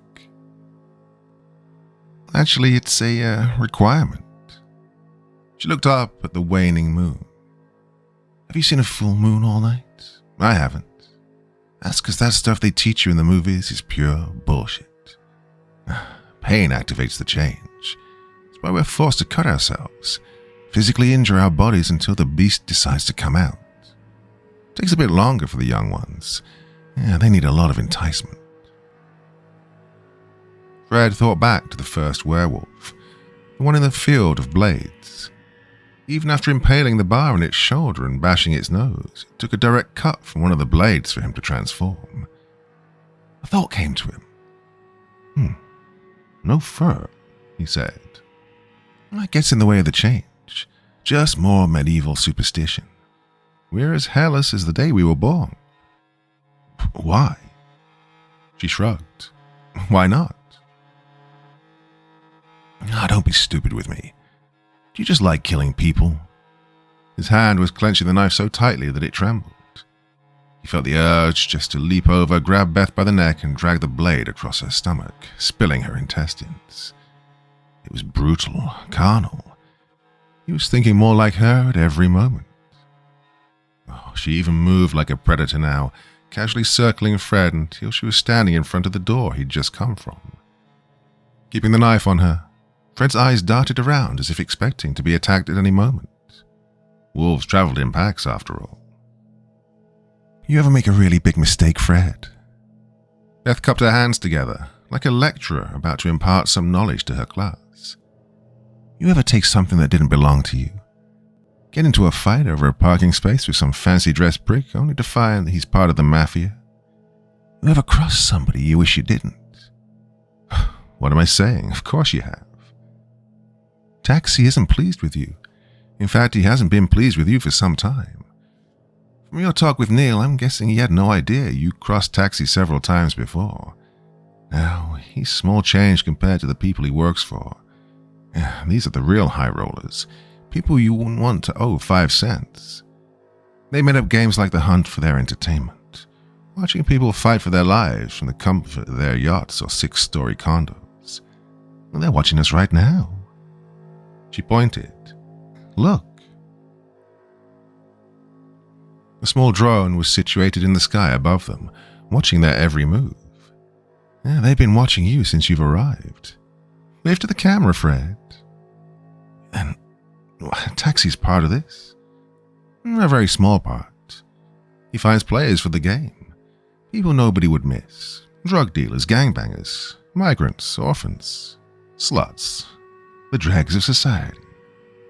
The type of people the cops will make only a half-hearted attempt to search for before closing the case. But Neil had a family, Fred protested. And Mike. Michael lived with an alcoholic father who doesn't know where he is half the time, and that's when he's sober. As for Neil, his mom's a recovering drug addict and his sister moved out to get away from her. Even when they do decide to look for him, the hunt will have moved on to another location. And as for you, she smiled evilly. Not much to say. Dead dad. Mother who's almost never home because she's too busy getting drunk with some skanks at the bar. Does she even know where you are right now? Fred's face said it all. Oh, we do our homework on all runners. We know your backstory, your favorite shows. Makes it easier to provide a cover story just in case some nosy PI does decide to do a little digging. Team Toadstool? Really? You're saying this was Taxi's idea? Fred looked at the drone and wondered if that prick was watching him right now. No, he's not a high roller, so no. He just provides the fodder. How do you think a know-nothing like you managed to get an invitation to the hunt? He set you up, Fred.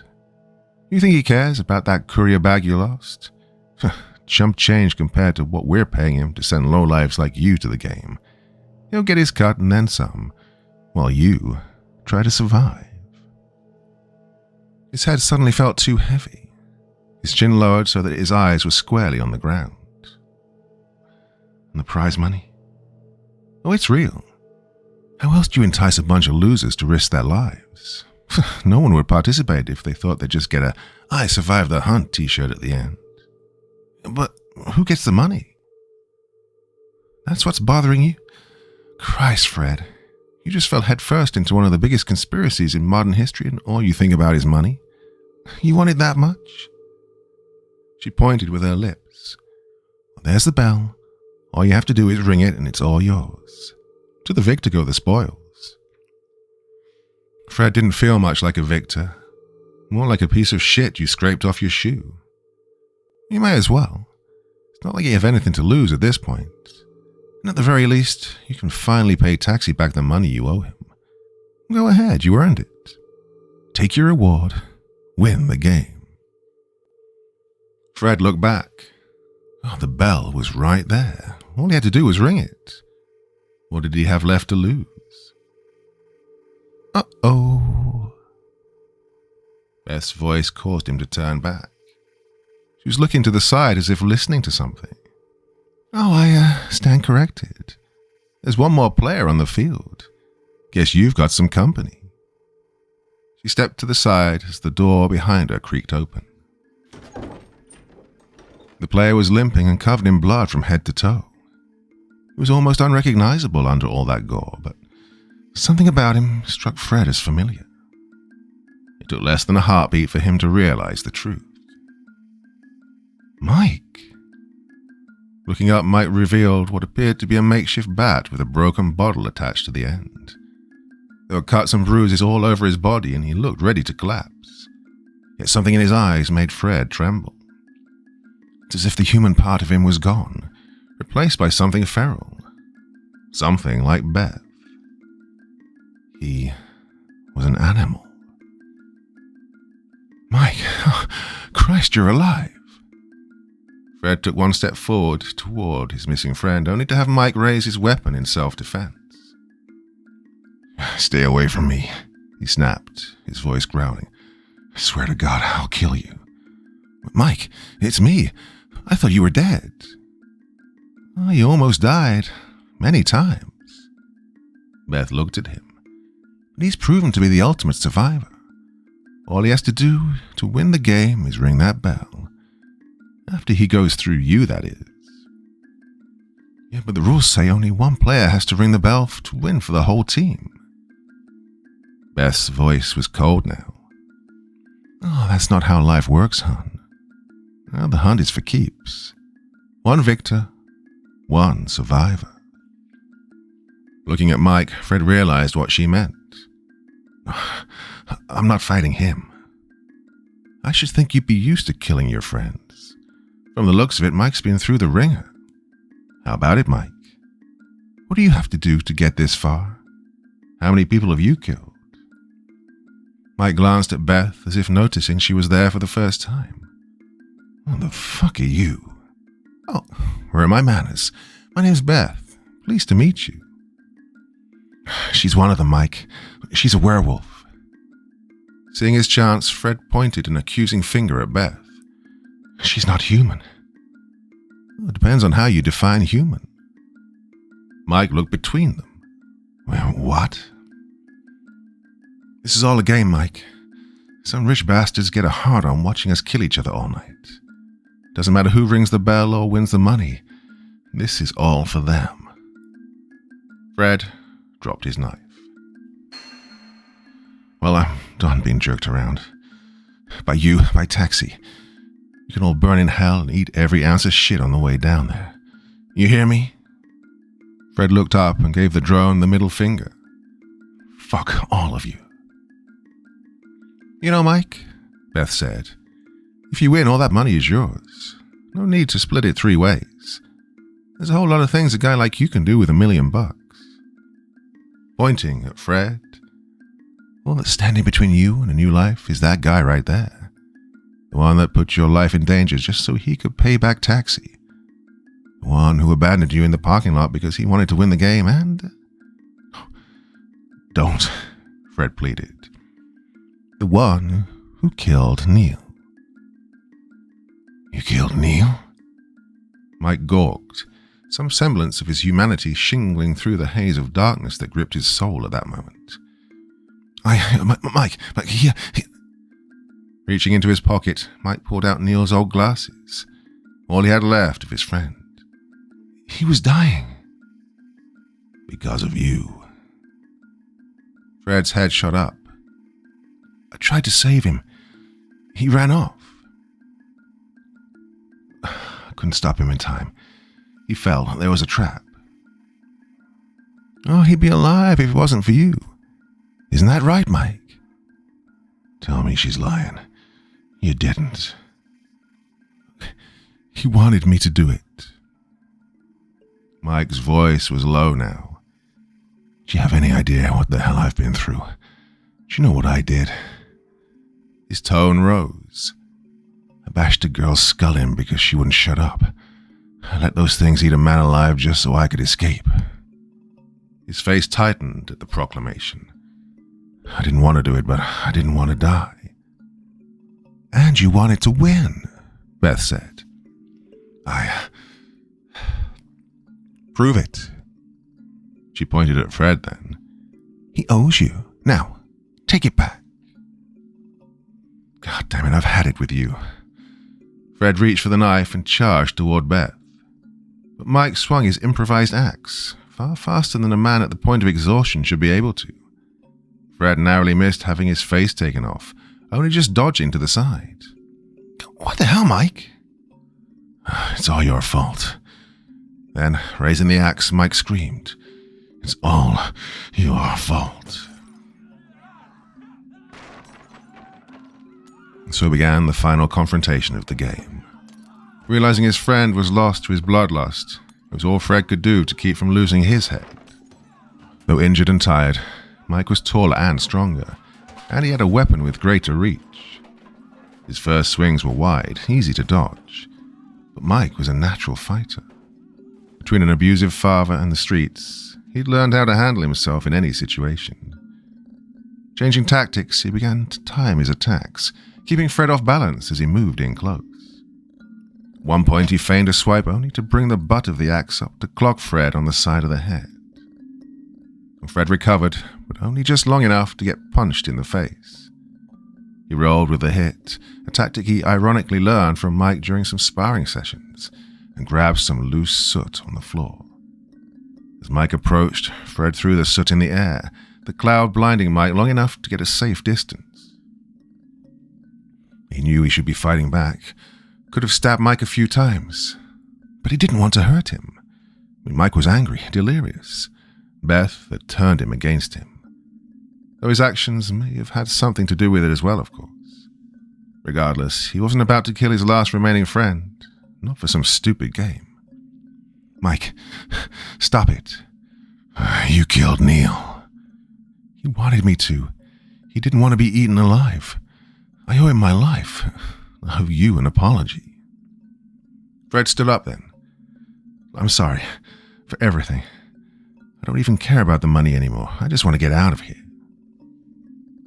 Too much blood. Mike swung around, forcing him on the defensive again. Don't make me do something stupid. Too late. Mike bum-rushed him. With his back against the edge and a sheer drop below, Fred could do little but resort to drastic measures. As his friend came in at him, Fred ducked and made to ram his legs like a human bowling ball. Mike was lucid enough to jump, which is exactly what Fred had intended. The plan was to put Mike off balance and, in attempting to run at Fred at full speed before stopping, had done just that. Mike stumbled, realizing too late what Fred had planned all along. He didn't roll like he'd feigned to do, but turned at the last second, swiping at Mike's legs with the knife. He'd aimed for Mike's thigh, the blade cutting deep and causing Mike to scream.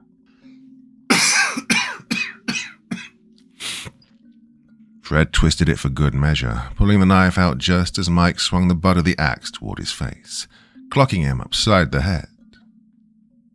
Stars filled Fred's eyes as he collapsed to the ground.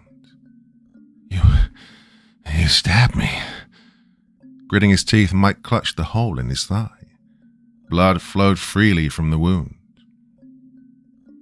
You gonna let him get away with that? Beth asked from the sidelines.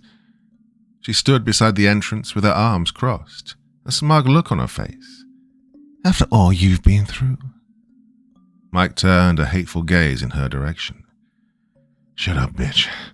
I'll deal with you after this. Promises. And to Fred she said, I had such high hopes for you, Fred. I really thought you'd go all the way. I'm betting Taxi didn't think you'd last an hour, but you made it to the top. Against all the odds. Now there's just one thing standing between you and victory. Fred hated her voice, hated her face. He hated her accent. He hated the fact that she was still breathing. Rolling to his feet, he risked a glance in her direction. Taking his eyes off of Mike proved to be a mistake, for the big man charged him again. The wound had slowed him just enough that Fred was able to tackle him before he swung the axe, putting both arms around his waist. Fred dug in his feet to stop Mike's momentum, but Mike raised the axe and brought the pommel down on Fred's back. He did this 3 more times, but Fred held strong. Get off me. Not until you stop being a dick. They're in love, Beth joked. The pommel strike to the back of Fred's head was enough to loosen his grip, and he fell, stunned. Mike began to step on him as if meaning to crush every bone in his body. Fred thought he heard something crack, though it turned out to be Neil's glasses as it slipped out of his pocket when he fell on top of it. Bruised and overpowered, Fred suffered the barrage, his body beaten and broken. Mike stood over him, gasping from the exertion and the loss of blood. Looks like we have a winner. Beth clapped her hands together as if applauding a child's attempt at doing a cartwheel. Guess bigger is always better. Fred forced himself to turn around, looking up at the man who would take his life, a man he once called friend. He still held the knife, though it would do him little good, as it was on the opposite side of where Mike was standing. His other hand clasped the ruins of Neil's glasses. Mike glared down at him. Even hurt, he was an imposing sight, a true warrior. Maybe he did deserve to win after all. Fred held up his hand, but it wasn't to plead for his life. In it he held Neil's broken spectacles. Do you know what it's like to kill a friend? You know how shitty it feels? It was a mercy killing. but still I'd trade places with him in a second. He's gone, Mike. I'll never see him again. Hell is too good for me. We're already in hell, Mike said. Fred had no response to that. Instead, he raised his head so as to expose his neck, like giving permission for Mike to end it all. Mike raised the axe. Nothing happened. Fred opened his eyes. We're waiting, Beth said.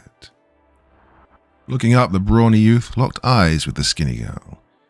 He kicked Fred one last time, eliciting a groan of pain, and then stepped over him. He was in no hurry, and Beth didn't seem the least bit afraid as the larger player approached. He stopped just short of her, looking down with his immense frame. Oh, you like to hear yourself talk, don't you? So, are you going to eat that? She pointed her chin at Fred. Eat this. Mike raised his axe in an attempt to dislodge her head from her body in one powerful swipe. The impossibly long arm burst through the door, and then an impossibly long arm burst through the door, catching the axe in mid-swing. Mike reacted as if he'd just lodged the weapon inside an oak tree by the way he stopped. The Alpha moved its large frame through the now open portal, its breath fogging up in the air as fresh blood dipped in its jaws. It stood behind Beth, towering over both of them. Well, try as he might, Mike couldn't dislodge the weapon from the Alpha's grip. He let it go just as the Alpha ripped it from his hands, sending the axe tumbling over the edge. Still on the floor, Fred watched with wide eyes as the Alpha took a swipe at Mike, an attack that would have taken his head. Mike dodged at the last second, though the effort caused him to stumble backward, his wounded thigh burning with pain. Should have taken that win, asshole. Beth looked up. How you doing, baby? The Alpha focused its eyes on the two boys now. It emitted a growl so deep that they all felt it. Up in the sky, the drone zeroed in on the action. She turned to Mike. Why are you making this difficult? It's you or him. Or none of us. Fred slowly got up, the beating he'd taken making every bone wince in pain. This is entertainment. Doesn't matter which of us rings that fucking bell. The audience wins either way. Does that matter if you're rich in the end? It matters if you lose everything you care about. He got up to his feet. That money will help me pay my debts. I could leave this city, move someplace safer, someplace with no wolves. There ain't no such place in this world, hon. People get eaten wherever they live. Just saying. Yeah, I think you're right. The girl smiled. Well, it might as well have been a snarl. You may as well be the apex predator. About that. Fred smirked. I just realized something. This may be fun and games for them, but what about you? You do this for the kicks? It's about the hunt. Yeah, but you can do that anywhere. You can live in the woods and hunt deer, or tourists on some beach.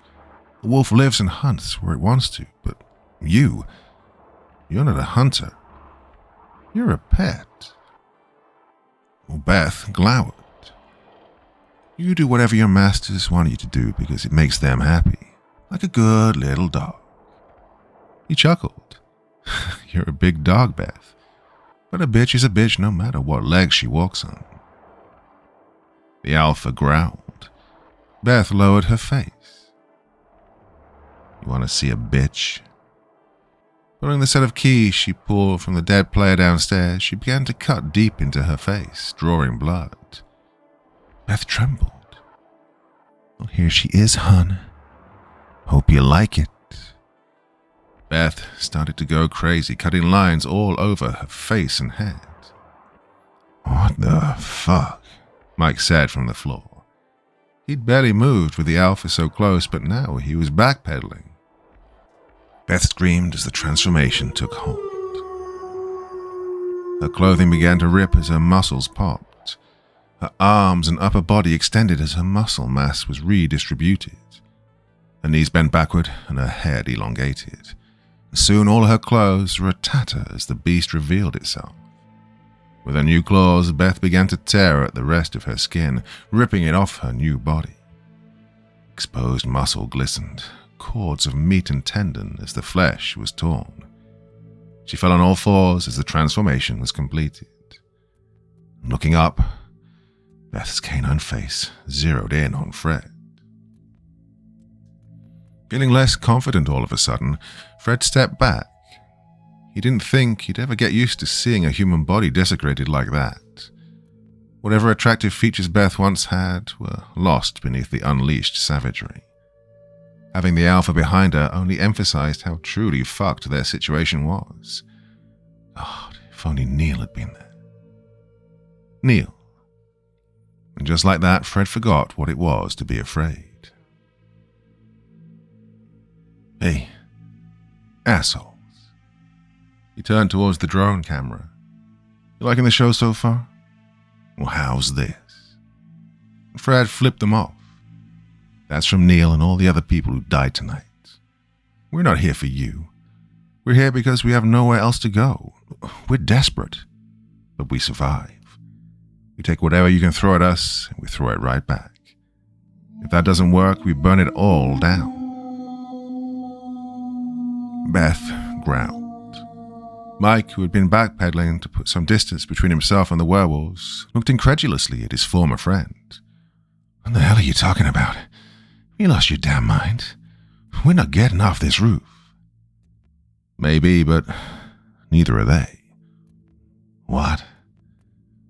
What do you say, Mike? One more time? Fred approached him and offered his hand. Not long ago, Mike was ready to bash his head in and walk away a rich man. That Fred was willing to let bygones be bygones seemed to unnerve him more than the bipedal monstrosities before them. For Neil. Serious? Fred's silence was all the answer he needed. Too confused and exhausted to make sense of it all, he took Fred's hand. It took effort to stand on his wounded leg, and he limped on one foot. Shit, man. If Neil were here, I'd have already rung the bell.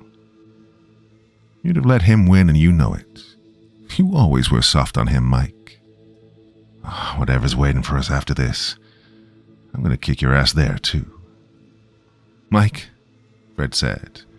When his friend turned to him one last time, he smiled. And I'm sorry for everything. This is not how I planned to go out. Me neither. You know I was totally kicking your ass back there. I was letting you win. Fuck off, man. And side by side, they faced their imminent death. Even Beth had surpassed Mike in height when standing on her hind legs, her body hardening with the transformation. One swipe of her powerful claws could disembowel either one of them or crush their heads like melons. The alpha, on the other hand, was sheer horror given form. It was truly the most terrifying thing either of them had ever seen.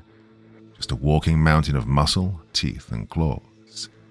It sniffed the air as if tasting their fear. Mike, Fred whispered so that only he could hear. When I give you the word, I want you to run as fast as you can toward the bell.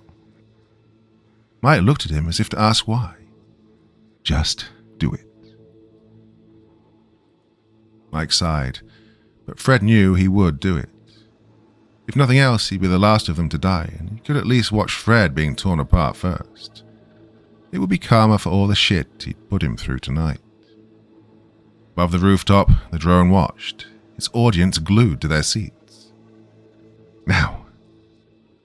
Fred rushed toward the werewolves while Mike did an about-face and began running towards the bell. Seeing this, Fred turned suddenly, his back towards the onrushing wolves. Oh, Mike, you son of a bitch. Fred tried to sound as betrayed as possible. With his back facing the wolves, they didn't see him reach into his pocket. He turned just as the alpha had reached him, his maw agape and jaws wide. What he got instead was a mouthful of fire, as Fred opened up the spray can while aiming the lighter. Like a torch, it blew a flame into the alpha's face, causing the beast to screech in agony as its tongue and nose burned. It swiped out at Fred, but he had the presence of mind to duck and roll. He rose up to fire another cone of fire directly into the alpha's face.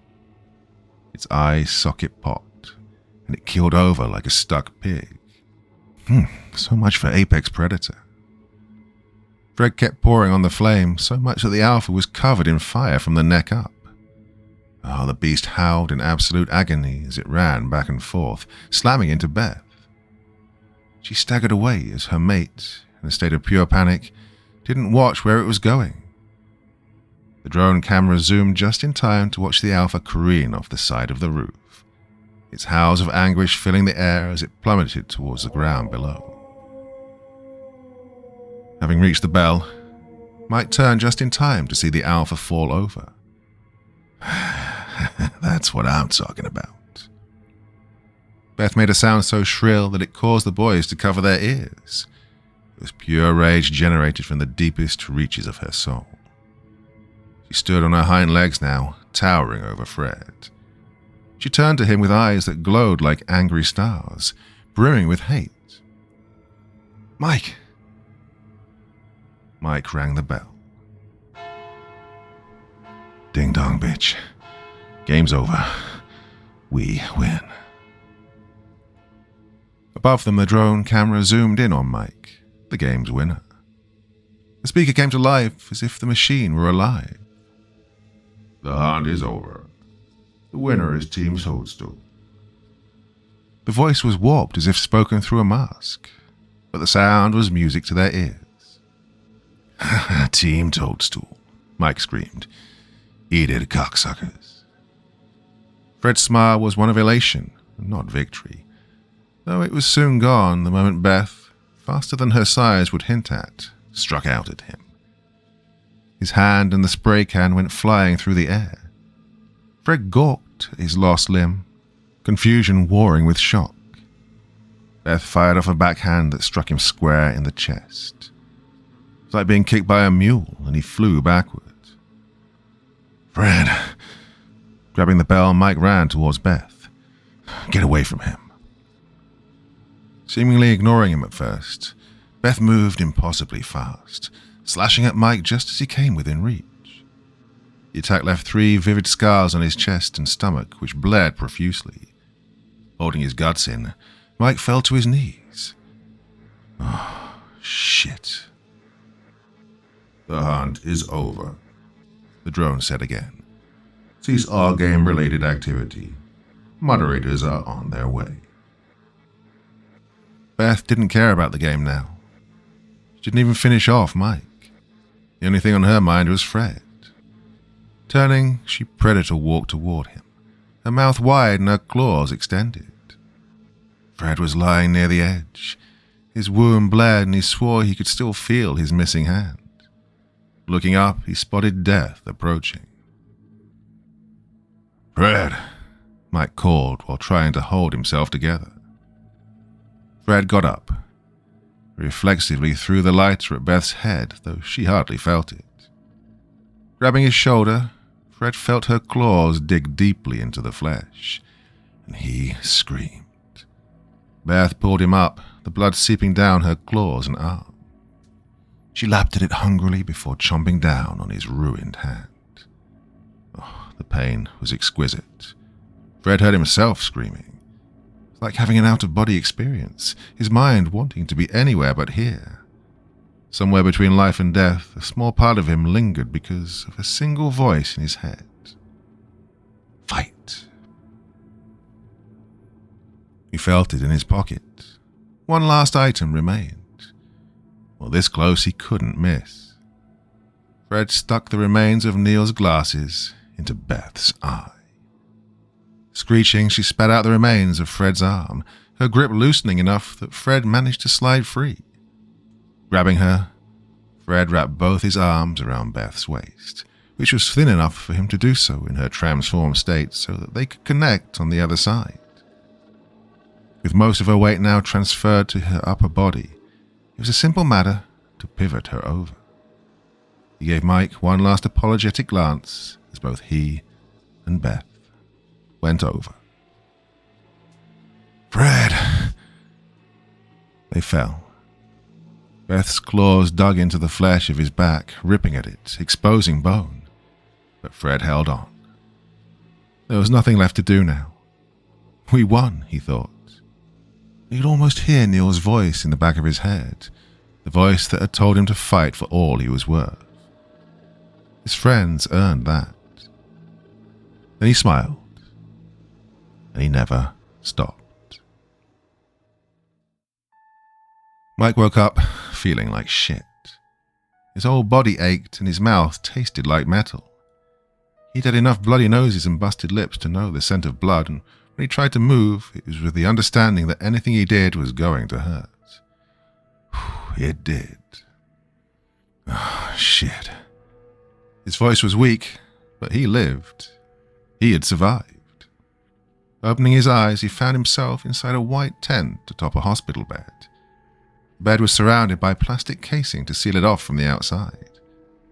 Removing the blanket, Mike found he was completely naked and with various bandages around his body. God, he looked like Frankenstein.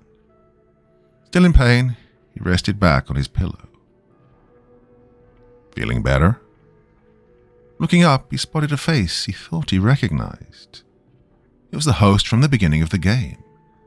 The man looked chipper, as if greeting an old friend. Good morning, or rather, good afternoon. What? Your wounds were considerable. Some of us didn't think you'd pull through. But you're nothing if not determined. Oh, congratulations, by the way. You are the winner. He brought a tiny noisemaker to his lips, giving it a celebratory blow. Where am I? You're in our hospital tent. Couldn't take you to a real hospital. People would ask too many questions, and we like our privacy. You have impressed a lot of people. Most didn't think you'd last past the junkyard, but you proved them wrong. When you killed that werewolf inside the bus, he kissed his fingers like a chef. That was genius. Well, I have to say, you're one of the best players we have ever had, Michael. Yeah, I call you Mike. Mike tried to sit up, but fell flat. Oh, careful now. Those are fresh stitches. You were falling apart when the moderators brought you here. Guts all hanging out. He scrunched up his face. Never did care much for the sight of blood.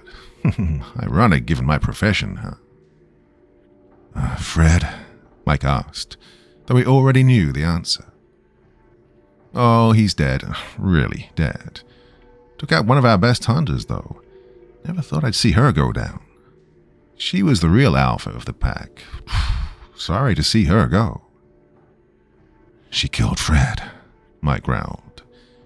Actually, your friend killed himself when he went all kamikaze. A noble sacrifice. Mike tried to hide his anger, but he was never the subtle type. Don't care how long it takes. I'm going to find and kill each and every one of you. The host held up his finger and wagged it back and forth. Now, none of that. You won fair and square. Take your winnings and enjoy. In fact, stepping aside, the host revealed a suitcase on a stool. He opened it to show the prize money. This is all yours, I said, grabbing the sides of the bed to prop himself up. Mike grit his teeth. I'm going to kill you. The host's face darkened at that. Shutting the suitcase, he placed it on the ground. He took the stool and pulled it closer to the partition before sitting down. Now, Mike, I understand you've been through a lot, and you're mad and confused. I don't blame you for being emotional at the moment, but you must understand something. No one forced you to play the game. You could have left any time. You would have been disqualified, but you wouldn't be here. You'd never let us go. Did you try? The host inclined his head to one side. At any point, did you try to leave the gaming area? Mike vaguely recalled a conversation he'd had with Neil and Fred regarding that same issue. They came to the conclusion that they would never be allowed to leave. Well, I laid out the rules just before the game. You could have just left and no one would have tried to stop you. That you chose to participate in the game despite the consequences proved you were a willing participant. Just like that? Just like that. The host leaned in slightly. What? Do you think we were worried about you going to the police or the news? He scoffed. You think they believe you? A career criminal in the making. Besides, anyone who's anyone is in our pocket. There are people in City Hall who are aware of the hunt, and they couldn't care less. You want to know why? His smile was more predatory than any of the werewolves Mike had encountered. Because they want you gone, Michael. You and all the other scum. For generations, the hunt has been an alternative means of punishment against those who break the law. Look at the players, thugs, criminals, prostitutes, dealers, tramps. You contribute nothing to society, only do everything in your power to bring it down. Well, the thing is, our correctional facilities don't work. Prisons are overcrowded and our schools are generating more delinquents than productive citizens. Little future crooks. So, sometime in the past, a bunch of higher-ups decided on doing something about it. Take a bunch of these lowlives and dump them in a place where they'll do what civilized society should have done from the beginning. We'll throw in a cash prize, some booby traps, a few cameras, and hey, you got a show. The werewolves were a nice addition. Originally, we had serial killers and cannibals serve as hunters. But that got old real fast. These things are true hunters. The best part? They were more than willing participants because they were just doing what they do best. Kill. 2 birds, 1 stone. He sat up straight. I see you're still conflicted. Let me ask you this. Do you feel bad about taking any of the lives you did last night? Did you do everything you could to survive, even if it meant killing your fellow man? Of course not. You wanted to win. I wanted to live. And for that, you almost took the life of your best friend. Mike had no reply to that. Beth may have egged you on, and Fred did lie to you. But still you were adamant about surviving, even if you had to go through Fred to do it. Yeah, you can play the victim all you want here, but in the end, you're no better than the beasts who tried to eat you. The only difference is they accept who they are, and their actions benefit society. They help us clean the filth from our streets while providing entertainment as well. Given the choice between you or them, I choose them. And deep down, most people would too. Fuck you, Mike said, though it sounded weak and forced. Truth is truth, but enough with all that. You're the winner. You're rich. Be happy. I'm nothing like them. I'm nothing like you. Feeling sorry about your friends? Donate their share to their families. I'm sure they'd appreciate it. Plus, you still have more than enough to leave this city and live like a king. Or take all the money with you and spend it on yourself.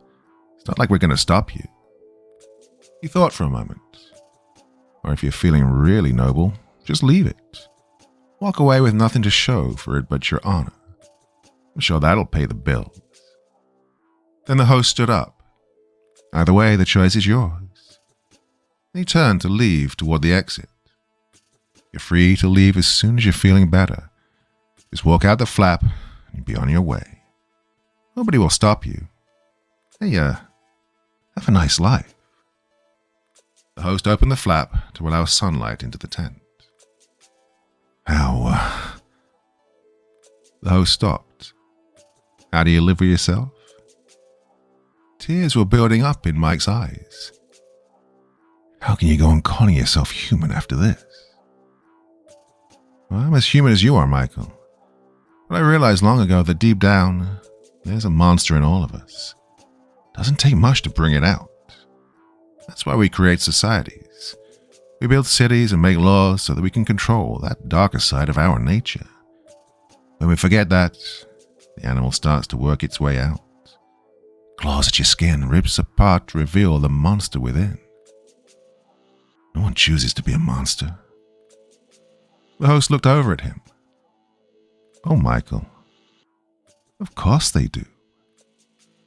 And the flap closed. Michael stayed there for a long time.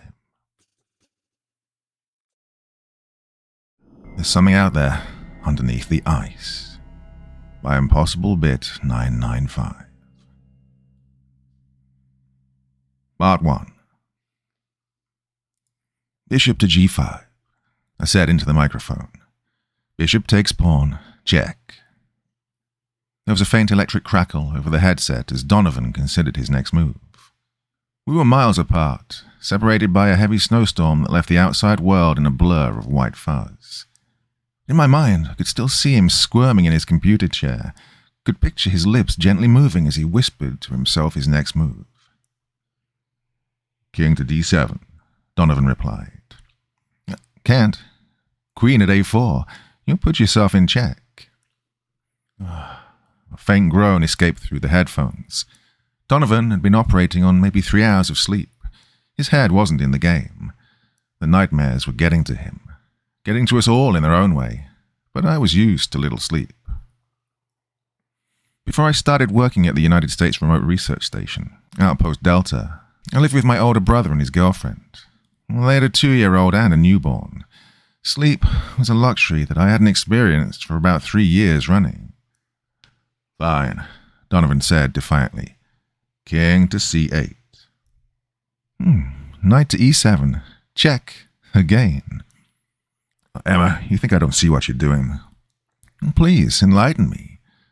I had to stifle the laughter from my voice. What am I doing? You're trying to force me into the corner, Donovan returned. You're lucky I don't have my queen anymore. Your king's wide open. You should probably do something about that once you're not in check. Yeah, real funny. You keep laughing. He didn't make a move for a while, and when he did, there was a growl in his voice. King to b8. You're getting awfully close to that corner, my friend. Why couldn't we have just played Guess Who like I wanted? Because we've played Guess Who almost 100 times by now, and I'm sick of it. Yeah, but I hate chess. I actually hate it. You just don't have the patience for it. In the year we'd known each other, that was the first thing I came to find out about him. The second was that he was an immense cinephile. When he wasn't wasting his time playing board games with me or working, he was on the couch watching a movie with a bag of popcorn in his lap. Yeah, you know what I miss? He said. Papa John's Pizza and Netflix? Well, come on, who doesn't? We laughed about that. I miss RuneScape. I never got into it. My brother did for a while. Let me tell you, it's a lot more fun than chess. Oh, you're only saying that because you're losing. Before he could respond, another voice intercepted our conversation. Hey, either you talked to Edvard lately? It was Mia from Cabin G. We're all part of a research team observing odd phenomena in the Arctic. Recent tremors and unusual climate habits, harsh storms. At least 2 or 3 occurrences a week followed by hot days. No, not necessarily hot in the normal sense, but relatively. It was warmer in the Arctic than it should have been. No, I don't think so. I double-checked the daily log beside my computer rig. He hasn't been on the public channel since this morning. Don? Mia asked. A quick call on a private channel around 2 or 3, he said. Nothing important. Just wanted to see if I needed any more supplies before he sends the registry to the company. Why, what's up? He got a hold of me about an hour ago. A little early for a booty call, don't you think? The airwaves went silent aside from the static. I clapped my hand over my mouth to keep from laughing.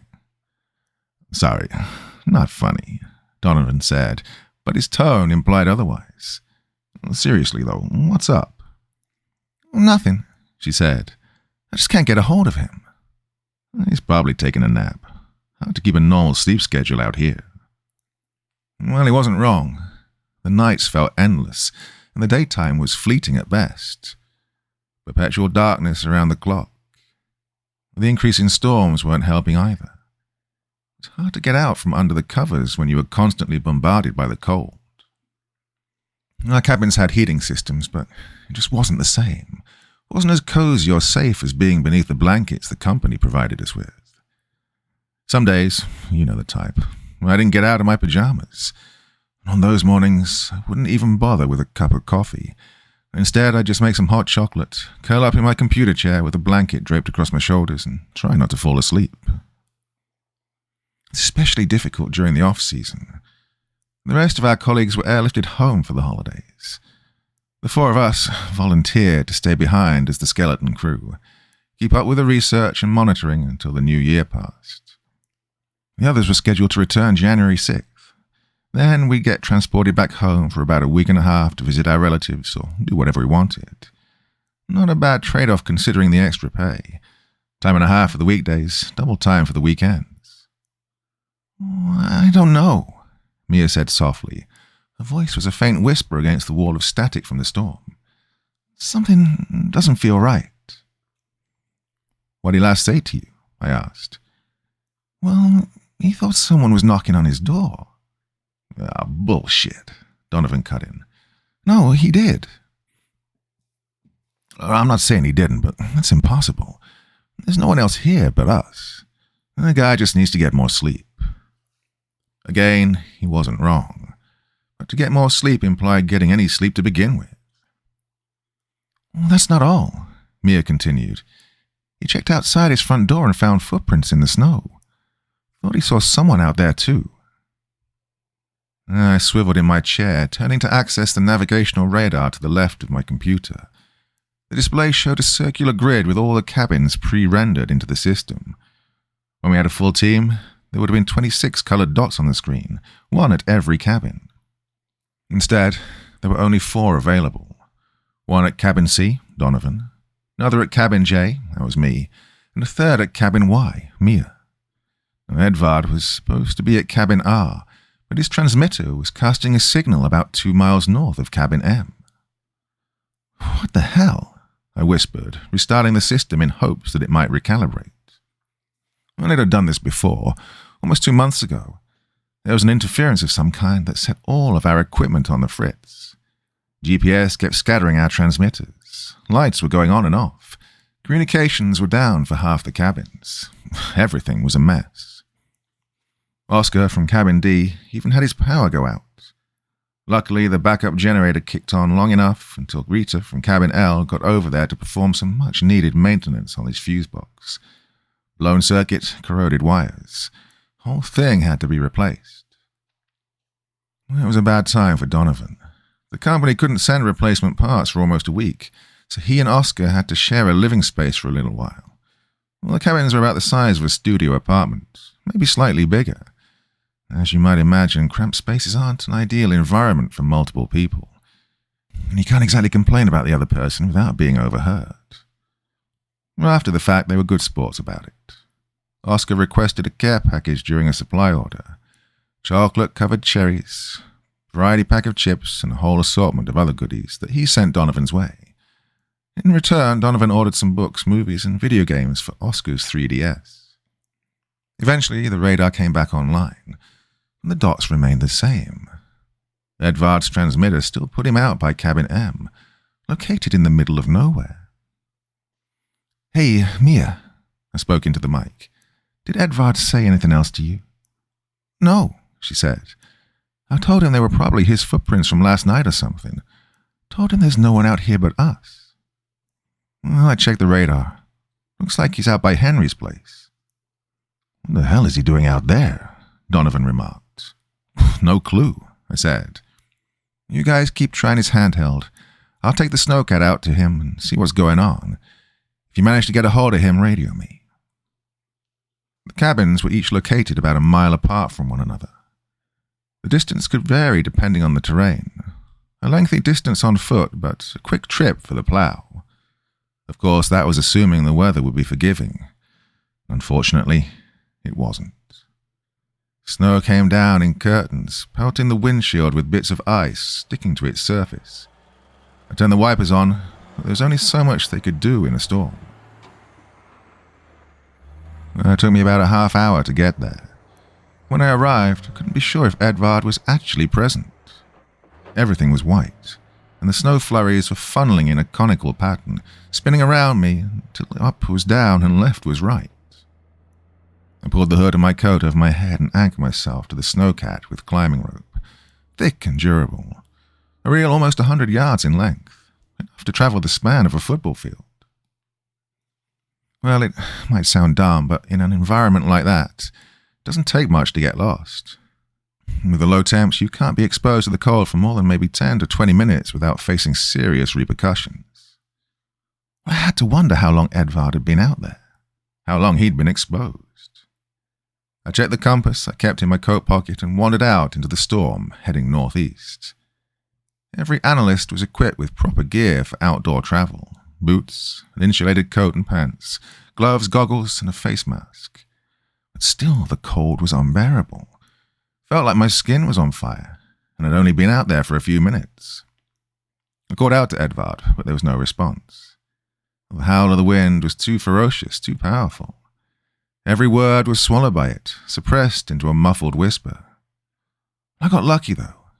Edvard had left his snowcat's headlights on, and through the mist I followed the pair of yellow beams until I stood before the mechanical beast. The windows were frosted over, and the exterior was coated in snow. I pulled on the handle and threw the driver's side door open. It was empty, but the interior lights were still on. I could hear Donovan's and Mia's voices coming in over the radio. "Houston to Edvard. You there, Edvard?" Donovan said. "Did you read me, Space Cadet?" "Ed," came Mia. "Can you hear me?" I moved to answer their calls, but then, out the other window, I saw a silhouette against the white backdrop of the blizzard. I leapt from the snowcat and sprinted towards the shadow. My boots were heavy and awkward. The insulated padding for the coat and pants didn't allow much in the way of mobility. It was like trying to walk in one of those inflatable Halloween costumes, constantly stumbling with every step. Eventually, after waddling the last 10 feet or so, I'd reached him. He stood still as a corpse, staring down at the ground.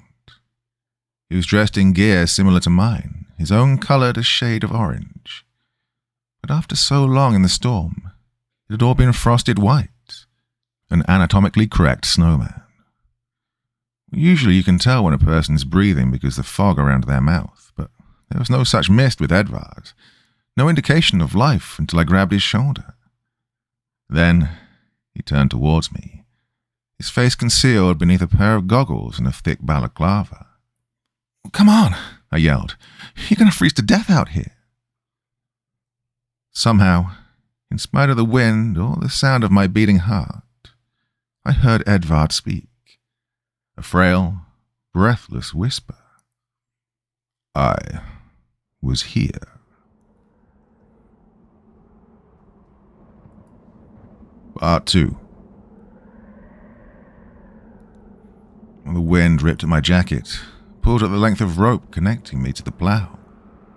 "Ed," I begged, "we have to go." This time he didn't say anything. He just stared at me, a blank look in his eyes. "Ed," I yelled. "Never mind. Screw it." We didn't have time to stand around talking. Every second out there was another second closer to hypothermia. I pulled him away, back towards my snowcat. Edvard's feet stumbled against the ground, somewhat walking but mostly dragging. I forced him into the passenger seat of my plough and unhooked myself from the anchor rope. With a click of a button, it retracted onto the reel. Climbing into the driver's seat, I closed the door and cranked the heat as high as it would go. I was exhausted. Felt as if I'd just finished a marathon. But really, we'd traveled less than a mile. I yanked the goggles off my head and wiped the sweat and tears away before taking hold of the control levers. Then we started for my cabin. Along the way, I radioed the others to let them know what had happened. "Is he all right?" Mia asked. "What the hell was he doing?" said Donovan. "I've got him safe and sound. That's all that matters right now," I replied. "I'll get back to you once we're at the cabin." Then I turned off the radio to focus on the drive. The storm was picking up, smearing the landscape into a swirl of white. The Arctic could be a beautiful place if you ignore the cold. Glittering stretches of open terrain, an endless sky that sometimes was blue as the ocean or red as fire. Pink in the early morning, maybe a shade of purple late at night with soft tinges of vibrant green. But most of the time, especially in the winter months, it was black. dark as the bottom of the sea.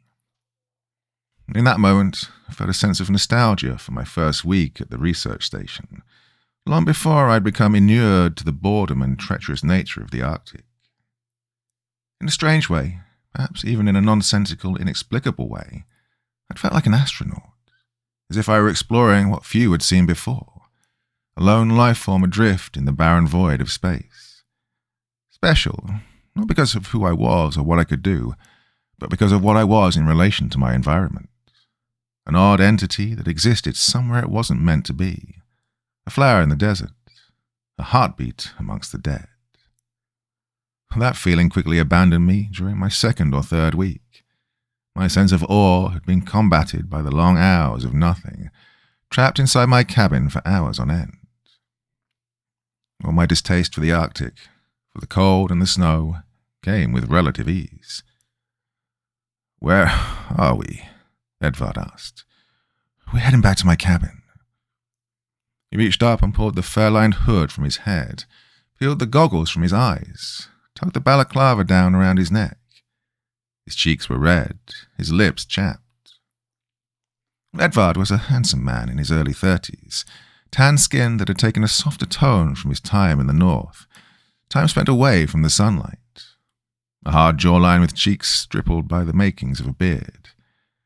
Thick, tangled hair sat on his head, brown as oak wood, drenched from sweat and snow into a darker shade than usual.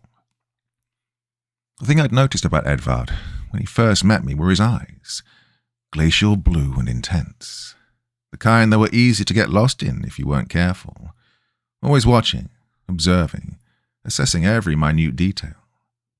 We sometimes joked that he was a reptile because we never saw him blink. And at first it might seem disquieting, off-putting to the average person, but you quickly adjusted to it, to him, because beneath that severity, beneath that intense gaze was a profound warmth, kindness, selflessness, intellect that went beyond amassed knowledge to a deep, unfathomable grasp of empathy, of emotions and compassion. Well, if it weren't already apparent, I admired Edvard, found his gentleness, his genuine nature commendable, especially during a period of time when society's norms did not always condone such behaviors. Furtively, though, I was also envious of him, jealous to a caustic degree. He'd somehow figured out the secret to happiness, had discovered the path to not only fulfillment but a level of contentment that I would never achieve no matter how great my aspirations or achievements. To put it simply, I woke up every morning intent on working to earn my paycheck like everybody else. Edvard, though, woke with the sole purpose of enlightening himself. No grandiose expectations, no incessant grind in search of monetary success. He lived and breathed for the sole purpose of experience, to do the best he could, and at the end of the day, probably acknowledge his efforts regardless of the results. Maybe that's why I'd been so surprised to hear Edvard say, "You should have left me out there." "What?" "You should have left me on the ice out in the storm." "You would have froze. I'm surprised you're still alive, Ed. You'll be lucky if you don't contract something serious." "I'm already sick." "Probably because you were standing in the middle of a snowstorm. What in God's name were you thinking?" Edvard turned towards me then, that faraway look in his eyes. "There was someone out there." "You're imagining things. There's no one out here but us." "They're out there." "No one's out there. The company would have told us if they were bringing anyone in, and as far as I'm aware, the next research station is almost 30 miles away." Well, the cold was making me irritable. I wanted nothing more than to get back, take a warm bath, and drink some hot chocolate. Maybe play another game of chess with Donovan if he was willing to lose again, or listen to music while watching the snowfall. I was an avid fan of low roar. Their music was oddly redolent of the Arctic, morbidly beautiful, haunting and surreal. I exhaled my grievances. "It's just us, Ed." He didn't seem convinced, but he said nothing more of the matter and leaned back in his seat, closing his eyes. "I've got a headache." "We'll get you some aspirin when we get back." Gently he massaged his temples as if to work the kinks from his brain. "Thank you, Emily." I hated when people called me by the wrong name, but Edvard wasn't in a state of mind to be scolded or reprimanded. "I'll keep you overnight to monitor your status," I said, "and assuming you haven't developed hypothermia by then, I'll take you back home in the morning. Maybe Donovan will help me retrieve your snowcat at some point." Edvard showed no interest in the current subject and instead said, "I had a dream about you last night." I scoffed. "Oh, for both our sakes, don't tell me of that." "You were dancing at the center of the sun," Edvard continued. "I think you were laughing. Even as the inferno swallowed you whole, you looked as if you were laughing." I blinked. The silence between us swelled, combated only by the sound of the wind as it thrashed the metal exterior of the snowcat. "Maybe we should let this just be a time of silent reflection," I suggested. "Take a moment to really think before we speak." Surprisingly, this made Edvard laugh, a subtle gradual thing that soon filled the inner cabin of the snowcat. "Well, if nothing else," he said, "you're funnier than me." I shook my head in disbelief. "Thanks. Glad to see the cabin fever hasn't completely turned you mad." Again he croaked with laughter, a small humoured chuckle that sat in his throat like the call of a toad. "Humour is a good trait to possess," he told me. "From what I've surmised, the general population appreciates good humour over almost anything else. They find it charismatic, endearing." The cold had corroded his brain, left him in a detached state, trying to further distance himself from the trauma he'd endured, from the realization that he'd faced the distinct possibility of death not 20 minutes prior. Well, I wasn't going to burst that bubble, wasn't going to ruin his method of coping. Well, simply I told him, "Ed, I think that's a very astute conclusion." This seemed to invoke some semblance of joy within him, a hint of pride for his meagre assessment, and we were able to finish the remainder of our drive in peace. When we finally reached my cabin, I killed the snowcat's engine and climbed out from the cab. I lagged behind, allowing Edvard to pass me and enter the cabin first, convinced that he might try to run away if I weren't there to block him. But now that I was with him, that he was no longer alone with his thoughts, he seemed cooperative, compliant, more so than usual. Now, Edvard was the unofficial leader of our little group, the spokesman for the skeleton crew. He ordered our supplies and reported to the company whenever they reached out, which wasn't often since most back at headquarters were away for the holiday. He didn't have any real authority, not like our actual superiors. He couldn't order us about or terminate our positions or anything like that. But he'd been taking on some of the responsibilities the rest of us wished to avoid, and for that we were all grateful. Maybe that had been affecting him. Maybe that's what had driven him out into the storm. The surmounted pressure and additional stress coupled with the inevitable madness provoked by isolation, by a lack of sunlight and exercise. Well, I would have asked him about it, not that he necessarily would have admitted this, but I was bone cold and exhausted. Didn't want to have a serious conversation right then. Didn't want to deal with the burden. I just wanted to call it a night and relax. Handle it in the morning after I'd had some rest, or about as close to rest as I could get. So instead of talking, I ran a hot shower and let Edvard wash up first. I threw his clothes into the laundry and started cooking tomato soup and grilled cheese sandwiches for dinner. Then I radioed the others to give them an update. Well, they had more questions than I had answers. I told them what little I knew and promised to give any updates if I found out more.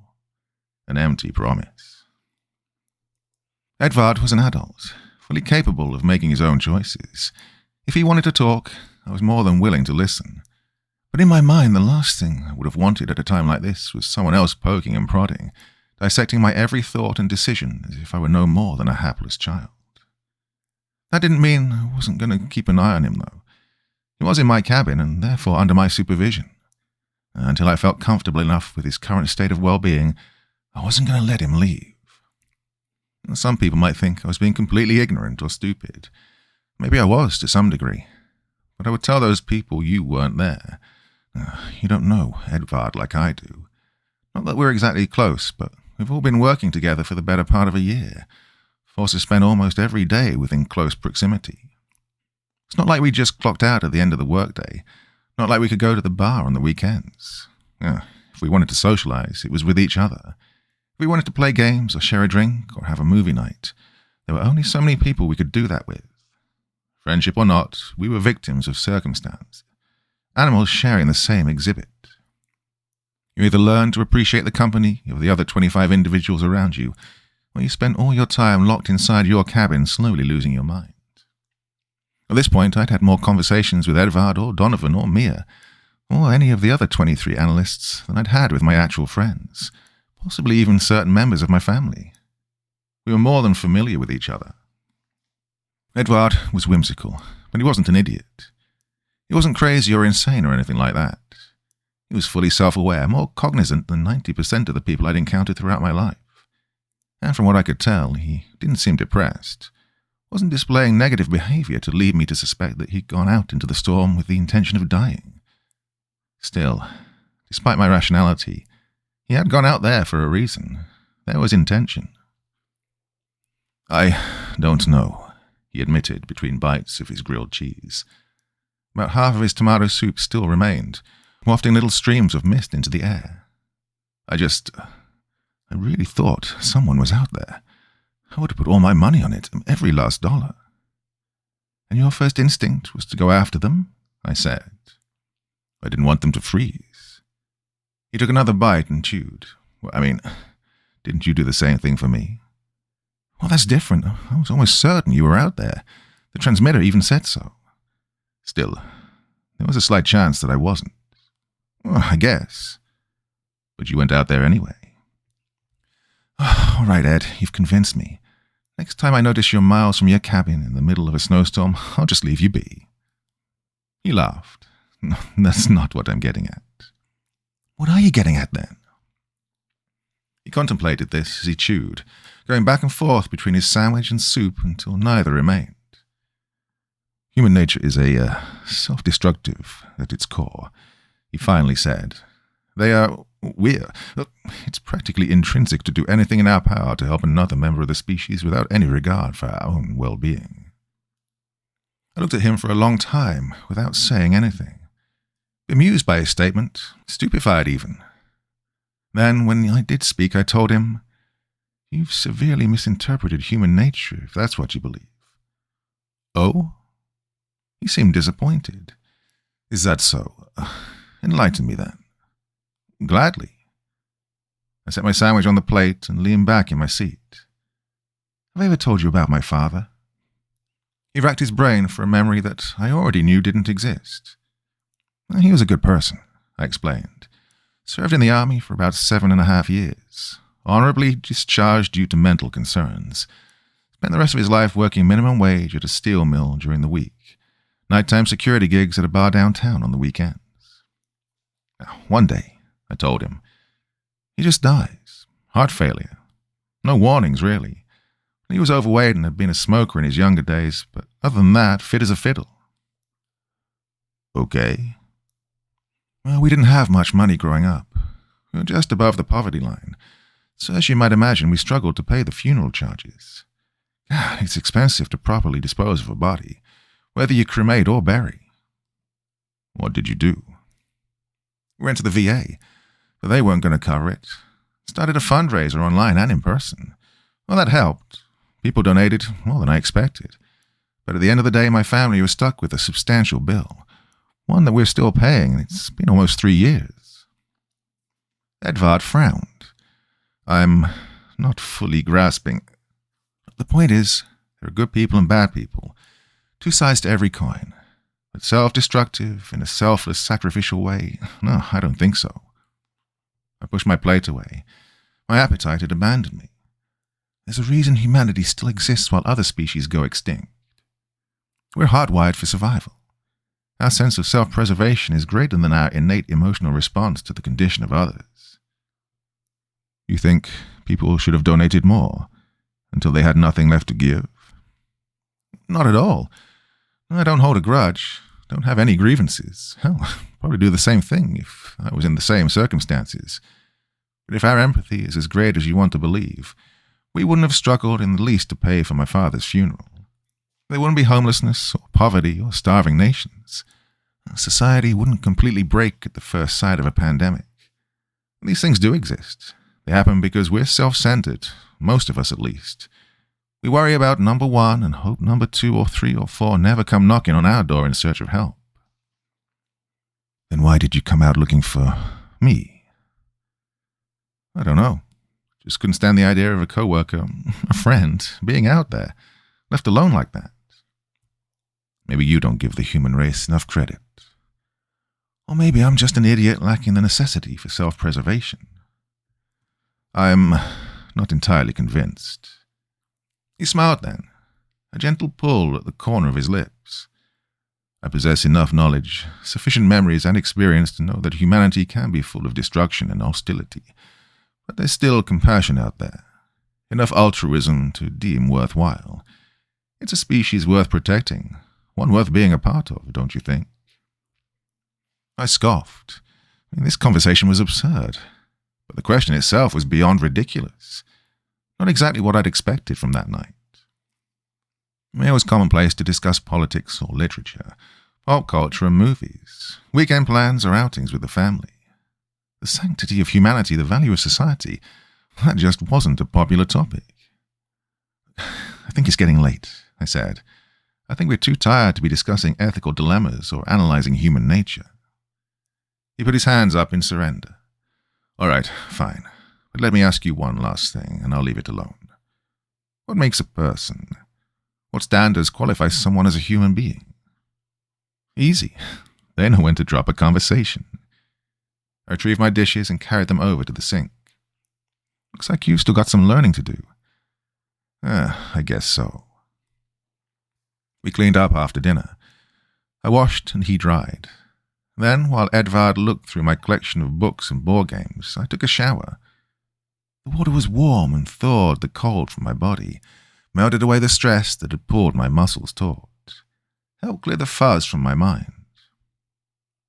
When I stepped out, I found Edvard waiting for me in the doorway of the bathroom. Don't know how long he'd been there, but the moment caught us both by surprise. "What the hell are you doing?" I remarked. He lifted his hand, holding up a book for me to see, a casual expression across his face, as if I hadn't caught him watching me in the shower.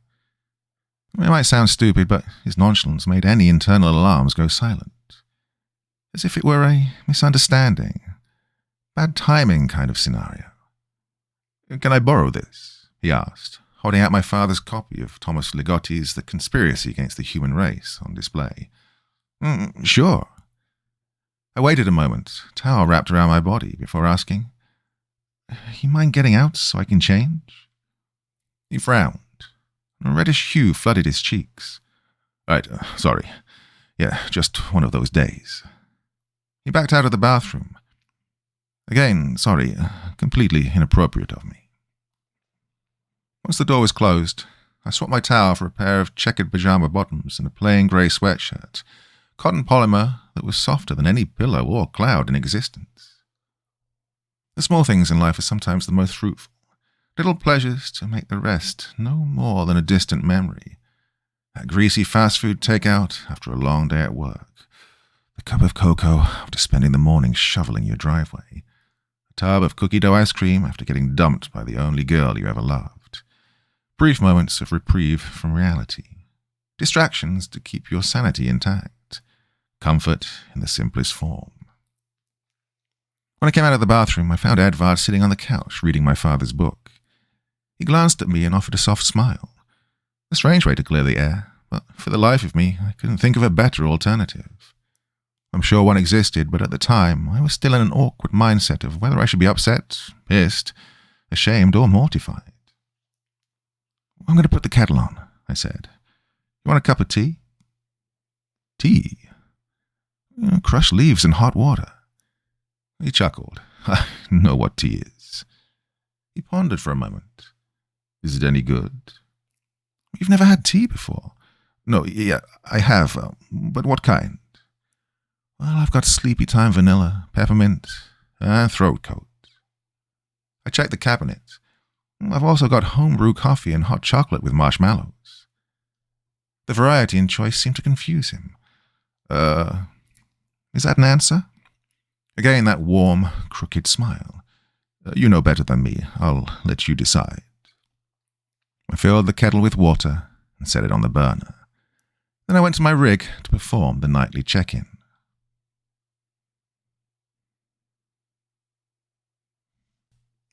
Part 3.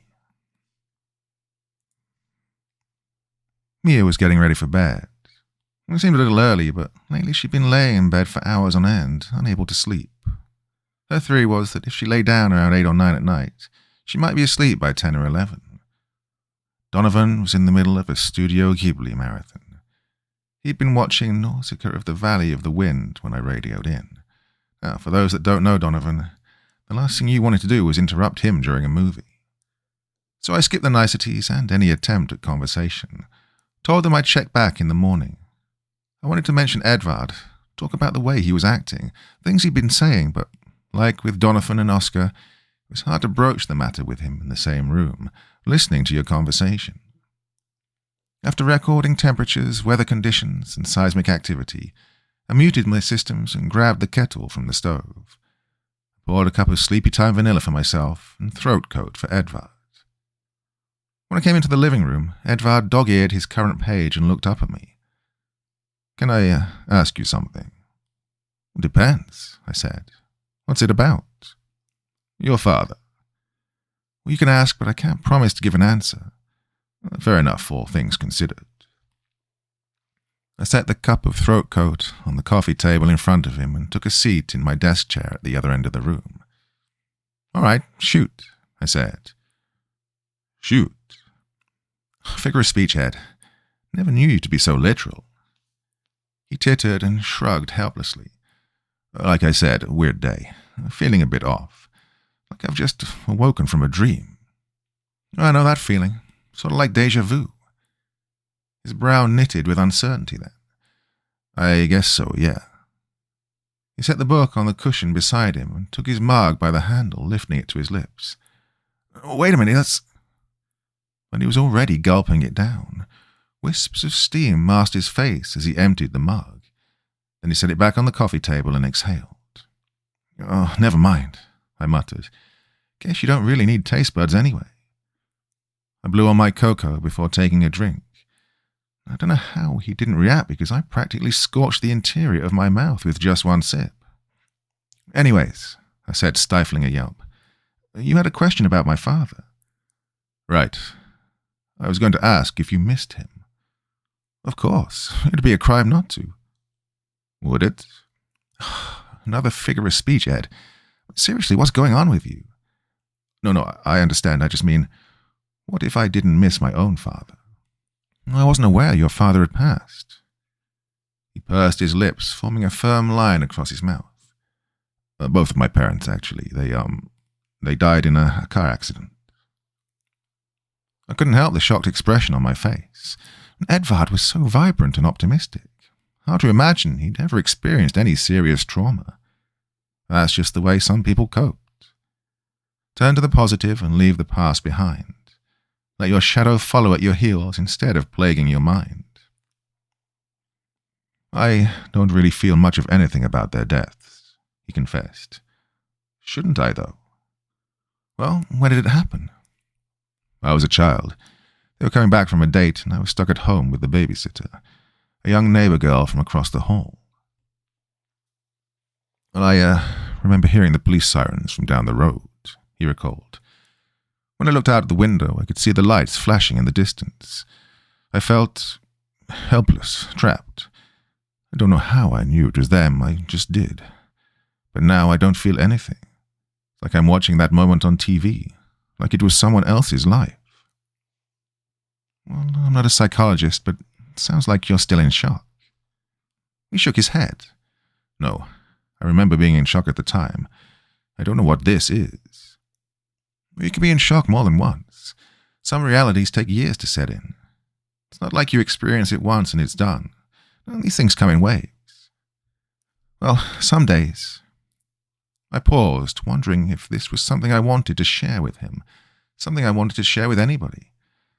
"Some days I get up and get out of bed like anybody else. I feel fine, normal. Just go through the motions and that's that.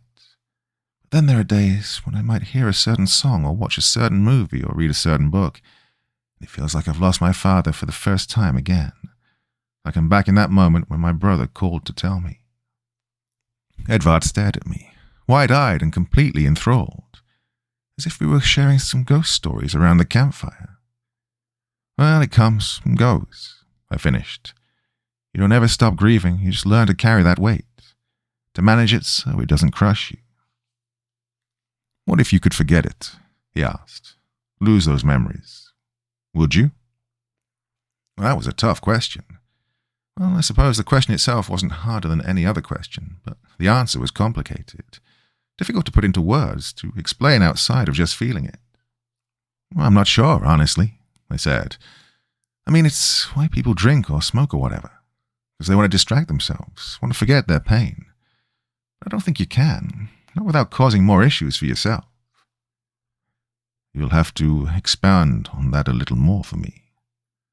Life isn't a steak, I explained. You can't just cut away the fatty bits. I wish you could. I suppose some people really do try, but in my experience, it just doesn't work like that. It's a package deal. You get the good with the bad. Trying to eliminate that, cut out the parts you don't like, well, it'll hurt you as a person. It'll completely erase any tolerance for pain and leave you with unrealistic expectations. You wouldn't really be yourself if you removed the memories you didn't want. To suffer is a better alternative? Well, to suffer is to be human. Just like with love and hate, joy and anger. We have to experience all those emotions at some point or another. Otherwise, we become blind to reality. We seemed enthralled by this notion, completely absorbed by the topic at hand. But well, I get where you're coming from, I admitted. Yeah, I've been there. So overwhelmed by your grief that you almost find yourself wishing you don't exist, that you weren't real, because then you wouldn't have to feel anything at all. All that heartbreak, all that confusion and madness just fades away if you aren't there to indulge it. It becomes illusory. Edvard leaned back, resting his chin in between his forefinger and thumb. Interesting. Well, it's been a long day, I told him. Let's just call it an early night. Try to get some sleep and clear our heads. Silently, he nodded. I retrieved an extra set of pillows and blankets from the closet. I offered to sleep on the couch, but Edvard refused. He'd already taken the better half of my day with his antics. He didn't want to put me out any further by taking my bed. I was too tired to argue. I turned out the lights and climbed beneath the covers. It took me a while to fall asleep, partially because my brain wouldn't shut down. It's been a problem since childhood. Even when my body was on the brink of collapse, my mind stayed active. But also I wanted to wait until Edvard had fallen asleep. Not that he would have done anything, not that I didn't feel safe around him, but there was just this feeling I had. Didn't know what it was, but I couldn't allow myself to go to bed until I knew he was asleep first. That eventually came when I heard his soft snore sneaking through the dark. Then, and only then, did I close my eyes and relax. Well, it probably comes as no surprise that I dreamt of my father that night. I was outside, caught in the middle of an ice storm. There was nothing around me for miles. Empty fields laden with snow. Endless hills rolling in the distance like the gentle peaks of ebbing ocean waves. The sky was pitch black. No sun, no moon, no stars, just a blank void of darkness. I could hear my father calling out to me. It had been so long since I'd heard his voice, but even then I could tell it wasn't him. It was a guttural sound, sharp and grating, but inexplicably I was convinced that it was my father. The way that dream logic makes no rational sense, but you accept it as fact anyways. I followed the voice through the storm until it came from directly beneath me. Then I fell to my knees and started digging. We didn't have a shovel or gloves or any equipment, so I dug with my bare hands. My fingers went from red to pale blue. My muscles ached and burned.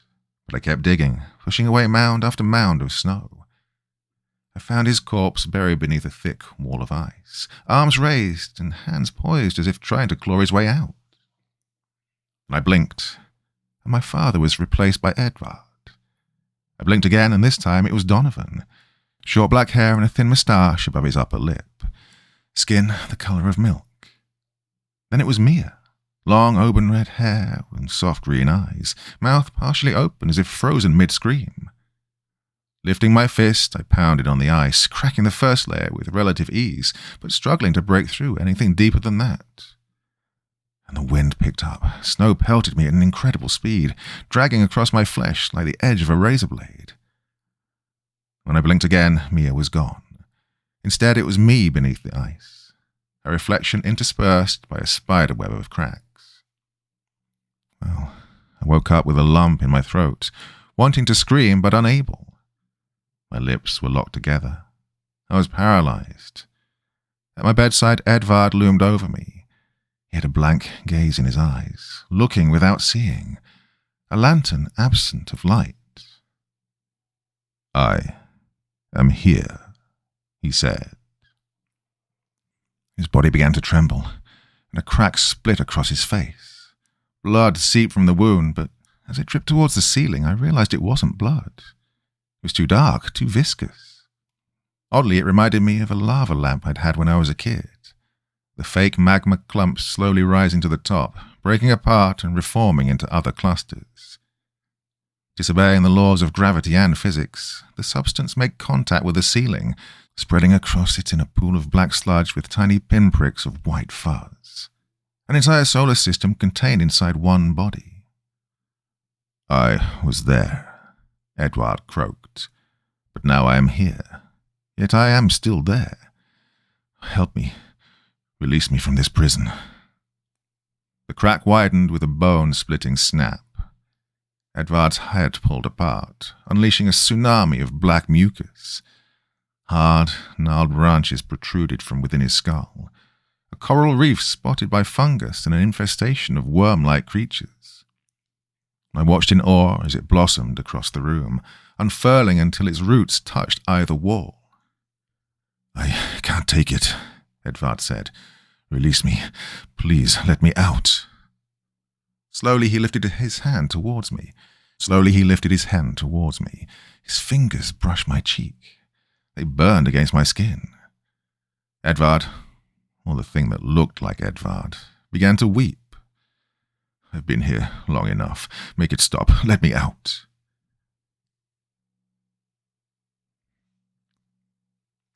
Part 4. This time when I woke up, I was greeted by a faint stream of light coming through the window.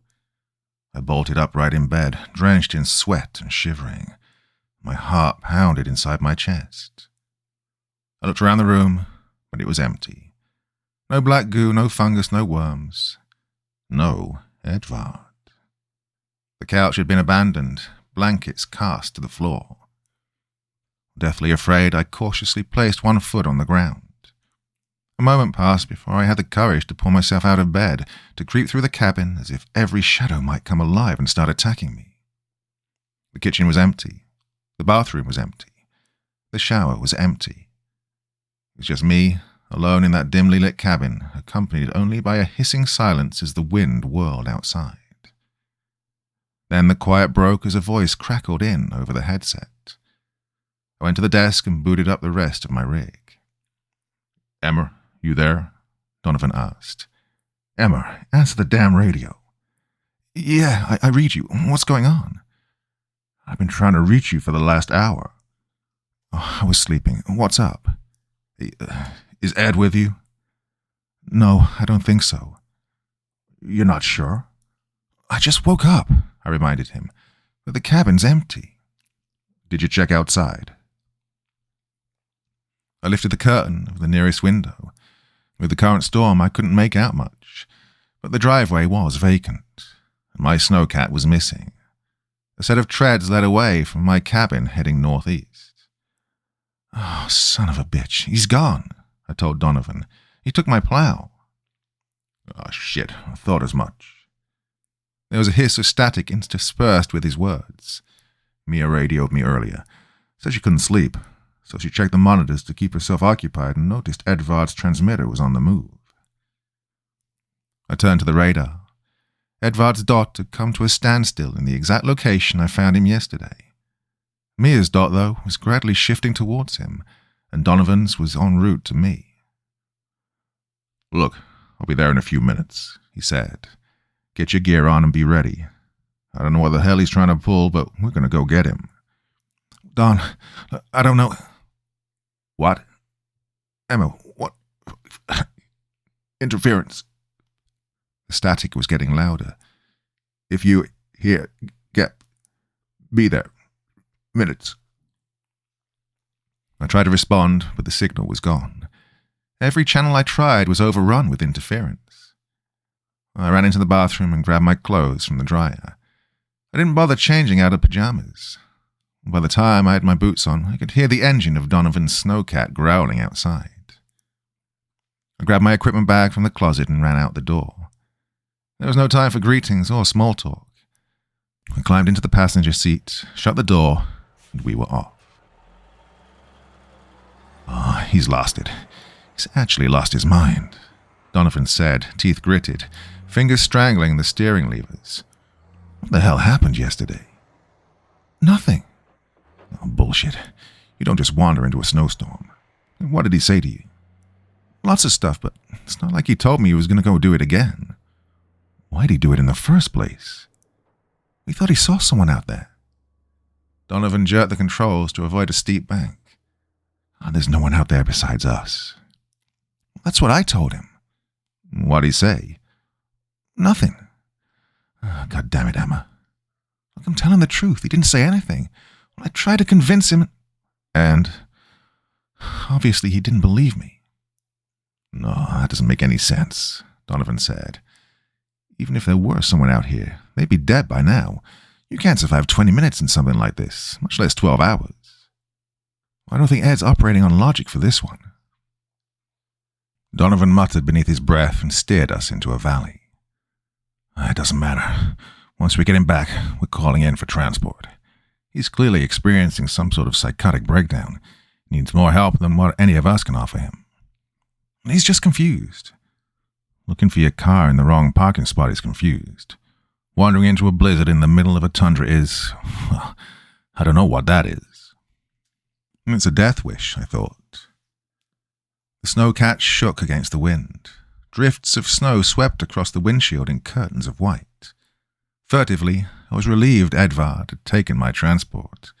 At least I didn't have to navigate the perils of the storm. Donovan was from Canada. Spent most of his life in bad weather with beater cars and vehicles less equipped than the plow. And I trusted him enough to get us there in one piece, more than I trusted myself. He was acting kind of strange last night, I eventually said when the storm had alleviated enough for the wipers to keep snow off the glass.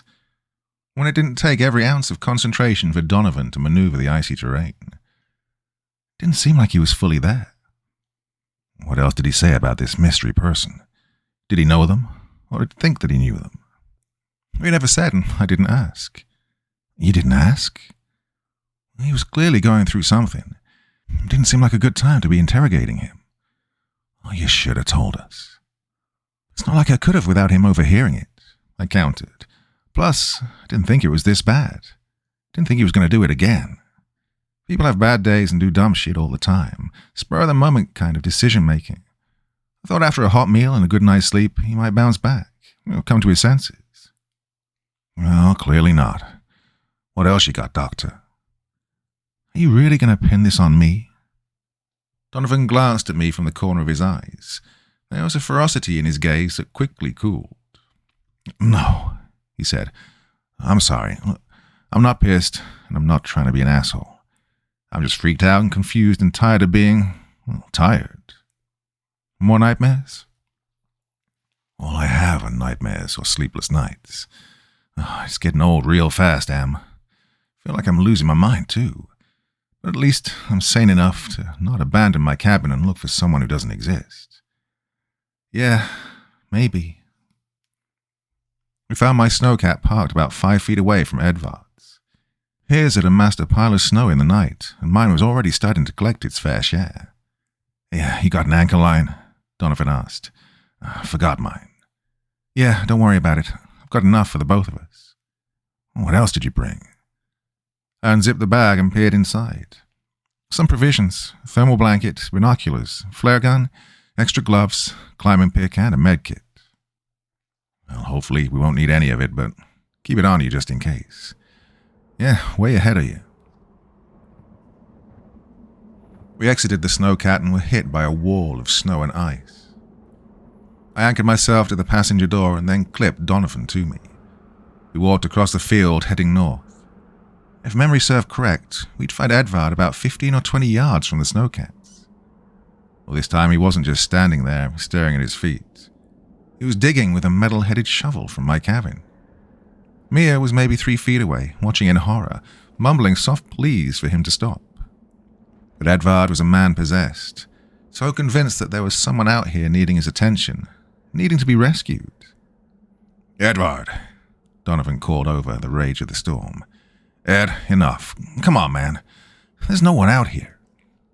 Edvard's only response was to keep digging, scooping and flinging piles of snow over his shoulder that were taken adrift by the wind. "Just put the shovel down and come with us," Donovan yelled. "You've entertained this madness for too long. You'll catch your death out here."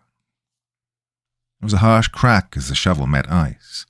Then, instead of digging, Edvard lifted the shovel and stabbed it into the ground, over and over and over, chipping away at the ice, trying to break through a layer that must have been a foot or 2 in width. Donovan got closer, and due to the constraints of the rope binding us, I too was dragged with him. "That's it." Donovan's words succumbed to the howl of the storm. He stopped dead in his tracks at the crest of the hole, glaring down with a mixture of bewilderment and fear. Like the first time you reconcile your own mortality, when you realize just how finite life really is. "Hey, what's wrong?" I asked. But Donovan wouldn't answer me, couldn't answer me. I inched forward, my boots crunching against the snow. Inside the hole, beneath the ice, was a shadow. A figure with mottled, pale blue flesh that must have stood 8 feet tall, if not taller. Its head was a knotting of branches around a jagged plate of what looked like bone. There were a dozen tiny, beady eyes staring back up at us. No mouth or nose or any structure that resembled a person. I couldn't even be sure that I was looking at its head, or that those spots were its eyes. The human mind naturally makes comparisons and associations, puts things into a relative sense so as to further comprehend what cannot be understood. This thing, though, was not something to be understood. Too foreign to reconcile. Fooling around the creature was a viscous black substance, the very same from my dream. Slowly, with every thrust of the shovel, cracks spread across the sheet of ice, its trenches growing deeper until that black substance was able to seep through. Then, as it wriggled its way free of the tomb, it began to lift into the air, flowing upward towards the sky. "I won't do it," Edvard grunted as he brought the tip of the shovel down, threatening to snap the wooden shaft. "I've been under long enough." "Edward, stop," Donovan said, weak with fear. "Stop digging." "It's not fair," Edvard exclaimed. "I don't deserve this." As the shovel lifted into the air, Donovan grabbed the top of the handle. A game of tug-of-war broke out between the two, but I don't think Edvard realized he was playing. He was far too consumed to notice the disturbance. He just knew that he needed to keep digging. "Yeah, help me," Donovan said. Begrudgingly, I wrapped my hands around the length of the handle that planted my feet in the snow.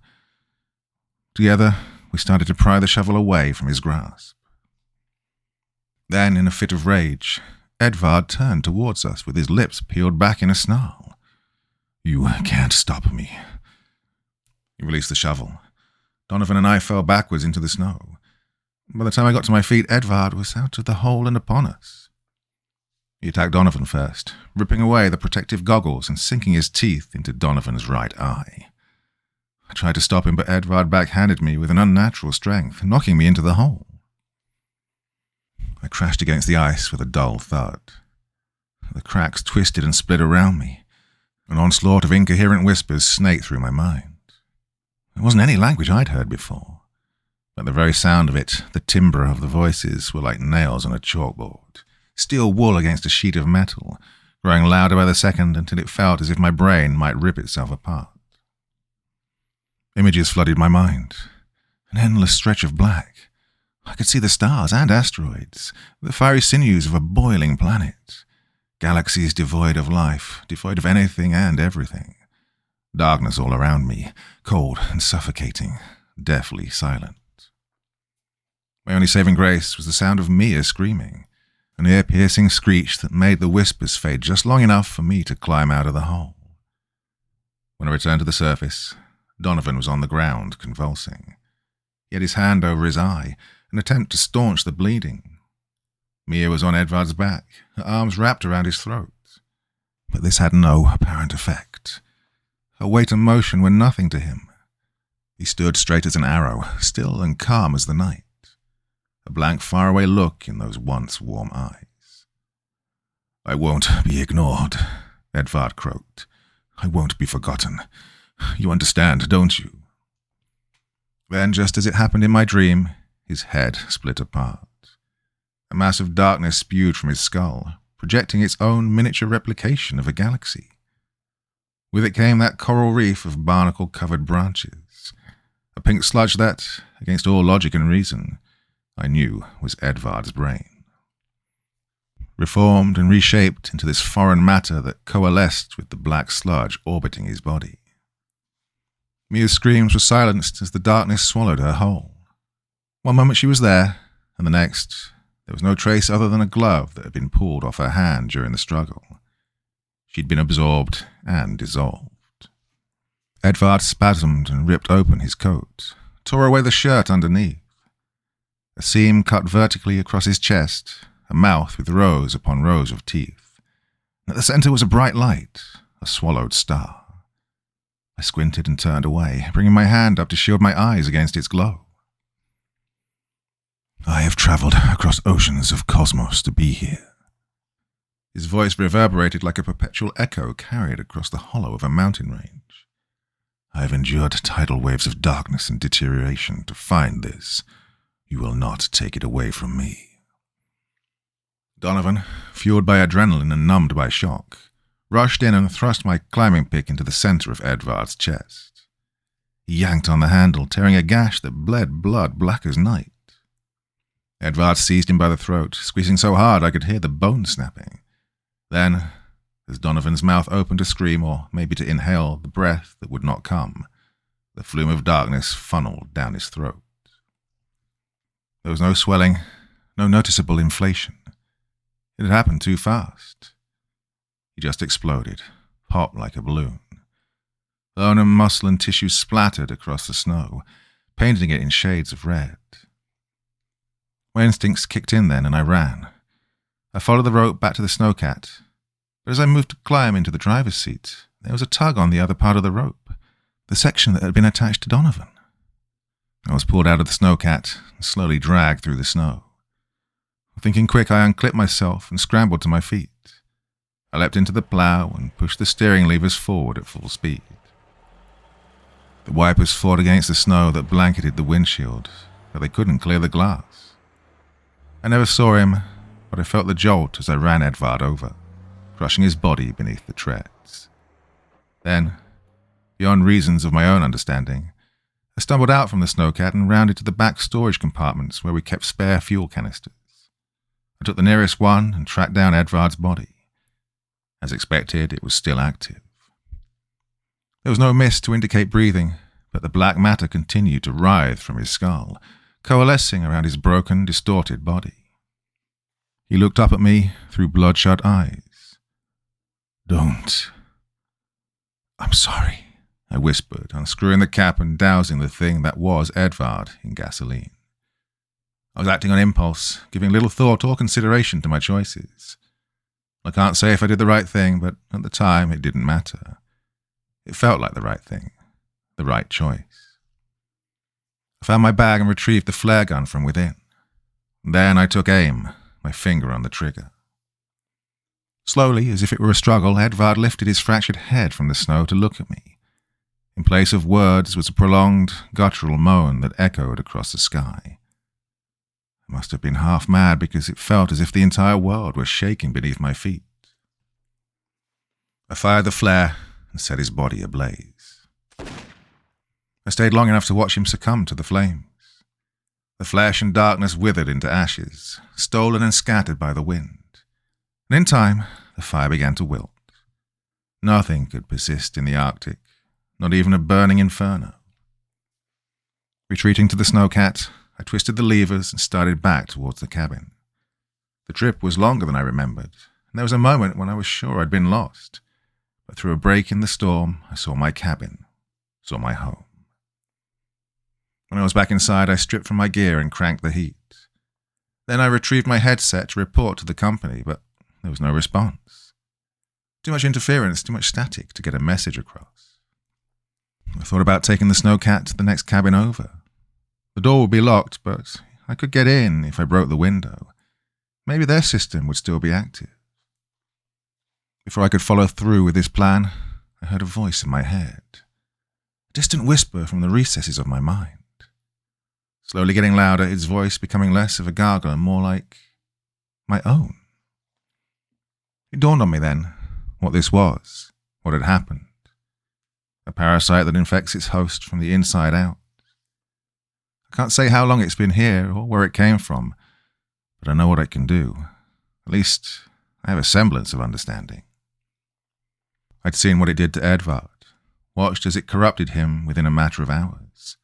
Saw the change in real time, whether I'd realized it or not. It left me wondering if the person I'd talked to the night prior was Edvard or it. Maybe it was a mixture of the two, occurring at an awkward interval while one entity assimilated the other. The incubation period before the infection completely set in. And I was about to go through the very same thing. So I did what I thought was best. I went to my computer, opened a document, and began typing. I don't know if the radio will come back online, and this is my only means of warning the others. Well, hours have passed since that moment. I can feel it now. The voice worming its way through my brain, trying to make its thoughts my own. It's like a tickle at the base of my skull, like trying to perceive the differences between two photos that are almost identical, save a few minor changes. I know now that I won't make it out of this. I'll succumb to this thing by nightfall, losing any sense of self along the way. My only hope is that someone will recover this hard drive, that they'll read this and, against all plausibility, believe it to be true. That they'll know to abandon this place, mark it as uninhabitable, and, if I'm lucky, if we're all lucky, no one else will ever come here. No one else will discover what lies beneath the ice. This thing, whatever it is, it's getting close. I'm forgetting moments, losing track of time. I don't want to become it, and I don't want it to become me either. There's only one choice left. This isn't an easy decision, but I have to do it. I've already prepared for it, and I just have to hope that during my next blackouts, I'll eventually resurface long enough to pull it off. I've emptied the remaining gasoline cans outside my cabin. I've got a bundle of flares waiting by the door. It seemed to work with Edvard. I imagine it'll work with me as well. I hope they don't make my family try to identify my body. There won't be much of anything left to identify. Just some charred bones, maybe a flick of hair. My family doesn't deserve to see that. I hope the company lies to them, tells them our expedition was a failure, that we were swallowed by the storm and froze to death, or that we starved. Something peaceful and humane. Something that won't haunt them for the rest of their lives. I have to wonder, though, if what I'm about to do will be considered an act of self-annihilation or not. It's still me, technically, organically. But this thing is infecting my insides. It's taking me over, erasing every last trace of what makes me, me. I'm sorry. I'm sorry I wasn't able to overcome it. Sorry that I couldn't defy this thing controlling me. I can only hope that no one else will have to go through this. That no one else will know this feeling, will know what it's like to lose yourself to a dominant parasite living within the grey matter of your brain. I wouldn't wish that on even my worst enemy. This is Emma of Cabin J from the United States Arctic Research Outpost signing off. If this message has been successful, you will never have heard about me or our operation. If I failed, then the population has most likely been infected. It'll be hard to spot at first, especially if this creature is clever and knows how to conceal itself. But trust me, the infection will spread. It'll pass from person to person, home to home, continent to continent, until no one is left untouched. Good luck, everyone. Stay safe, stay alert, stay alive. And whatever you do, don't go looking under the ice. It's not worth it. Just let it go.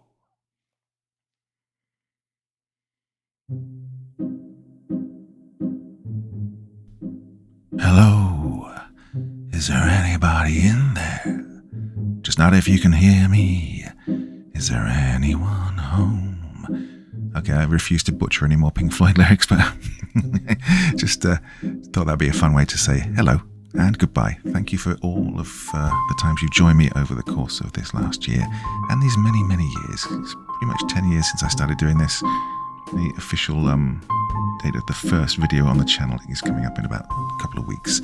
So I'll do something of a celebration. Anyway, those are my favourite stories of the year. Almost 10 hours.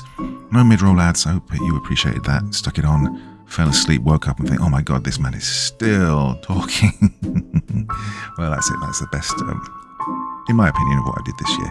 A lot of other good ones as well, but oh God, 10 hours is enough, isn't it? Well, my dear friends, have a great new year.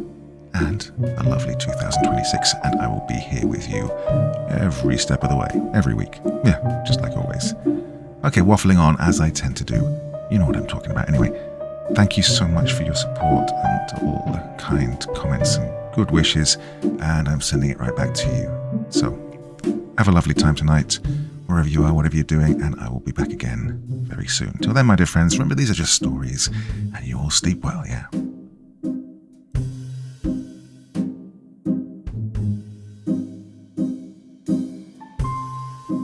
Thank you so much for taking the time to listen to this story today. It really means a lot to me and to the author of the story, of course.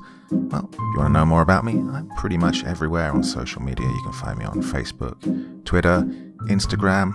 You can download my music on SoundCloud. I've got a Patreon if you feel like. Throw me $1 or $2. Very much appreciated. And of course, on Reddit, I have a place where you can leave stories if you want me to read one that you've written. Well, hoping to see you all again very soon. Till then, sweet dreams. Bye-bye.